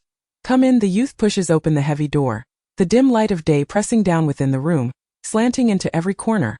The young man raises his gaze, only to find the man standing by the window, hands clasped behind his back, dressed in a formal black robe with a round collar, emanating an icy and commanding presence. The youth swallows hard, respectfully reporting, his tone tinged with a barely concealed loathing. "The one from the palace has sent assassins again. Last night, Qin Lang killed 3, and only 1 remains, now imprisoned in the dungeon. Yet, this assassin is tight-lipped. Not even the most severe torture yields any information that he remains steadfastly loyal to the palace, indifferent to the fact that he is merely a pawn sent to his death." The man casually twirls a ring on his finger, responding with a nonchalant appearing rather unconcerned. The youth's eyes blaze with unmasked intent to kill. "She is being excessively tyrannical. Why does the lord show such leniency? It would be better to eliminate this matter directly, to make it clear to the other restless members of the royal family that you are neither a piece of meat on the chopping block, nor someone they can manipulate at will." After a moment, the man replies coolly, "No rush." In his hand, which holds the power to stir storms in the court, he plays with a foxwood hairpin, seemingly more concerned about another matter than the repeated attempts on his life. He quietly inquires, "Have you found the person you were looking for?" The youth kneels. "I am incompetent." There is no news. Silence lingers for a long while. The man's silhouette appears somewhat lonely, his exquisite jade-like face illuminated by flickering light and shadow. As if a soft sigh escapes him after a pause, he murmurs, "Continue searching." "Yes." Their voices grow increasingly distant, and Jiang Yue's vision blurs, slowly awakening from this hazy image. In her dream, Zhou Fue carries an oppressive presence that makes one dare not meet his gaze. She clutches her chest, her trembling gradually subsiding. Undoubtedly, Zhou Fue's confidant has reached an intolerable point in his attempts to assassinate her. He claims to be unhurried, yet his intentions to kill are evident.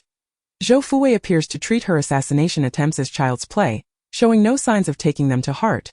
The man holds her close, tenderly brushing her damp hair away from her forehead, his brow furrowed, voice husky. "Another nightmare?" Fear has rendered her pale, and the man's embrace tightens around her, a force that leaves her breathless. Jiang Yue gasps, unconsciously gripping his hand, her nails leaving marks on his skin. Lost in a daze, nestled in his arms, after a while, perhaps feeling a bit embarrassed, she resolves not to display her weakness before Zhou Ji, and stubbornly asserts, "I did not." The tender skin behind her ear tingles as his warm breath brushes against it. She shifts forward, but Zhou Ji naturally leans in to kiss her ear. "Why are you running? Have I frightened you?" His voice, still heavy with sleep, carries a magnetic quality, devoid of discernible emotion.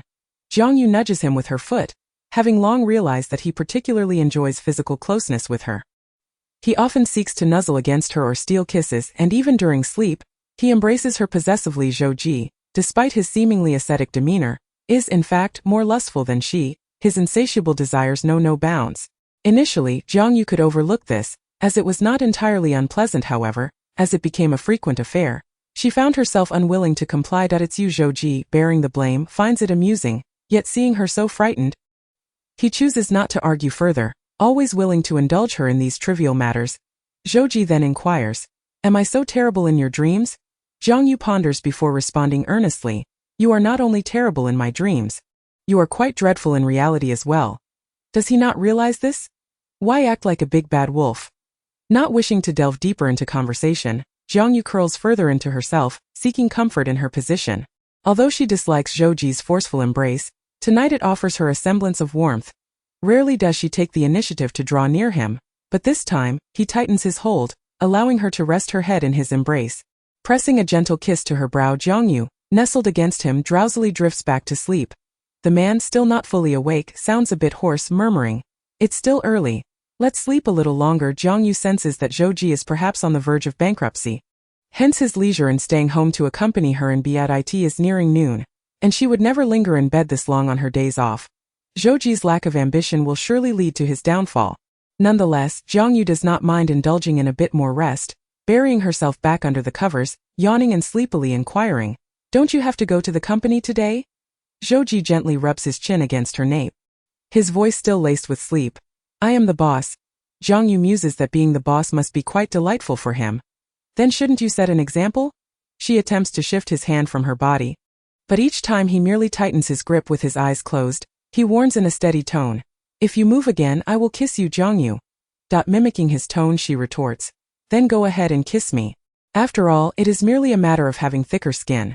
She is not lacking in that regard. At this, Zhouji falls silent. Jiang Yue cannot help but feel triumphant. It is simple to keep Zhouji in check. As long as she dares to be bolder than him. As she nestles deeper into the covers, she is suddenly grasped by the chin, her lips tingling as if pricked by a needle, neither painful nor uncomfortable, but rather a curious sensation. She finds herself slightly breathless. Moments later, Jiang Yue hears a soft chuckle, and unexpectedly, this laughter stirs feelings of embarrassment and anger within her. The two linger in bed until noon before finally rising. Zhouji has matters to attend to in the afternoon and leaves for the company without lunch. A 2 o'clock meeting has been moved up to 2, yet the high-ranking executives in attendance are wary of Zhouji. Even the hardest of hearts are no match for him. Previously, the upper echelons of the group had been thoroughly subdued. Zhouji, though few of words, is a man who cannot tolerate deceit in his presence. Those who play tricks beneath his nose inevitably face severe consequences. Great consequences indeed. In the past 2 years, no one has dared to oppose him. Who would be foolish enough to provoke the Lord of the Underworld? That is a path to self-destruction. The meeting is brief, and Zhouji remains mostly silent, appearing somewhat distracted as he listens to their discussions. Once the meeting concludes, the attendees exhale in relief, as though they have survived a calamity. Assistant Shen is left alone with Zhouji, who absent-mindedly fiddles with a pen, leaving a mark on the pale paper. After a while, he speaks at a measured pace. "Contact Dr. Zhao and arrange a meeting for this afternoon." Assistant Shen hesitates for a second, puzzled by his sudden desire to see Dr. Zhao, but knowing better than to pry, he cautiously reminds, "You have a meeting at 4. There seems to be no time left for other appointments." Zhouji appears unconcerned, his thin lips curling slightly. "Push it to 5." Assistant Shen dares not press further. Zhouji is known for his decisiveness. He quickly finalizes the appointment with Dr. Zhao, sending a driver to fetch him to the company. Yet, Assistant Shen is left curious as to why Zhouji, who recently underwent a full medical examination, suddenly requires a doctor's visit at 3 in the afternoon. When Zhouji meets with the doctor, he merely asks for some harmless sedatives. Dr. Zhao, initially thinking there was a serious issue, is surprised to find that it was merely a request for medication. Is it necessary to make such a fuss over something so trivial? Out of professional duty, he inquires, "Mr. Zhou, have you been sleeping poorly recently?" "Not me," Zhouji replies, disinterested in discussing Jiang Yue in front of others. Previously, he had not placed much importance on her, but now an inexplicable possessiveness prevents him from allowing her to be overly scrutinized by others. Thus, even in front of Dr. Zhao, he chooses to say little, his tone neutral.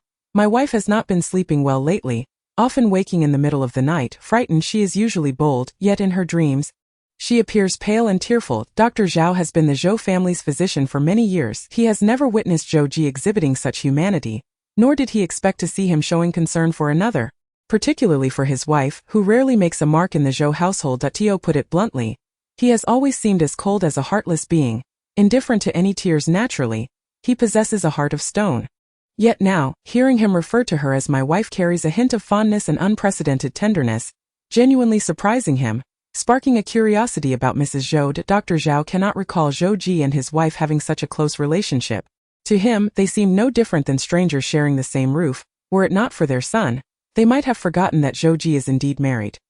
Even in the preceding years, whenever Zhouji experienced minor health issues and required intravenous treatment, he resided alone in a private apartment devoid of any signs of life apart from his OWIS. For Mrs. Zhou, Dr. Zhao had heard whispers about her, concluding that she was not to be underestimated, brazen and cunning. Wasn't Zhouji known for his aversion to those who are scheming? Had he undergone a transformation? Dr. Zhao pondered for a moment. It is quite normal to have nightmares. There is no need for such alarm. Everyone dreams, after all. Zhouji appeared somewhat dissatisfied with his words, his brows furrowing slightly, a recurring occurrence. Dr. Zhao cleared his throat, patiently explaining that even having nightly nightmares was entirely normal. Zhouji's expression grew colder, his patience evidently waning. "I mentioned her timidity. This is why she struggles to sleep well sometimes. She even sheds a few pearl-like tears in her dreams, which cannot be wiped away cleanly. Zhou Ji felt a discomfort in his heart upon witnessing her distress. Finding it bothersome to see her in such pain, Dr. Zhao resolved not to further aggravate the situation, quickly conceding after a brief silence, "I shall have my assistant deliver the prescribed medication later."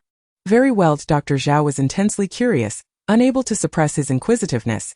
"Mr. Zhou, if I may be so bold, is your wife still the same one as before?" A few months ago, rumors circulated regarding Zhou Ji's impending divorce, with whispers suggesting that the family had tacitly accepted the matter, and no one had come forth to refute the claims. The notion of divorce appeared far from fabricated. Yet, as Zhou Ji spoke of his wife now, his previously frosty demeanor had inexplicably softened. It was hard not to speculate that he might have slightly divorced, only to remarry. The atmosphere grew tense for a moment. Awkwardly silent, Zhou Ji raised his eyelids, his dark gaze piercing. "Are you ill?" Dr. Zhao, confronted with this unexpected rebuke, muttered. Very well, he understood the answer. Suddenly, a thought struck Dr. Zhao. Every villain has their match. How could a cunning schemer like Zhou Ji fall into the hands of someone as artful as Jiang Yue? Yet, it remained uncertain how long Zhou Ji's interest would endure. Perhaps his current tenderness was merely a fleeting whim. He did not believe that Zhou Ji, with a heart as hard as stone, could genuinely fall in love. Chapter 73. Indeed, one should not judge by appearances. Jiang Yue did not spend her afternoon idly at home. After relishing a sumptuous lunch, she instructed her driver to take her out. "I am heading to the library." The housekeeper fell silent, quickly regaining composure from the sudden storm of events.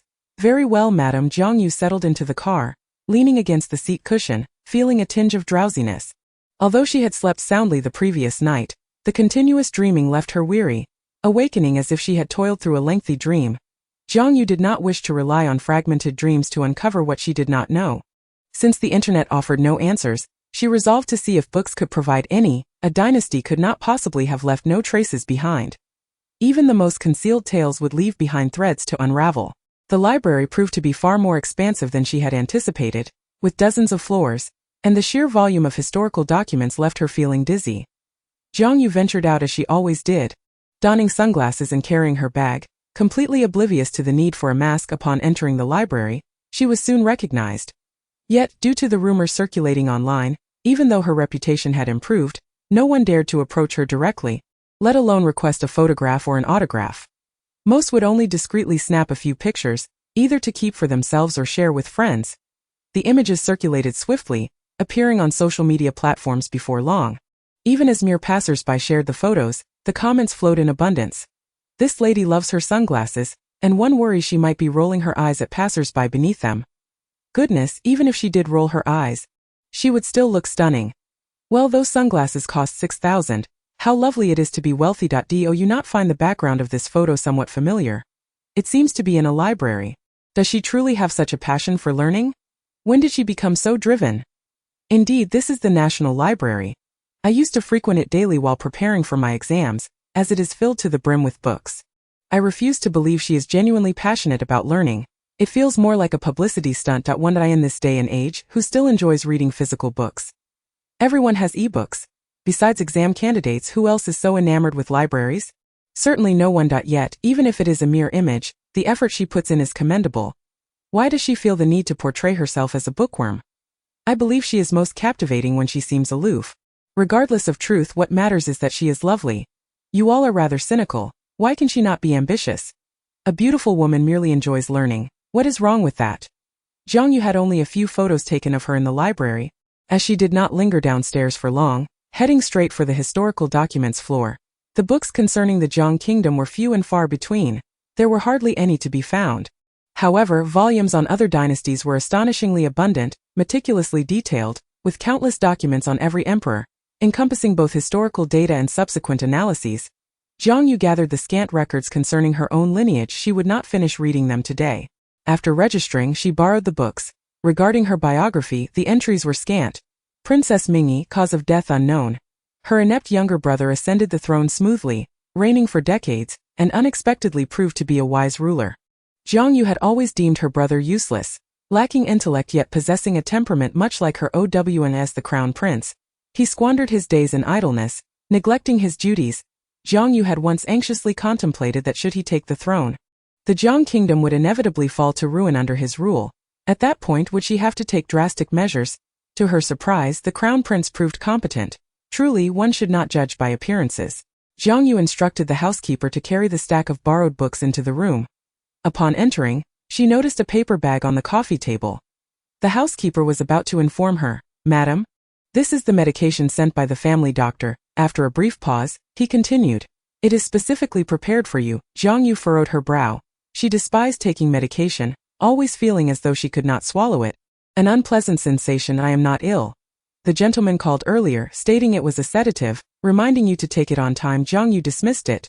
We shall see. She had merely experienced a few nightmares. And Zhou Ji was startled into such a state. It seemed he wielded little authority in her presence. Indeed, Zhou Ji was quite a useless man. Jiang Yue had no intention of taking the medication prescribed by the doctor. She doubted it would prevent her from dreaming of the past. It would not. Moreover, it appeared that to uncover the truth of her demise, she could only rely on these ambiguous dreams. The housekeeper, contemplating, chose not to say more. Focusing on his duties, he could neither defy the gentleman nor provoke the lady. Jiang Yue had grown familiar with Assistant Shun. Upon hearing the news, she thought, was this all? This trivial matter hardly warranted a phone call. She was indifferent. Jiang Yue feigned nonchalance. Men naturally prioritize socializing. Let him enjoy his drinks without fretting over domestic affairs. Assistant Shun. Did she detect a hint of disdain? Just after Jiang Yue ended the call, another came in from one of the original owner's superficial friends, Dingru. When Jiang Yue first inhabited this body, they had shopped together. Dingru tentatively inquired over the phone, "Are you free tonight?" Watching Jiang Yue thrive lately, she could no longer sit idle, seeking some excitement. Not to mention, had it not been for Jiang Yue's fortunate rise, the Zhou family might have already allied with the Qin family. Their status is perfectly matched. A true union of equals. Jiang Yue had heard that Chaoyue seemed to be an establishment of ill repute, rather disreputable. Since arriving in this world, she had been a model citizen, never indulging in the less savory services. Even as a princess, she had not had the chance to enjoy a life of extravagance, and now it was her turn to revel. Initially reluctant, Jiang Yue reconsidered and decided to accept the invitation, her royal demeanor languidly asserting, "I have been quite busy with work lately. Allow my assistant to coordinate the timing, and I will drop by if I can." Dingru smiled through gritted teeth, her tone dripping with condescension. What an attitude, as if she were of utmost importance. A welcoming gathering is in order. I shall observe if Jiang Yue can remain this unperturbed and composed when the time comes. Chapter 74. Your husband 1T find out. Whenever Jiang Yue stepped out, she required no elaborate preparation. Even her casual attire outshone others effortlessly. With her enviable figure, long straight legs, a slender waist and ample bosom, she rivaled even the most stunning comic book heroines. As she was set to enjoy an outing, Jiang Yue decided to search for the outfits she had previously purchased online. Upon opening her wardrobe and rifling through the contents, she could not locate them. Jiang Yue distinctly remembered having them placed in the dressing room. How could they have vanished? Yet the fact remained, they were missing. Could it be that a thief had entered her home? Why would someone steal her clothes when the house was filled with valuable gold and jewels? After much deliberation, she settled on a black, form-fitting dress. Pairing it with a choker adorned with shimmering silver diamonds she had previously bought. In the evening, Jiang Yue instructed her driver to take her to the nightclub. This place is generally inaccessible to ordinary individuals. It is a venue where the privileged indulge in their pleasures, naturally stratified into various ranks. Dingru harbored ill intentions this evening, brimming with malice. Yet she managed to suppress her feelings when she received a call from Jiang Yue, asking her to come down to greet her. Before stepping out, Miss Ding had taken special care in her appearance, determined not to be outshone by Jiang Yue. She informed Qin, "I'm going downstairs to meet Jiang Yue.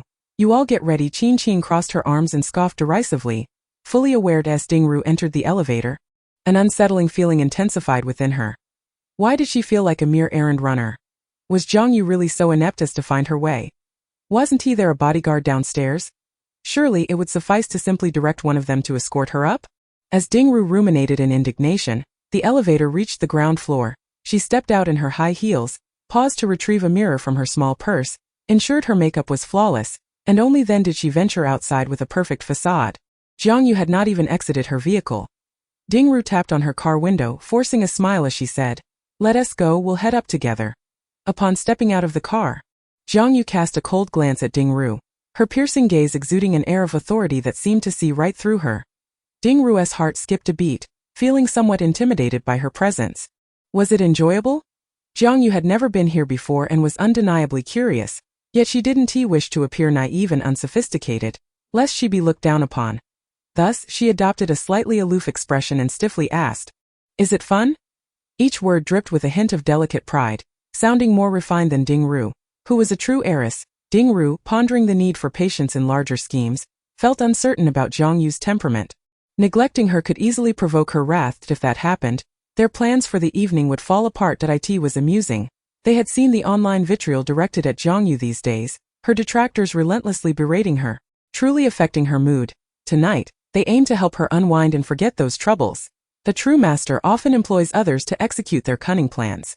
Ding Ru silently admired Jiang Yue's profile, feeling a surge of satisfaction at the thought of the impending chaos akin to a celestial collision. Yet, a twinge of jealousy surfaced. Even with a bare face, Jiang Yue possessed an irresistible allure. With her dark eyes and delicate brows, long lashes framed her exquisitely sculpted features. She was born to thrive on her looks. "Yu, it's been a while," came Qin's voice, imbued with an understated scholarly elegance, her lips curling into a gentle smile, suggesting she was quite approachable. Jiang Yue's impression of the people before her was superficial at best, likely only recalling names from their plastic sisterhood. She wasn't oblivious to their ulterior motives, though they concealed them well. The subtle glances betrayed their ill intentions. However, Jiang Yue dismissed their schemes. In the realm of manipulation, they were no match for her. Yet, the princess preferred not to engage in such fruitless machinations. In the end, they all amounted to naught. Ding Ru took the initiative to pour Jiang Yue a drink, then casually remarked, "You used to complain incessantly about Zhou Ji's scandalous affairs and his attractive assistant. What's the situation now?"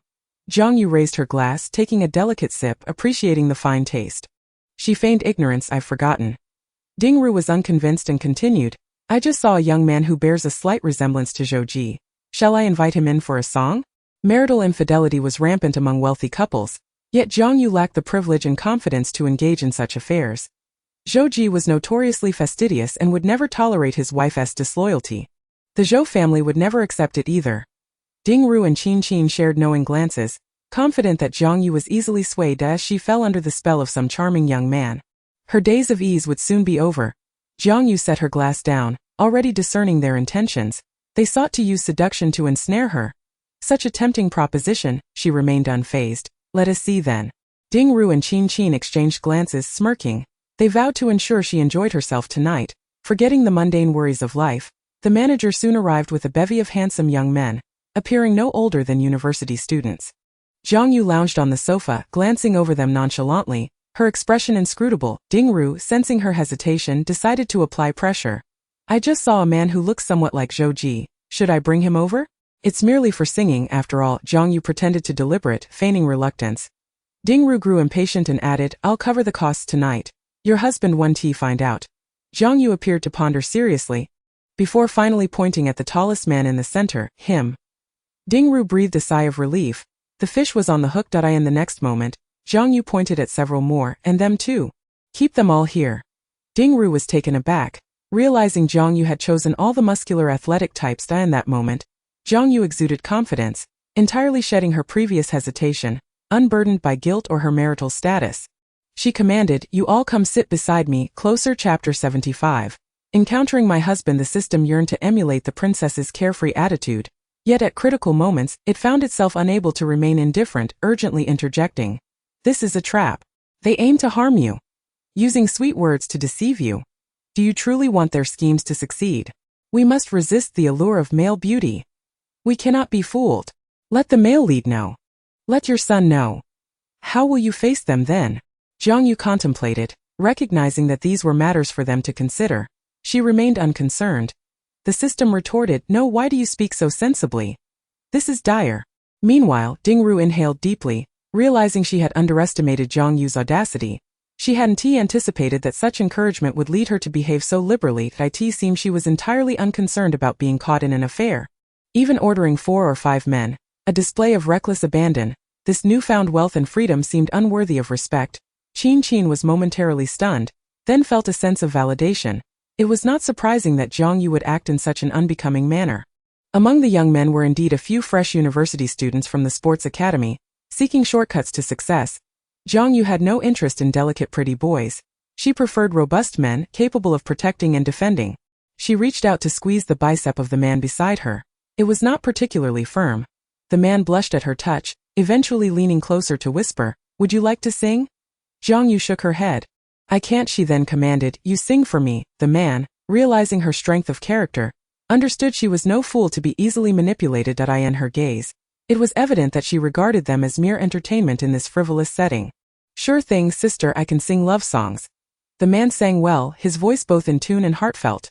Jiang Yue reveled in the attention, flanked by admirers, while Dingru grew increasingly bewildered, sensing that events were unfolding according to their design yet feeling that something was amiss. In another private room, all was quiet.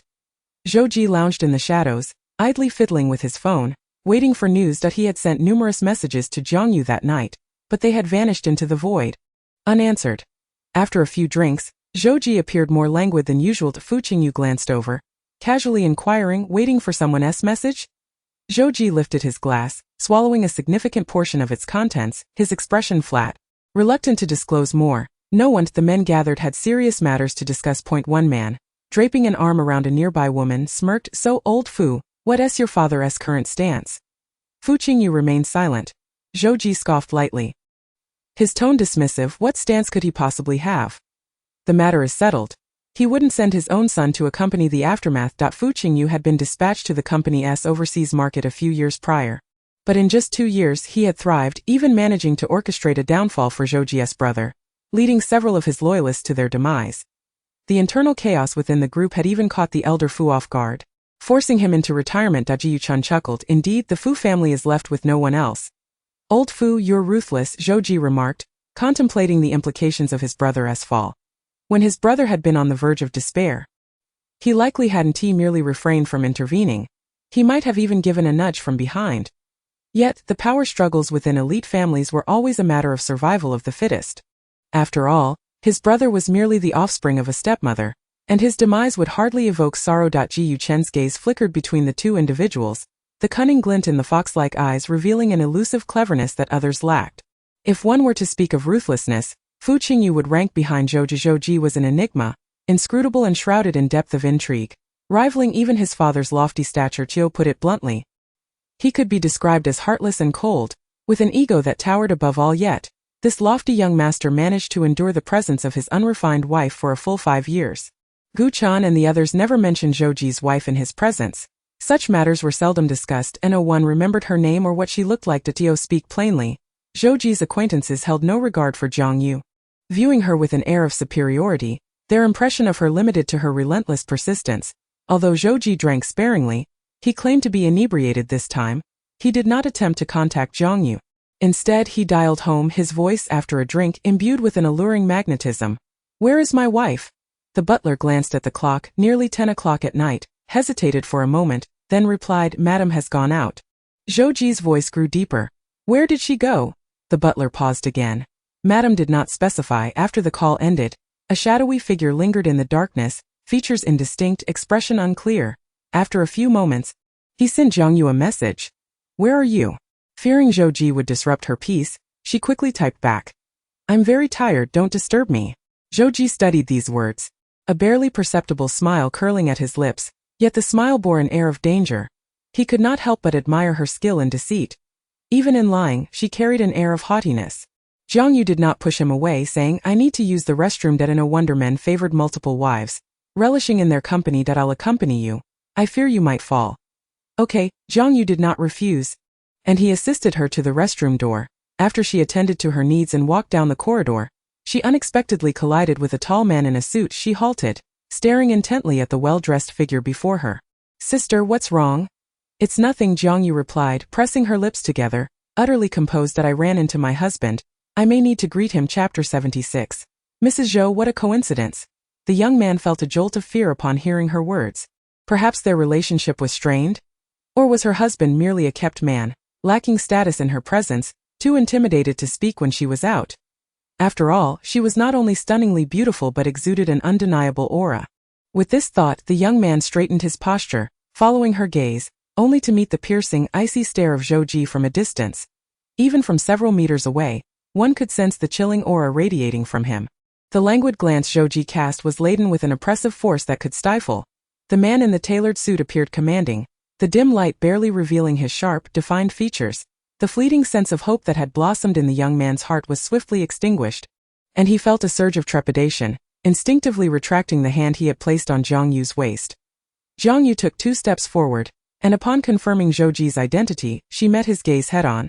The faint scent of alcohol lingering around her, mingling with a light sweetness, the overhead light cast a soft glow upon her pale face, delicate and exquisite, her dark eyes reflecting clarity. The typically silent man spoke first, his calm voice carrying an unsettling chill.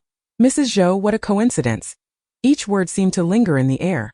The most striking detail was the delicate choker made of diamonds adorning her slender neck. Exuding a sense of allure, Jiang Yue disliked the way he scrutinized her. A gaze filled with intent. Was he angry? Determined to take the initiative, she pressed her lips together and asked, somewhat rudely, "What are you doing here?" She was aware that this was not an appropriate setting as expected. Zhou Ji was not a man of integrity. His tone remained indifferent as he inquired, "Did Assistant Shen not call you?" After a brief silence, she responded, "So every time you socialize, you come to places like this?" Zhou Ji articulated slowly, occasionally. His gaze fell upon the young man's hand, seemingly casual yet revealing an unmistakable hostility, as if he were ready to sever the hand with a sharp blade in the next instant. Her husband was clearly no mere kept man. Zhou Ji smiled at her. "So what kind of place is this?" Jiang Yue initially intended to chastise him, but uncertain if he had sought out entertainment tonight, she refrained from taking the moral high ground, fearing it might backfire. After some contemplation, she decided to maintain her composure. A good place. Jiang Yue felt that since they had unexpectedly crossed paths, a simple greeting would suffice. Zhou Ji, however, appeared unwilling to let her depart so easily. As she brushed past him, he suddenly tightened his grip on her wrist, his face mostly concealed in shadows, making his expression difficult to decipher. "Weren't you supposed to be home sleeping?" Jiang Yue paused for a moment, responding candidly, "Oh, I was lying to you." Zhou Ji remained silent, gripping her arm. "What's the rush?" Jiang Yue frowned, and the young man, suddenly emboldened, stepped forward. "Sir, you're hurting her." Zhou Ji lifted his gaze, a barely there smile gracing his lips, his eyes cold as if regarding something filthy. Dismissing the young man entirely, he turned his attention back to Jiang Yue. "Do you enjoy this?" Beneath his shirt, the contours of his muscular frame were evident as he seized the young man's collar, his sudden force sending a jolt of fear through the boy. With a heavy thud, the young man crashed against the wall, the sound echoing painfully. Zhou Ji then callously kicked the fallen man aside as if discarding trash. After executing this act, he remained unfazed, his demeanor composed, icy eyes looking down at the boy, each word dripping with indifference. "Stay away from her." Jiang Yue felt that Zhou Ji had truly lost his mind. What a violent man! If he could assault someone today, he could just as easily turn on her tomorrow. Jiang Yue glared at him coldly. "Why are you angry? What's with this madness?"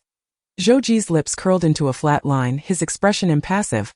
"I am not mad." His demeanor was eerily calm as he dealt with the nuisance. The commotion had not gone unnoticed, but the club's soundproofing ensured that no one outside was aware. "Shall we take a look?" "Let's go." As they stepped out, they spotted figures at the end of the corridor. Qin Qin and Ding Ru were hiding in the shadows, ensuring they wouldn't be detected. Ding Ru peeked out cautiously, smiling. "They ran into each other sooner than I expected. Tonight, she'll be in for it." Qin Qin chuckled. "Zhou Ji can't tolerate any nonsense. She's being so brazen tonight. I doubt she can remain so composed in front of him." Ding Ru felt that fate was on her side tonight. Jiang Yue must be terrified right now. The young man who had accompanied her was left incapacitated at that moment. Jiang Yue crossed her arms, meeting Zhou Ji's fiery gaze, the simmering anger evident in his eyes, and he claimed he wasn't angry? Such a man had such a petty temperament? She was too weary to argue with him, and just as she reached to help the fallen boy, her wrist was seized, yanked forcefully into a dimly lit private room. Chapter 77. Where else did he touch you? Gu Chan and Fu Qingnian heard the sound of a door slamming shut. They looked up to see Zhou Ji dragging a woman inside, his fingers gripping her wrist with such intensity that it suggested he feared her escape. The dim lighting obscured their view, but through the hazy shadows, one could discern the woman's alluring figure, clad in a little black dress that accentuated her delicate waist, the hem resting just above her knees, revealing a glimpse of her slender, fair legs. This scene was indeed peculiar. Zhou Ji was notoriously fastidious, typically appearing as a monk in their presence, devoid of any interest in women, treating those who approached him with a chilling indifference. Yu Chan, unable to contain himself, jested. "Oh, Mr. Zhou, care to introduce us?" Jiang Yue turned her face to the source of the voice. Before she could clearly see who spoke, she was pulled more forcefully into the innermost recesses of the room. The sound echoed thunderously. Ji Yuchan and Fu Qingnian raised their eyebrows at the commotion, having not witnessed such a display from the usually composed man in many years. Zhou Ji locked the door behind him, isolating them from the outside world. Jiang Yue rubbed her reddened wrist. But before she could speak, she found herself pinned against the wall. Zhou Ji's presence loomed over her, his dark eyes intensely focused on her. Jiang Yue tilted her chin slightly, lifting her face, unflinching in the face of his intimidation. She pressed her lips together, a mocking smile forming. "What? Do you want to hit me?" In response, Zhou Ji remained silent. He raised his hand, the cool touch of his fingertip brushing against her face as he gently tucked a stray hair behind her ear. His fingers lingered on her soft, slightly flushed lips, gently prying them apart. Jiang Yue attempted to turn her face away, but his firm grip on her chin was unyielding. His silence was far more terrifying than any words. Inscrutable and unreadable, the proximity allowed Jiang Yue to catch a faint whiff of the alcohol on his breath. It was neither overpowering nor unpleasant. The words of condemnation she had meticulously prepared had yet to escape her lips when the man lowered his head and captured her mouth with his own. Unlike the gentleness of the past, he forcefully pried open her lips, seizing her breath as if he intended to consume her whole. A tingling sensation spread across her tongue, and her lips throbbed faintly from the pressure. Forcibly imbued with his essence, it seemed he wished to silence her, to stifle her voice with this overwhelming kiss. Their breaths intertwined, akin to drowning in deep waters, leaving her clinging to him like a lifeline. As oxygen dwindled, her strength waned, and she found herself relying on his formidable presence. When the kiss finally ended, Jiang Yue's complexion was flushed, her shoulders trembled slightly, and she panted for a considerable time, lacking the energy to utter a word. Zhou Ji gazed at the reddened corners of her eyes, raising his hand in a gesture of tenderness to caress her. "Where did he touch you?" Jiang Yue's hands were pinned behind her, and he lazily lifted his eyelids, his voice low. "Aside from your waist, was there any other place?" In his deep, dark eyes, there was no discernible emotion, yet, his fervent actions belied the calm he tried to project. Jiang Yue steadied herself. "Why do you care so much?" Her lips were chapped, the blood he had tenderly devoured still fresh, but the pain only fueled her indignation. Was this man truly so petty? Jiang Yue felt no guilt in chastising him for his small-mindedness. "You went out to have fun, and I never interfered. I went out to enjoy myself, and you shouldn't dampen my spirits." The man gripped her waist, calling her by name. Jiang Yue, after a brief pause, he asked in a detached tone, "Is it because I cannot satisfy you?" Listening to his softly spoken words, Jiang Yue felt a twinge of unease, sensing hidden meanings within his inquiry to this day. She could not fathom why he was so agitated, fearing he might silently brood himself into a frenzy. Such agitation led her to wonder, could it be that he harbored feelings for her? Well, tonight, he would undoubtedly fulfill her desires. Jiang Yue failed to grasp the deeper implications behind his words. She exhaled in relief, not wishing to contend with someone in a state of rage. If they could maintain a calm and understanding demeanor, it would be a delightful resolution for both. The two emerged from the lounge in succession. Gu Chan glanced at Zhou Ji, then could not resist directing his gaze toward the woman behind him. Upon closer inspection, she appeared increasingly familiar. "Oh my!" he exclaimed. "Isn't that Jiang Yue?" Gu Chan nearly failed to recognize her. Fu Qingnian squinted, silently appraising her. It had been quite some time. Zhou Ji had never introduced Jiang Yue into their circle. In any gathering, this nominal Mrs. Zhou had never made a public appearance. Tonight was indeed a rarity. Moreover, Jiang Yue appeared significantly more radiant than before, particularly in her demeanor, which had undergone a remarkable transformation. Her formerly humble and sycophantic visage was nowhere to be found, replaced by a cool and aloof elegance. Zhou Ji was evidently aware that she had consumed alcohol. He summoned a waiter, expressionless as he instructed, "Bring a bowl of detoxifying soup." Jiang Yue did not express gratitude. She lacked the enthusiasm to continue the festivities. The man stood, assertively yet naturally enveloping her fingers within his Yu Chan, relishing the unfolding drama. Teased, "Zhou Gu, are you really leaving now?"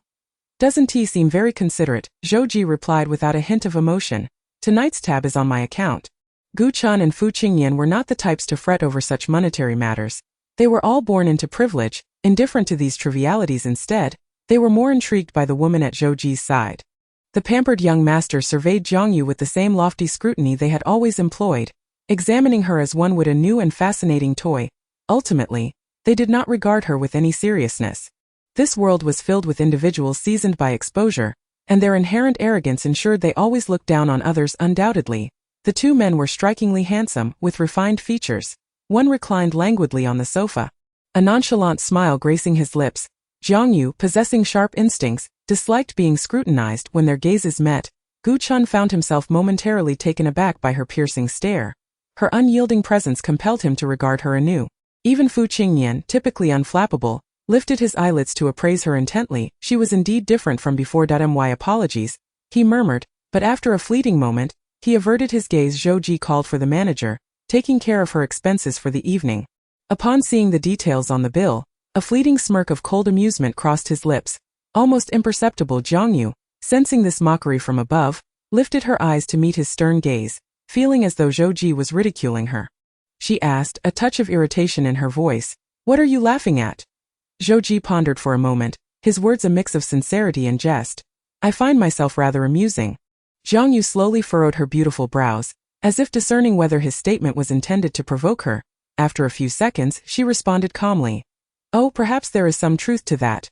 Zhou Ji silently took the bill, his arm still resting around her waist. His warm fingertips, through the fabric, seemed to brush against her heated skin. He casually inquired, "Did you enjoy yourself tonight?" Jiang Yue had initially found the evening entertaining, yet that spark of interest had been extinguished upon encountering him in the corridor. Her first visit to such a place had naturally sparked some curiosity, and she had indeed been charmed by the youthful, handsome men, their sculpted abs invitingly within reach. However, Zhou Ji's sudden appearance was akin to a bucket of cold water, dousing the small flame of excitement that had just begun to flicker. Jiang Yue chose not to respond. Ji Yuchan and Fu Qingnian were witnessing their private interaction for the first time, and it was starkly different from their expectations. Jiang Yue no longer resembled the desperate, obsequious figure of the past. Her patience had evaporated, and she was eager to break free from his grasp. Ji Yuchan found it peculiar, wondering what had caused Jiang Yue's sudden transformation. He had heard no rumors of any triggering event. Previously, she had been relentless in her pursuit of acceptance within this circle. Zhou Ji's demeanor was equally surprising. They had never seen him exhibit such patience toward a woman. The uncharacteristic softness in his lowered gaze was unprecedented. After signing the bill, Zhou Ji merely remarked that he was leaving. Ji Yuchan and Fu Qingnian had no intention of lingering, rising to depart as well. The night air was brisk, particularly at the entrance. The biting cold wind stung their skin. Ji Yuchan casually toyed with his lighter, its flickering flame dancing in the wind, casting light across the man's exquisitely pale face. His naturally smiling eyes concealed a ruthless heart, and he appeared to embody the very picture of amiability, cheerfully stating, "Did you not find Jiang Yue to be quite intriguing lately?" Fu Qingnian, not lacking in perception but typically disinterested in the personal affairs of others, replied, "Which aspect do you mean?" With a snap, Gu Chan closed his mechanical lighter, declaring, "All of it." A woman who once seemed utterly dependent on Zhou Ji, like a parasitic vine clinging to a sturdy branch, would not possess the icy, imperious gaze she had just displayed. Moreover, her apparent indifference toward Zhou Ji did not seem feigned. It appeared as if she had genuinely moved on. Fu Qingnian remained silent for a moment before responding, "I have no interest." Yet he did not deny Gu Chen's observation. Ji Yuchan smiled. "Do you not think she is far more fascinating now?" As the night deepened, Jiang Yue donned the man's suit jacket, which still bore his chilling essence and a subtle fragrance that was neither unpleasant nor laced with the scent of smoke she detested. Upon entering the car, the air conditioning provided a reprieve from the outside chill. Upon arriving home, she disregarded the man behind her, bending down to remove her high heels, instinctively preferring the feel of the soft carpet beneath her bare feet. Feeling somewhat fatigued, she reclined on the sofa, intending to rest before heading upstairs to wash up and retire for the night. The man followed closely behind, his gaze lingering on her dainty bare feet, which appeared meticulously cared for. The hem of her skirt cascaded down, the soft fabric layering above her knees. Her thighs were fair and slender, her knees slightly flushed, as if by nature's design. Her long, dark hair fell lazily around her, while her porcelain-like neck arched gracefully, giving her an overall appearance of softness and relaxation. Zhou Ji's gaze darkened momentarily. After a brief pause, he nonchalantly bent down to retrieve a pair of slippers. Kneeling before her, his fingertips were cool as he suddenly grasped her delicate ankle, causing her lashes to flutter. She lightly kicked at him, her eyes still closed, her voice languid yet playful as she queried, "What are you doing?" Zhou Ji assisted her in putting on the slippers, his persistent voice filled with concern. "You are prone to illness. Do not go without shoes." Despite the constant temperature control in their home, Such negligence could not be tolerated in Zhouji's eyes. Jiang Yue's health was alarmingly fragile. She often fell ill and was prone to nightmares. She was a flower in need of tender care, requiring just the right amount of comfortable wind, rain, and sunlight. Neither too much nor too little. Jiang Yue, with her eyes shut, felt the plush slippers warm her feet, momentarily dispelling the chill. Yet, in the next instant, the world spun around her. The mature, cool aura enveloped her like a cage, overwhelming her senses. The man clasped her delicate waist with a grip that felt as if it could ensnare her entirely. Her delicate and fair fingers were quietly grasped by another, forcibly opened, and then compelled to intertwine tightly with his. The man's palm silently descended upon her knee.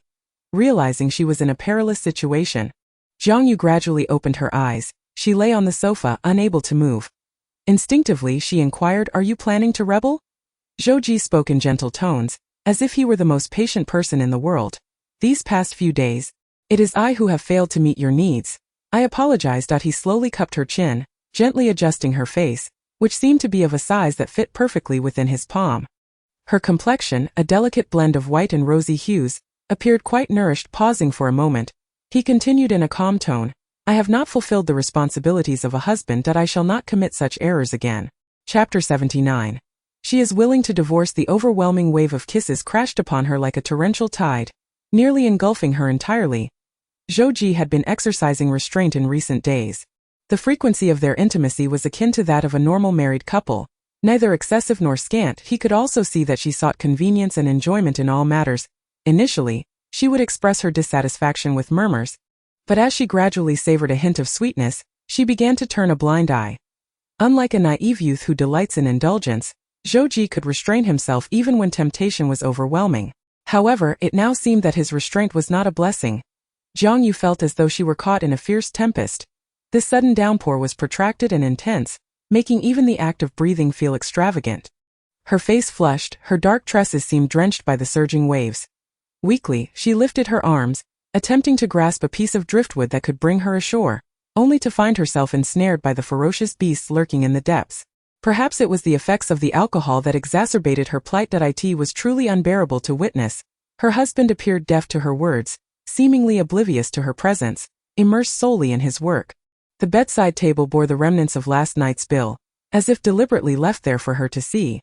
Yet she had not asked him to cover the costs. How peculiar! Jiang Yue bore some conspicuous marks upon her skin. Her fair, delicate complexion was prone to leaving traces. The pain was negligible. Scattered by the bed were opened medicated patches, indicating that someone had preemptively applied ointment for her. A sticky note lay nearby, presumably left in anticipation that she might overlook his messages. Jiang Yue glanced at the words on the note before crumpling it and tossing it into the trash. She had barely risen when her phone began to vibrate incessantly. Several calls were from television station staff, while others were a flurry of messages from Ding Ru, who seemed deeply concerned for her, anxiously questioning why she had left early the previous night. "We searched for you for quite some time but could not find you. Your phone was unreachable. It seems your husband settled our bill last night." Ding Ru feigned distress on the other end of the line. "Does Zhouji know you left last night?" The words trailed off, hesitant.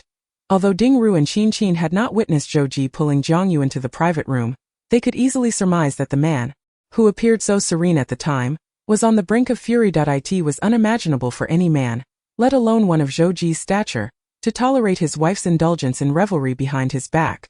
Despite the progress of the times, the expectations placed upon women remained stringent. They were to be obedient, docile, and pure. In marriages within affluent families, the parties typically hailed from equally powerful clans. Jiang Yue had nothing but herself. Ding Ru pondered Zhouji's violent outburst towards that young man. Realizing Jiang Yue's fate would not be much better. A sense of glee bubbled within Ding Ru as she strolled with Qin, her spirits buoyed by the unfolding drama. "Do you think Zhouji will lay hands on her?" Qin, a serene beauty who rarely smiled, slowly curved her lips upward, revealing her genuine delight. Zhouji would not strike a woman. Ding Ru considered this for a moment but then added, "Yet Zhouji was so enraged last night. His restraint is equally frightening." Qin chuckled softly. Indeed, a man with such a high temper might very well have thrust divorce papers before Jiang Yue, forcefully expelling her from his life. Ding Ru seized the opportunity to pry deeper into Jiang Yue's situation, feigning concern. "Shall we help you explain?" "It's my fault. I shouldn't have let you come last night. Or you wouldn't have been caught off guard by Zhouji." Affecting a tone of genuine care, she continued, "Zhouji didn't do anything to you, did he?" If you felt wronged, don't swallow it down. We are friends you can confide in. Jiang Yue, lacking patience for Ding Ru's incessant prattle, casually scanned the screen. She lowered her head to type. Oh, her fingers moved slowly. Zhouji apologized to me. Ding Ru? What an audacious facade. Jiang Yue was aware that for someone like Ding Ru, who thrived on others' misfortunes, reading such a message would be more disheartening than death itself. She leisurely typed. But I don't want to forgive him yet. Hee. Ding Ru felt an overwhelming lump in her throat, nearly choking on her indignation. She could not fathom why Jiang Yue would put on such a brave front. However, reality was not on her side to end their small circle. Even trivial gossip spread like wildfire.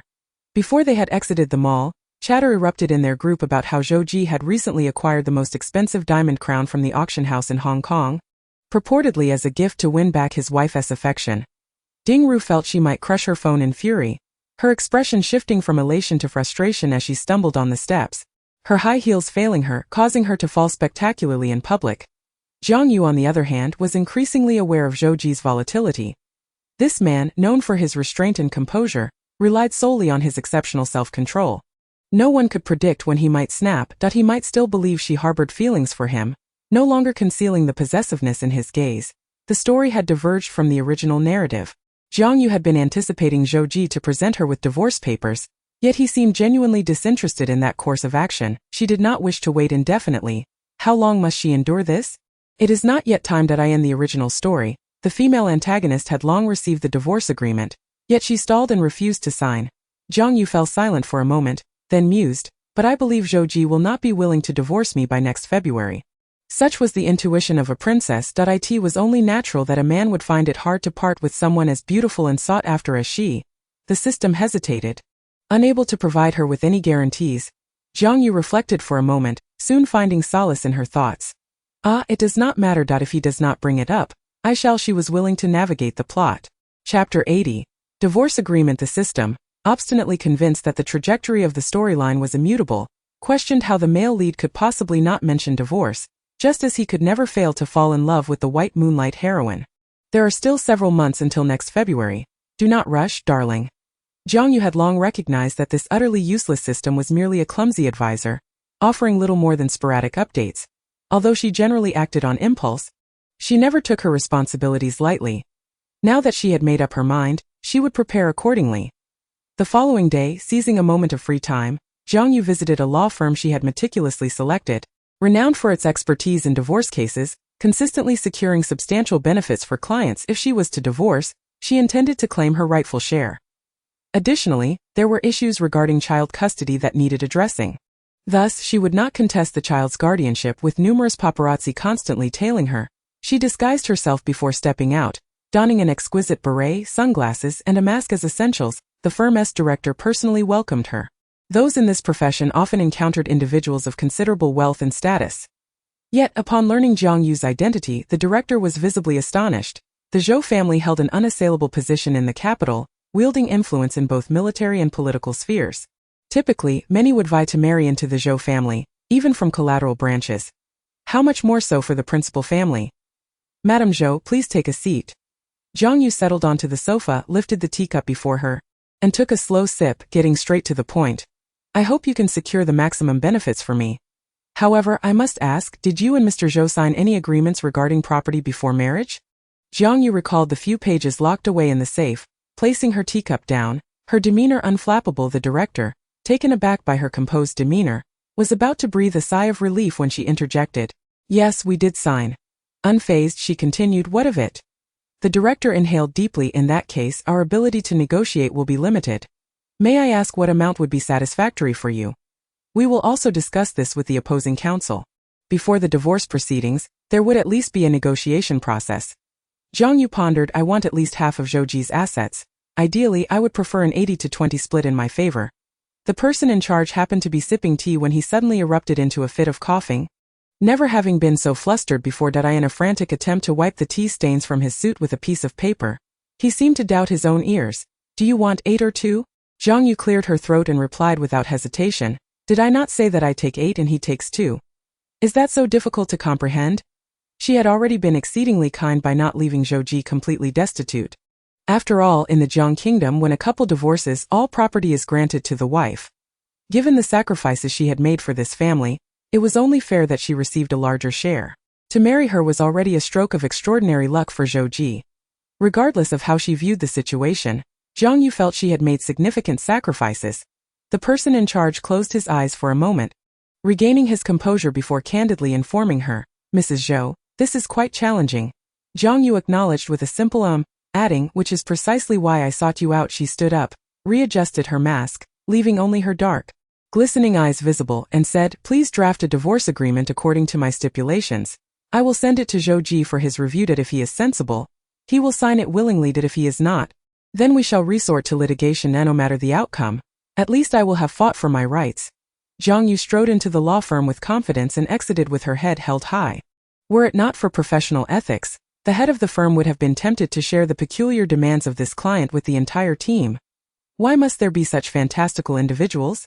To audaciously attempt to seize a substantial portion of the Zhou family fortune is indeed a case of greed surpassing reason. That I in her current attire. No one at the firm recognized Jiang Yue.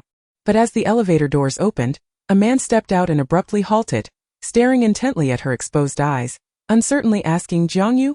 Hearing her name, Jiang Yue lazily turned her gaze toward him. Ji Yu-chan, recognizing her haughty demeanor of avoiding eye contact, became even more convinced that the person before him, clad in layers, was indeed her. "What brings you here?" Jiang Yue initially failed to recognize him, but after a moment, recalled that they had crossed paths the previous evening.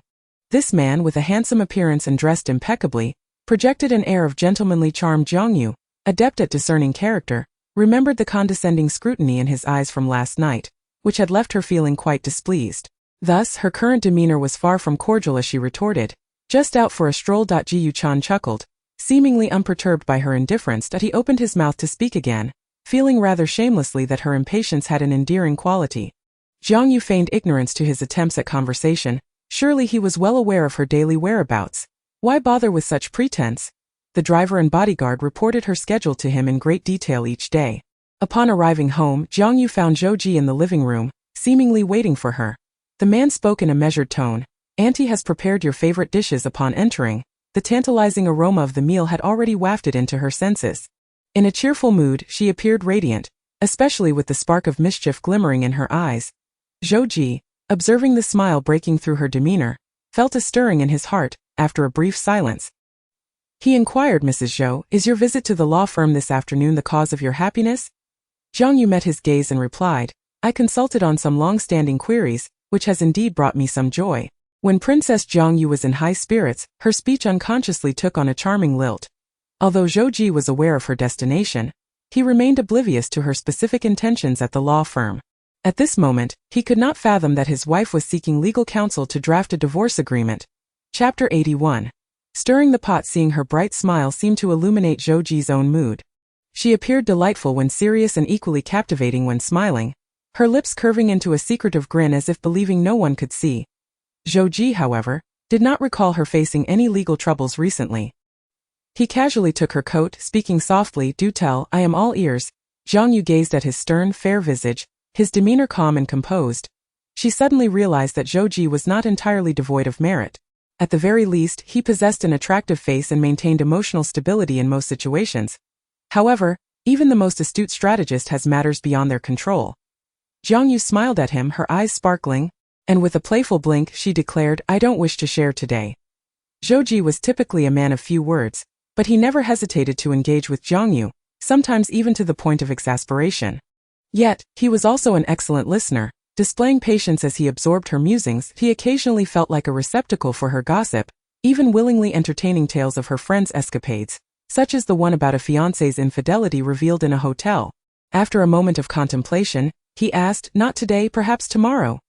She promptly headed to the dining room, where the table was adorned with meticulously prepared ingredients, emanating an enticing aroma. Their son had just returned from school. Appearing taller, as if he had grown during the past few days, he greeted his mother dutifully and settled beside her. The boy had developed a habit of presenting the candies distributed at kindergarten to his mother, seeking her smile or a gentle kiss in return. He had experienced the warmth of maternal affection, and now, deeply rooted in this nurturing environment, he yearned to escape the coldness of past hardships. "Mommy, chocolate." The delicate boy looked up at her, whispering softly. Jiang Yue glanced down, and in the next moment, his tiny fingers grasped hers gently, carefully opening her palm to place the wrapped chocolate within it on the way home. He had held it too tightly, causing the warmth of his hand to melt and reshape the chocolate, which no longer retained its original allure. Holding the candy, Jiang Yue felt a slight stirring within her heart. She gazed intently into the boy's earnest eyes, noticing his features that resembled her own, and suddenly recalled their first encounter when he stood far away, head bowed, revealing a fleeting shadow of resentment in his eyes. He had once harbored hatred for her, yet now those beautiful dark eyes seemed to reflect nothing but sincerity. Jiang Yue held the chocolate, unwrapping it, and as she brought it to his lips, she curiously asked, "Do you prefer me?" Pausing, she turned to the man seated across from them, continuing, "Or do you prefer your father?" The moment she uttered the question, she regretted it. What purpose did such an inquiry serve? If divorce were to occur in the future, granting the child a choice might not lead him to select her. Jiang Yue vividly recalled that before she inhabited this body, the original owner had not treated her child well. Who could love someone who mistreated them daily? Zhou Ji observed her in silence, puzzled that she would pose such a childish question without reason. Although he selectively chose to be blind to her feelings, he was not truly oblivious. Jiang Yue had yet to develop a deep affection for the child they had together. While her feelings were not as extreme as before, love was still scant. Jiang Yue found Zhou Ji's perceptive nature infuriating. Even the slightest hint was enough to raise his suspicions. She retorted, "Is it so wrong to be curious?" Zhou Ji's gaze lingered on her, his eyes deep and thoughtful. As he asked, "Do you care?" Jiang Yue initially intended to dismiss the notion that she cared at all, but upon catching sight of the well-behaved boy beside him, even the typically carefree princess realized that uttering such words in front of a child was undeniably cruel. Sighing, she acknowledged her change of heart. She had begun to soften toward the child, when she should have remained a steadfast ruler with a heart of stone. However, contemplating that the boy had offered her a sweet he was reluctant to eat himself, she found it only natural to feel tenderness toward him. Jiang Yue firmly admonished him, "Do not ask such ill-intentioned questions." Zhou Ji chuckled, choosing not to respond further. Their interactions were surprisingly harmonious. The viewership ratings and discussions from the previous episode far exceeded the expectations of the television station's executives, who could not help but speculate whether Jiang Yue had purchased viewership. However, the online discussions appeared to be genuine, unlike something fabricated. Jiang Yue's Weibo comments seemed vibrant and lively, as if they were penned by a real person. Perhaps in this world appearances held significant sway. Regardless of character, beauty often led to forgiveness. For the recording of the second episode, coincidentally set in the campus of Jing University, the team aimed to create a spectacle. They had invited the current campus sweethearts Zhang Ji and Zhao Shiyan, along with several other academically accomplished students. Zhao Shiyan, in need of financial support, readily accepted the invitation, while Zhang Ji, who typically shunned the limelight, unexpectedly agreed as well. The show was divided into celebrity and student teams with the simplest of game rules, a game of truth or dare. Chapter 82. Heartbreakingly resolute in truth, Zhang Ji pondered for merely a few seconds before acquiescing to their invitation, scarcely inquiring about the remuneration, as if it held no significance for him whatsoever. Upon encountering Zhang Ji once more, Jiang Yue truly succeeded in adopting a stance of indifference, rendering him as though he were a mere specter. Invisible to her. As the production crew arranged the set, Zhang Ji approached her silently, seemingly oblivious to the frosty demeanor etched upon her face. Jiang Yue feigned deafness, acting as though he were not present at all. Gazing at the silhouette of the youth, he embodied the aloof charm of a campus idol, perpetually distant with a hint of grievance. He inquired, "Do you intend to remain silent towards me for all eternity?" Positioned by the balcony, the breeze was gentle, and the sunlight cast a soft glow. Previously, Jiang Ji had been a frequent topic of discussion on anonymous forums at Jing University, an object of aspiration for many female students across various departments. When he won an award, his appearance in formal attire made headlines, momentarily igniting a fervor, earning him the title of the most handsome medical student in history. As the live stream commenced, numerous enamored fans rushed in, eager to witness the idol's beauty. I long to see the idol in a white coat." Yesterday, a female student from the medical college managed to sneak a photo, simply breathtaking. Why is he standing next to Jiang Yue now? Clearly they are a couple. That doesn't seem likely. Let me observe more closely. It appears Jiang Ji is rather infatuated. Jiang Yue, are you both daft? Isn't your relationship plainly evident? Alumni reporting in. Someone previously asked senior brother if Jiang Yue was his sister, to which he denied. Perhaps merely a coincidence. Where's the infatuation? Get lost. Our medical college's research elites hardly acknowledge others. Alright. Such a disparity in intellect, I view you as if you were simpletons. Likely Jiang Yue is merely trying to cozy up for the cameras. Upon hearing Jiang Ji's question, Jiang Yue turned her head. Gazing intently at his face initially, her affection for this youth, who bore an uncanny resemblance to her younger brother, had prompted a willingness to draw near. Yet it was he who persistently pressed her with inquiries. Their starkly contrasting personalities served as a reminder to Jiang Yue that this youth was not the obedient younger brother of hers back in Jiangguo. Moreover, Jiang Ji appeared far more astute than her perpetually idle younger sibling. We are not that familiar, so please address me as Miss Jiang. Jiang Ji's throat tightened, his breath becoming somewhat labored. His complexion appeared pallid beneath the sunlight. After a moment, he softly asked, "How many times must I apologize before you can find it in your heart to forgive me?" He acknowledged his fault, yet she could not deny him even the opportunity for forgiveness. Strangely, she possessed an unexpectedly ruthless heart. Adhering to her words, Jiang Yue discerned a hint of humility within his cold tone. As if he were earnestly beseeching her. Fearing that gazing upon his face would weaken her resolve, she averted her eyes skyward, responding dismissively, "You may as well assume my heart is made of stone." The audience in the livestream was utterly astonished. "What performance is this? Jiang Yue, look up. I refuse to believe you are so empty-headed. As a junior, I've never seen our campus idol speak in such a tone. How enviable. I command you to forgive him. Just forgive him. Who can grasp my humor?" When Jiang Yue solemnly stated her heart is made of stone, I genuinely felt my pupils tremble. Laughing uncontrollably. So adorable, so adorable. Jiang Yue truly could not muster a warmer demeanor towards him.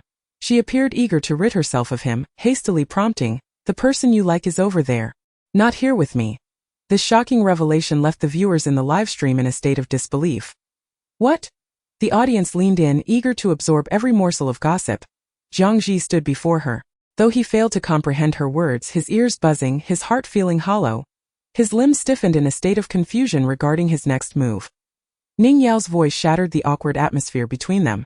"The game is about to begin. You two, come over." Jiang Yue took her place beside Ning Yao, and during the initial round of the game, everyone maintained a gentle demeanor, refraining from posing particularly difficult questions. Zhao Shuyan's presence was so minimal it was nearly negligible. Jiang Yue had no intentions of placing her in a challenging position. Observing the two groups of guests engaging harmoniously, the production team felt a pang of disappointment. Why hadn't the tension escalated with some uncomfortable inquiries? The more explosive, the better.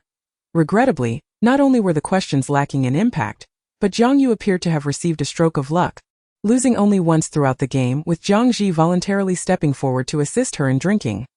This compelled others to reassess the nature of the sibling relationship. It wasn't as dire as the rumors suggested.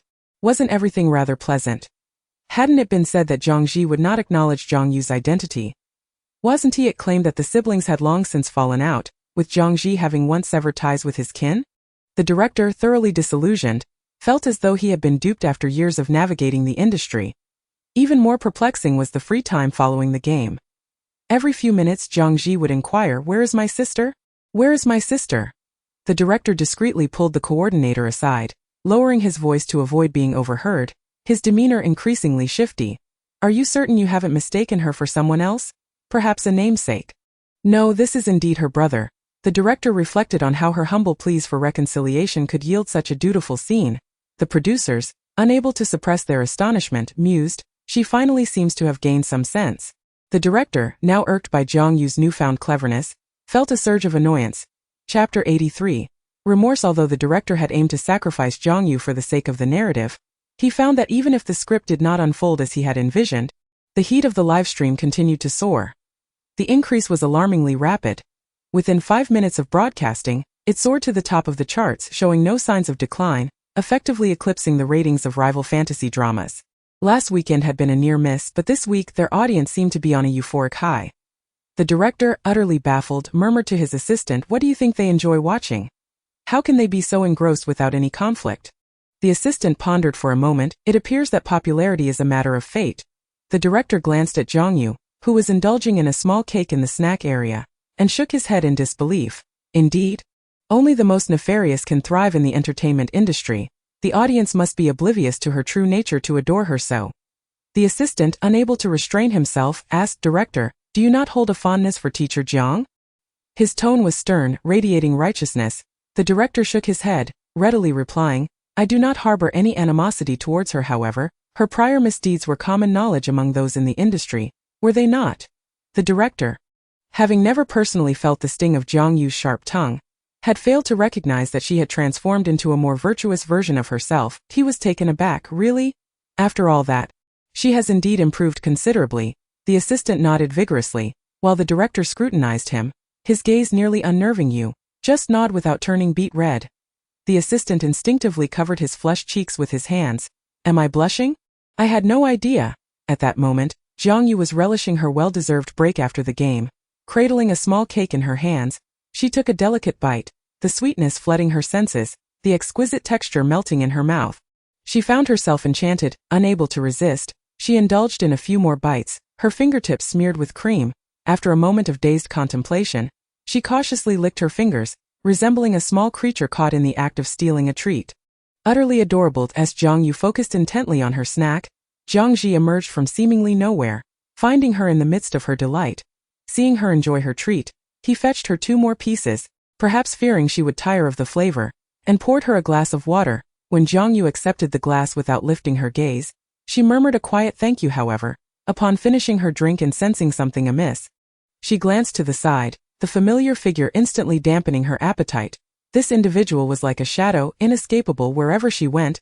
He followed. He remained silent, scarcely making a sound, striving to diminish his presence, resembling a ghost lingering by her side, leaving her uncertain of his intentions. Jiang Yue was disinclined to speculate. Who knew what ulterior motives he harbored? The audience in the livestream was thoroughly captivated, their excitement palpable. The way she secretly hid away to savor that small cake was adorably cute. Who is this ravenous wolf? Step aside and don't frighten my wife. Jiang Ji is truly living up to his name. How infuriatingly persistent. Does he not realize his sister is utterly indifferent to him? As a junior, my heart breaks. How can our campus idol be treated this way? This is the legendary bloodline suppression. I wish Jiang Yue would write a book to teach us how to train our dogs. Not really. Not only the livestream viewers but even Ning Yao and the boy band members noticed how Jiang Ji had become an inseparable tail, shadowing Jiang Yue. His demeanor before her was one thing, while in their presence, he reverted to the frosty visage he had worn upon arrival, his eyes betraying a dispassionate clarity. Jiang Ji appeared ever vigilant, as if he feared they might bully Jiang Yue at any moment.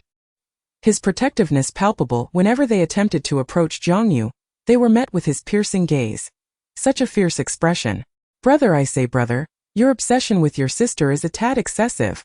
Jiang Yue remained blissfully unaware of the subtle undercurrents swirling among a few individuals, blissfully devouring her beloved small cake. Feeling somewhat stuffed, she leaned back against the sofa, reluctant to move. After a while, basking in the warm sunlight, she squinted her eyes and comfortably dozed off remarkably, even as she slept. The viewership of the live broadcast did not diminish. The scene was so picturesque it felt almost sacrilegious to disrupt it. However, Jiang Yue merely indulged in a brief, shallow nap, awakening just as the workday was nearing its end. Her fans, witnessing the data hovering ominously above talk of fairies, were filled with a sense of vindication, akin to serfs rising to sing their liberation. The fervor of Jiang Yue's supporters was formidable. They unleashed a torrent of passionate remarks, unreservedly declaring, "If you can't bear to lose, then don't. Spare us your dignity. How pitiful. This isn't the first time you've faced defeat, and if you hadn't previously trampled our Yu into the ground, we wouldn't even bother to compete with you. The truth is, Yilan's drama is utterly unwatchable. It's time to step aside." Jiang Yue's fans were determined to defend the one they cherished. It was precisely due to their absence that Yu had been trampled upon in this circle, a target for anyone's scorn. Such indignities would no longer be tolerated. As the show concluded, Jiang Yue gazed out at the golden leaves outside, unable to resist walking into the courtyard, where the crunch of the brittle leaves underfoot echoed like a farewell to the beautiful autumn. Facing the descending twilight, she looked towards the distant red walls, longing for the deep autumn of Jiangguo's capital. The red walls and blue stones were strewn with the same golden leaves. Jiang Yue mused that being a princess was not at all dull. She had passions to pursue and a serene, tranquil life to enjoy. Unbeknownst to her, Jiang Ji had appeared behind her, holding a delicate, exquisite little box containing the very cake she had just consumed. Wordlessly, he extended it towards her. Jiang Yue turned slightly. "Are you trying to curry favor with me?" Chapter 84. "I no longer need you," Jiang Yue murmured in acknowledgement, and after a pause she replied, "But I am already full. I do not need it." Just as in this moment, She found herself not requiring Jiang Ji's goodwill. It was as if she could still sense the lingering bitterness that the previous owner of this body had tasted in his presence. A delicate yet enduring sorrow. She yearned for her brother to understand her, to show her just a modicum of kindness, even if it were but a little. She did not wish to be seen as a source of shame, and she treated him with care, as if waiting for him to stand behind her once more, as he had in the past. Despite their bond as siblings, their fates seemed to drift ever further apart. Amidst repeated indifference and inquiries, tears and emotions had been exhausted. Perhaps the previous owner's actions had been disgraceful, yet she had never wronged him. Jiang Yue feared he would not comprehend her. Her eyes, seemingly innocent and transparent, conveyed her sincerity as she earnestly told Jiang Ji, "I no longer need you. Do you understand?"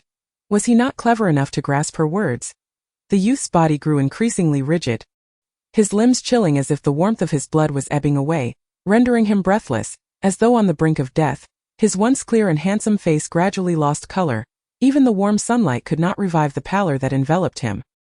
He clenched his fists, only to loosen them weakly. He had never encountered an unsolvable problem in his life, yet this time he felt utterly helpless, as if handed a test paper for which he could not even write a single character. "Teacher Jiang. Classmate Jiang. Our car is leaving. Do you need a ride?" The producer casually inquired.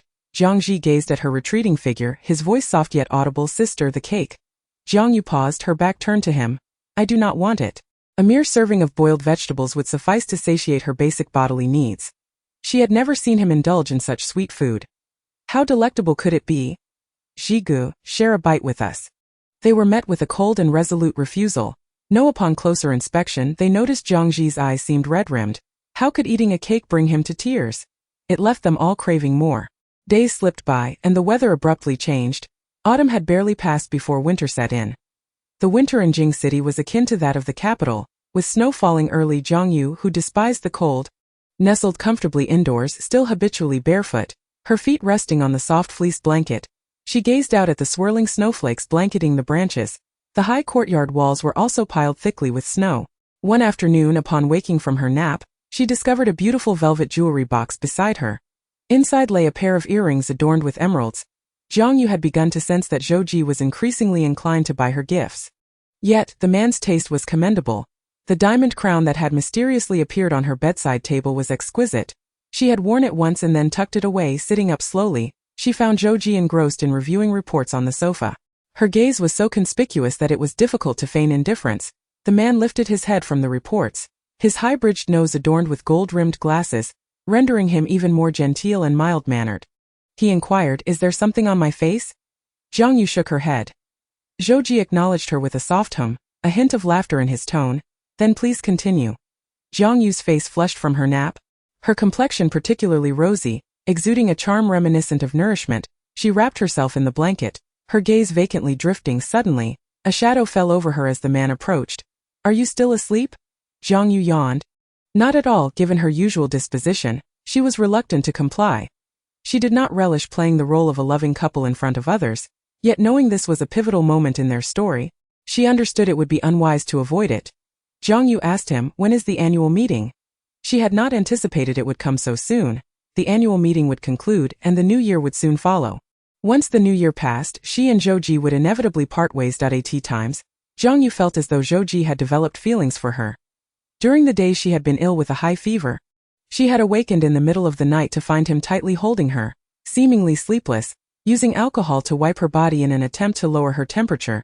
Although he never voiced his concerns, the following day, when facing the doctor, he always wore a grim expression, his brows furrowed as if he had reservations about the doctor's expertise. Did she interpret this as affection? Perhaps just a little.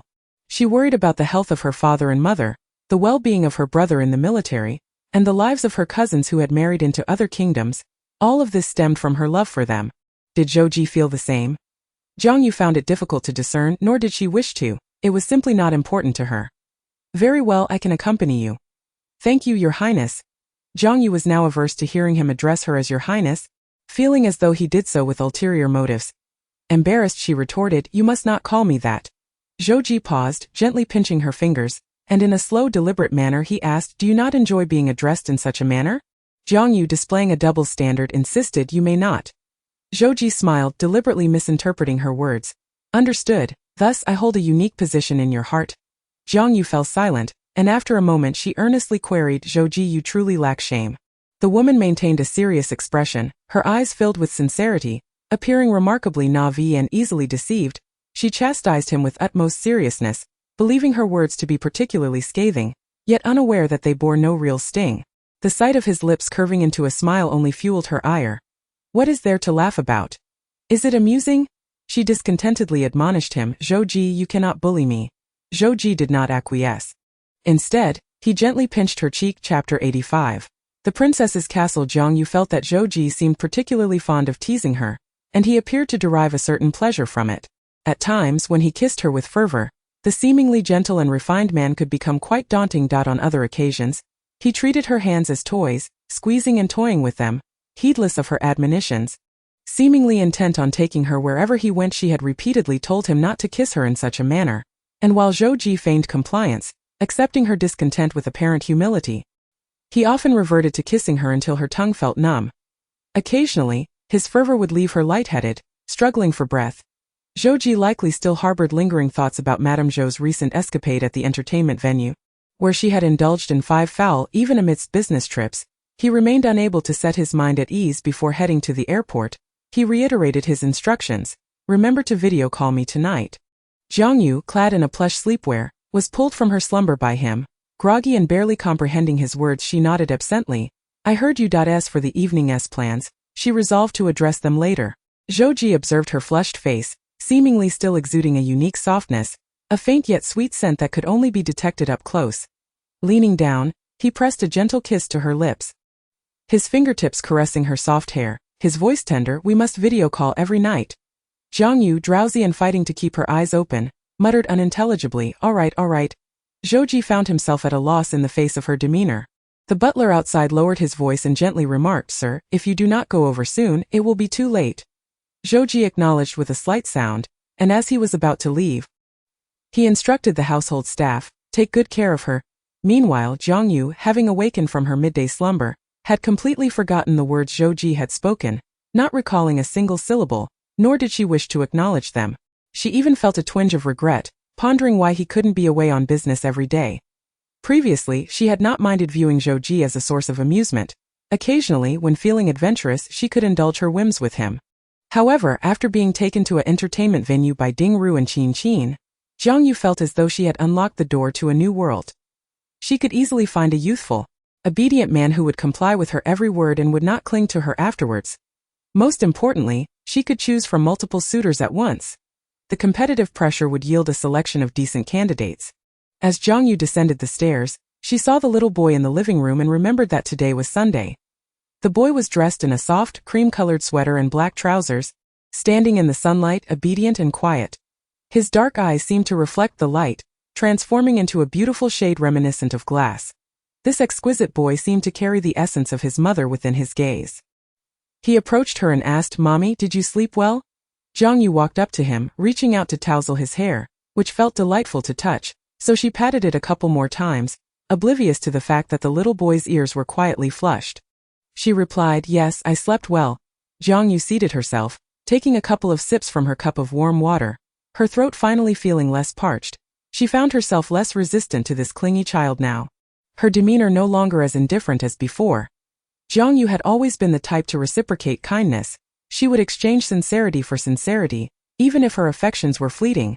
She never hesitated to offer her genuine and courageous love. She simply would not easily surrender her heart. A proud princess, even in love, bore an air of dignity. Jiang Yue casually inquired, "What is today's date?"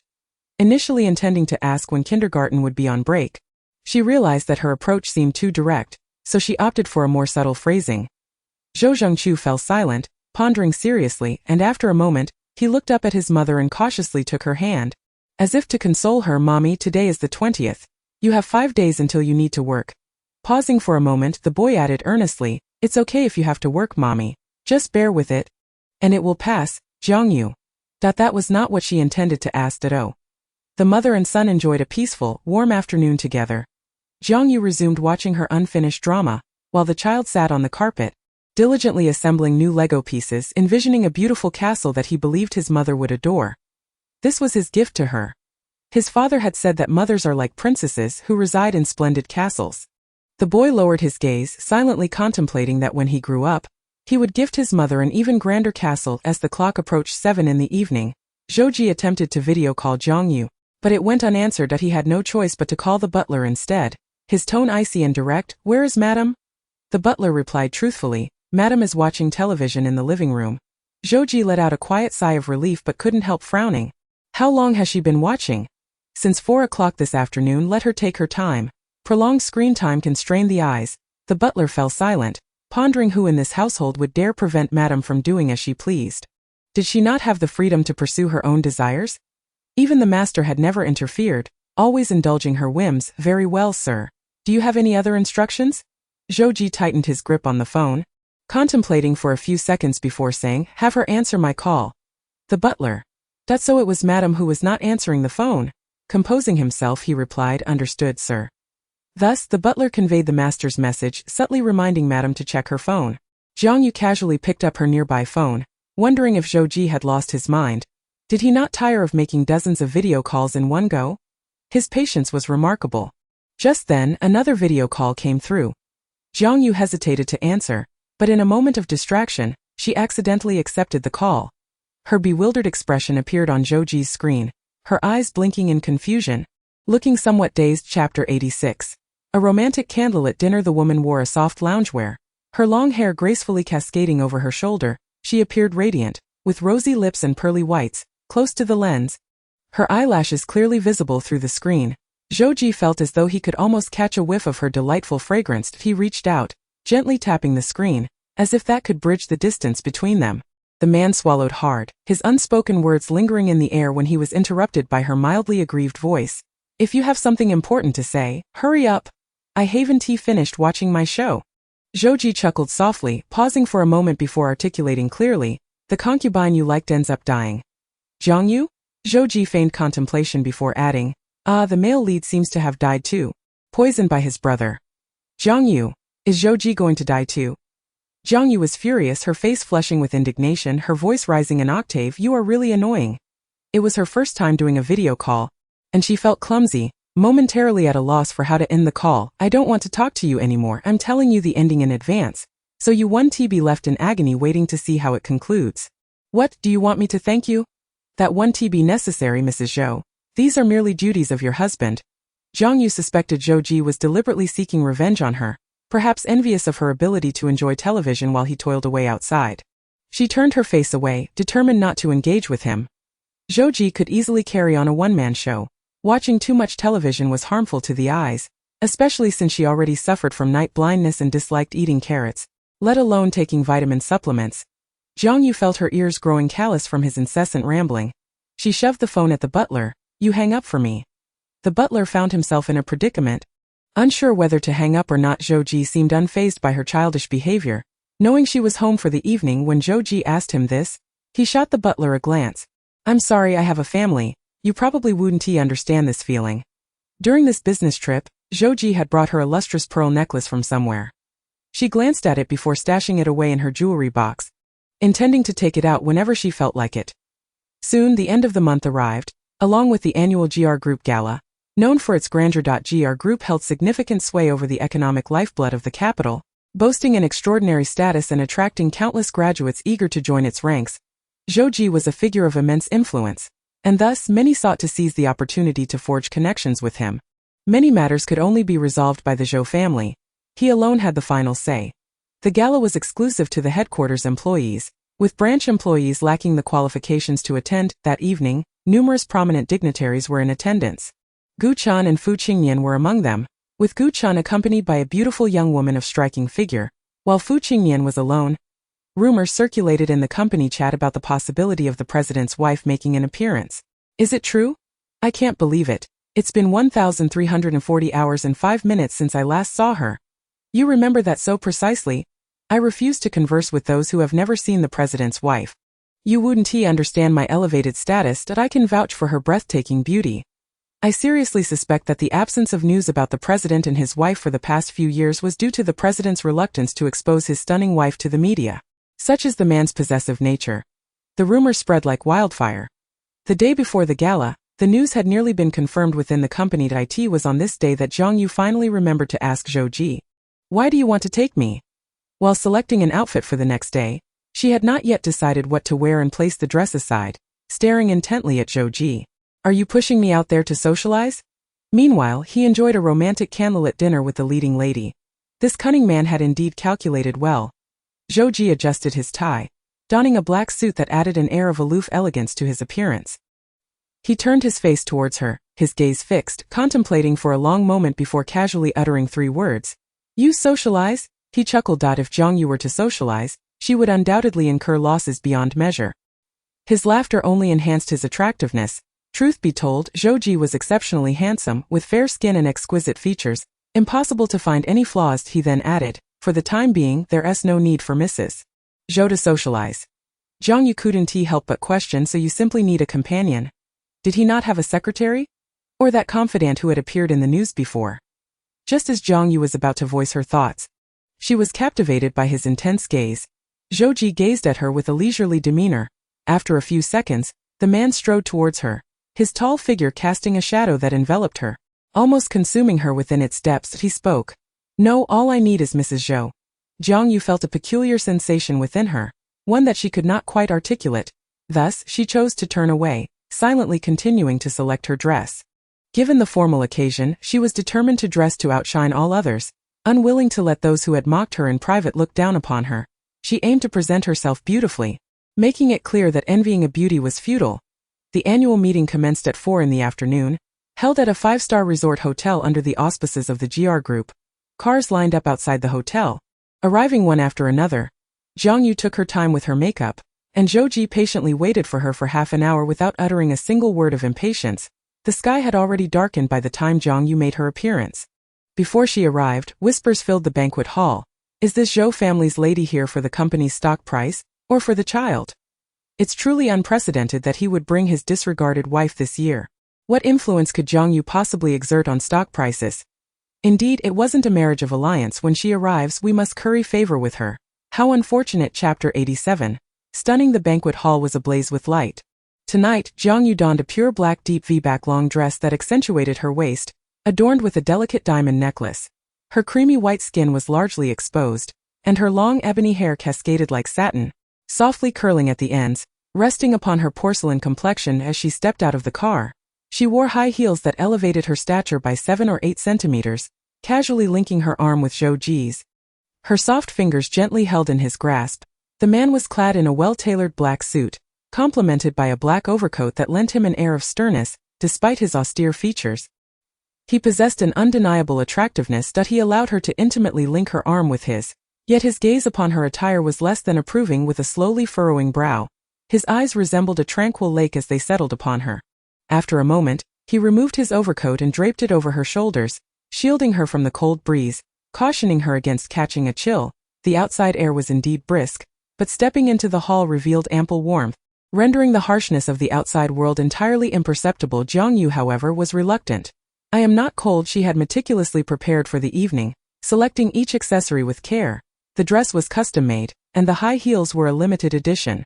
This necklace, acquired at an auction during her recent trip to Hong Kong, was quite valuable and suited her just well. In summary, Jiang Yue was thoroughly pleased with her appearance tonight and did not wish for it to be marred.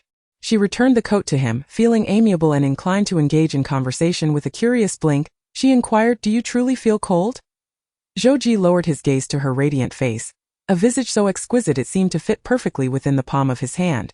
Her clear, sparkling eyes revealed everything, betraying her thoughts. Before he could respond, she lightly added, "Then you should dress more warmly." Pausing, she offered a compliment, "You look quite good in that outfit." For her, such praise constituted a high accolade. For Zhou Ji, she could be quite parsimonious with her compliments, often reluctant to acknowledge those she did not favor. Regardless of their advantages, Zhou Ji radiated an imposing aura tonight, and even from a distance one could sense the pressure of his presence. Standing tall with long legs, a narrow waist and broad shoulders, he looked impeccable in any attire. As they conversed, they stepped into the banquet hall, arriving half an hour late. The hall was bustling, filled with laughter and lively chatter, a dazzling display of elegance. Upon their arrival, Jiang Yue and Zhou Ji inevitably attracted considerable attention. The upper and middle management of the group, along with their families, turned their gazes towards the entrance. Dozens of eyes focused intently in their direction.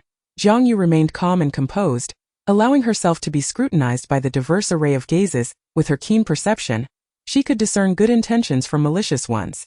It was as if she had become the focal point of the gathering, a moment of astonishment and grandeur, as if no one had anticipated her presence tonight. Among the glances that assessed her, there was a palpable sense of amazement. She resembled an innocent deity descended upon the mortal realm, proud, stunning, and exuding an innate haughtiness like a beautiful and rare black swan. She captivated many in a state of awe. In that moment, she and Zhou Ji appeared more compatible than any affluent couple, their striking features subtly mirroring one another's cool demeanor. Zhou Ji had indeed brought Jiang Yue to such a significant occasion, and the implications were unmistakable that it was likely that after tonight, everyone would reassess Jiang Yue's worth in Zhou Ji's heart. Jiang Yue seemed disinclined to allow anyone to misconstrue her relationship with Zhou Ji. She discreetly withdrew her arm, keen on reveling in her own beauty. As the CEO, Zhou Ji was inevitably approached by numerous individuals keen to engage him in conversation. Shortly thereafter, a man approached with a champagne flute in hand, initiating a cordial exchange. Mr. Zhou, long time no see. The newcomer was perceptive, his gaze toward Jiang Yue marked with respect as he smiled and inquired, "Is this your wife?" Zhou Ji, originally uninterested in idle chatter with inconsequential individuals, exhibited slight warmth upon hearing this question. He instinctively wrapped his arm around her waist, affirming, "Yes, this is my wife." The man's demeanor was almost obsequious as he addressed her, "Mrs. Zhou, it is an honor to finally meet you." Jiang Yue was not fond of engaging with strangers, yet her upbringing compelled her to respond politely rather than appear aloof. Hello, however, her patience was limited, and almost immediately, she gently removed Zhou Ji's arm from her waist, stating in a flat tone, "I am hungry. I'll go get something to eat." Zhou Ji did not object but merely cautioned her not to wander off. He would seek her out shortly. Jiang Yue found it rather peculiar. Where could she wander to? She was looking forward to the evening's events. While she pondered this, she did not verbalize her thoughts. She made her way to the dessert section, selecting a few of her favorite treats, preparing to find a quiet corner to enjoy her meal.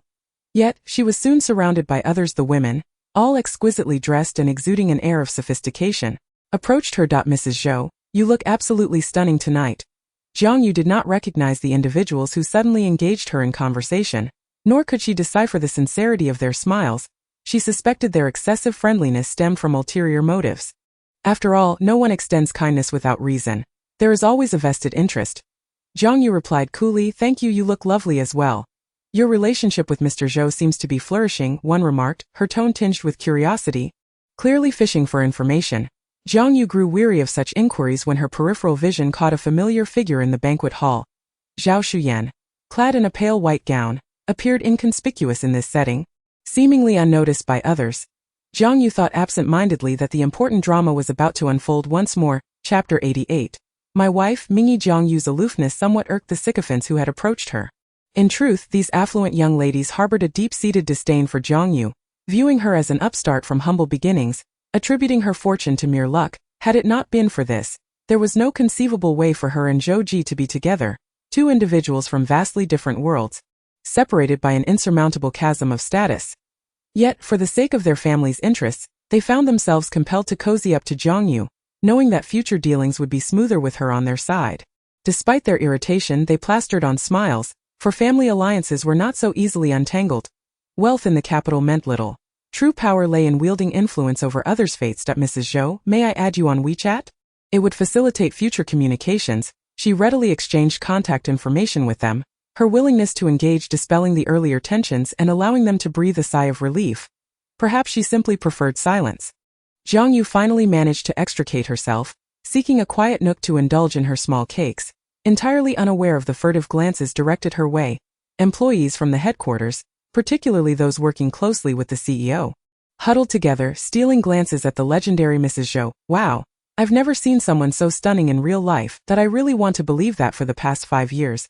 Mr. Zhou kept her hidden away like a prized treasure, never bringing her to any events. But our fairy-like Mrs. Zhou is a television host. She should be in the spotlight. What do you know? You can only watch her on TV. How could one see her in person? It's impossible. I want to go say hello, but I'm afraid I'll look so plain she'll be repulsed that I'm so self-conscious that you're a guy. You can't go. Only we girls can. Why the gender discrimination? What's wrong with being a guy? It is not that I harbor any gender bias. Rather, are you certain you can withstand the presence of Zhou? You understand, don't you?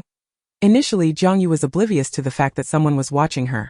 However, the whispers of those nearby grew increasingly louder, prompting her to glance in their direction. The individuals engaged in hushed conversation sprang up as if their tails had been stepped on, each fleeing in haste. Jiang Yue touched her face, wondering if she truly appeared so fearsome. The piano music in the hall gradually faded, and all fell silent. Jiang Yue tilted her head back, gazing at the stage, lost in thought. When suddenly her wrist was grasped by someone. A familiar voice descended from above, deep and resonant.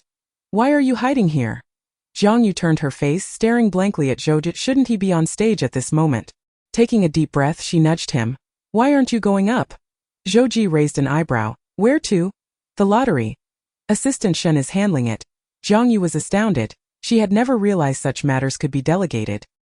He was indeed exceedingly lazy. The awards had already been announced, and the name drawn from the random selection was Zhao Xiyan, undoubtedly the fortunate protagonist, winning the grand prize at the company's annual meeting. However, the grand prize had transformed from a dinner with the president into a cash prize of 100,000 yuan. Jiang Yue was left utterly bewildered, glancing at the instigator beside her. Unable to suppress her curiosity. Why is the grand prize 100,000? Zhou did not anticipate her concern for the prize distribution. Before he could respond, she frantically exclaimed, What about the candlelit dinner? Zhou, holding her hand, paused for a moment, then unabashedly replied, Well, the restaurant and hotel are booked. We will head there shortly. He seemed to have misunderstood something, giving her a deep look before adding, There's no need to rush. Jiang Yue fell into contemplation, feeling somewhat despondent. Why had the narrative shifted once again? It was evident that the information provided by the system was utterly useless, changing at will and deviating entirely from the original plot. She admired her own resourcefulness. If things continued along this trajectory, when would the male and female leads even begin to develop their romance? Thankfully, she had consulted a lawyer to draft a divorce agreement. Otherwise, if Zhou brought up divorce, it would be at least a few more years of delay. Noticing her prolonged silence, Zhou remained quiet for a while, seemingly having pondered thoroughly before slowly articulating, If you're so anxious, we can go now. Jiang Yue had initially wished to say nothing, but after a long pause she could not contain herself, her gaze filled with resentment. Why don't you go on stage for the lottery? Why are you so lazy? Zhou could not help but chuckle, fully indulging in her frustration. I must admit I am rather unambitious. Jiang Yue did not wish to remain idle any longer. She believed her tone was casual, yet to Zhou's ears it sounded particularly stiff. Fearing he might not detect her ulterior motives, she remarked, I saw Zhao Xiyan is. Jiang Yue felt as though the world was truly on the brink of collapse. She looked at him. What are you pretending for?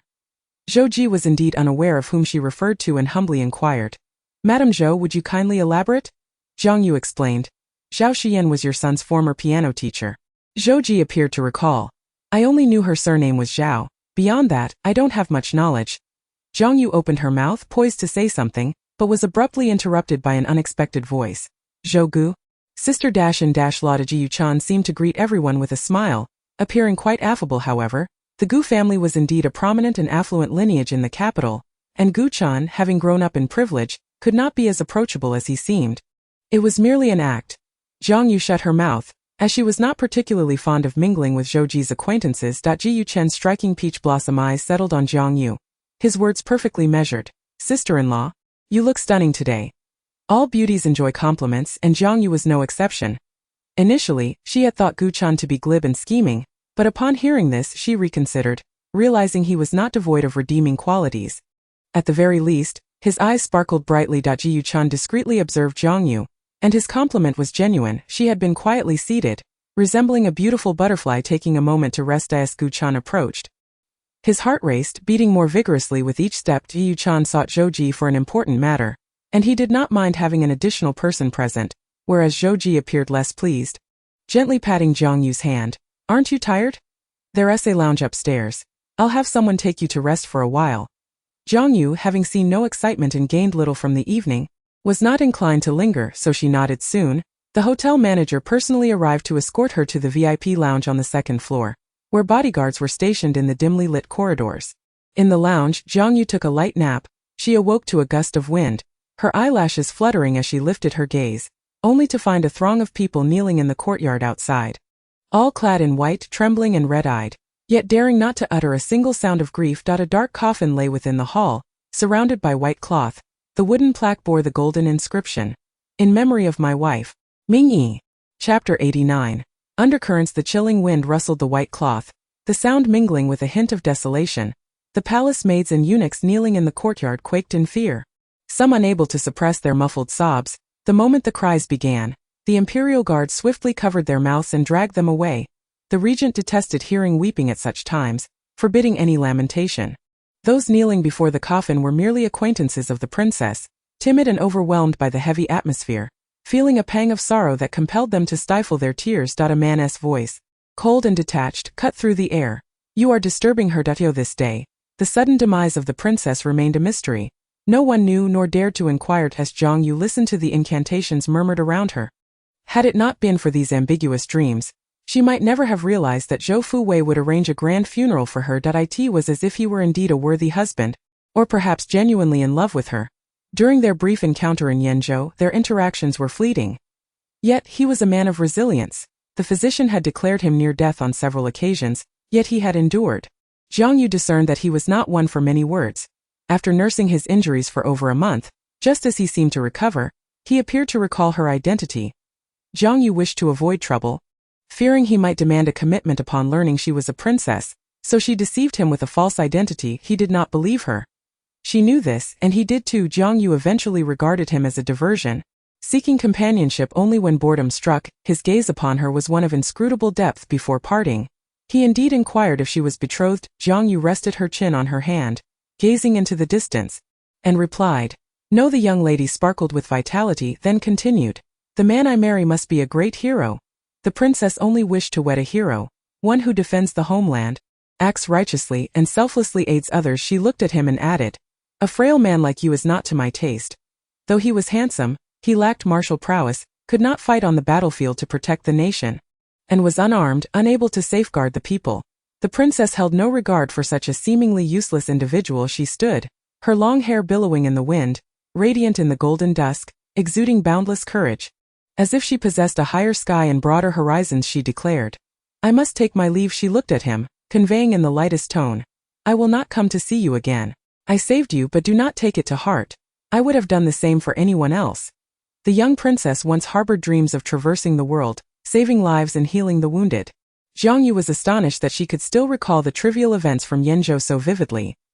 Thus was Zhou Fuwei compelled to honor her with a grand burial only after her death. Recognizing her face and seemingly evincing deep affection, the scenes before her began to blur once more, each figure in her vision fading gradually. A familiar voice gently roused her from her reverie. She lifted her eyelids to see the man standing before her, her voice betraying her fatigue. "Has the annual meeting concluded?" Zhou Ji reached out to check her forehead, finding it cool, then adjusted the blanket she clutched to her chest. His tone steady. "Yes, it is nearly over." Zhou Ji had intended to merely make an appearance that evening, with no other obligations. "You hardly ate anything earlier. Let us go, I'll take you for dinner." Jiang Yue sluggishly rose, and he draped his coat over her shoulders. Even in the temperature-controlled venue, he was concerned she might catch a chill. Jiang Yue pondered for a moment and asked, "It's not a candlelit dinner, is it?" Zhou Ji raised an eyebrow, gazing at her intently. "No." After a brief pause, he calmly took her hand. "If you desire a candlelit dinner, I can arrange it now." Jiang Yue shook her head. "No, thank you." The driver awaited outside, and Zhou Ji led the way, with no one daring to voice any objections. All could only watch silently, their inner gossiping spirits racing with excitement. How had they never noticed such a perfectly matched couple among the elite? Both possessed striking beauty, and their temperaments were equally compelling. After tonight, the baseless speculations within the circle will likely settle into a long-lasting calm. Astute observers can easily discern that Zhou Ji is backing Jiang Yue. To trouble Jiang Yue is to trouble Zhou Ji. The hotel entrance, Gu Chun leaned against a pillar, lazily smoking a cigarette. Fu Qingyan, maintaining an air of composed indifference, cast a glance his way. His tone flat. "Put out the cigarette. I have no desire to inhale secondhand smoke." Yu Chan managed a nonchalant smile. "I'm a bit bothered right now." As the two conversed, they heard the sound of leisurely footsteps. The click of high heels on the soft carpet resonated gently. Yu Chan extinguished his cigarette, and as the wind blew, only a faint scent of tobacco lingered. Not unpleasant, his gaze instinctively drifted towards Jiang Yue. Under the luminous moonlight, she resembled an ethereal fairy, a vision both distant and untouchable. Yu Chan swallowed silently, his hands tucked into his pockets, Maintaining an appearance of casual indifference, Fu Qingnian no longer regarded Jiang Yue with the same scrutinizing gaze as at the outset. He quickly shifted his attention to Zhou Ji, casually inquiring, "Are you leaving now?" Zhou Ji affirmed with a nod, opening the car door for Jiang Yue to enter first.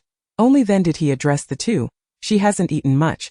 So I'm taking her for dinner." Yu Chan scoffed softly. Did she not just indulge in quite a few pastries? Both Zhou Ji and Fu Qingnian turned their gazes towards him, but Gu Chan merely smiled. Though the mirth in his expression was somewhat tempered, Chan Wan also loves those pastries. I happened to see her while getting some for her. Chan Wan was Gu Chen's companion for the evening, also his assistant for the past 2 years. Their relationship was ambiguous, and Zhou Ji and Fu Qingnian never pried into his personal life. Upon hearing this, Zhou Ji's stern demeanor softened slightly, and he departed first. He entered the vehicle, enveloped in a chill. Jiang Yue found him insufficiently warm and leaned closer. Zhou Ji always indulged her little whims, feigning ignorance when he suddenly asked, "Did you speak to Gu Chan tonight?"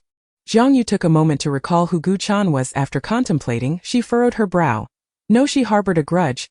Zhou Ji's friends did not favor her either, often regarding her with condescension. Why would she engage in pleasantries with them? Zhou Ji took her hand, the warmth of his grip reassuring, yet he said nothing further. The restaurant was not far from the hotel. The drive took less than 10 minutes. However, there were paparazzi lurking, and one accidentally activated his flash, prompting the driver and the bodyguards in the rear to take notice. The bodyguards dragged the concealed journalist into view, demanding he surrender his camera and delete the incriminating photos before allowing him to leave. The reporter, braving the frigid winter, emerged disheveled but was determined not to leave empty-handed. Though silenced by the bodyguards, he still had backup photos on his phone ready for transmission. His article could translate into clicks. The reporter set up his computer on the roadside, promptly posting on his account. Spotted Jiang Yue and her husband on the second ring road. They seem quite affectionate lately.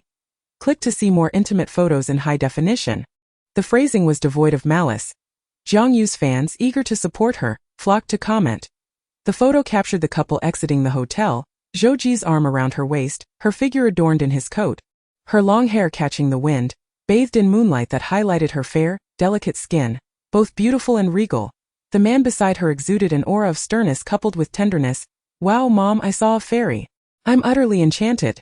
I finally tasted sweetness again." Of course, some envious souls could not help but voice their bitterness. It's better to maintain some distance from a fairy, don't you think? Are those paparazzi fans aiding a publicity stunt for the star? The second ring road is so vast. What are the odds of a chance encounter? Right, you must have been paid. The shots look like they're from an art gallery. With the establishment of a fan club, Jiang Yue's supporters displayed formidable prowess in defending her, quickly retorting against those who failed to recognize her beauty, effectively silencing the critics. Even the paparazzo himself, unable to bear the unjust accusations, defiantly declared, "Fine. Since you label me a fan, I shall indeed be Jiang Yue's fan from this day forth." This infuriated the anti-fans to no end. Meanwhile, within the Western restaurant, Jiang Yue was engrossed in savoring her meal. Quickly filling her stomach, she lifted her gaze to find the man across from her staring intently. He casually inquired, "Are you full?" Jiang Yue nodded, offering him a token of concern. "What about you?" Zhou Ji replied, "I'm full as well." The man lounged comfortably, legs crossed, hands resting on his thighs, exuding an air of unhurried calm, and continued, "Would you like to eat a bit more?" Jiang Yue was not one to overindulge. After all, even a beauty must maintain her figure. Having watched enough dramas, she had grown more wary of Zhou Ji. She felt he might have ulterior motives in encouraging her to eat more. Was he attempting to plump her up? To make her less appealing to her fans? "No, you needn't concern yourself." The man earnestly replied, "Mrs. Zhou, I am merely being considerate." Jiang Yue gently countered, "You have never been this considerate before. When things seem amiss, there is often a hidden agenda." The dim light danced across his profile, casting shadows that accentuated his striking features. Zhou Ji spoke in a soft tone, phrasing his concern delicately. "You will need your strength later. Which is why I am somewhat worried." Only then did Jiang Yue grasp the implication behind his words. She had forgotten he had booked a hotel in advance. Indeed, he was a man of cunning. No matter how composed one might be, a blush inevitably crept onto her cheeks. Yet, she conceded that Zhou Ji was indeed robust. A strong physique was preferable to a frail one. Ultimately, they did not go to the reserved hotel. Not because Jiang Yue despised hotels, but rather out of a rebellious desire to contradict Zhou Ji, refusing to easily acquiesce to his wishes. Zhou Ji harbored no grievances, as though he had anticipated her capriciousness, and allowed it to unfold. In the car, Jiang Yue slipped off her high heels, and upon arriving home, Zhou Ji lifted her drowsy form from the vehicle, her feet nestled within his coat, providing warmth. It was late at night when they reached home. The living room lights still glowed. Outside the floor-to-ceiling windows, snowflakes danced like drifting cotton, the light illuminating the pristine white scenery. Zhou Ji settled her onto the sofa, having thoughtfully retrieved a pair of plush slippers for her as they entered. Grasping her restless ankle to firmly put them on her feet, having accomplished this, he turned his attention to their son, who was still awake at 11 o'clock at night. Are you not planning to go to kindergarten tomorrow? Though Zhou Ji was affectionate towards his child, he was also a strict father. The butler interjected on behalf of the young master. Young master had a nightmare and woke up frightened. Zhou Zhengqiu gazed expectantly at his father, then at his mother, extending his arms for a hug, perhaps truly shaken, as it had been a long time since he had displayed such childlike vulnerability. Zhou Ji drew him close, pondering where his child's clinginess originated, feeling it was not from him. Jiang Yue was even less likely to be the source. Zhou Zhengqiu nestled against his father, yet his wide eyes remained fixed on his mother. Mom, did you have fun tonight? Jiang Yue contemplated for a moment. It was all right. Zhou Zhengqiu had wished to present his mother with a craft he had made at kindergarten, but now, late into the night, he was reluctant to sleep. Yet, at this moment, he felt a wave of shyness, convinced that his creation was not particularly appealing, even ugly, and thus refrained from revealing it. Zhou Ji rose, holding him. It's time for bed. After a brief pause, he waved his hand at his father. Good night, Dad. At night, the agreeable man exhibited a streak of independence. Jiang Yue felt neither enthusiasm nor aversion towards this matter, when she stumbled upon videos on her phone of shirtless men enticing her with their chiseled abs. She couldn't help but feel intrigued. In such moments, she often found herself unwilling to reject Zhou Ji as a couple. They could conveniently fulfill each other's needs. Despite Zhou Ji's seemingly slender and refined appearance, his abdominal muscles were well-defined and impressively firm. Time passed, and after an indeterminate while, tranquility finally enveloped them. Jiang Yue nestled into the covers and drifted off to sleep. The following afternoon, gradually awakening, she stared at the ceiling, momentarily lost in thought, her cheeks flushed with a languorous glow from the nourishment she had received. She realized she had inadvertently strayed from the intended plot, calling upon the ineffectual little eunuch. Do you not think the storyline is awry? The system hesitated to admit. It seems so. Jiang Yue felt exasperated. What should we do? The system scratched its head. I am uncertain. In truth, Jiang Yue had little interest in the fate of the male and female leads. Whether they fell in love or parted ways had no bearing on her. Her sole concern was her own destiny. As long as I can successfully live until the conclusion of this book, that would suffice to complete my mission, correct? The system pondered. That should be the case. Jiang Yue affirmed. Then what is my reward for completing the tasks? The system, having previously deceived her, found it increasingly difficult to concoct a plausible excuse this time. Stammering, perhaps you will get to live again. Chapter 91. Burrowed into warm soil. Jiang Yue regarded this tantalizing reward with skepticism. Is that true? You do not seem very reliable. The system longed to shout. What about me is not reliable? There is no system more diligent than I. The unreliable one is her, deliberately eschewing conventionality. You'll know what it is when the time comes. Generally, it offers a chance to choose one's fate anew. Jiang Yue chose to listen for now, neither enchanted by the system's sweet talk nor influenced by its words. She replied coolly, I hope what you say is true. The system, now wary, dared not speak with certainty. After all, everything concerning her was fraught with uncertainty. The system, with its non-existent tail tucked between its legs, fled in shame outside. The snow fell once more, a vast expanse of white that showed no signs of abating. Clad in a warm nightgown, Jiang Yue descended the stairs, standing before the floor-to-ceiling window for a prolonged moment, her finger pressed against the cold, transparent glass, playfully inscribing a few characters in the mist that had settled upon it. The household staff now treated Jiang Yue with even greater caution than before, especially since the master had reminded them earlier that morning to look after her with care. The butler stood behind her, saying, Madam, lunch is ready. Perhaps you might want to have a light bite. After a pause, considering her fondness for snow, he added softly, the weather forecast indicates several more days of heavy snow. You may enjoy it just as well after your meal. She proceeded to the dining room. The butler, curious, glanced at the glass where the characters remained, still legible and strikingly shocking. Zhou Ji, big fool. Her handwriting was exquisite, with swift and elegant strokes that formed slender characters. If one were to overlook the content, it could easily be considered a fine piece of calligraphy. Just then, a call from the master came through. Likely because the madam had either not checked her phone or had seen it yet chose to ignore him. Has she awakened? Have someone rouse her for a bite. Zhou inquired, what is she doing now? The butler pondered for a moment, deciding to put a positive spin on it. Madam is currently having lunch. Zhou responded with a non-committal seemingly eager to know more. And what was she doing earlier? The butler hesitated, feeling somewhat troubled, unsure of how to respond. He couldn't very well say that the madam had been watching the snow and casually remarked that he was a big fool. The villa's living room was under surveillance, and the butler could not conceal the truth.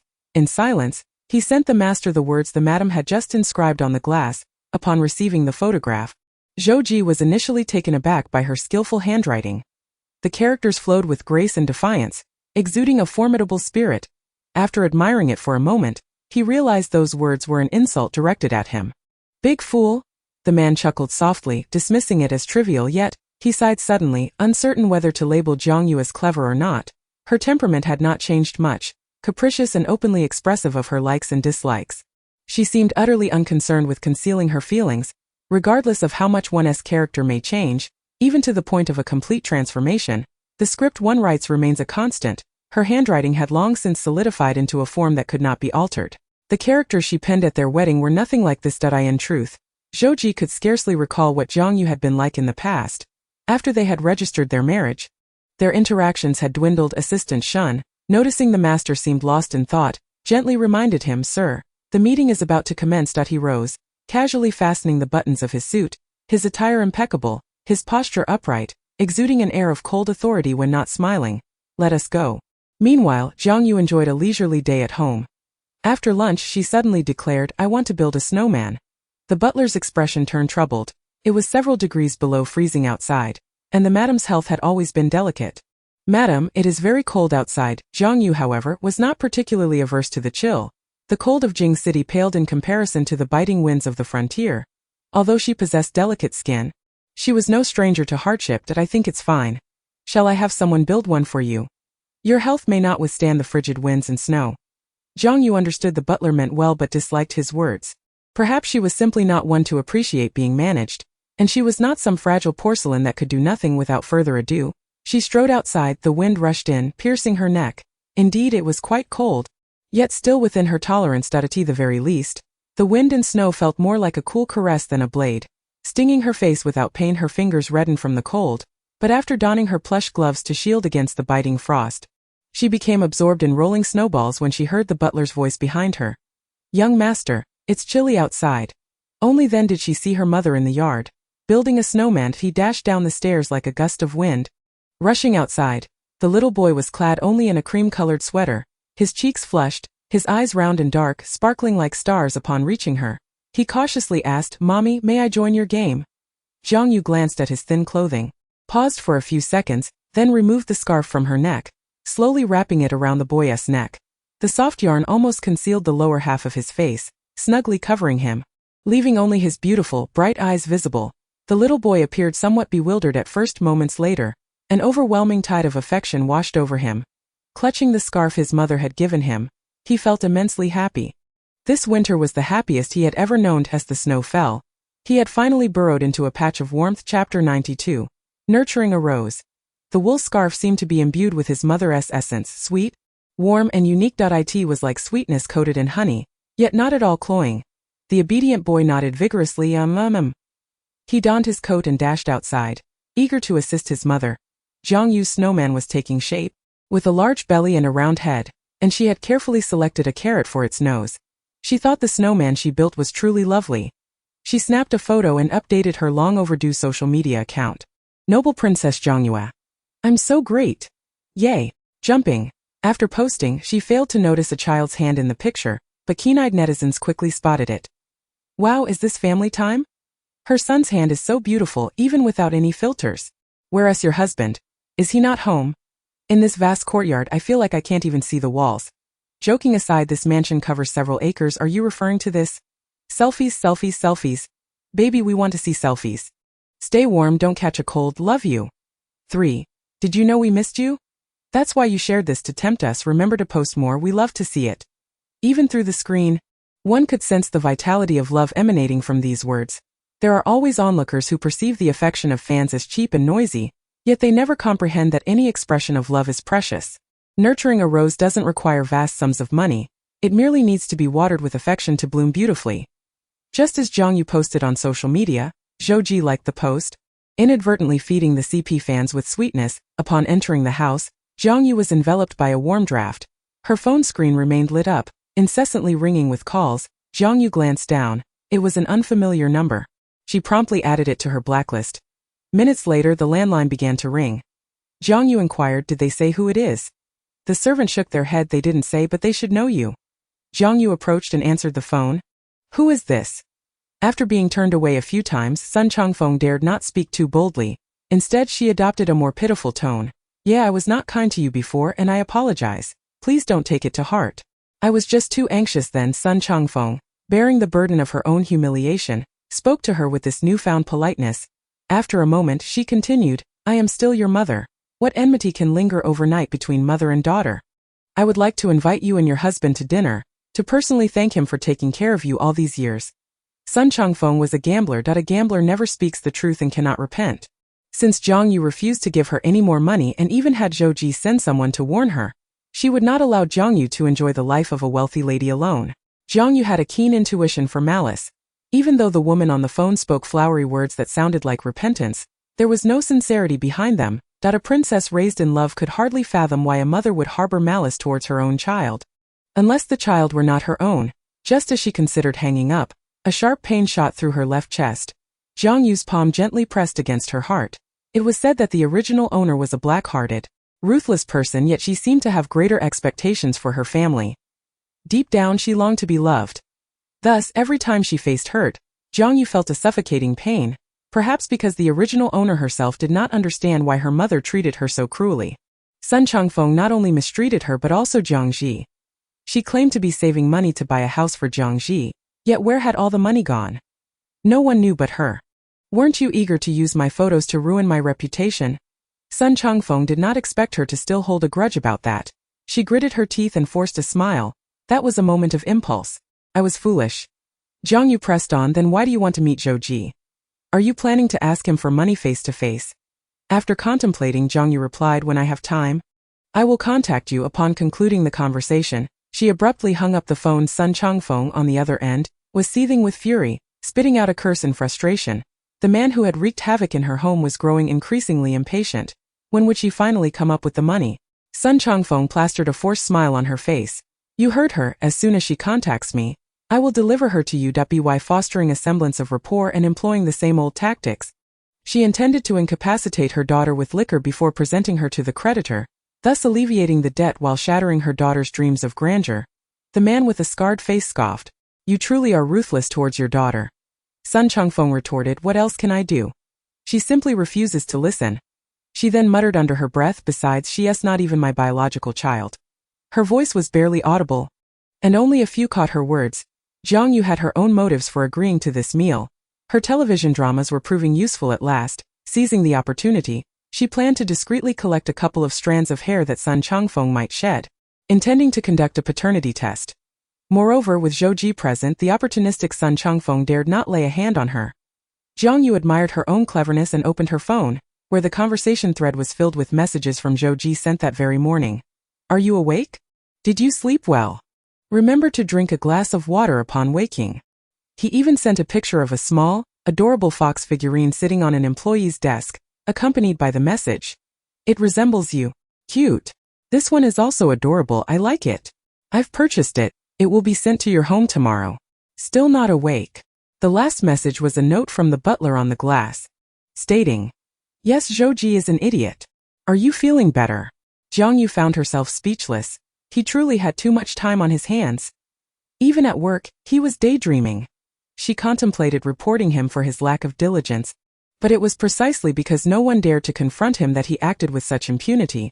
Yet, when she needed his assistance, her demeanor would shift dramatically. The princess straightforwardly stated, "There's a banquet I need you to accompany me to. This is your chance to protect me." Chapter 93. Living in her eyes, Zhou Ji gazed at her endearing expression, his lips gradually curving into a smile, warmth spreading to the corners of his eyes and brows.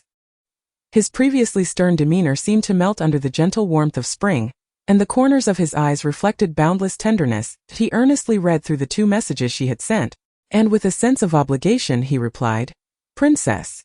Upon sending those 4 words, he could almost envision her gritting her teeth on the other end of the line. Shortly after, he began typing again, sending a few more words. "It is my honor." Jiang Yue lowered her gaze at his message, fixating on the last 4 words, feeling inexplicably warm in her cheeks and a strange sensation in her heart. Why was her face so flushed? Taking several deep breaths, she gradually regained her composure, her face cooling down. Zhou Ji would not succeed in using sweet words to beguile, corrupt, or entice her. She was not so easily deceived. It was merely a sugary trap. Not only was he wealthy, but he also possessed an abundance of educational resources. When Jiang Yue received a call filled with heartfelt gratitude from the other end, she felt goosebumps rise. The princess, who usually relished in flattery, suddenly felt bashful. "Thank you for your generous donations to our Left Behind Children's project over these past few months. I extend their gratitude to you." This initiative had come to her attention when she first learned to navigate the internet and became engrossed in stealing Zhou Ji's water droplets. Though she often claimed to have a heart of stone, upon seeing the pitiful photographs on the webpage, she couldn't help but feel a pang of compassion and promptly donated several million. Over the course of a few months, her contributions had totaled tens of millions. Although the funds came from Zhou Ji, she felt entitled to a share, and given his notorious reputation for being ruthless, her donations could be seen as a way of accruing merit on his behalf. "Don't mention it. You all work very hard." Her words were clumsy, lacking the finesse of sweet talk, and she struggled to express herself eloquently. "The children have drawn some pictures and would like to send them to you. Could you provide an address?" After pondering for a moment, Jiang Yue relayed the Zhou family's address. It was evident that the person on the other end was quite diligent. Her cheeks flushed. Feeling shy, each time she was able to assist others, a small sense of accomplishment washed over her. The princess often ventured to the city tower, though the view from the walls was limited. Passers-by were always hesitant to approach the royal city. Standing amidst the fading sunlight, she gazed into the distance, almost hearing the calls of street vendors. As darkness fell, the marketplace sprang to life. She wished for the market to grow more vibrant with each passing day. Hoping that everyone could lead a life of stability and prosperity. The Jiang kingdom was neither particularly good nor bad. Its citizens were generally well off, yet the military was lacking, leaving them vulnerable to the northern barbarians. Her father, the emperor, only sought peace, conceding land and paying reparations, effectively throwing money at the issue. This was not a sustainable solution. It only served to enrich the northern soldiers. Seated on the couch, she twisted and turned, her heart a whirlwind of emotions, uncertain whether they stemmed from joy or something else entirely. "Mom, what's wrong?" Upon hearing the child's voice, Jiang Yue slowly removed her hand, revealing a face that was pale yet flushed. Her eyes shimmering with light, she shook her head. "I'm fine." After a moment, perhaps feeling guilty for lying to a child, she confessed, "I'm just a bit happy." She gazed at the delicate little boy before her and suddenly remembered to inquire about his studies. "Have you been attending class well at kindergarten lately?" Zhou Zhengqiu nodded earnestly. "Yes." He continued, "Mom, I receive a little red flower every day." Although Jiang Yue didn't entirely grasp the significance of the little red flower, she enthusiastically responded, "That's wonderful." In the living room, he was still wrapped in the scarf his mother had given him earlier. Sweat had formed on the tip of his nose, but he was reluctant to remove it. Jiang Yue curiously asked, "Aren't you hot?" The child paused, shaking his head. No, Jiang Yue thought to herself that perhaps he truly wasn't hot. It was normal for children to be sensitive to cold. She beckoned him closer, and the little boy obediently approached her. The warmth surrounding his mother felt even cozier, and he wished to nestle in her embrace and never emerge. Jiang Yue lowered her gaze, focusing intently on him, gently wiping the fine beads of sweat from his nose. "There you go." The boy clenched his hands, trying to contain his excitement. Jiang Yue continued, "Perhaps the air conditioning at home is set too high. My face felt warm just now. With climate control, one wouldn't typically feel hot." But regardless of what his mother said, Zhou Zhengqiu would blindly agree, convinced that she was always right. He was a supportive little boy, declaring, "Mom, no wonder your face was so red earlier." Jiang Yue felt as though she had found a kindred spirit, gently patting his head. "See, I told you it was just the air conditioning that made you feel warm too."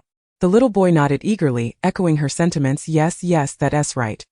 Zhou Zhengqiu was quite adept at accommodating his mother, intentionally veering off course. Even in games, he understood the importance of letting her win. Jiang Yue struggled to reach the finish line. Laughing, "I won." The little boy looked up at her, his expression obedient. "Mom is so amazing." Zhou Ji shrugged off his coat, casually draping it over the coat rack as he approached. Is it fun? Outside seemed quite chilly. As he drew near, he carried the lingering chill of frost and snow. Jiang Yue, clad in a sweater with her long hair cascading over her knees, lifted her gaze to meet his, the soft light illuminating her face, pure and radiant.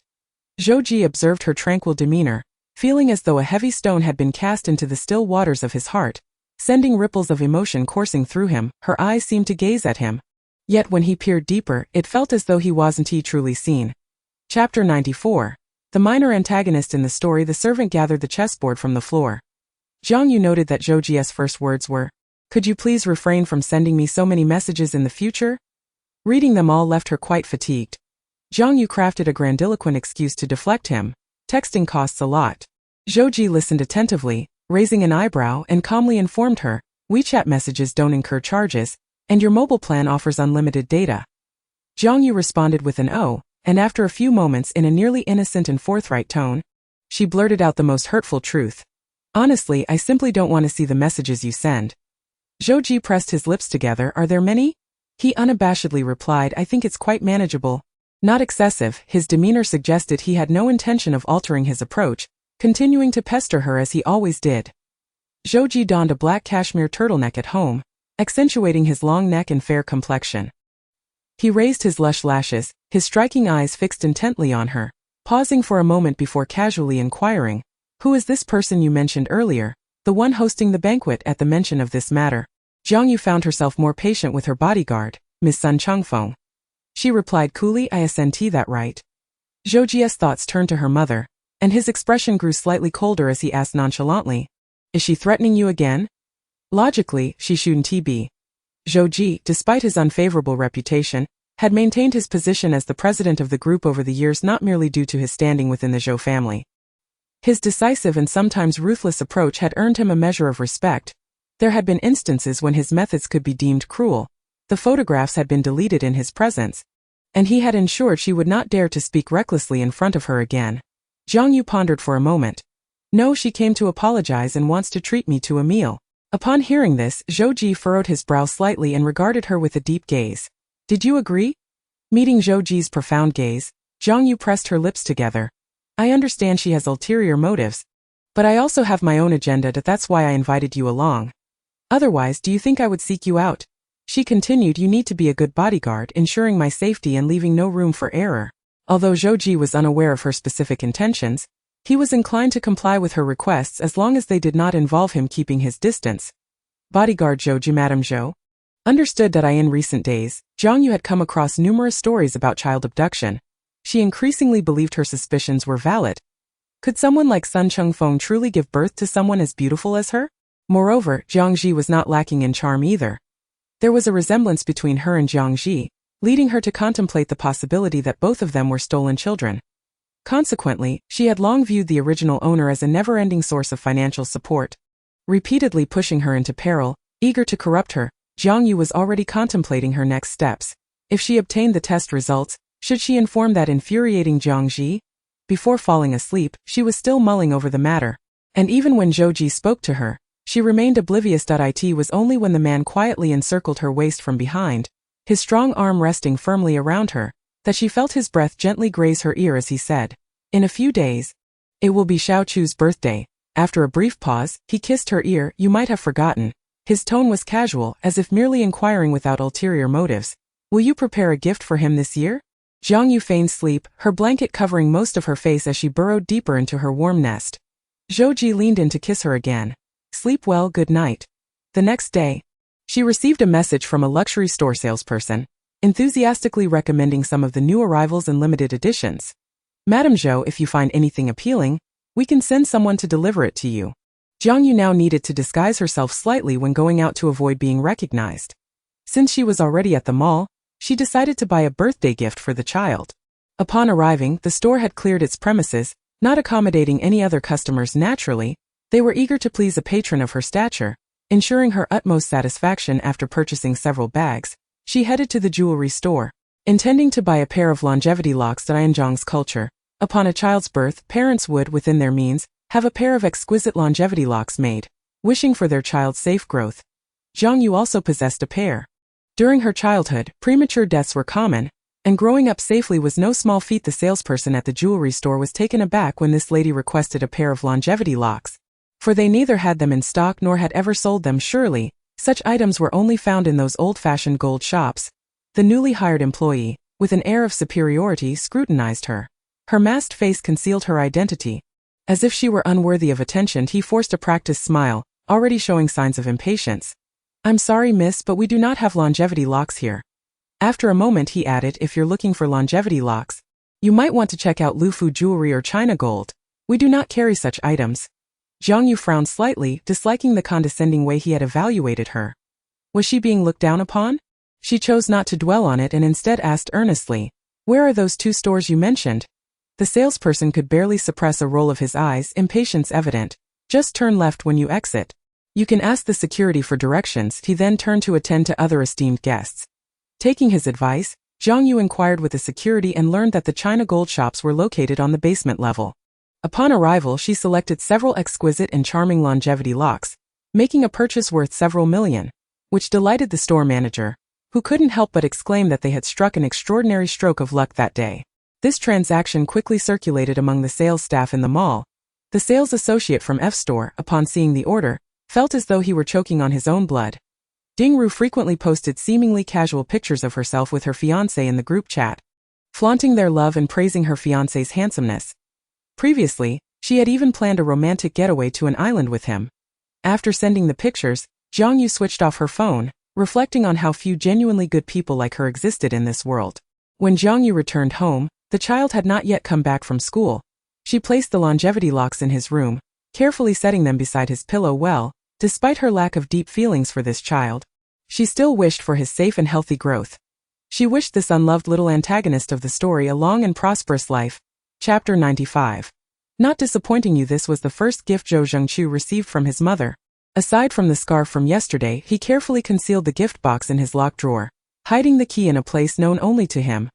Unable to contain his excitement, he shared the news with his father. Even the most composed child often displays innocent exuberance at moments like this, his boyish pride shining through as he said, "Mom bought me a birthday gift." Zhou Ji, sitting at his desk, emotionlessly handled work emails. His gaze momentarily faltered. When he had mentioned this to Jiang Yue the previous night, he had not anticipated her to take any action. The man closed his laptop and effortlessly lifted the small boy who had scampered to his side. "Do you like it?" "Yes, yes, yes." "What is it?" "A beautiful longevity lock." Zhou Ji paused for a second, his demeanor becoming nonchalant. "As long as you like it." Finally he added, "Remember to keep it safe and not lose it." The little boy obediently wrapped his arms around his father's neck and whispered, "Dad, I know." After dinner, Jiang Yue, as per her routine, turned on the television. Yilan's fantasy drama was still airing, nearing its climax. The viewership ratings had steadily declined from the premiere to the finale. Unbeknownst to her, the little person nestled beside her had already fallen asleep. When she finally noticed, Zhou Ji had lifted the child from the sofa. As the boy drowsily grasped his mother's finger, he opened his eyes. Believing he was in a delightful dream, boldly, he lunged toward his mother, bravely embracing her neck and tilting his face to kiss her, saying, "Mom, thank you." In his sleepy haze, he slowly closed his eyes again, only able to muster the courage to express his heartfelt words in his dreams. "Mom, I love you." His voice was soft, almost like a whisper, tinged with a hint of vulnerability. Jiang Yue felt a bit uneasy, but fortunately, Zhou Ji quickly alleviated the situation by carrying the child upstairs, allowing her to breathe a sigh of relief. Meanwhile, her phone on the coffee table vibrated incessantly. WeChat messages poured in one after another.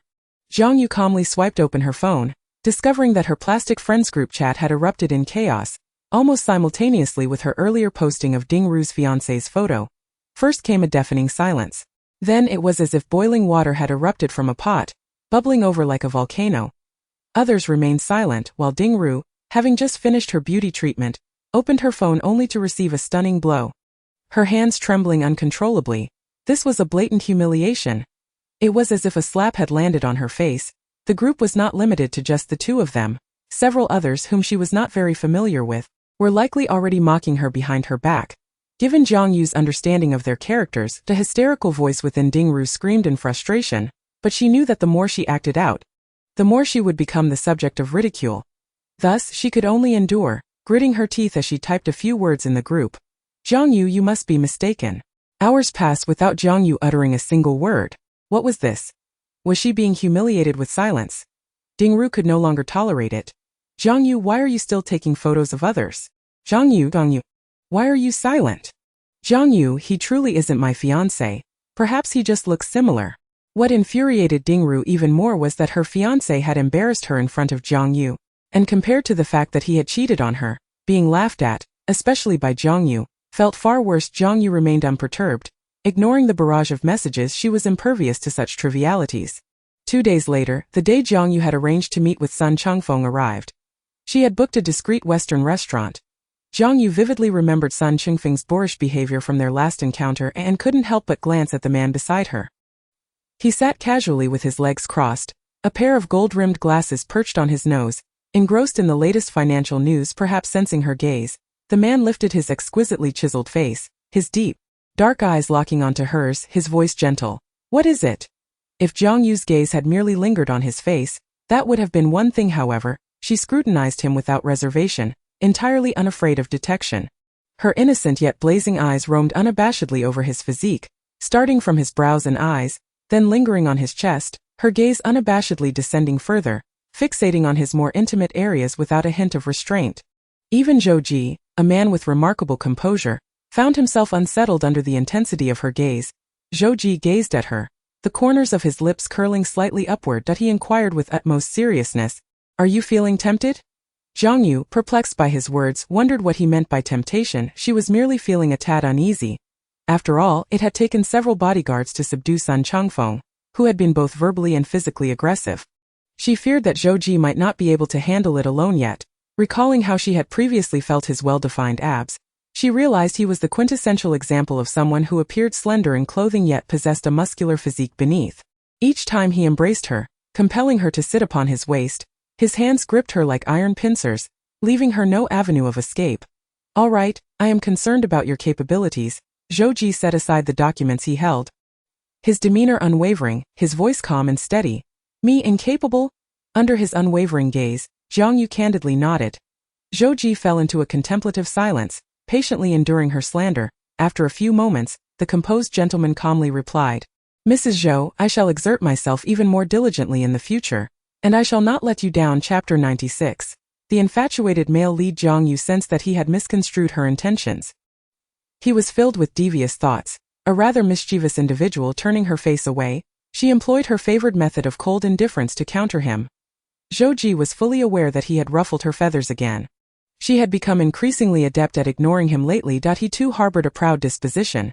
If she chose to disregard him, he would resolutely do the same, refusing to press his warm face against her cold demeanor. Yet, in her presence, all of his arrogance vanished. Even when she donned an imperious expression, he felt compelled to draw closer. Jiang Yue firmly believed that people were inherently flawed, and men even more so. Moments later, they arrived at the Western restaurant. On this day, Jiang Yue had unusually bundled herself up tightly, resembling a dumpling, as if she had enveloped herself in a soft, fluffy down jacket, complete with a hat to obscure her petite face. Upon exiting the vehicle, Zhou Ji grasped her hand, akin to holding a cozy hand warmer. The city had been blanketed in intermittent snow for nearly half a month, since the children had begun their winter break. The snow had persisted without pause. It remained uncertain when this prolonged cold spell would come to an end. Zhou Ji turned to her and suddenly remarked, "The new year is approaching." Jiang Yue responded with a simple acknowledging that it was already January, and in just over 2 weeks, the Lunar New Year would arrive. Having spent nearly half a year in this unfamiliar world, Jiang Yue still felt a profound lack of belonging. She never truly felt as if she belonged here.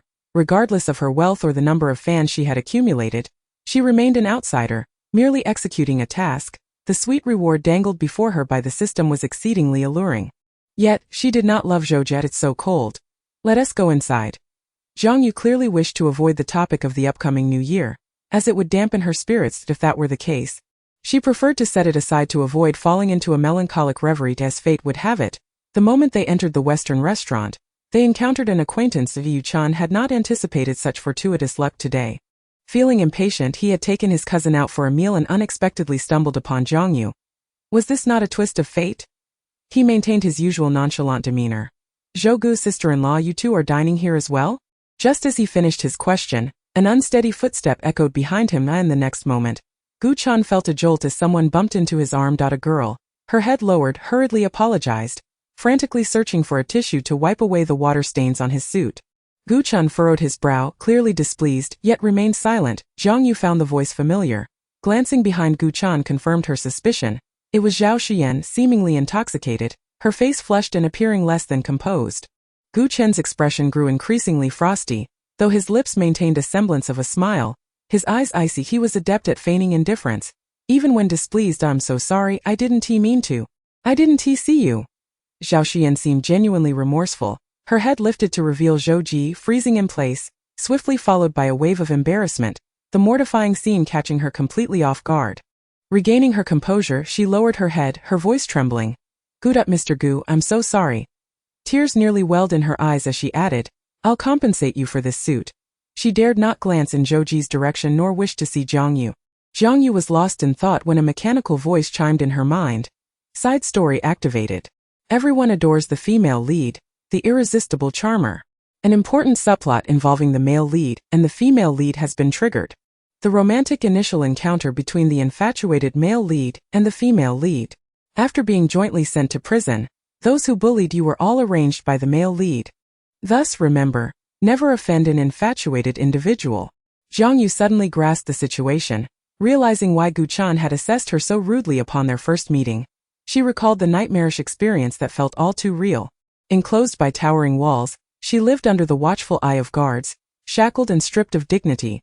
Her prior encounters had already fostered a deep-seated aversion toward Gu Chun, and the system's commentary only intensified her disdain.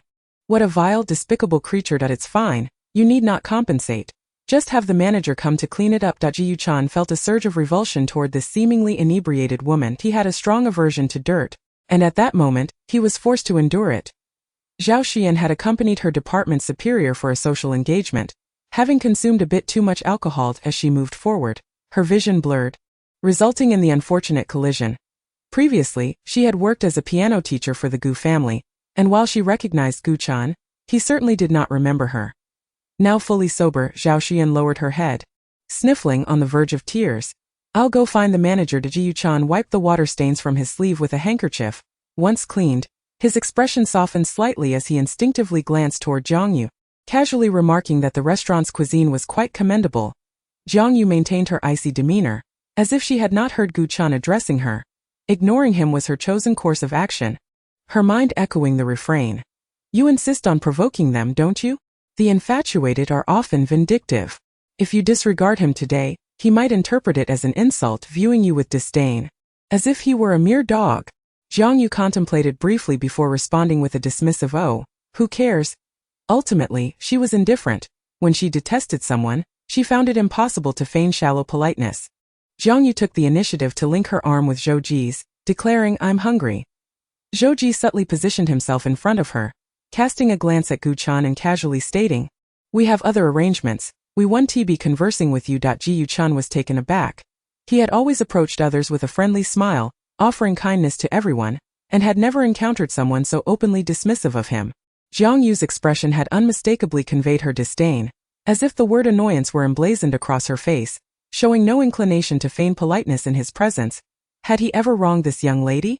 Their encounters had been few and far between. Gu Chun observed Jiang Yue, who resembled a penguin in her attire.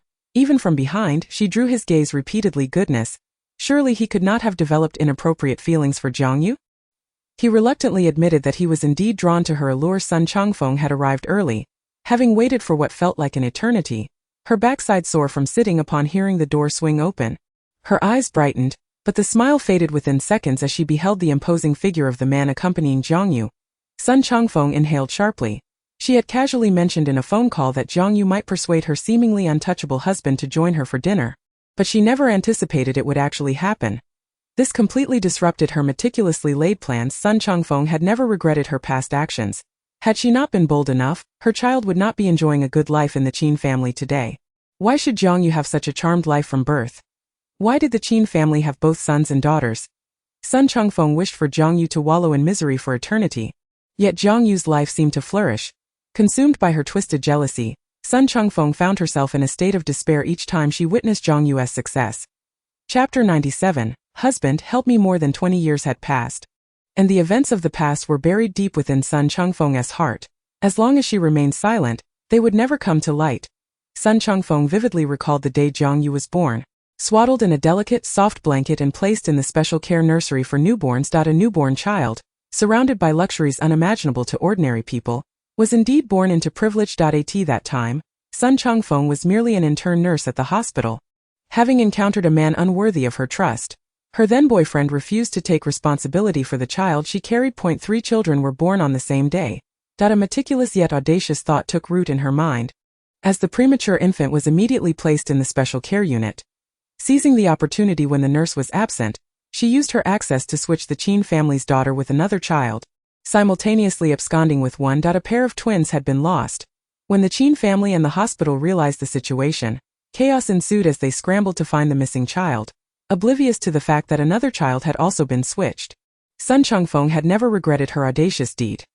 Today she often glimpsed news articles featuring her daughter, the Qin family's only little princess, pampered and adored. Among the numerous descendants of the Qin family, she was the sole girl. Cherished by her doting brothers, Sun Changfeng's thoughts drifted to her biological daughter, and a faint smile, genuine and heartfelt, graced her lips. It seemed as though she had discerned the little schemes brewing within her heart. Suddenly jolted, Sun Changfeng forcefully suppressed this absurd notion. How could that be possible? Jiang Yue had been raised to such a level of foolishness, with a temper so foul that even her own brother harbored little fondness for her. When Sun Changfeng had initially urged Jiang Yue to drug Zhou Ji, she had never anticipated that it would actually succeed, nor that Jiang Yue would end up pregnant and marry into the Zhou family. Yes, she began, and before she could finish, Sun Changfeng squeezed out a few hypocritical tears. Grasping Jiang Yue's hand, she bowed her head and wept, as if genuinely repentant. I have done many foolish things these past years, and I feel so remorseful for the troubles I have caused you. Jiang Yue silently withdrew her hand and, right before her eyes, wiped it with a tissue. Sun Changfeng's chest heaved with frustration. Yet she dared not utter a word at that moment. It mattered not if Jiang Yue could not forgive her. All she desired was to maintain a connection in the future. However, Jiang Yue could not believe that someone so malevolent would suddenly change for the better. Would a wicked person suddenly awaken? Absolutely not. Jiang Yue did not believe a single word. Her little mouth could weave sweet lies. After all, how could it be otherwise? You will always be my mother. Sun Changfeng's eyes flickered, and she felt a wave of relief wash over her. She had known all along that Jiang Yue was still rather naive. The girl had always had a bit of a problem with her intellect. Previously, fortune-tellers on the street had insisted on giving her readings for free, proclaiming that she was born with a missing soul, hence her lack of cleverness. They also foretold that she was destined for great wealth and would be loved throughout her life. Naturally, Sun Changfeng had chased those charlatans away, deeming their ramblings as nonsensical. She believed none of it. As long as you can forgive me, that is enough. Sun Changfeng's eyes glistened with tears, her gaze not daring to meet Zhou Ji's. This man, shrouded in mystery, filled her with trepidation. The man sat quietly beside Jiang Yue, his exquisite and handsome features illuminated by shadows, exuding a certain solemnity. Even when he heard Jiang Yue's words, his expression remained unchanged. As if utterly unfazed, Zhou Ji had nearly grasped Jiang Yue's character. Although she was easily placated, occasionally softening with a couple of sweets, she was also remarkably discerning, capable of severing ties with great resolve.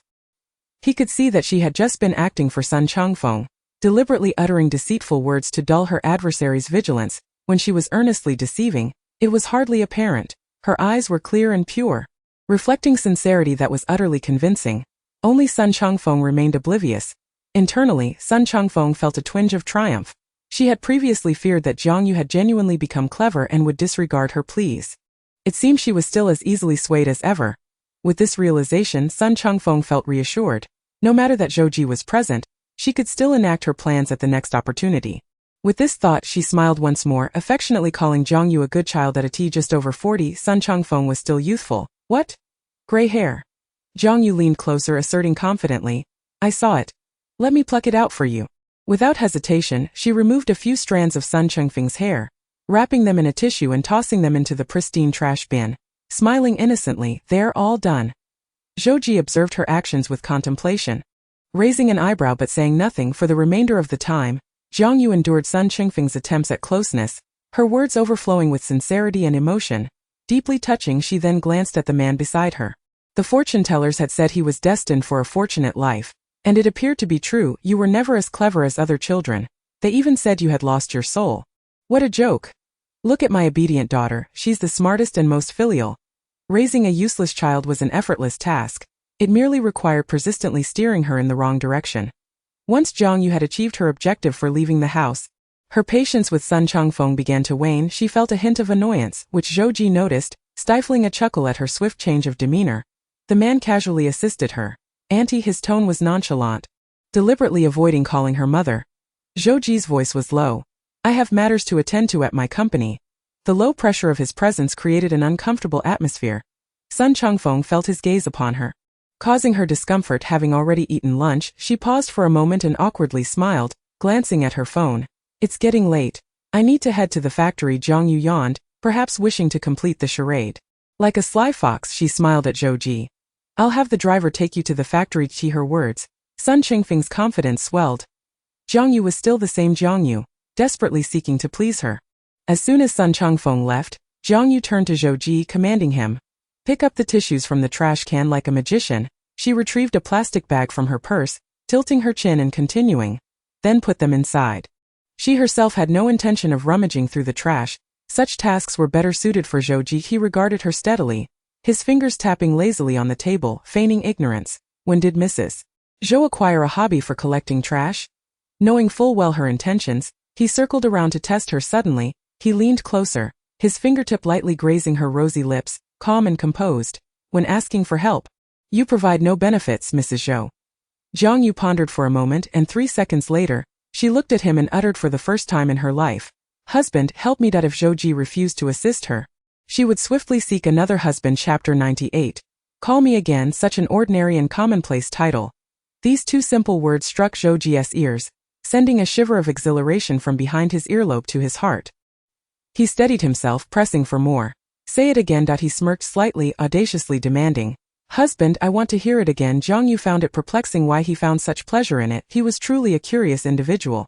The workings of his mind were beyond her comprehension, and she had no desire to understand. She had not anticipated that Zhou Ji harbored such a peculiar fondness for being called husband. Jiang Yue was certainly willing to repeat the phrase, but only this once. She remained blissfully unaware of how enticing she was, nor did she realize the fervent fire she ignited within him. Husband, she repeated in the same tone resolutely. Pick up the trash. Jiang Yue may have thought that Zhou Ji, this dog of a man, was still not obedient, so she reflected for a moment before adding, if you're unwilling, then forget it. Her tone was innocent as she declared, I can find another husband. Zhou Ji. The brief moment of joy he had experienced dulled significantly with her words. He rubbed his brow, gazing into her innocent eyes, and found himself involuntarily smiling. The trash can was hardly dirty. It was still new, and there was no excess rubbish within. Zhou Ji retrieved the tissues he had just thrown away, placing them into the plastic bag as he asked, what are you trying to do? Collect hair. Its uses are scarce. The only scenarios that came to mind were limited. It couldn't he possibly be for cursing her mother? Jiang Yue stowed the plastic bag in her purse, casting him a glance. Mind your own business. After saying this, she frowned at Zhou Ji's hand. Hurry up and wash your hands. She couldn't bear the thought of him using those unwashed hands to hold hers. Her cleanliness obsession would not allow it. Jiang Yue added, wash them thoroughly and use disinfectant. Zhou Ji agreed. He headed to the restroom, meticulously cleaning each finger, and upon returning, she remained seated in her original position, resting her chin on her hand, lost in thought. Indeed, Jiang Yue was contemplating Sun Changfeng's words, uncertain of the accuracy of fortune-tellers in this world. She had a nagging feeling that they were more reliable than this little eunuch of a system. After standing, she nodded in agreement. However, she did not expect that after this lengthy dinner, Gu Chan had yet to leave. He lingered at the entrance, the tips of his fingers tinged with ephemeral smoke, calmly swallowing the acrid taste of tobacco. His throat stinging. Beside him stood a person who incessantly apologized, Zhao Shuyan. Having concluded her socializing with her superior, stepped outside and spotted Gu Chan. She felt a wave of guilt wash over her, repeatedly uttering apologies for inadvertently causing him to endure such an undeserved ordeal. Gu Chan, however, was not as patient as before, his smile a mere semblance as he spoke coldly. Are you pestering me? This single remark left Zhao Shuyan feeling utterly humiliated. After her final apology, her eyes reddened, and she turned on her heel to flee. Jiang Yue observed Zhao Shuyan seemingly driven away by Gu Chen's frustration and, with a vague understanding, realized that the main character and the sickly male lead were entangled in a bittersweet relationship characterized by conflicting hearts. Gu Chan, smoking, stood beneath the streetlight, his face devoid of the usual warmth, now bearing an unfamiliar chill. Once the smile faded from his eyes, Only his original coldness remained. Yet, when he turned and collided with Jiang Yue, the harshness in his gaze softened, and his expression returned to one of warmth. Sister-in-law Jiang Yue looked skyward, feigning ignorance. She deliberately ignored him, and both men present could discern her intentions. Zhou Ji felt an obscure sense of delight within his heart. His fingers entwined with hers in an inseparable embrace reminiscent of a pair of sweethearts. Although Gu Chen's lips still bore a smile, it lacked the purity it once had. He hesitated, sensing the deeper meaning behind Zhou Ji's words. Ji Yuchan remained silent. Zhou Ji led her into the car. And with a resounding thud, the door closed, shutting out the swirling snow and any extraneous presence from their world. Jiang Yue was not fond of the smell of smoke, but fortunately, Zhou Ji had quit smoking. In the past, she had caught a faint whiff of tobacco on him. That night, Jiang Yue witnessed the effort Zhou Ji had mentioned earlier. He truly exerted himself, and she felt as though she had been pulled from the water numerous times. Her head grew light, and she became somewhat disoriented, floating in and out of consciousness. She clung to his neck, fearing she might fall, and ultimately drifted into slumber, perhaps due to the approaching new year. Zhou Ji had taken a few days off. During his time at home, Jiang Yue and he spent several aimless days together, lost in a haze of indulgence, making it hard for her to keep track of time. Thus, on New Year's Eve, Jiang Yue directly informed Zhou Ji, I don't plan to celebrate the new year at your house." Zhou Ji, who was tying his tie, turned to look at her, nestled in the window seat. Engrossed in her gaming device, he paused, his tie slipping loosely against his shirt, and asked nothing. Jiang Yue lifted her face and candidly recounted the events that had transpired, concluding with, "Your mother asked me not to visit the Zhou family anymore." Zhou Ji pressed his lips together, his gaze calm yet perilous, resembling a serene lake. He replied, "I will have my mother apologize to you." He stepped closer, taking her hand in his, lowering his eyelashes. "Grandpa and Grandma both like you." Jiang Yue found it peculiar. "I thought the Zhou family didn't like me." Zhou Ji hesitated briefly. Not at all. That he clasped her small hand, feeling its softness in his palm, yet it gave him an elusive sensation that he could never quite grasp. After all this time, Zhou Ji, despite his emotional naivety, should have begun to understand his own heart. There was no shame in admitting it. He liked Jiang Yue. He adored her willful, innocent, cunning and indifferent nature. Even her bad temper captivated him. It had seeped into his very bones, melting into his blood. The words "I like you" lingered at the tip of his tongue, ready to spring forth, but just as he was about to speak, a notification from his phone shattered the moment. Jiang Yue received an email. Upon seeing the sender, she instinctively turned away from Zhou Ji, facing away from him to steal a glance at the message. It was from her attorney, finally drafting the amended divorce agreement, Chapter 99, "The One Who Holds My Heart."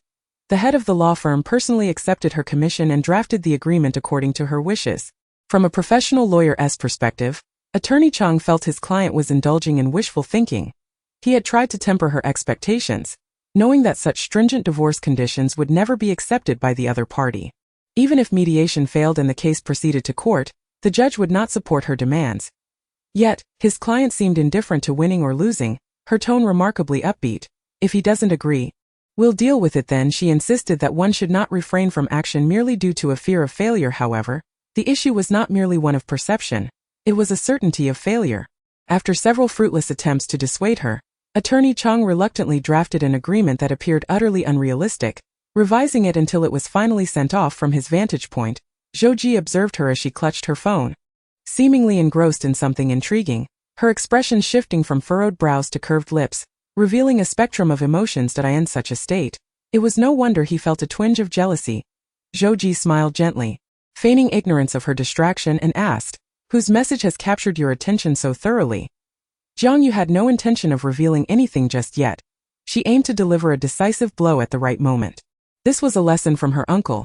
Patience was key to achieving great things. She replied, "It's the financial manager." After a moment's thought, she closed her eyes and continued to fabricate. "He said the investment products I purchased previously yielded significant returns." Although Jiang Yue lacked expertise in finance and had no real understanding of the industry, she had indeed experienced a stroke of luck. Regardless of market fluctuations, the funds she had casually selected consistently thrived, their values climbing steadily. Each day, she witnessed real-time updates of her profits. Her impressive performance in this realm had even earned her an invitation to a group dubbed the Stock God. Furthermore, the limited edition bags she purchased not only retained their value but appreciated over time. She was never short of money, as if fortune itself rained down upon her, perhaps as foretold by a fortune teller, implying she was destined for wealth. Zhou Ji knew of her investments in stocks and funds.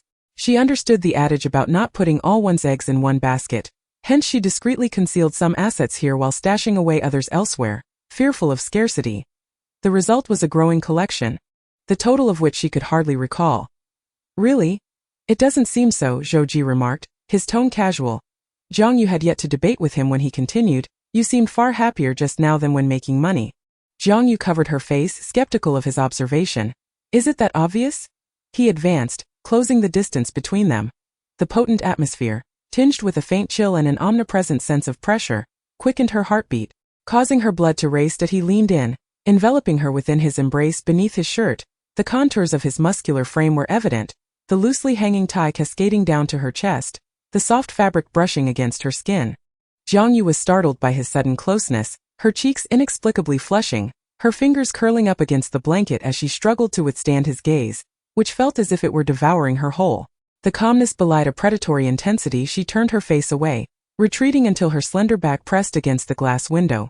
The air was thick with an indefinable tension, as if a torrential kiss were imminent.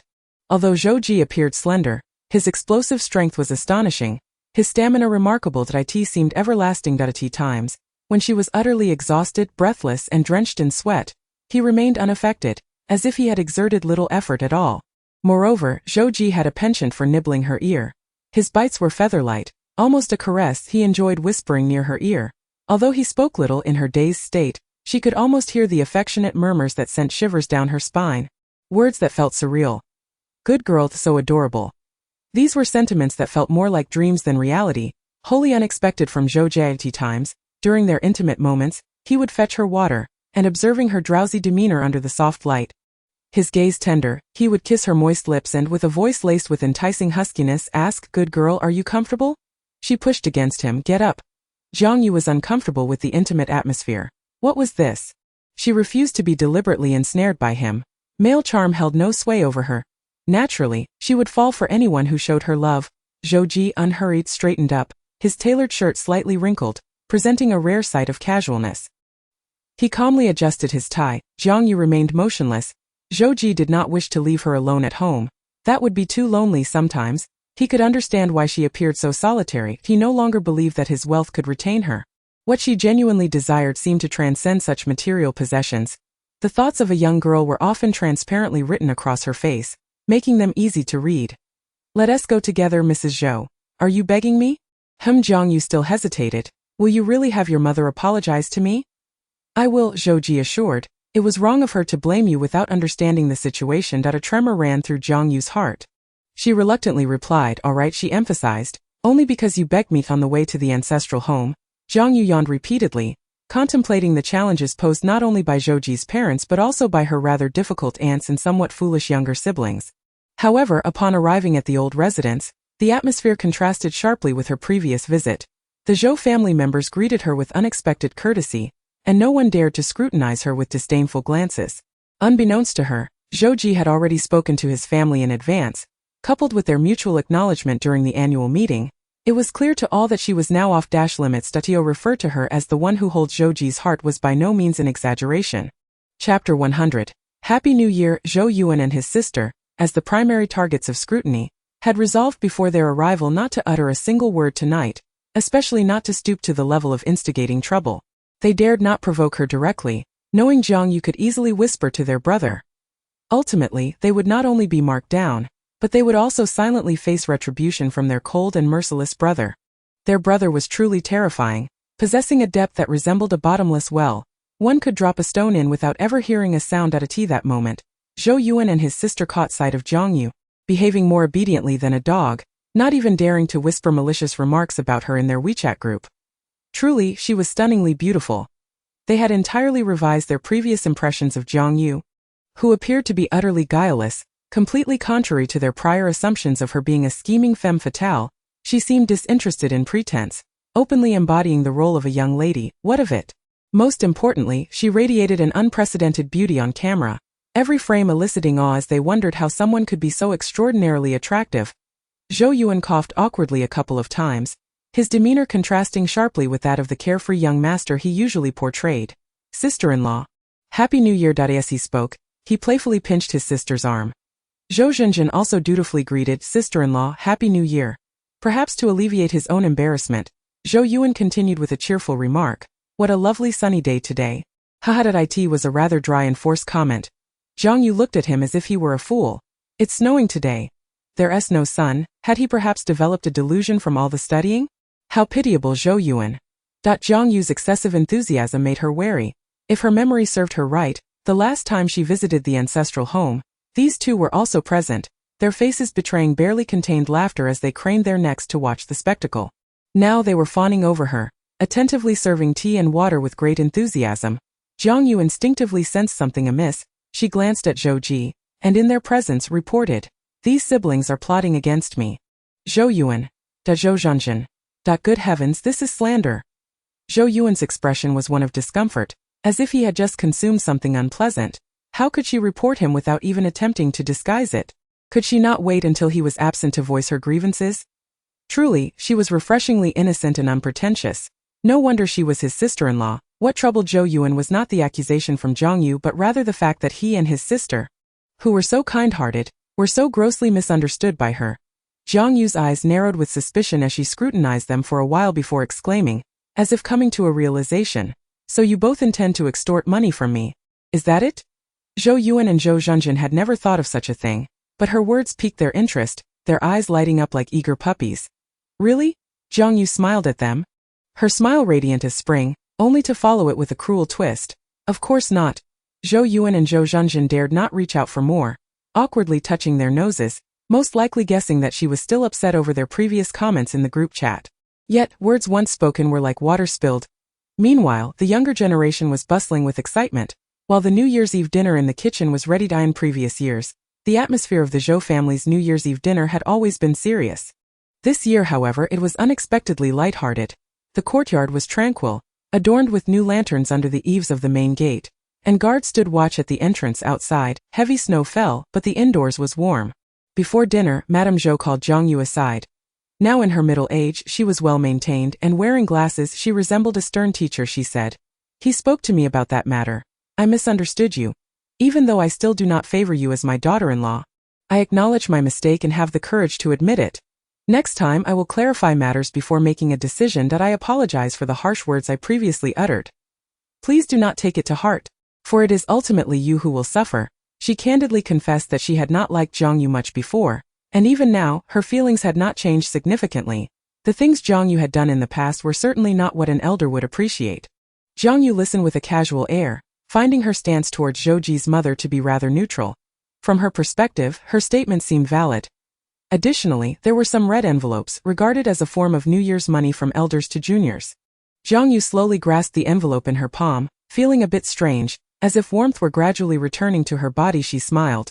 "Thank you." Madame Zhou said no more, secretly noting that she had not realized Jiang Yue's smile was quite charming.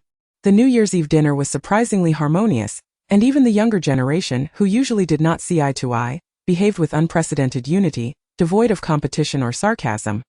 The Zhou family had no tradition of staying up for the new year, but Jiang Yue did. However, she was so exhausted from the day's activities that by 10 o'clock at night, she was ready to sleep. Zhou Ji noticed her struggling to stay awake and said, "Let me carry you upstairs to sleep, all right?"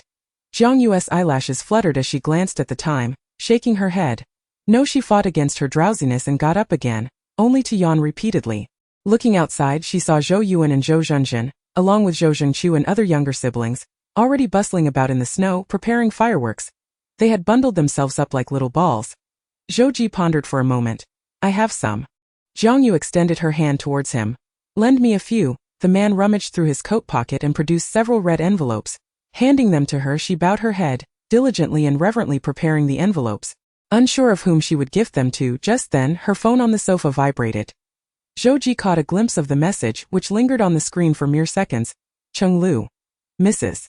Zhou, we have printed the agreement. You can come by to sign it another day." Chapter 101. Is there a portion for me? Zhou Ji's gaze froze. An agreement? What agreement? He quickly regained his composure. And after some analysis, he chose to gently remind her as she stuffed the envelopes. "You have a message." He was like a hidden snake, waiting to observe every nuance of her expression as she read the message, dissecting its meaning in his mind, word by word. Zhou Ji did not wish to be an overbearing husband, meddling in every matter. The bodyguards he had discreetly arranged were primarily for her safety, not surveillance. Therefore, if there were things she chose not to disclose, he would not insist on uncovering every detail. Love encompassed both possession and freedom. Jiang Yue placed the sorted envelopes into her bosom, slowly reaching for her phone. Her arms were not long enough, making it a bit difficult to grasp. Zhou Ji handed her the phone. She unlocked it in front of him, glanced at the message, and then promptly shut it off, her expression remaining neutral as if it were of little consequence. Jiang Yue was, of course, quite composed after all. To her, this matter seemed to have been resolved to a large extent. Zhou Ji seemingly casually initiated conversation. Who would contact you on New Year's Day? Jiang Yue blinked, and unaware that he had already glimpsed the message, she unapologetically lied. Just some New Year wishes in the group. Zhou Ji lowered his gaze, remaining silent for a few seconds. He chose not to expose her clumsy deceit, but instead raised his hand, gently stroking her hair with his fingertips. That sounds lovely. His gaze was tender, almost tinged with sadness as he said to her, Happy New Year. He did not bring up the matter of the message again, since the lawyer was in Beijing, finding him would not be difficult. Knowing the surname made it even easier. Zhou Ji looked down at her. Her lashes were long, delicately fanning out like butterfly wings, while her nose was slightly upturned, rosy and fair, making one yearn to kiss it. Outside, the snowflakes danced like cotton fluff, and the glass windows were adorned with fresh paper cuttings. He held her hand and softly asked, Is there a share for me in those red envelopes? Jiang Yue hesitated for a moment. Originally there was none, but for some reason Zhou Ji's expression appeared somewhat forlorn. Thus, in an act of unexpected generosity, she offered him a morsel of charity. Perhaps there is. There were a total of 6 envelopes. Zhou Yuan and Zhou Zhenjin each had one, and even the obedient little Zhou Zhenchu received his share. Time slipped away swiftly, and only a few minutes remained until midnight. Jiang Yue bundled up in her coat and adjusted her scarf before slowly stepping out with Zhou Ji, who held her hand. The children were already buzzing with excitement, eagerly awaiting the fireworks.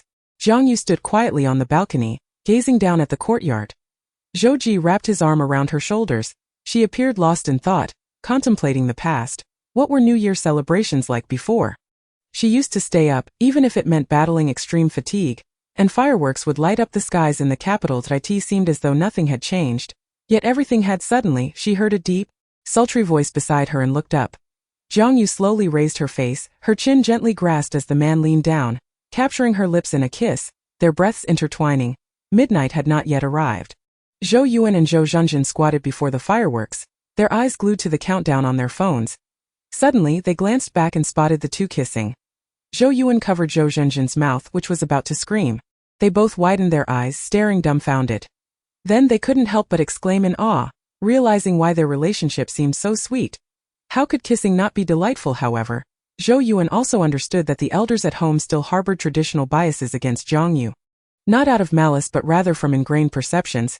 They acknowledged that her reputation had improved recently, and her career was beginning to flourish, yet they seemed to tacitly recognize Zhou Ji's assistance in this matter. She stood bathed in the layered shadows of moonlight, resembling a meticulously carved jade, appearing somewhat dazed with a hint of blush on her cheeks, likely from the cold after forgetting to wear earmuffs when stepping outside. Jiang Yue turned her face away, her tone feigning irritation yet sounding almost endearing as she said, Don't just kiss me out of the blue. Zhou Ji defended himself. I called you. Jiang Yue bared her teeth playfully. That was a sneak attack. Zhou Ji couldn't help but chuckle, the flicker of loneliness in his elegant brows dissipating like mist. He grasped her hand and tucked it into his pocket. Fireworks erupted in the snow with dazzling brilliance. He said, I apologize. After a brief pause, the man's voice resonated in a deep, alluring tone as he spoke deliberately, because your husband longs to kiss you. In Chapter 102 titled Sweetheart, the term husband rolling off his tongue felt excessively sentimental. The fireworks illuminated the night sky momentarily, casting a brightness akin to daylight, while a few individuals frolicked in the snow, their faces flushed from the cold. Zhou Yuan cradled his young nephew. The rebellious youth exhibited a rare patience and tenderness in the familial setting. Having just witnessed his brother and sister-in-law share a secret kiss, he felt a tinge of embarrassment. Zhou Zhenjin, who had been single for years, blushed profusely, unable to fathom the stark contrast between her brother's public demeanor and this intimate side of him. It was hard to believe he could exhibit such affection. Noticing his uncle's intention to enter through the side door, the little boy insisted, Uncle, I want to go to Mommy. Zhou Yuan felt a wave of awkwardness wash over him, primarily due to his guilty conscience. What if he disrupted the couple's tender atmosphere? That would be a grave misstep. Your mother and father still have things to discuss, he reassured, ruffling his nephew's hair. We can see your mom tomorrow with that. He quietly slipped inside. Jiang Yue tightened her shawl around her shoulders, having finished watching the fireworks, and prepared to enter the house, finally able to rest peacefully. The living room was brightly lit as she stepped in. A few younger relatives nestled on the sofa playing games straightened up at her arrival. Jiang Yue retrieved the red envelopes she had prepared earlier and handed them out, wishing them a happy new year. The recipients were taken aback, receiving the envelopes with a mix of surprise and trepidation. To be honest, they had received countless red envelopes throughout their lives, numbering in the hundreds of thousands, and felt little special about the customary New Year gifts. Yet tonight, holding the small envelope in their hands, they felt an inexplicable sweetness in their hearts. After distributing the envelopes, Jiang Yue intended to head upstairs for some rest. She maintained a strict routine, usually asleep by 11 unless interrupted by certain couple obligations. At this hour, she was already exhausted, yawning repeatedly with her eyes closed as she ascended the stairs.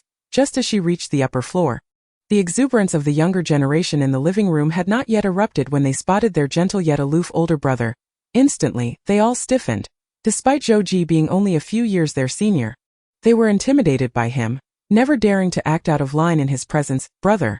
The man's tranquil yet piercing gaze fell upon the red envelopes in their hands, sharp as an arrow capable of piercing through the mundane. Instinctively, they hid their hands behind their backs. Although they had received the envelopes quite openly, under his calm scrutiny, they felt inexplicably guilty. Unable to sit still, Zhou Yuan stepped forward, his voice barely above a whisper.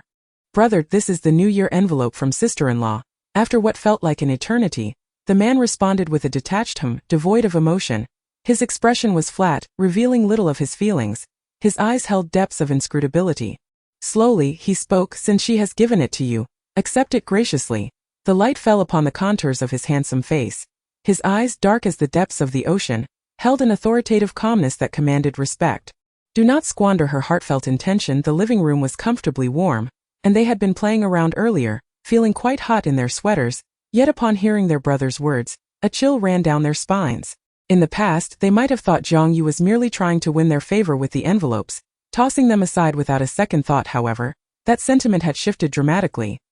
Now they recognized the weight of her sincere gesture. Precious and worthy of cherishing. Understood, brother. Get to bed early. You should sleep early too. As Zhou Ji ascended to the second floor, he spotted Jiang Yue exiting their son's room.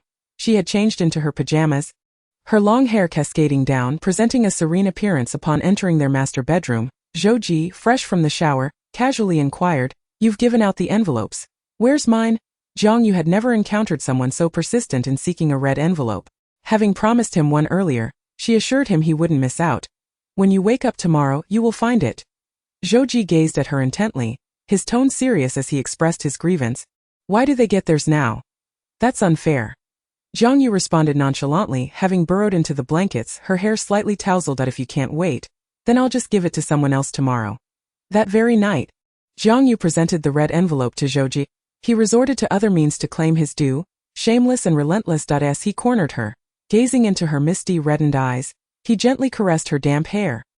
His expression filled with affection and tenderness, his hands encircled her waist, effectively anchoring her to him. He embraced her closely, his breath mingling with hers, likely taking advantage of her drowsiness to call her endearingly. Sweetheart. He playfully nibbled on her ear, his voice raspy. Where's the red envelope? Jiang Yue, feeling exasperated, had cleverly deduced that his insistent wakefulness stemmed from not receiving the envelope. With a hint of impatience, she mumbled, "Under the pillow, help yourself." As Zhou Ji retrieved the envelope, a smirk crept onto his lips. He sighed softly, "You haven't wished me a happy new year yet." Jiang Yue, on the verge of slumber, murmured a faint happy new year in response. The following day, as anticipated, they both slept until noon. The Zhou household did not adhere to strict breakfast traditions or the necessity of timely meals. Zhou Ji's mother had flown out on New Year's Day to be with her husband. The couple enjoyed a relatively free lifestyle in the old residence. After freshening up, Jiang Yue emerged from the bathroom to find Zhou Ji on the balcony, engaged in a phone call. He was dressed lightly, seemingly unfazed by the cold wind. On the first day of the new year, Zhou Ji busily assigned tasks to his assistant. There's a lawyer named Chang. Please look into him. He should be the head of Tianhe Law Firm. In Chapter 103, A Direct Collision, Assistant Shun was somewhat familiar with Tianhe Law Firm, one of the industry's renowned top 4 law firms, primarily handling divorce litigation for celebrities and wealthy individuals. They had gained prominence after successfully securing a staggering divorce settlement for the Fu family. Investigating them would be neither overly challenging nor entirely simple. Just as Assistant Shen prepared to relay the information he had, the man interrupted, I worry she might be deceived. Moreover, it was well known who Mr. Zhou's wife was. Understood, sir, that I will provide you with results promptly. Jiang Yue was unaware of when she had risen as Zhou descended to find her. She was already seated at the dining table, enjoying her breakfast. He pulled out a chair beside her and sat down, consuming only a modest meal with a light flavor. She found herself somewhat restless in this unfamiliar bed, not having rested well. However, she had not dreamt last night, merely waking intermittently each time she stirred. Zhou would tighten his embrace, as if sensing her nightmares, gently patting her back. Zhou glanced out at the relentless snowfall. Realizing the roads were impassable, he took her hand in his, assuring her, no one here dares to bully you. Jiang Yue replied with a soft "oh," not overly disappointed, then withdrew her hand, contemplating when does your company resume work? The system had previously informed her about this. It seemed that the romantic developments between the protagonists in the original story accelerated following a delightful New Year's gathering, with work resuming after the new year. It was likely that the chemistry between these two would ignite explosively. Zhou replied nonchalantly, the 10th. Jiang Yue calculated with her fingers, that meant there were still 9 days left. Got it. Having asked those 2 questions, Jiang Yue lost interest in Zhou's affairs. Spotting the game console left behind by Zhou Yuan and the others from the previous night, she picked it up to examine, intrigued but unable to figure out how to operate it. Summoning her all-knowing husband, she pointed to the console in her hands. How do you play this? During his youth, Zhou had his rebellious phase, often skipping classes to play games at internet cafes. It was only through years of self-discipline that he now appeared more composed. Yet, beneath that exterior lay the same cold and ruthless boy. He took her hand gently, his voice soothing, I'll teach you. Zhou proved to be an excellent teacher, swiftly guiding her through the complexities of the game. Jiang Yue seemed to become addicted, her focus solely on the screen. Zhou suddenly regretted teaching her. She was like a kitten with a new toy, utterly captivated, soon forgetting her partner beside her, as if he had vanished from her thoughts. Single-player games lacked excitement. Zhou played along for a while, not holding back, swiftly depleting her health bar in mere seconds. This infuriated Jiang Yue, her competitive spirit igniting as she was determined to prove herself against him. Let's go again. All right. And so they lost track of time. The afternoon slipping away as Jiang Yue valiantly rose time and again after each defeat, undeterred and determined, diligently reflecting on her failures. The next time she was killed, it happened even more swiftly. She felt no anger, having exhausted all her energy by the end of the game. She looked at him and said, wait for me to practice. I assure you I won't be any worse than you. Zhou gently ruffled her hair and replied, all right. In truth, on the eve of the new year, Jiang Yue had also received a red envelope transfer from Zhou, amounting to 520000. Jiang Yue was entirely oblivious to the special significance of this figure. Upon receiving the transfer, she thought to herself that Zhou was indeed generous, which was one of his few commendable traits. She shared the transfer record in her group chat with her friends, humbly seeking advice and unashamedly asking, what does Zhou mean by this? She was genuinely inquiring. However, the previously lively chat fell into an immediate silence. No one responded, as if they had all become mute. Eventually, it was Ding Ru who could no longer contain herself and commented, Jiang Yue, you're overdoing it. Jiang Yue replied, I'm not pretending. With that, silence enveloped the chat once more, and several had even left the group. Jiang Yue was utterly perplexed, still unsure of the reason at this moment. She had the leisure to slowly unwrap her New Year gifts. Among them was a beautiful white jade hairpin, along with several limited edition rare handbags, priceless in the market. Finally, there was a stylishly designed set of custom riding gear for equestrian activities. Jiang Yue's favorite was undoubtedly this set of protective gear. She had been visiting the equestrian center every week whenever she had the time. Her coach was not even as skilled as she. Days passed, and Zhou returned to the office after the holiday. She inquired with the system about the date when the male protagonist and the vicious female antagonist in the original text received their divorce certificate, which was February 18th. Jiang Yue circled this date on her calendar, and Zhou noticed the circled date. He stared at it for a while but did not ask anything. Meanwhile, Assistant Shen had finally pried open the mouth of Assistant Chang, who had a draft of the divorce agreement quietly resting in his inbox. Assistant Shen felt as if a mountain had collapsed and a tsunami had struck. Despite his shock, after careful consideration, he forwarded the agreement unchanged to Mr. Zhou's work email. Before Zhou opened the email in his work inbox, he was leisurely messaging Jiang Yue. This rabbit resembles you. It looks like it might bite at any moment. So adorable. Bought it. Fu Qingyan has just acquired a vacation island. I'll take you there to play in a couple of days. Mrs. Zhou, don't always ignore me. At some point, Zhou Ji had developed a particular fondness for teasing her. Even if his messages fell into silence on the way back, Zhou Ji was still working, and only after he opened his work email did the words divorce agreement strike him bluntly, invading his tranquil gaze like a sudden storm. Chapter 104. He clearly understood everything. The words divorce agreement were glaringly conspicuous. The man's eyes, dark as ink, lingered on the page for a long time, still as a frozen lake. The evening light streamed through the car window, casting a golden hue on his alabaster face, his gaze inscrutable, resembling a shattered jade figure, fragments encased in an unending flow of blood. The driver sensed a sudden shift in the atmosphere of the car, which grew frigid as if it had plunged into an icy abyss, sending chills down his spine. The driver shivered and cautiously glanced back through the rearview mirror, only to find the man in the back seat maintaining a calm demeanor akin to a serene lake. His thin lips pressed into a taut line, his eyes seemingly frozen. A pair of deep dark eyes fixated intently on his phone, profound as an abyss. The driver had only witnessed such a terrifying expression on Mr. Zhou's face when he first took over the group. He had never seen him so shaken, even though he still appeared composed. Zhou Ji read through the entire agreement, word by word, punctuation mark by punctuation mark. He exited the email and, after a few seconds, calmly dialed Assistant Shun's number. Assistant Shun answered, trembling with fear, holding the phone as if it were a hot potato, and he forced himself to ask, "Sir, is there something you wish to command?" Zhou Ji straightened his lips, having lost his usual patience, and bluntly inquired, "Did you make a mistake?" Assistant Shun internally lamented, realizing that the bright screen of his phone indicated this was a call for accountability. He took a deep breath. "I have double-checked with the Tianhe law firm. There was no error." He hesitated, unsure whether to express certain sentiments, such as that Madame had sought out a lawyer long ago, at least 2 months prior, and this divorce agreement had been prepared well in advance, with each clause being a specific request from her. The abruptness of her change of heart astonished him. Assistant Shun had not anticipated that Madame would silently harbor thoughts of divorcing Sir, and proceed with such decisiveness. Upon hearing this, Zhou Ji closed his eyes briefly and murmured, "Schedule a meeting with lawyer Chang." He added, "Tomorrow morning at 9 o'clock. Assistant Shun hesitated, finally suggesting, "Sir, you have an appointment with Mr. Chun from the bank tomorrow morning." Zhou Ji replied indifferently, "Postpone it to the afternoon."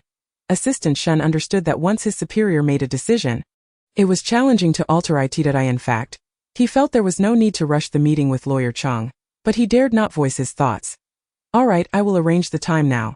Zhou Ji hung up the phone, massaging his throbbing temples, his jaw clenched tightly, his eyes icy cold. Despite his efforts to control his emotions, he could not suppress the sudden blaze of fury within, akin to a wild beast confined in a cage, ready to erupt at any moment. The tumultuous emotions within him gradually calmed. His chest remained heavy, suffocated by a stifling rage. The driver had already parked the car in the driveway, and the man in the back seat remained silent, his jawline rigid, his handsome features taking on an unprecedented severity. The driver, trembling with trepidation, endured the oppressive silence for a few minutes, until he could no longer withstand it and cautiously spoke. "Sir, we have arrived." Zhou Ji lifted his cold gaze, his beautiful brows furrowed in icy sternness. The warmth he usually exuded was completely gone. Emotionless, he coldly said, "Get out." The 3 frigid words carried an air of menace. The driver dared not utter another word and quickly exited the vehicle. Zhou Ji lingered in the car for a long while, waiting until he felt the storm of anger within him had subsided before he leisurely pushed open the door. Jiang Yue was not home. The butler caught a glimpse of the master's expression, which was as frosty as a winter's frost. Jiang Yue had gone to the hospital to retrieve the paternity test results, confirming she was indeed not Sun Chengfeng's child, as the report indicated there was no familial relation between them. Jiang Yue was not surprised by this outcome. After all, with his level of intelligence, he might never uncover such a monumental secret in his lifetime. In the original story, wasn't he the same? In the end, no one knew the truth. After much contemplation, Jiang Yue decided to be the better person. She snapped a picture of the results and sent it to Jiang Ji via MMS, ensuring that she didn't come across as a scheming antagonist. She left an ambiguous remark, "Your mother is not my mother. Your mother may not even be your mother." Afterward, Jiang Yue realized that this statement could easily be misconstrued as an insult. However, it didn't matter, as Jiang Ji was already deserving of a scolding. Now the pressing question arose: if she was not Sun Chengfeng's child, Then who were her parents? Given her natural beauty, her parents could not possibly be ordinary. They must have been strikingly handsome as well. Jiang Yue was not anxious about this matter. She could take her time to search for her parents. Even if she couldn't find them, she was no longer dependent on her parents. No longer a parasitic vine. When Jiang Yue returned home, twilight had just begun to descend. She hummed a tune as she entered the living room, only to find the atmosphere decidedly off. It was too quiet, eerily so. A hoarse, deep voice drew her attention. She looked over to see the man sitting in the shadows, the dappled light casting a play of illumination across his handsome face, his lashes slightly lowered, creating a shadow of dark hues beneath his eyes.